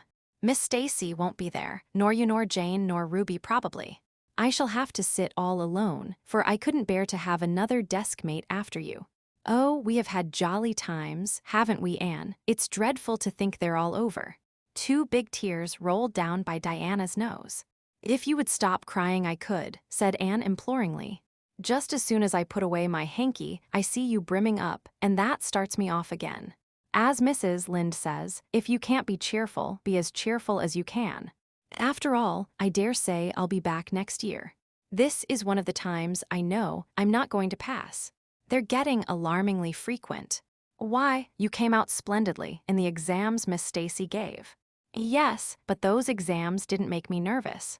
When I think of the real thing you can't imagine, what a horrid cold fluttery feeling comes round my heart. And then my number is 13, and Josie Pye says it's so unlucky.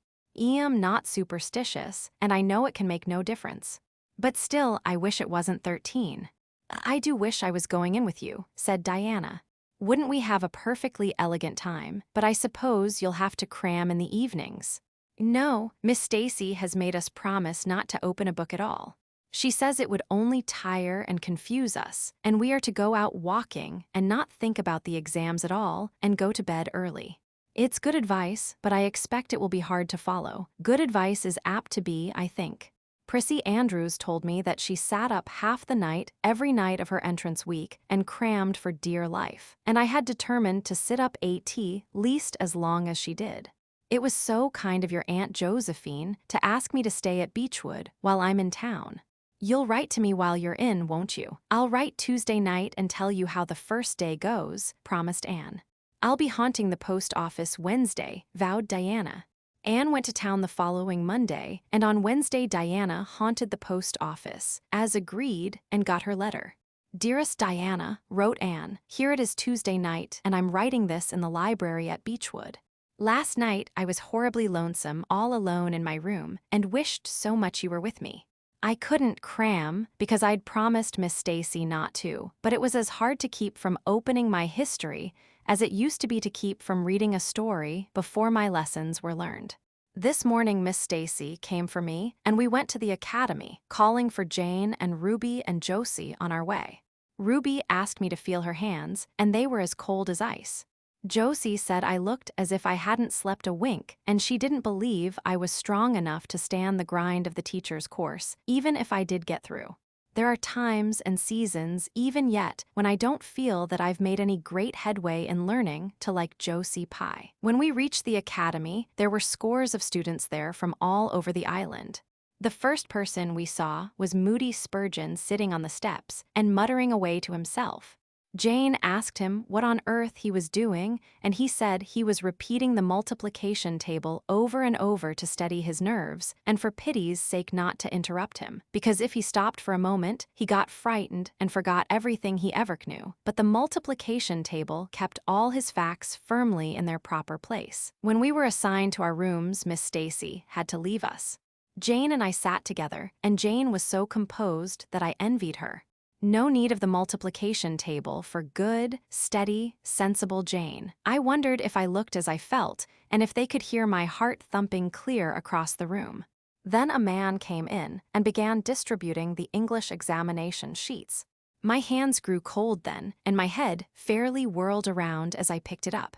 Just one awful moment, Diana, I felt exactly as I did 4 years ago when I asked Marilla if I might stay at Green Gables, and then everything cleared up in my mind, and my heart began beating again. I forgot to say that it had stopped altogether, for I knew I could do something with that paper anyhow.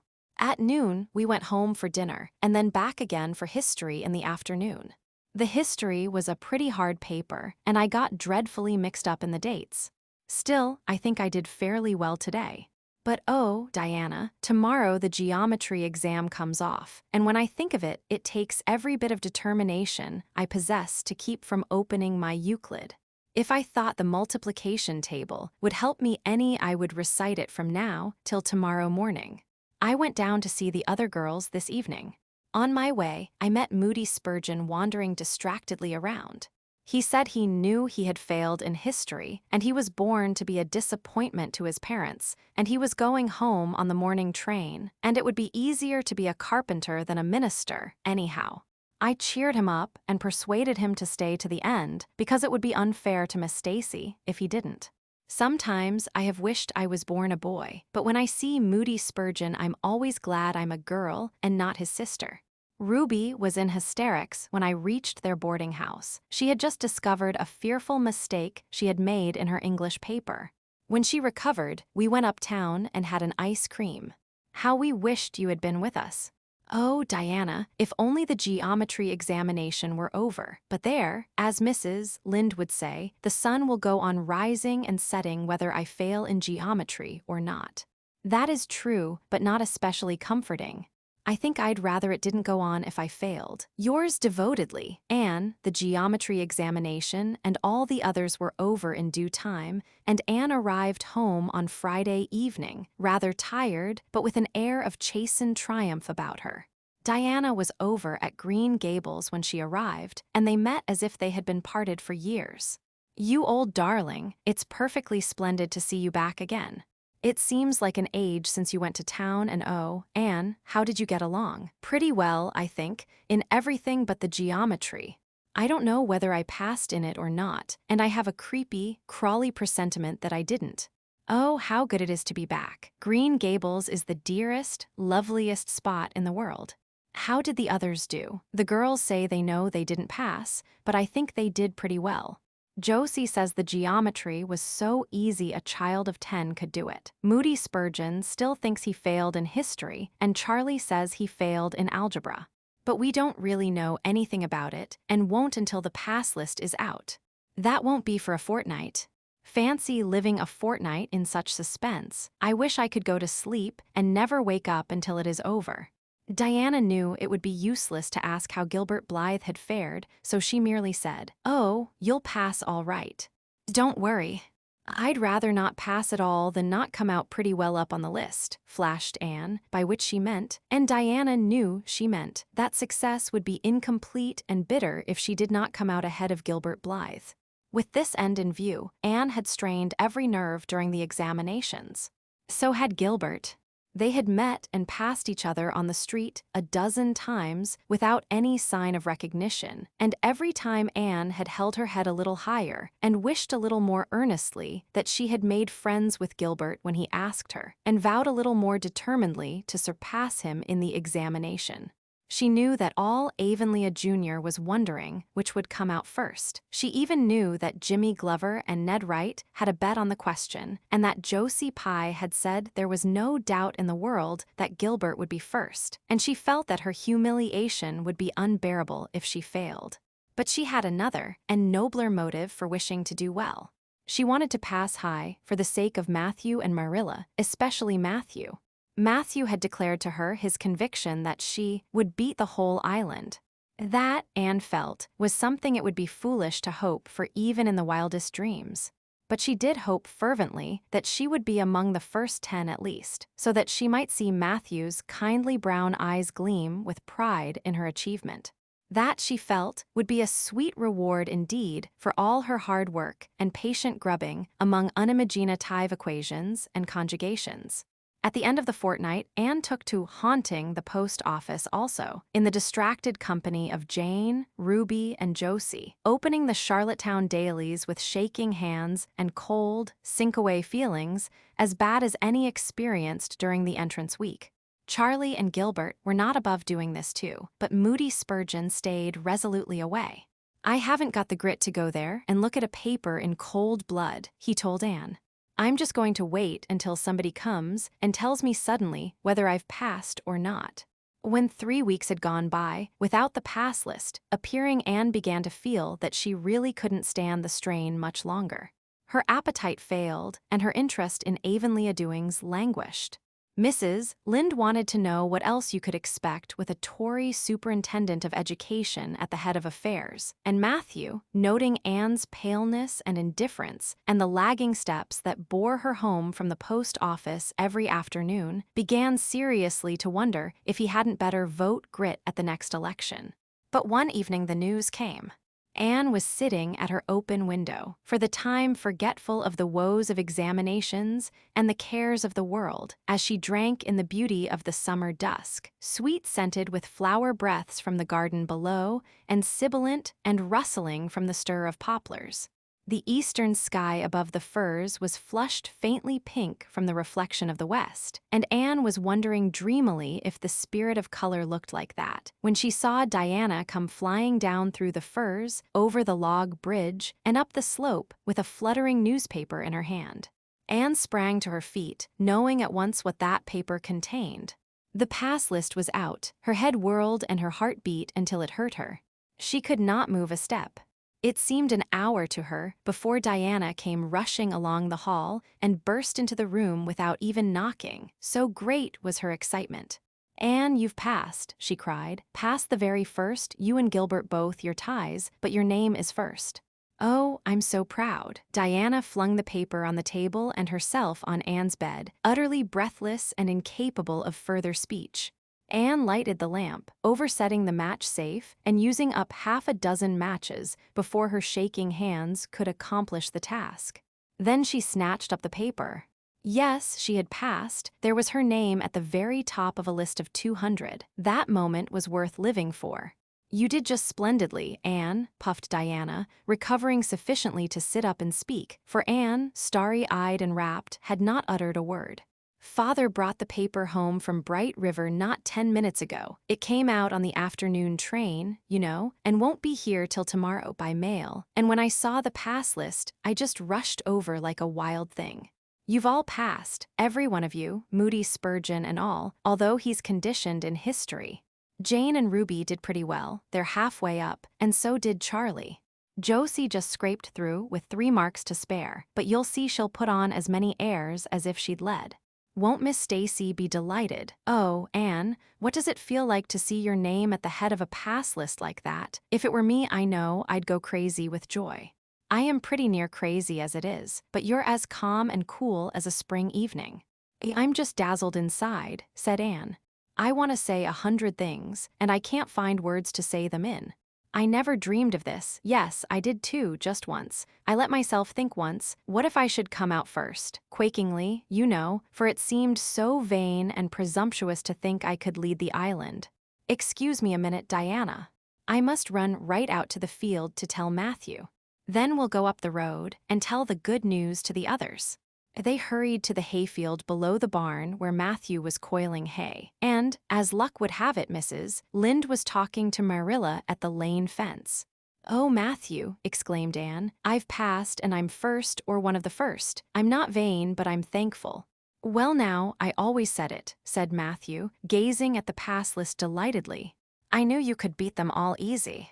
"You've done pretty well, I must say, Anne," said Marilla, trying to hide her extreme pride in Anne from Mrs. Rachel's critical eye.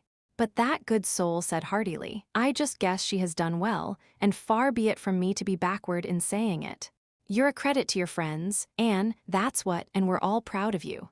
That night Anne, who had wound up the delightful evening with a serious little talk with Mrs. Allen at the manse, knelt sweetly by her open window in a great sheen of moonshine and murmured a prayer of gratitude and aspiration that came straight from her heart.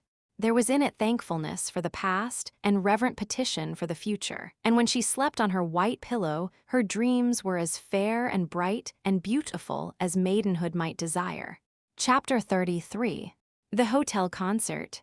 "Put on your white organdy, by all means, Anne," advised Diana decidedly. They were together in the East Gable chamber. Outside, it was only twilight, a lovely yellowish-green twilight with a clear blue cloudless sky. A big round moon, slowly deepening from her pallid luster into burnished silver, hung over the haunted wood. The air was full of sweet summer sounds, sleepy birds twittering, freakish breezes, faraway voices, and laughter. But in Anne's room, the blind was drawn and the lamp lighted, for an important toilet was being made. The East Gable was a very different place from what it had been on that night 4 years before, when Anne had felt its bareness penetrate to the marrow of her spirit with its inhospitable chill.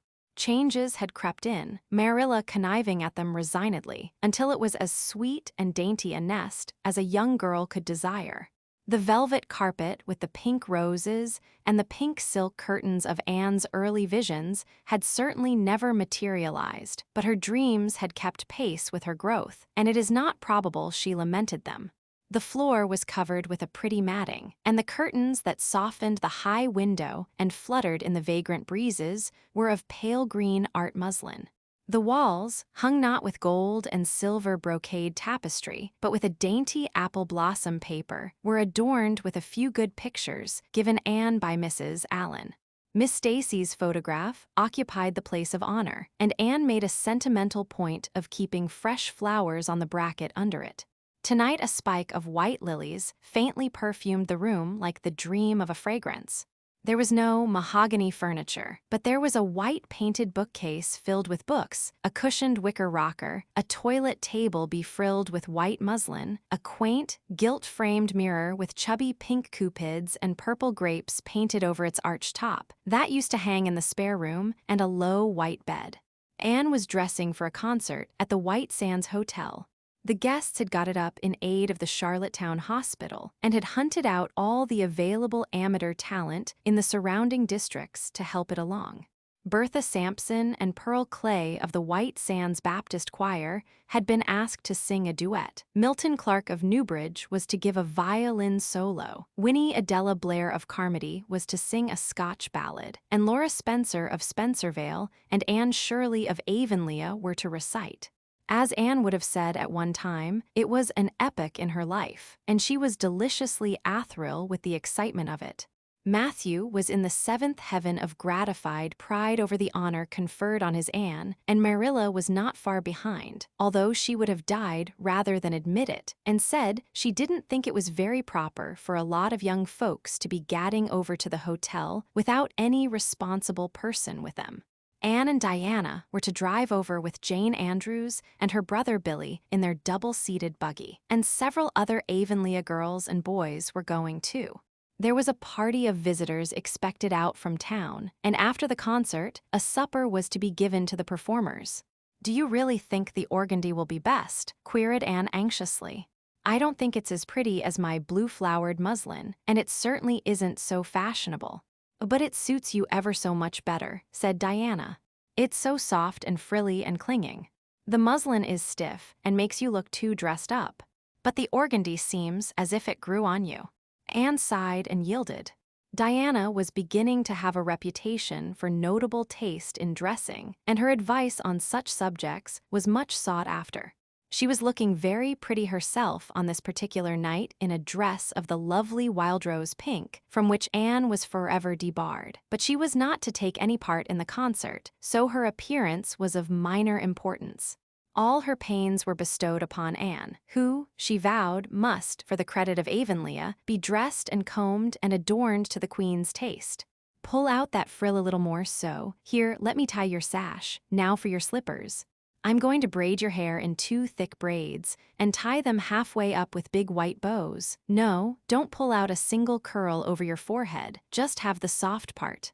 There is no way you do your hair suits you so well, Anne and Mrs. Allen says you look like a Madonna when you part it so. I shall fasten this little white house, rose, just behind your ear. There was just one on my bush, and I saved it for you. Shall I put my pearl beads on? Asked Anne. Matthew brought me a string from town last week, and I know he'd like to see them on me. Diana pursed up her lips, put her black head on one side critically, and finally pronounced in favor of the beads, which were thereupon tied around Anne's slim milk-white throat. There's something so stylish about you, Anne, said Diana, with unenvious admiration. You hold your head with such an air. I suppose it's your figure. I am just a dumpling. I've always been afraid of it, and now I know it is so. Well, I suppose I shall just have to resign myself to it. But you have such dimples, said Anne, smiling affectionately into the pretty, vivacious face so near her own. Lovely dimples, like little dents in cream. I have given up all hope of dimples. My dimple dream will never come true, but so many of my dreams have that I mustn't complain.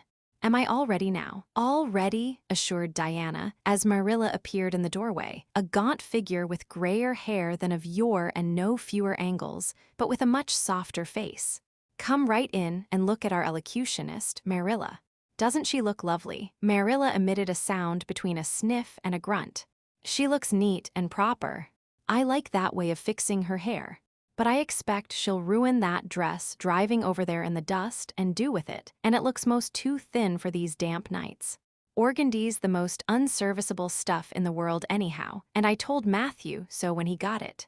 But there is no use in saying anything to Matthew nowadays. Time was when he would take my advice, but now he just buys things for Anne regardless, and the clerks at Carmody know they can palm anything off on him. Just let them tell him a thing is pretty and fashionable, and Matthew plunks his money down for it. Mind you keep your skirt clear of the wheel, Anne, and put your warm jacket on.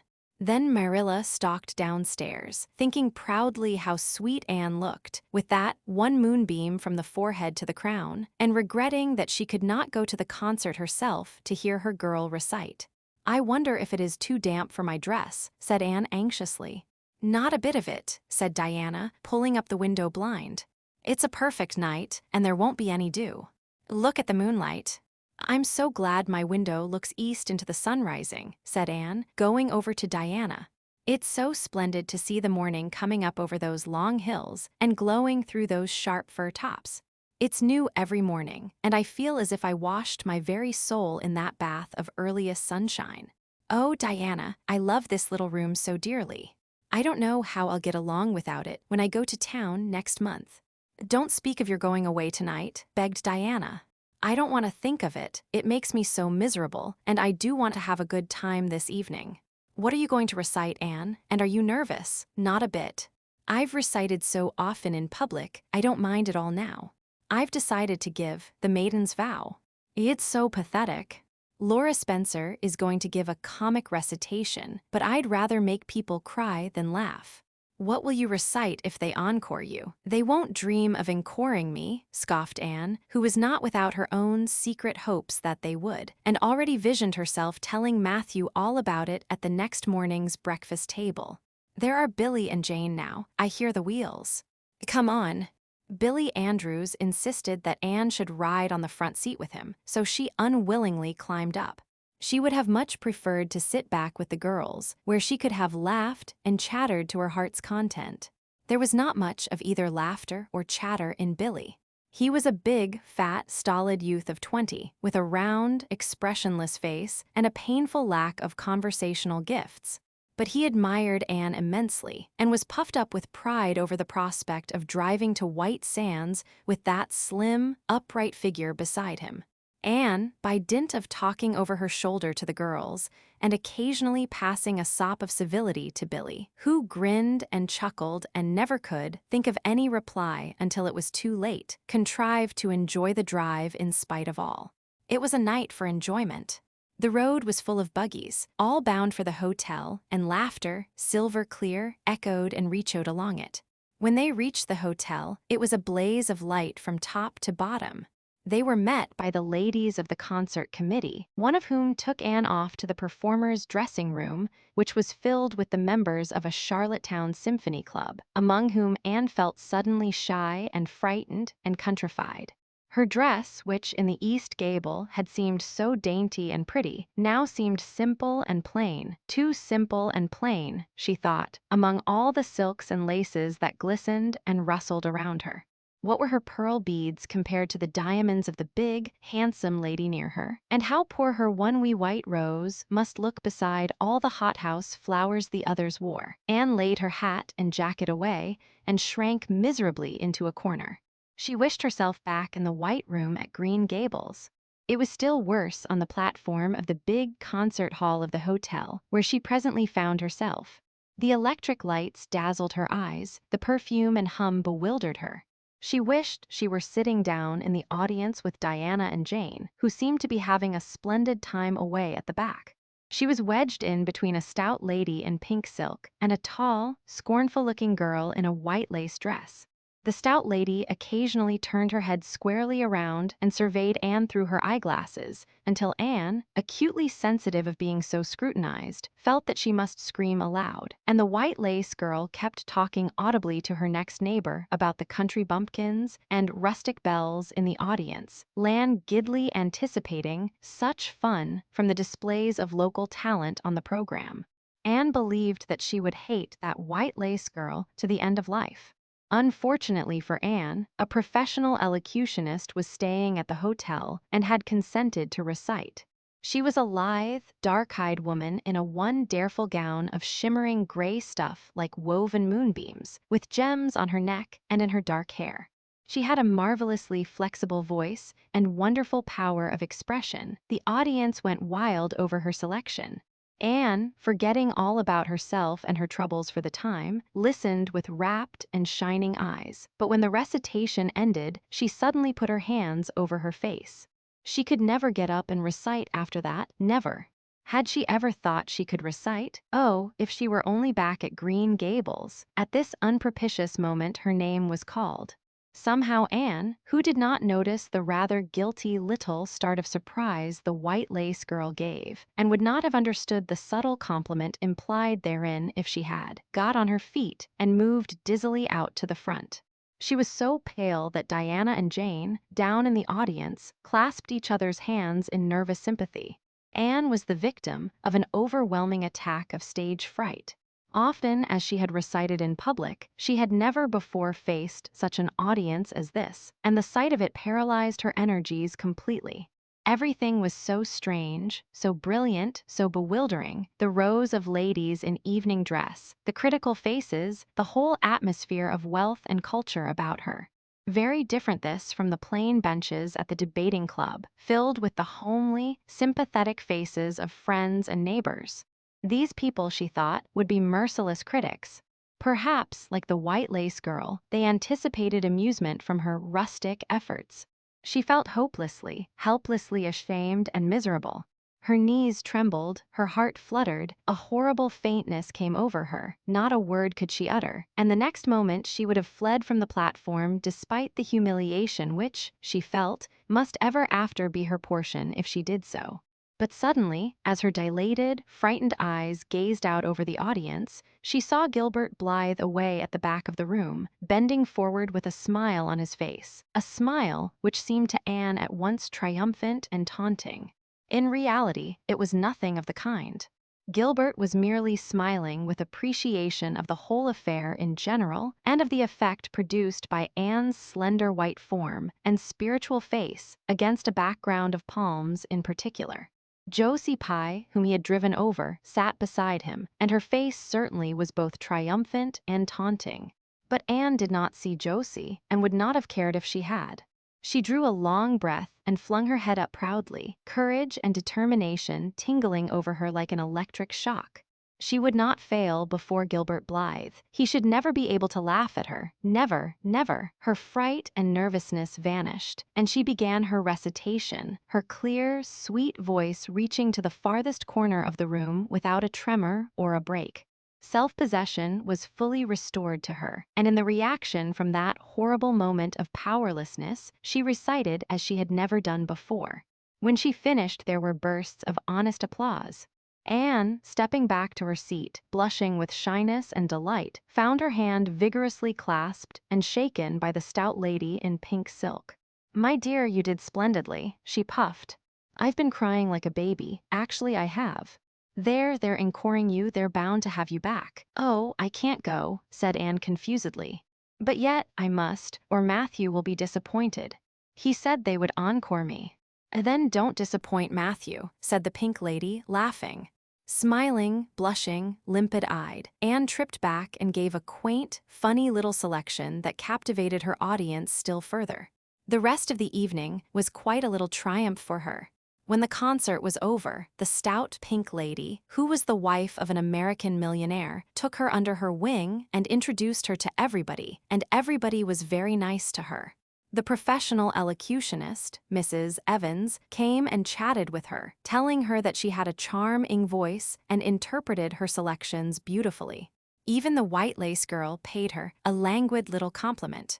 They had supper in the big, beautifully decorated dining room. Diana and Jane were invited to partake of this, also, since they had come with Anne, but Billy was nowhere to be found, having decamped in mortal fear of some such invitation.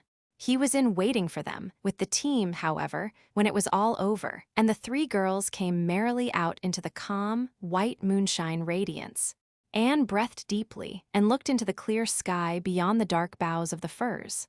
Oh, it was good to be out again in the purity and silence of the night. How great and still and wonderful everything was, with the murmur of the sea sounding through it, and the darkling cliffs beyond like grim giants guarding enchanted coasts.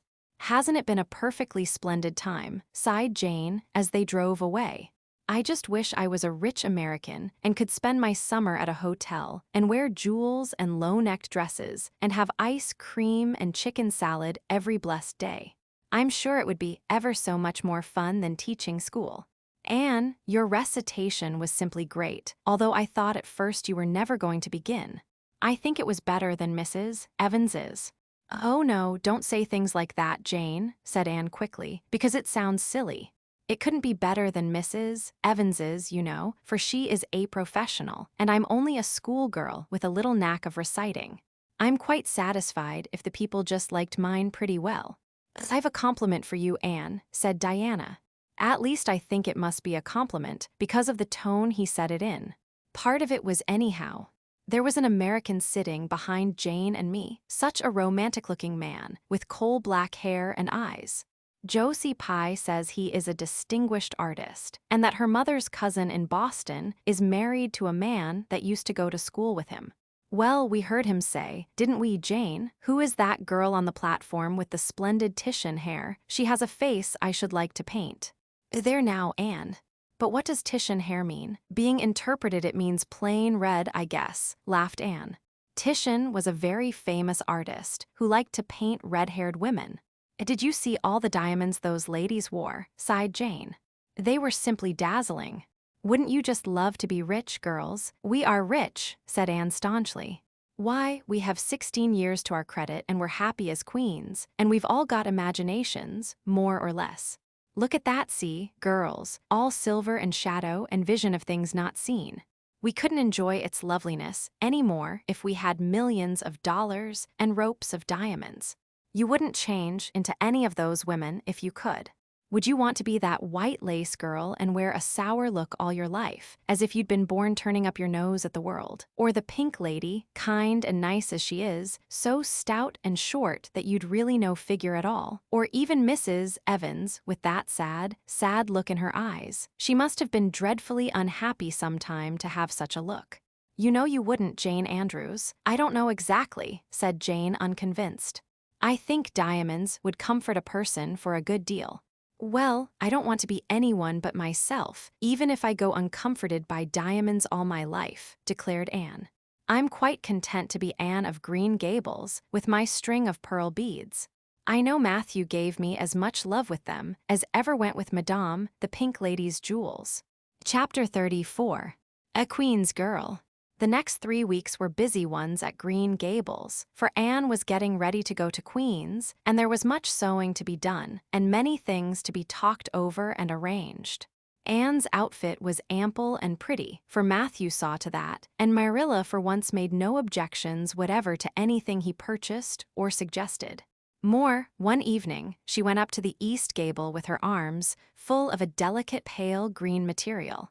Anne, here's something for a nice light dress for you. I don't suppose you really need it. You've plenty of pretty waists, but I thought maybe you'd like something real dressy to wear if you were asked out anywhere of an evening in town, to a party or anything like that.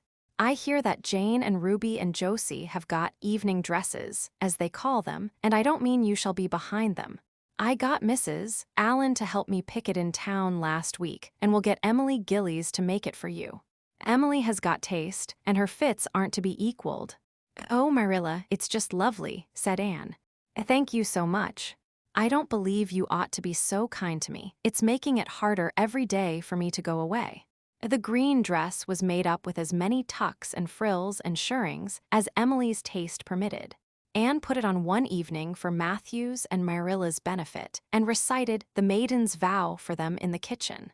As Marilla watched the bright, animated face and graceful motions, her thoughts went back to the evening Anne had arrived at Green Gables, and memory recalled a vivid picture of the odd, frightened child in her preposterous yellowish-brown wincey dress, the heartbreak looking out of her tearful eyes. Something in the memory brought tears to Marilla's own eyes. I declare, my recitation has made you cry, Marilla, said Anne gaily, stooping over Marilla's chair to drop a butterfly kiss on that lady's cheek. Now I call that a positive triumph. No, I wasn't crying over your piece, said Marilla, who would have scorned to be betrayed into such weakness by any poetry stuff. I just couldn't help thinking of the little girl you used to be, Anne. And I was wishing you could have stayed a little girl, even with all your queer ways. You've grown up now and you're going away, and you look so tall and stylish and so different altogether in that dress, as if you didn't belong in Avonlea at all, and I just got lonesome thinking it all over. Marilla! Anne sat down on Marilla's gingham lap, took Marilla's lined face between her hands, and looked gravely and tenderly into Marilla's eyes. I'm not a bit changed, not really. I'm only just pruned down and branched out. The real Emmy back here is just the same. It won't make a bit of difference where I go or how much I change outwardly. At heart, I shall always be your little Anne, who will love you and Matthew and dear Green Gables more and better every day of her life. Anne laid her fresh young cheek against Marilla's faded one and reached out a hand to pat Matthew's shoulder. Marilla would have given much just then to have possessed Anne's power of putting her feelings into words, but nature and habit had willed it otherwise, and she could only put her arms close about her girl and hold her tenderly to her heart, wishing that she need never let her go. Matthew, with a suspicious moisture in his eyes, got up and went out off-doors. Under the stars of the blue summer night, he walked agitatedly across the yard to the gate under the poplars. Well now, I guess she ain't been much spoiled, he muttered proudly. I guess my putting in my or occasional never did much harm after all. She's smart and pretty, and loving too, which is better than all the rest. She's been a blessing to us, and there never was a luckier mistake than what Mrs. Spencer made, if it was luck. I don't believe it was any such thing. It was Providence, because the Almighty saw we needed her, I reckon. The day finally came when Anne must go to town. She and Matthew drove in one fine September morning, after a tearful parting with Diana and an untearful practical one, on Marilla's side at least, with Marilla. But when Anne had gone, Diana dried her tears and went to a beach picnic at White Sands with some of her Carmody cousins, where she contrived to enjoy herself tolerably well, while Marilla plunged fiercely into unnecessary work and kept at it all day long with the bitterest kind of heartache, the ache that burns and gnaws and cannot wash itself away in ready tears. But that night, when Marilla went to bed, acutely and miserably conscious that the little gable room at the end of the hall was untenanted by any vivid young life and unstirred by any soft breathing, she buried her face in her pillow and wept for her girl in a passion of sobs that appalled her when she grew calm enough to reflect how very wicked it must be to take on so about a sinful fellow creature. Anne and the rest of the Avonlea scholars reached town just in time to hurry off to the academy. That first day passed pleasantly enough in a whirl of excitement, meeting all the new students, learning to know the professors by sight, and being assorted and organized into classes. Anne intended taking up the second-year work being advised to do so by Miss Stacy. Gilbert Blythe elected to do the same. This meant getting a first-class teacher's license in 1 year instead of 2 if they were successful, but it also meant much more and harder work. Jane, Ruby, Josie, Charlie, and Moody Spurgeon, not being troubled with the stirrings of ambition, were content to take up the second classwork. Anne was conscious of a pang of loneliness when she found herself in a room with 50 other students, not one of whom she knew, except the tall, brown-haired boy across the room, and knowing him in the fashion she did not help her much, as she reflected pessimistically. Yet she was undeniably glad that they were in the same class. The old rivalry could still be carried on, and Anne would hardly have known what to do if it had been lacking. I wouldn't feel comfortable without it, she thought. Gilbert looks awfully determined. I suppose he's making up his mind, here and now, to win the medal. What a splendid chin he has. I never noticed it before. I do wish Jane and Ruby had gone in for first class, too. I suppose I won't feel so much like a cat in a strange garret when I get acquainted, though. I wonder which of the girls here are going to be my friends. It's really an interesting speculation. Of course, I promised Diana that no Queen's girl, no matter how much I liked her, should ever be as dear to me as she is, but I've lots of second-best affections to bestow. I like the look of that girl, with the brown eyes and the crimson waist. She looks vivid and red-rosy. There's that pale, fair one gazing out of the window. She has lovely hair and looks as if she knew a thing or two about dreams. I'd like to know them both, know them well enough to walk with my arm about their waists and call them nicknames. But just now, I don't know them and they don't know me, and probably don't want to know me particularly. Oh, it's lonesome. It was lonesomer still when Anne found herself alone in her hall bedroom that night at twilight. She was not to board with the other girls, who all had relatives in town to take pity on them. Miss Josephine Barry would have liked to board her, but Beechwood was so far from the academy that it was out of the question. So Miss Barry hunted up a boarding house, assuring Matthew and Marilla that it was the very place for Anne. The lady who keeps it is a reduced gentlewoman, explained Miss Barry. Her husband was a British officer, and she is very careful what sort of boarders she takes. Anne will not meet with any objectionable persons under her roof. The table is good, and the house is near the academy in a quiet neighborhood. All this might be quite true, and indeed proved to be so, but it did not materially help Anne in the first agony of homesickness that seized upon her. She looked dismally about her narrow little room, with its dull-papered, pictureless walls, its small iron bedstead and empty bookcase. Here there was nothing of this. Anne knew that outside of her window was a hard street, with a network of telephone wires shutting out the sky, the tramp of alien feet, and 1,000 lights gleaming on stranger faces. She knew that she was going to cry, and fought against it.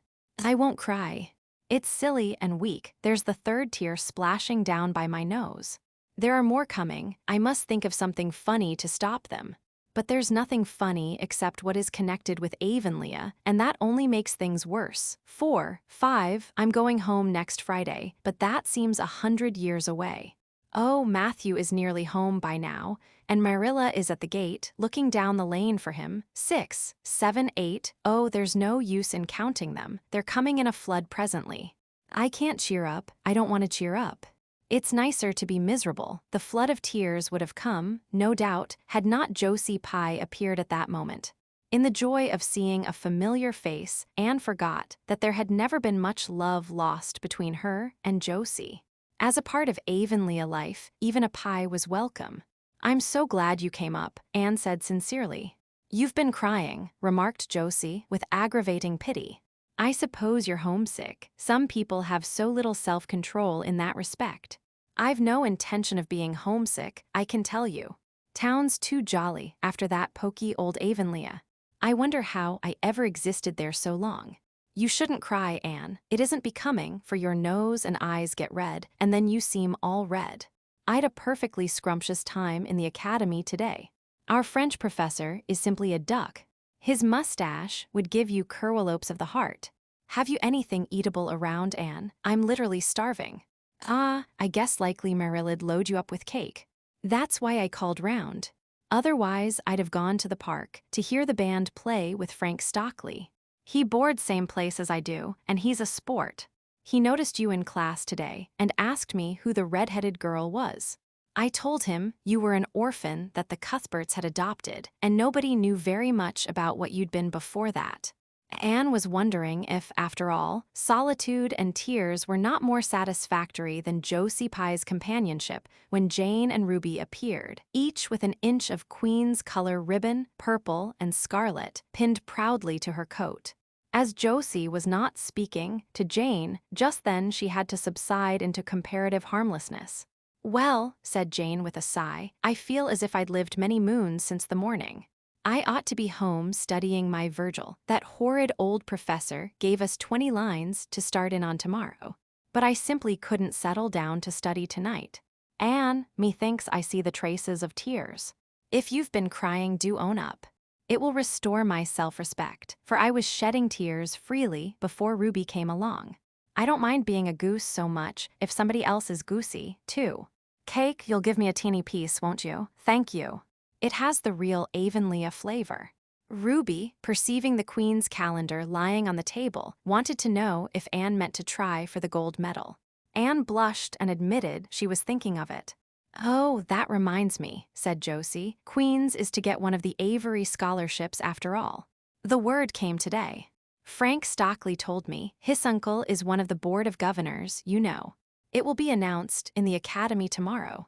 An Avery scholarship." Anne felt her heart beat more quickly, and the horizons of her ambition shifted and broadened as if by magic.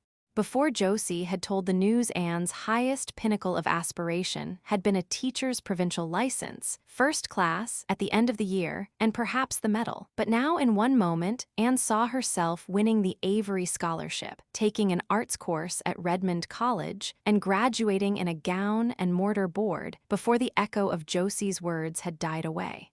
For the Avery scholarship was in English, and Anne felt that here her foot was on native heath.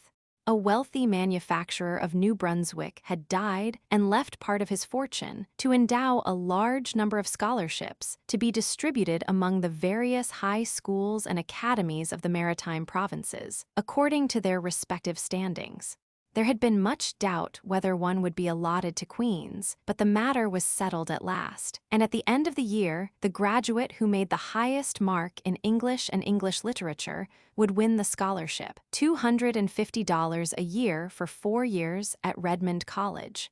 No wonder that Anne went to bed that night with tingling cheeks. "I'll win that scholarship if hard work can do it," she resolved. "Wouldn't Matthew be proud if I got to be a B? Say. Oh, it's delightful to have ambitions. I'm so glad I have such a lot. And there never seems to be any end to them. That's the best of it. Just as soon as you attain to one ambition, you see another one glittering higher up still. It does make life so interesting." Chapter 35. The Winter at Queen's.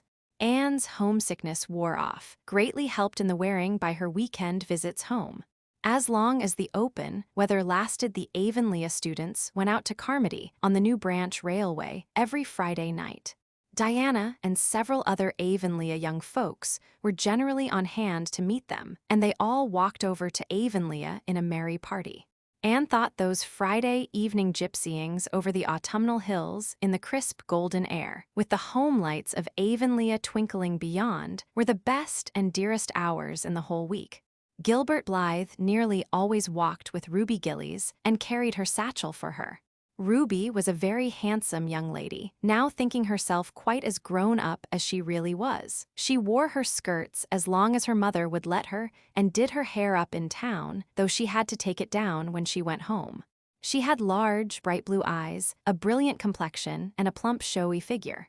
She laughed a great deal, was cheerful and good-tempered, and enjoyed the pleasant things of life frankly. "But I shouldn't think she was the sort of girl Gilbert would like," whispered Jane to Anne. Anne did not think so either, but she would not have said so for the Avery scholarship. She could not help thinking, too, that it would be very pleasant to have such a friend as Gilbert to jest and chatter with, and exchange ideas about books and studies and ambitions. Gilbert had ambitions, she knew, and Ruby Gillies did not seem the sort of person with whom such could be profitably discussed. There was no silly sentiment in Anne's ideas concerning Gilbert. Boys were to her, when she thought about them at all, merely possible good comrades. If she and Gilbert had been friends, she would not have cared how many other friends he had nor with whom he walked. She had a genius for friendship. Girl friends she had in plenty, but she had a vague consciousness that masculine friendship might also be a good thing to round out one's conceptions of companionship and furnish broader standpoints of judgment and comparison. Not that Anne could have put her feelings on the matter into just such clear definition. But she thought that if Gilbert had ever walked home with her from the train, over the crisp fields and along the ferny byways, they might have had many and merry and interesting conversations about the new world that was opening around them and their hopes and ambitions therein.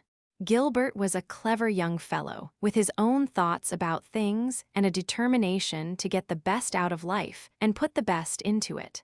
Ruby Gillies told Jane Andrews that she didn't understand half the things Gilbert Blythe said. He talked just like Anne Shirley did when she had a thoughtful fit on, and for her part, she didn't think it any fun to be bothering about books and that sort of thing when you didn't have to. Frank Stockley had lots more dash and go, but then he wasn't half as good-looking as Gilbert, and she really couldn't decide which she liked best. In the academy, Anne gradually drew a little circle of friends about her, thoughtful, imaginative, ambitious students like herself.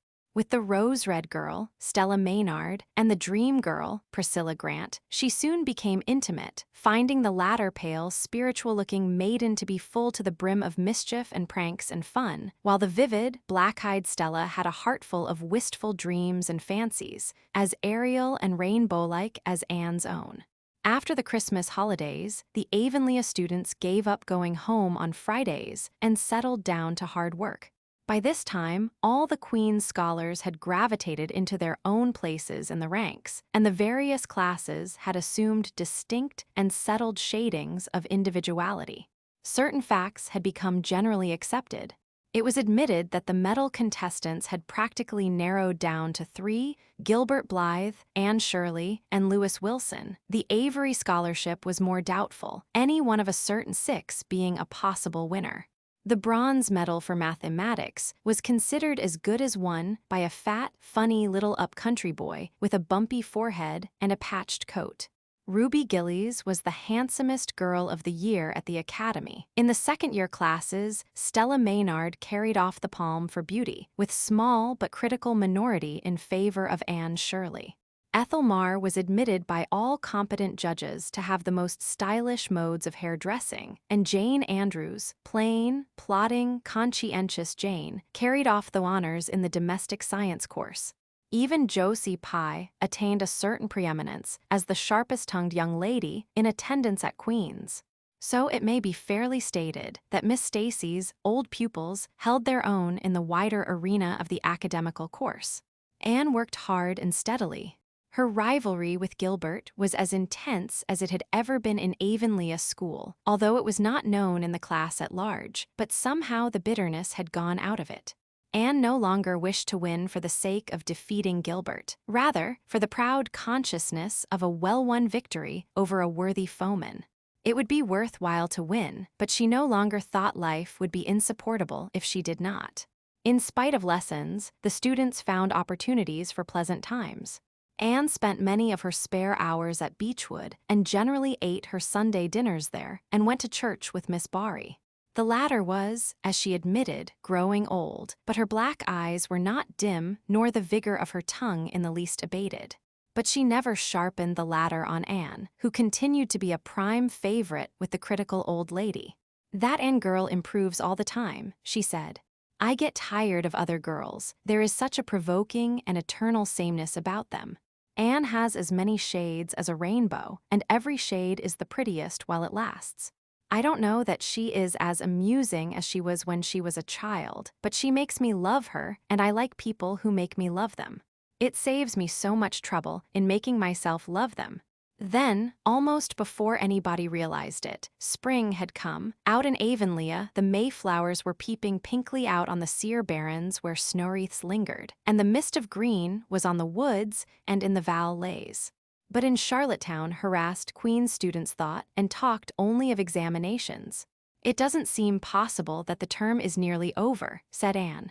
"Why, last fall it seemed so long to look forward to, a whole winter of studies and classes.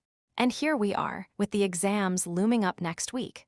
Girls, sometimes I feel as if those exams meant everything, but when I look at the big buds swelling on those chestnut trees and the misty blue air at the end of the streets, they don't seem half so important." Jane and Ruby and Josie, who had dropped in, did not take this view of it. To them, the coming examinations were constantly very important indeed, far more important than chestnut buds or Maytime hazes. It was all very well for Anne, who was sure of passing at least, to have her moments of belittling them, but when your whole future depended on them, as the girls truly thought theirs did, you could not regard them philosophically. "I've lost 7 pounds in the last 2 weeks," sighed Jane. "It's no use to say don't worry. I will worry. Worrying helps you some. It seems as if you were doing something when you're worrying. It would be dreadful if I failed to get my license after going to Queen's all winter and spending so much money." "I don't care," said Josie Pye. "If I don't pass this year, I'm coming back next. My father can afford to send me." "Anne, Frank Stockley says that Professor Tremaine said Gilbert Blythe was sure to get the medal and that Emily Clay would likely win the Avery scholarship." "That may make me feel badly tomorrow, Josie," laughed Anne. "But just now, I honestly feel that as long as I know the violets are coming out all purple down in the hollow below Green Gables, and that little ferns are poking their heads up in Lover's Lane, it's not a great deal of difference whether I win the Avery or not. I've done my best, and I begin to understand what is meant by the joy of the strife. Next to trying and winning, the best thing is trying and failing. Girls, don't talk about exams. Look at that arch of pale green sky over those houses and picture to yourself what it must look like over the purpley dark beech woods back of Avonlea." "What are you going to wear for commencement, Jane?" asked Ruby practically. Jane and Josie both answered at once, and the chatter drifted into a side eddy of fashions. But Anne, with her elbows on the window sill, her soft cheek laid against her clasped hands, and her eyes filled with visions, looked out unheedingly across city roof and spire to that glorious dome of sunset sky, and wove her dreams of a possible future from the golden tissue of youth's own optimism. All the beyond was hers, with its possibilities lurking rosily in the oncoming years, each year a rose of promise to be woven into an immortal chaplet.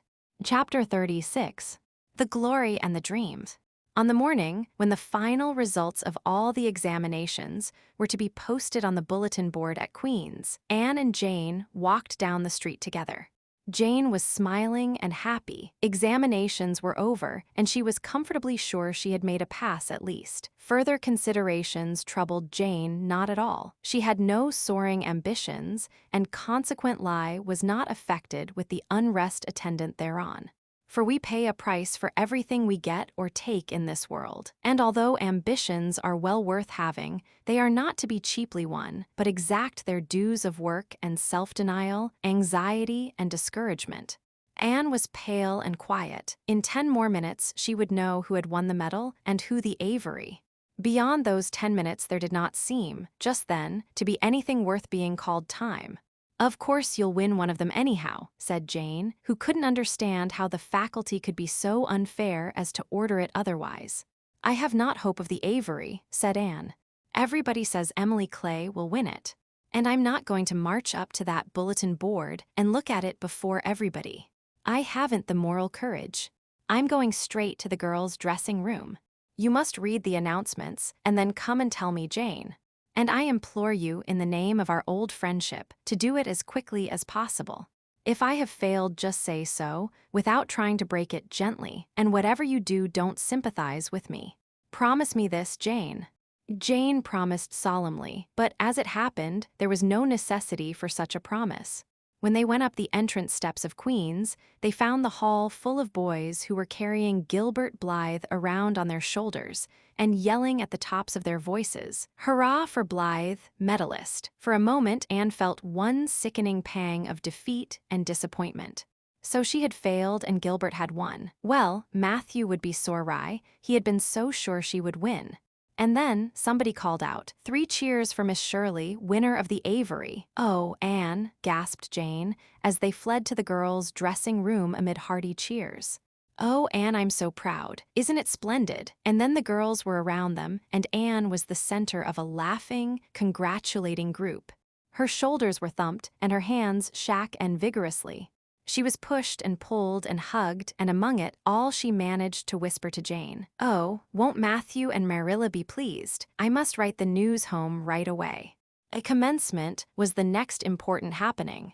The exercises were held in the big assembly hall of the academy. Addresses were given, essays read, songs sung, the public award of diplomas, prizes, and medals made. Matthew and Marilla were there, with eyes and ears for only one student on the platform, a tall girl in pale green, with faintly flushed cheeks and starry eyes, who read the best essay and was pointed out and whispered about as the Avery winner. "Reckon you're glad we kept her, Marilla," whispered Matthew, speaking for the first time since he had entered the hall, when Anne had finished her essay. "It's not the first time I've been glad," retorted Marilla. "You do like to rub things in, Matthew Cuthbert." Miss Barry, who was sitting behind them, leaned forward and poked Marilla in the back with her parasol. "Aren't you proud of that, Anne girl?" "I am," she said. Anne went home to Avonlea with Matthew and Marilla that evening. She had not been home since April, and she felt that she could not wait another day. The apple blossoms were out, and the world was fresh and young. Diana was at Green Gables to meet her. In her own white room, where Marilla had set a flowering house rose on the window sill, Anne looked about her and drew a long breath of happiness. "Oh, Diana, it's so good to be back again. It's so good to see those pointed firs coming out against the pink sky, and that white orchard and the old Snow Queen. Isn't the breath of the mint delicious? And that tea rose, why, it's a song and a hope and a prayer all in one. And it's good to see you again, Diana. I thought you liked that Stella Maynard better than me," said Diana reproachfully. "Josie Pye told me you did. Josie said you were infatuated with her." Anne laughed and pelted Diana with the faded June lilies of her bouquet. "Stella Maynard is the dearest girl in the world except one, and you are that one, Diana," she said. "I love you more than ever, and I've so many things to tell you. But just now, I feel as if it were joy enough to sit here and look at you. I'm tired, I think, tired of being studious and ambitious. I mean to spend at least 2 hours tomorrow lying out in the orchard grass, thinking of absolutely nothing." "You've done splendidly, Anne. I suppose you won't be teaching now that you've won the Avery." "No. I'm going to Redmond in September. Doesn't it seem wonderful? I'll have a brand new stock of ambition laid in by that time after 3 glorious, golden months of vacation. Jane and Ruby are going to teach. Isn't it splendid to think we all got through even to Moody Spurgeon and Josie Pye?" "The Newbridge trustees have offered Jane their school already," said Diana. "Gilbert Blythe is going to teach too. He has to. His father can't afford to send him to college next year, after all, so he means to earn his own way through. I expect he'll get the school here if Miss Ames decides to leave." Anne felt a queer little sensation of dismayed surprise. She had not known this. She had expected that Gilbert would be going to Redmond also. What would she do without their inspiring rivalry? Would not work, even at a coeducational college with a real degree in prospect, be rather flat without her friend the enemy. The next morning at breakfast, it suddenly struck Anne that Matthew was not looking well. Surely he was much grayer than he had been a year before. "Marilla," she said hesitatingly when he had gone out, "is Matthew quite well?" "No, he isn't," said Marilla in a troubled tone. "He's had some real bad spells with his heart this spring, and he won't spare himself a mite. I've been real worried about him, but he's some better this while back and we've got a good hired man, so I'm hoping he'll kind of rest and pick up. Maybe he will now you're home. You always cheer him up. Anne leaned across the table and took Marilla's face in her hands. You are not looking as well yourself as I'd like to see you, Marilla. You look tired. I'm afraid you've been working too hard. You must take a rest now that I'm home. I'm just going to take this one day off to visit all the dear old spots and hunt up my old dreams, and then it will be your turn to be lazy while I do the work. Marilla smiled affectionately at her girl. It's not the work, it's my head. I've got a pain so often now, behind my eyes. Dr. Spencer's been fussing with glasses, but they don't do me any good. There is a distinguished oculist coming to the island the last of June, and the doctor says I must see him. I guess I'll have to. I can't read or sew with any comfort now. Well, Anne, you've done real well at Queen's, I must say. To take first-class license in 1 year and win the Avery Scholarship. Well, Mrs. Lynde says pride goes before a fall, and she doesn't believe in the higher education of women at all. She says it unfits them for woman's true sphere. I don't believe a word of it. Speaking of Rachel reminds me, did you hear anything about the Abbey Bank lately, Anne? I heard it was shaky, answered Anne. Why, that is what Rachel said. She was up here one day last week and said there was some talk about it. Matthew felt real worried. All we have saved is in that bank, every penny. I wanted Matthew to put it in the savings bank in the first place, but old Mr. Abby was a great friend of father's and he'd always banked with him. Matthew said any bank with him at the head of it was good enough for anybody. I think he has only been its nominal head for many years, said Anne. He is a very old man. His nephews are really at the head of the institution. Well, when Rachel told us that, I wanted Matthew to draw our money right out, and he said he'd think of it. But Mr. Russell told him yesterday that the bank was all right. Anne had her good day in the companionship of the outdoor world. She never forgot that day. It was so bright and golden and fair, so free from shadow and so lavish of blossom. Anne spent some of its rich hours in the orchard. She went to the Dryad's Bubble and Willowmere and Violet Vale. She called at the manse and had a satisfying talk with Mrs. Allen. And finally in the evening she went with Matthew for the cows through Lovis Lane to the back pasture.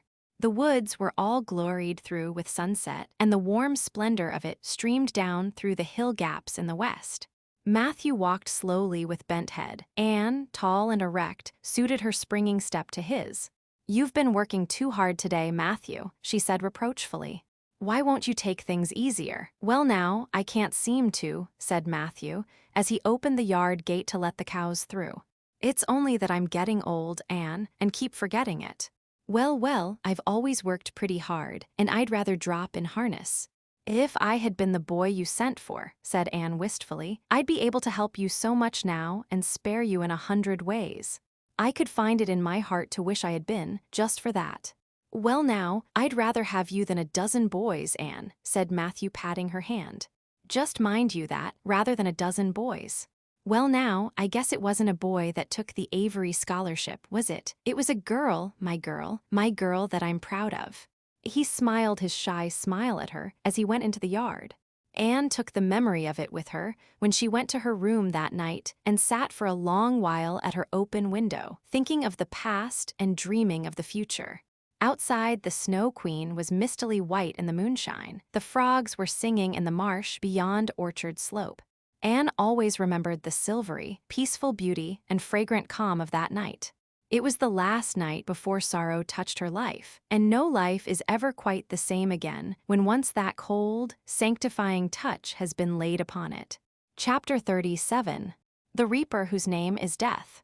Matthew, what is the matter? Matthew, are you sick? It was Marilla who spoke, alarm in every jerky word.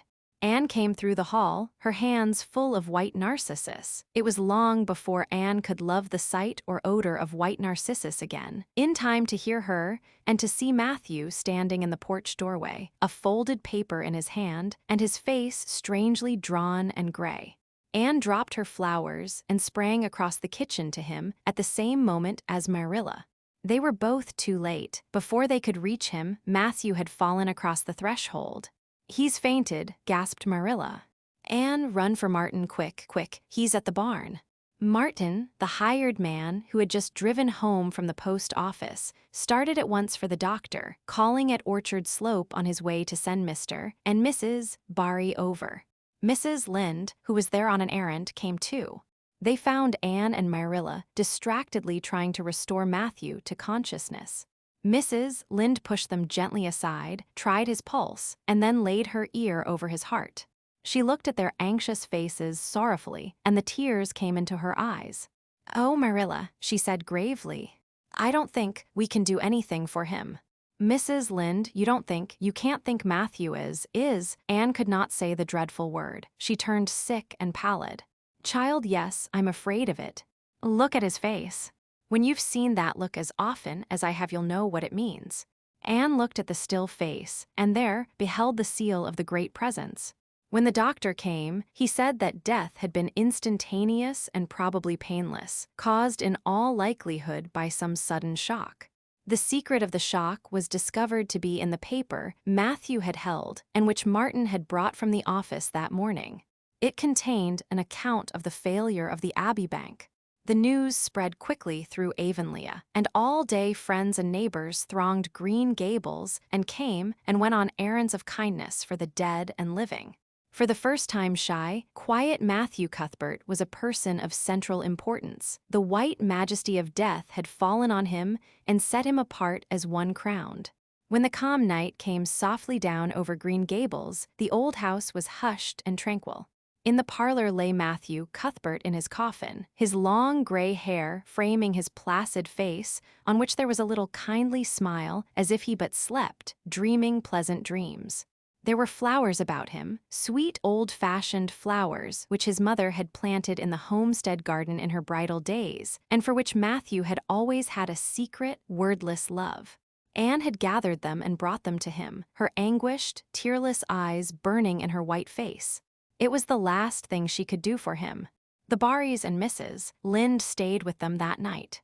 Diana, going to the east gable, where Anne was standing at her window, said gently, "Anne, dear, would you like to have me sleep with you tonight?" "Thank you, Diana."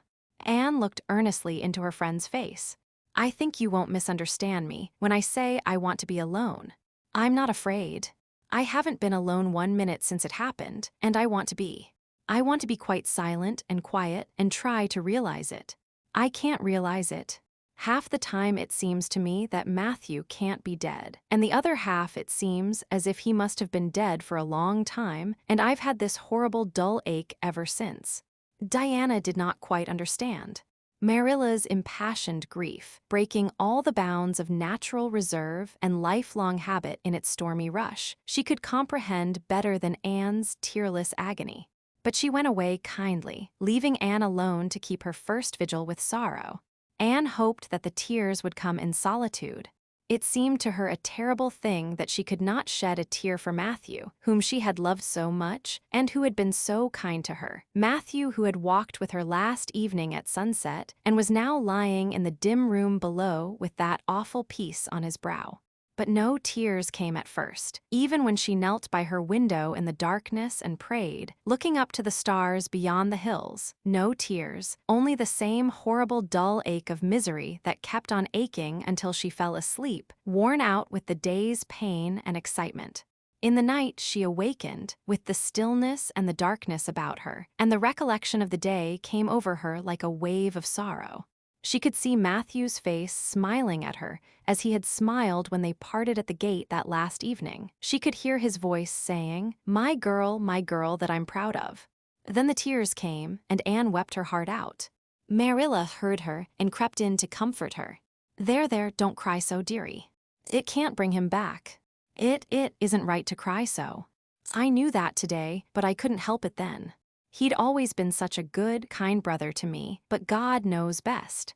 "Oh, just let me cry, Marilla," sobbed Anne. "The tears don't hurt me like that ache did. Stay here for a little while with me and keep your arm round me, so."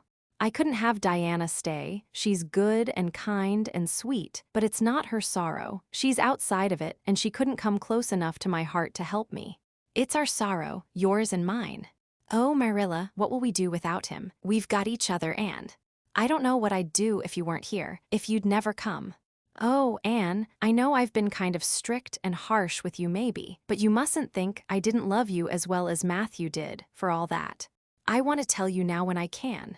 It's never been easy for me to say things out of my heart, but at times like this it's easier. I love you as dear as if you were my own flesh and blood, and you've been my joy and comfort ever since you came to Green Gables. 2 days afterwards, they carried Matthew Cuthbert over his homestead threshold and away from the fields he had tilled and the orchards he had loved and the trees he had planted. And then Avonlea settled back to its usual placidity, and even at Green Gables affairs slipped into their old groove and work was done, and duties fulfilled with regularity as before, although always with the aching sense of loss in all familiar things. Anne, new to grief, thought it almost sad that it could be so, that they could go on in the old way without Matthew. She felt something like shame and remorse when she discovered that the sunrises behind the firs and the pale pink buds opening in the garden gave her the old inrush of gladness when she saw them, that Diana's visits were pleasant to her, and that Diana's merry words and ways moved her to laughter and smiles, that, in brief, the beautiful world of blossom and love and friendship had lost none of its power to please her fancy and thrill her heart. That life still called to her with many insistent voices. It seems like disloyalty to Matthew, somehow, to find pleasure in these things now that he has gone, she said wistfully to Mrs. Allen one evening when they were together in the manse garden. I miss him so much, all the time, and yet, Mrs. Allen, the world and life seem very beautiful and interesting to me for all. Today Diana said something funny, and I found myself laughing. I thought when it happened, I could never laugh again. And it somehow seems as if I oughtn't to. When Matthew was here, he liked to hear you laugh, and he liked to know that you found pleasure in the pleasant things around you, said Mrs. Allen gently. He is just away now, and he likes to know it just the same. I am sure we should not shut our hearts against the healing influences that nature offers us. But I can understand your feeling. I think we all experience the same thing. We resent the thought that anything can please us when someone we love is no longer here to share the pleasure with us, and we almost feel as if we were unfaithful to our sorrow when we find our interest in life returning to us. I was down to the graveyard to plant a rose bush on Matthew's grave this afternoon, said Anne dreamily. I took a slip of the little white Scotch rose bush his mother brought out from Scotland long ago. Matthew always liked those roses the best. They were so small and sweet on their thorny stems.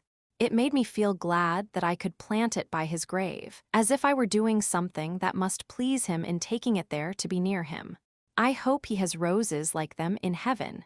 Perhaps the souls of all those little white roses that he has loved so many summers were all there to meet him. I must go home now. Marilla is all alone, and she gets lonely at twilight. She will be lonelier still, I fear, when you go away again to college, said Mrs. Allen. Anne did not reply. She said good night and went slowly back to Green Gables. Marilla was sitting on the front door steps, and Anne sat down beside her.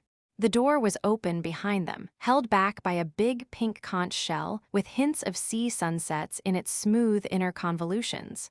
Anne gathered some sprays of pale yellow honeysuckle and put them in her hair. She liked the delicious hint of fragrance, as some aerial benediction, above her every time she moved. Dr. Spencer was here while you were away, Marilla said. He says that the specialist will be in town tomorrow, and he insists that I must go in and have my eyes examined. I suppose I'd better go and have it over. I'll be more than thankful if the man can give me the right kind of glasses to suit my eyes. You won't mind staying here alone while I'm away, will you? Martin will have to drive me in, and there's ironing and baking to do. I shall be all right. Diana will come over for company for me. I shall attend to the ironing and baking beautifully. You needn't fear that I'll starch the handkerchiefs or flavor the cake with liniment. Marilla laughed. What a girl you were for making mistakes in them days, Anne. You were always getting into scrapes. I did use to think you were possessed. Do you mind the time you dyed your hair? Yes, indeed. I shall never forget it, smiled Anne, touching the heavy braid of hair that was wound about her shapely head. I laugh a little now sometimes when I think what a worry my hair used to be to me, but I don't laugh much because it was a very real trouble then. I did suffer terribly over my hair and my freckles. My freckles are really gone, and people are nice enough to tell me my hair is auburn now, all but Josie Pye.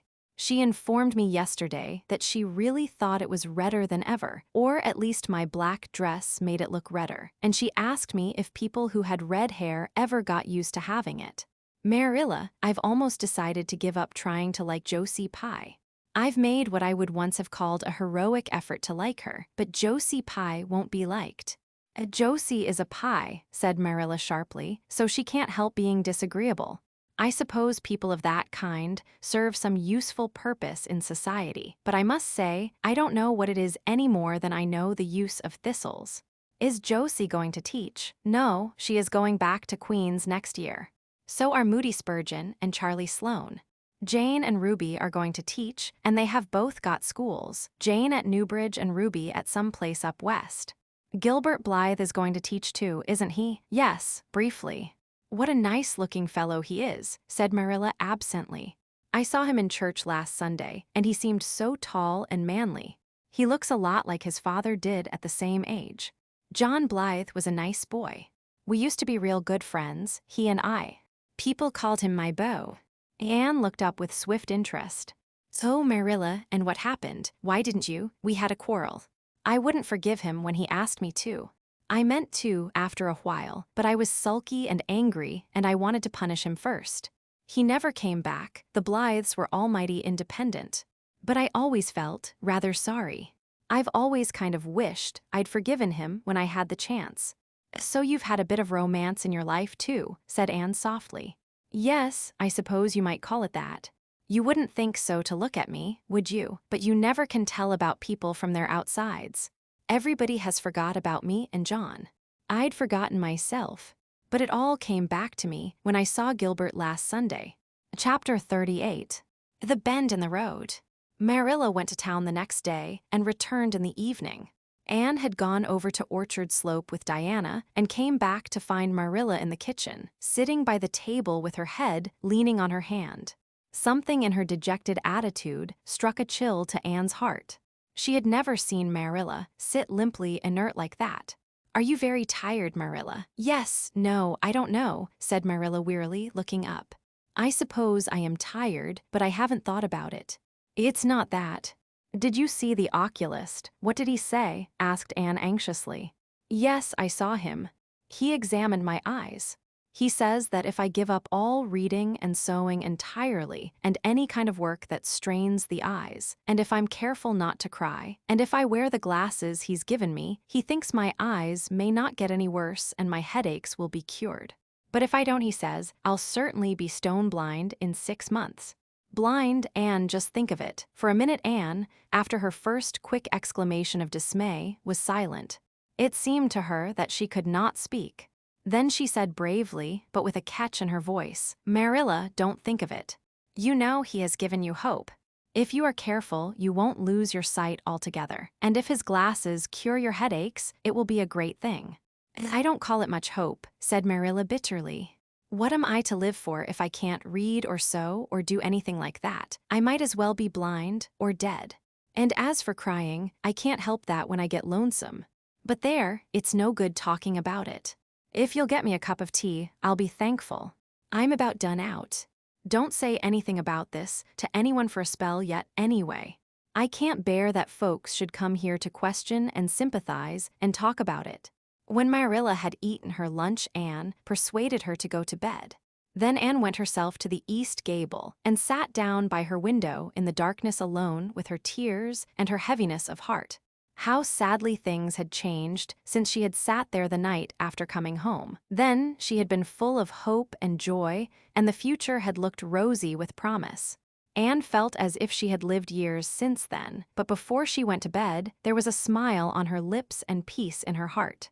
She had looked her duty courageously in the face and found it a friend, as duty ever is when we meet it frankly. One afternoon, a few days later, Marilla came slowly in from the front yard, where she had been talking to a caller, a man whom Anne knew by sight as Sadler from Carmody. Anne wondered what he could have been saying to bring that look to Marilla's face. What did Mr. Sadler want, Marilla? Marilla sat down by the window and looked at Anne. There were tears in her eyes in defiance of the oculist's prohibition, and her voice broke as she said, "He heard that I was going to sell Green Gables, and he wants to buy it." Buy Green Gables? Anne wondered if she had heard aright. "Oh, Marilla, you don't mean to sell Green Gables. Anne, I don't know what else is to be done. I've thought it all over. If my eyes were strong, I could stay here and make out to look after things and manage, with a good hired man. But as it is, I can't. I may lose my sight altogether, and anyway, I'll not be fit to run things. Oh, I never thought I'd live to see the day when I'd have to sell my home. But things would only go behind worse and worse all the time, till nobody would want to buy it.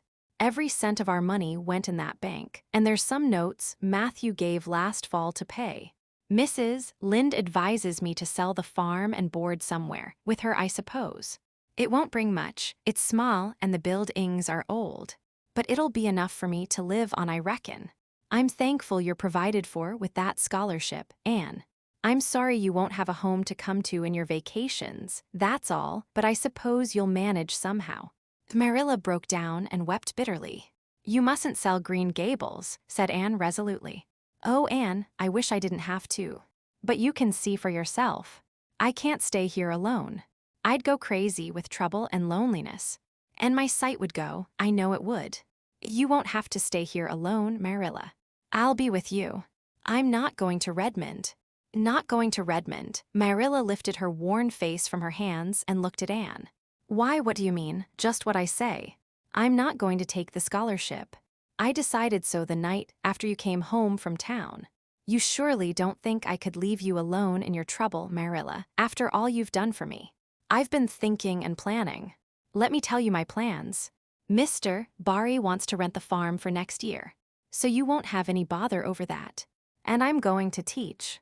I've applied for the school here, but I don't expect to get it, for I understand the trustees have promised it to Gilbert Blythe. But I can have the Carmody School. Mr. Blair told me so last night at the store. Of course, that won't be quite as nice or convenient as if I had the Avonlea School. But I can board home and drive myself over to Carmody and back, in the warm weather at least. And even in winter, I can come home Fridays. We'll keep a horse for that. So, I have it all planned out, Marilla. And I'll read to you and keep you cheered up. You shan't be dull or lonesome. And we'll be real cozy and happy here together, you and I." Marilla had listened like a woman in a dream. "Oh, Anne, I could get on real well if you were here, I know. But I can't let you sacrifice yourself so for me. It would be terrible." "Nonsense," Anne laughed merrily. "There is no sacrifice. Nothing could be worse than giving up Green Gables. Nothing could hurt me more. We must keep the dear old place. My mind is quite made up, Marilla. I'm not going to Redmond, and I am going to stay here and teach. Don't you worry about me a bit. But your ambitions, and I'm just as ambitious as ever. Only, I've changed the object of my ambitions. I'm going to be a good teacher, and I'm going to save your eyesight. Besides, I mean to study at home here and take a little college course all by myself. Oh, I've dozens of plans, Marilla. I've been thinking them out for a week. I shall give life here my best, and I believe it will give its best to me in return. When I left Queen's, my future seemed to stretch out before me like a straight road. I thought I could see along it for many a milestone. Now there is a bend in it. I don't know what lies around the bend, but I'm going to believe that the best does. It has a fascination of its own, that bend, Marilla. I wonder how the road beyond it goes, what there is of green glory and soft, checkered light and shadows, what new landscapes, what new beauties, what curves and hills and valleys further on. "I don't feel as if I ought to let you give it up," said Marilla, referring to the scholarship. "But you can't prevent me. I'm 16 and a half, obstinate as a mule, as Mrs. Lynde once told me," laughed Anne. "So, Marilla, don't you go pitying me. I don't like to be pitied, and there is no need for it. I'm heart glad over the very thought of staying at dear Green Gables. Nobody could love it as you and I do, so we must keep it." "You blessed girl," said Marilla, yielding. "I feel as if you'd given me new life. I guess I ought to stick out and make you go to college, but I know I can't, so I ain't going to try. I'll make it up to you though, Anne.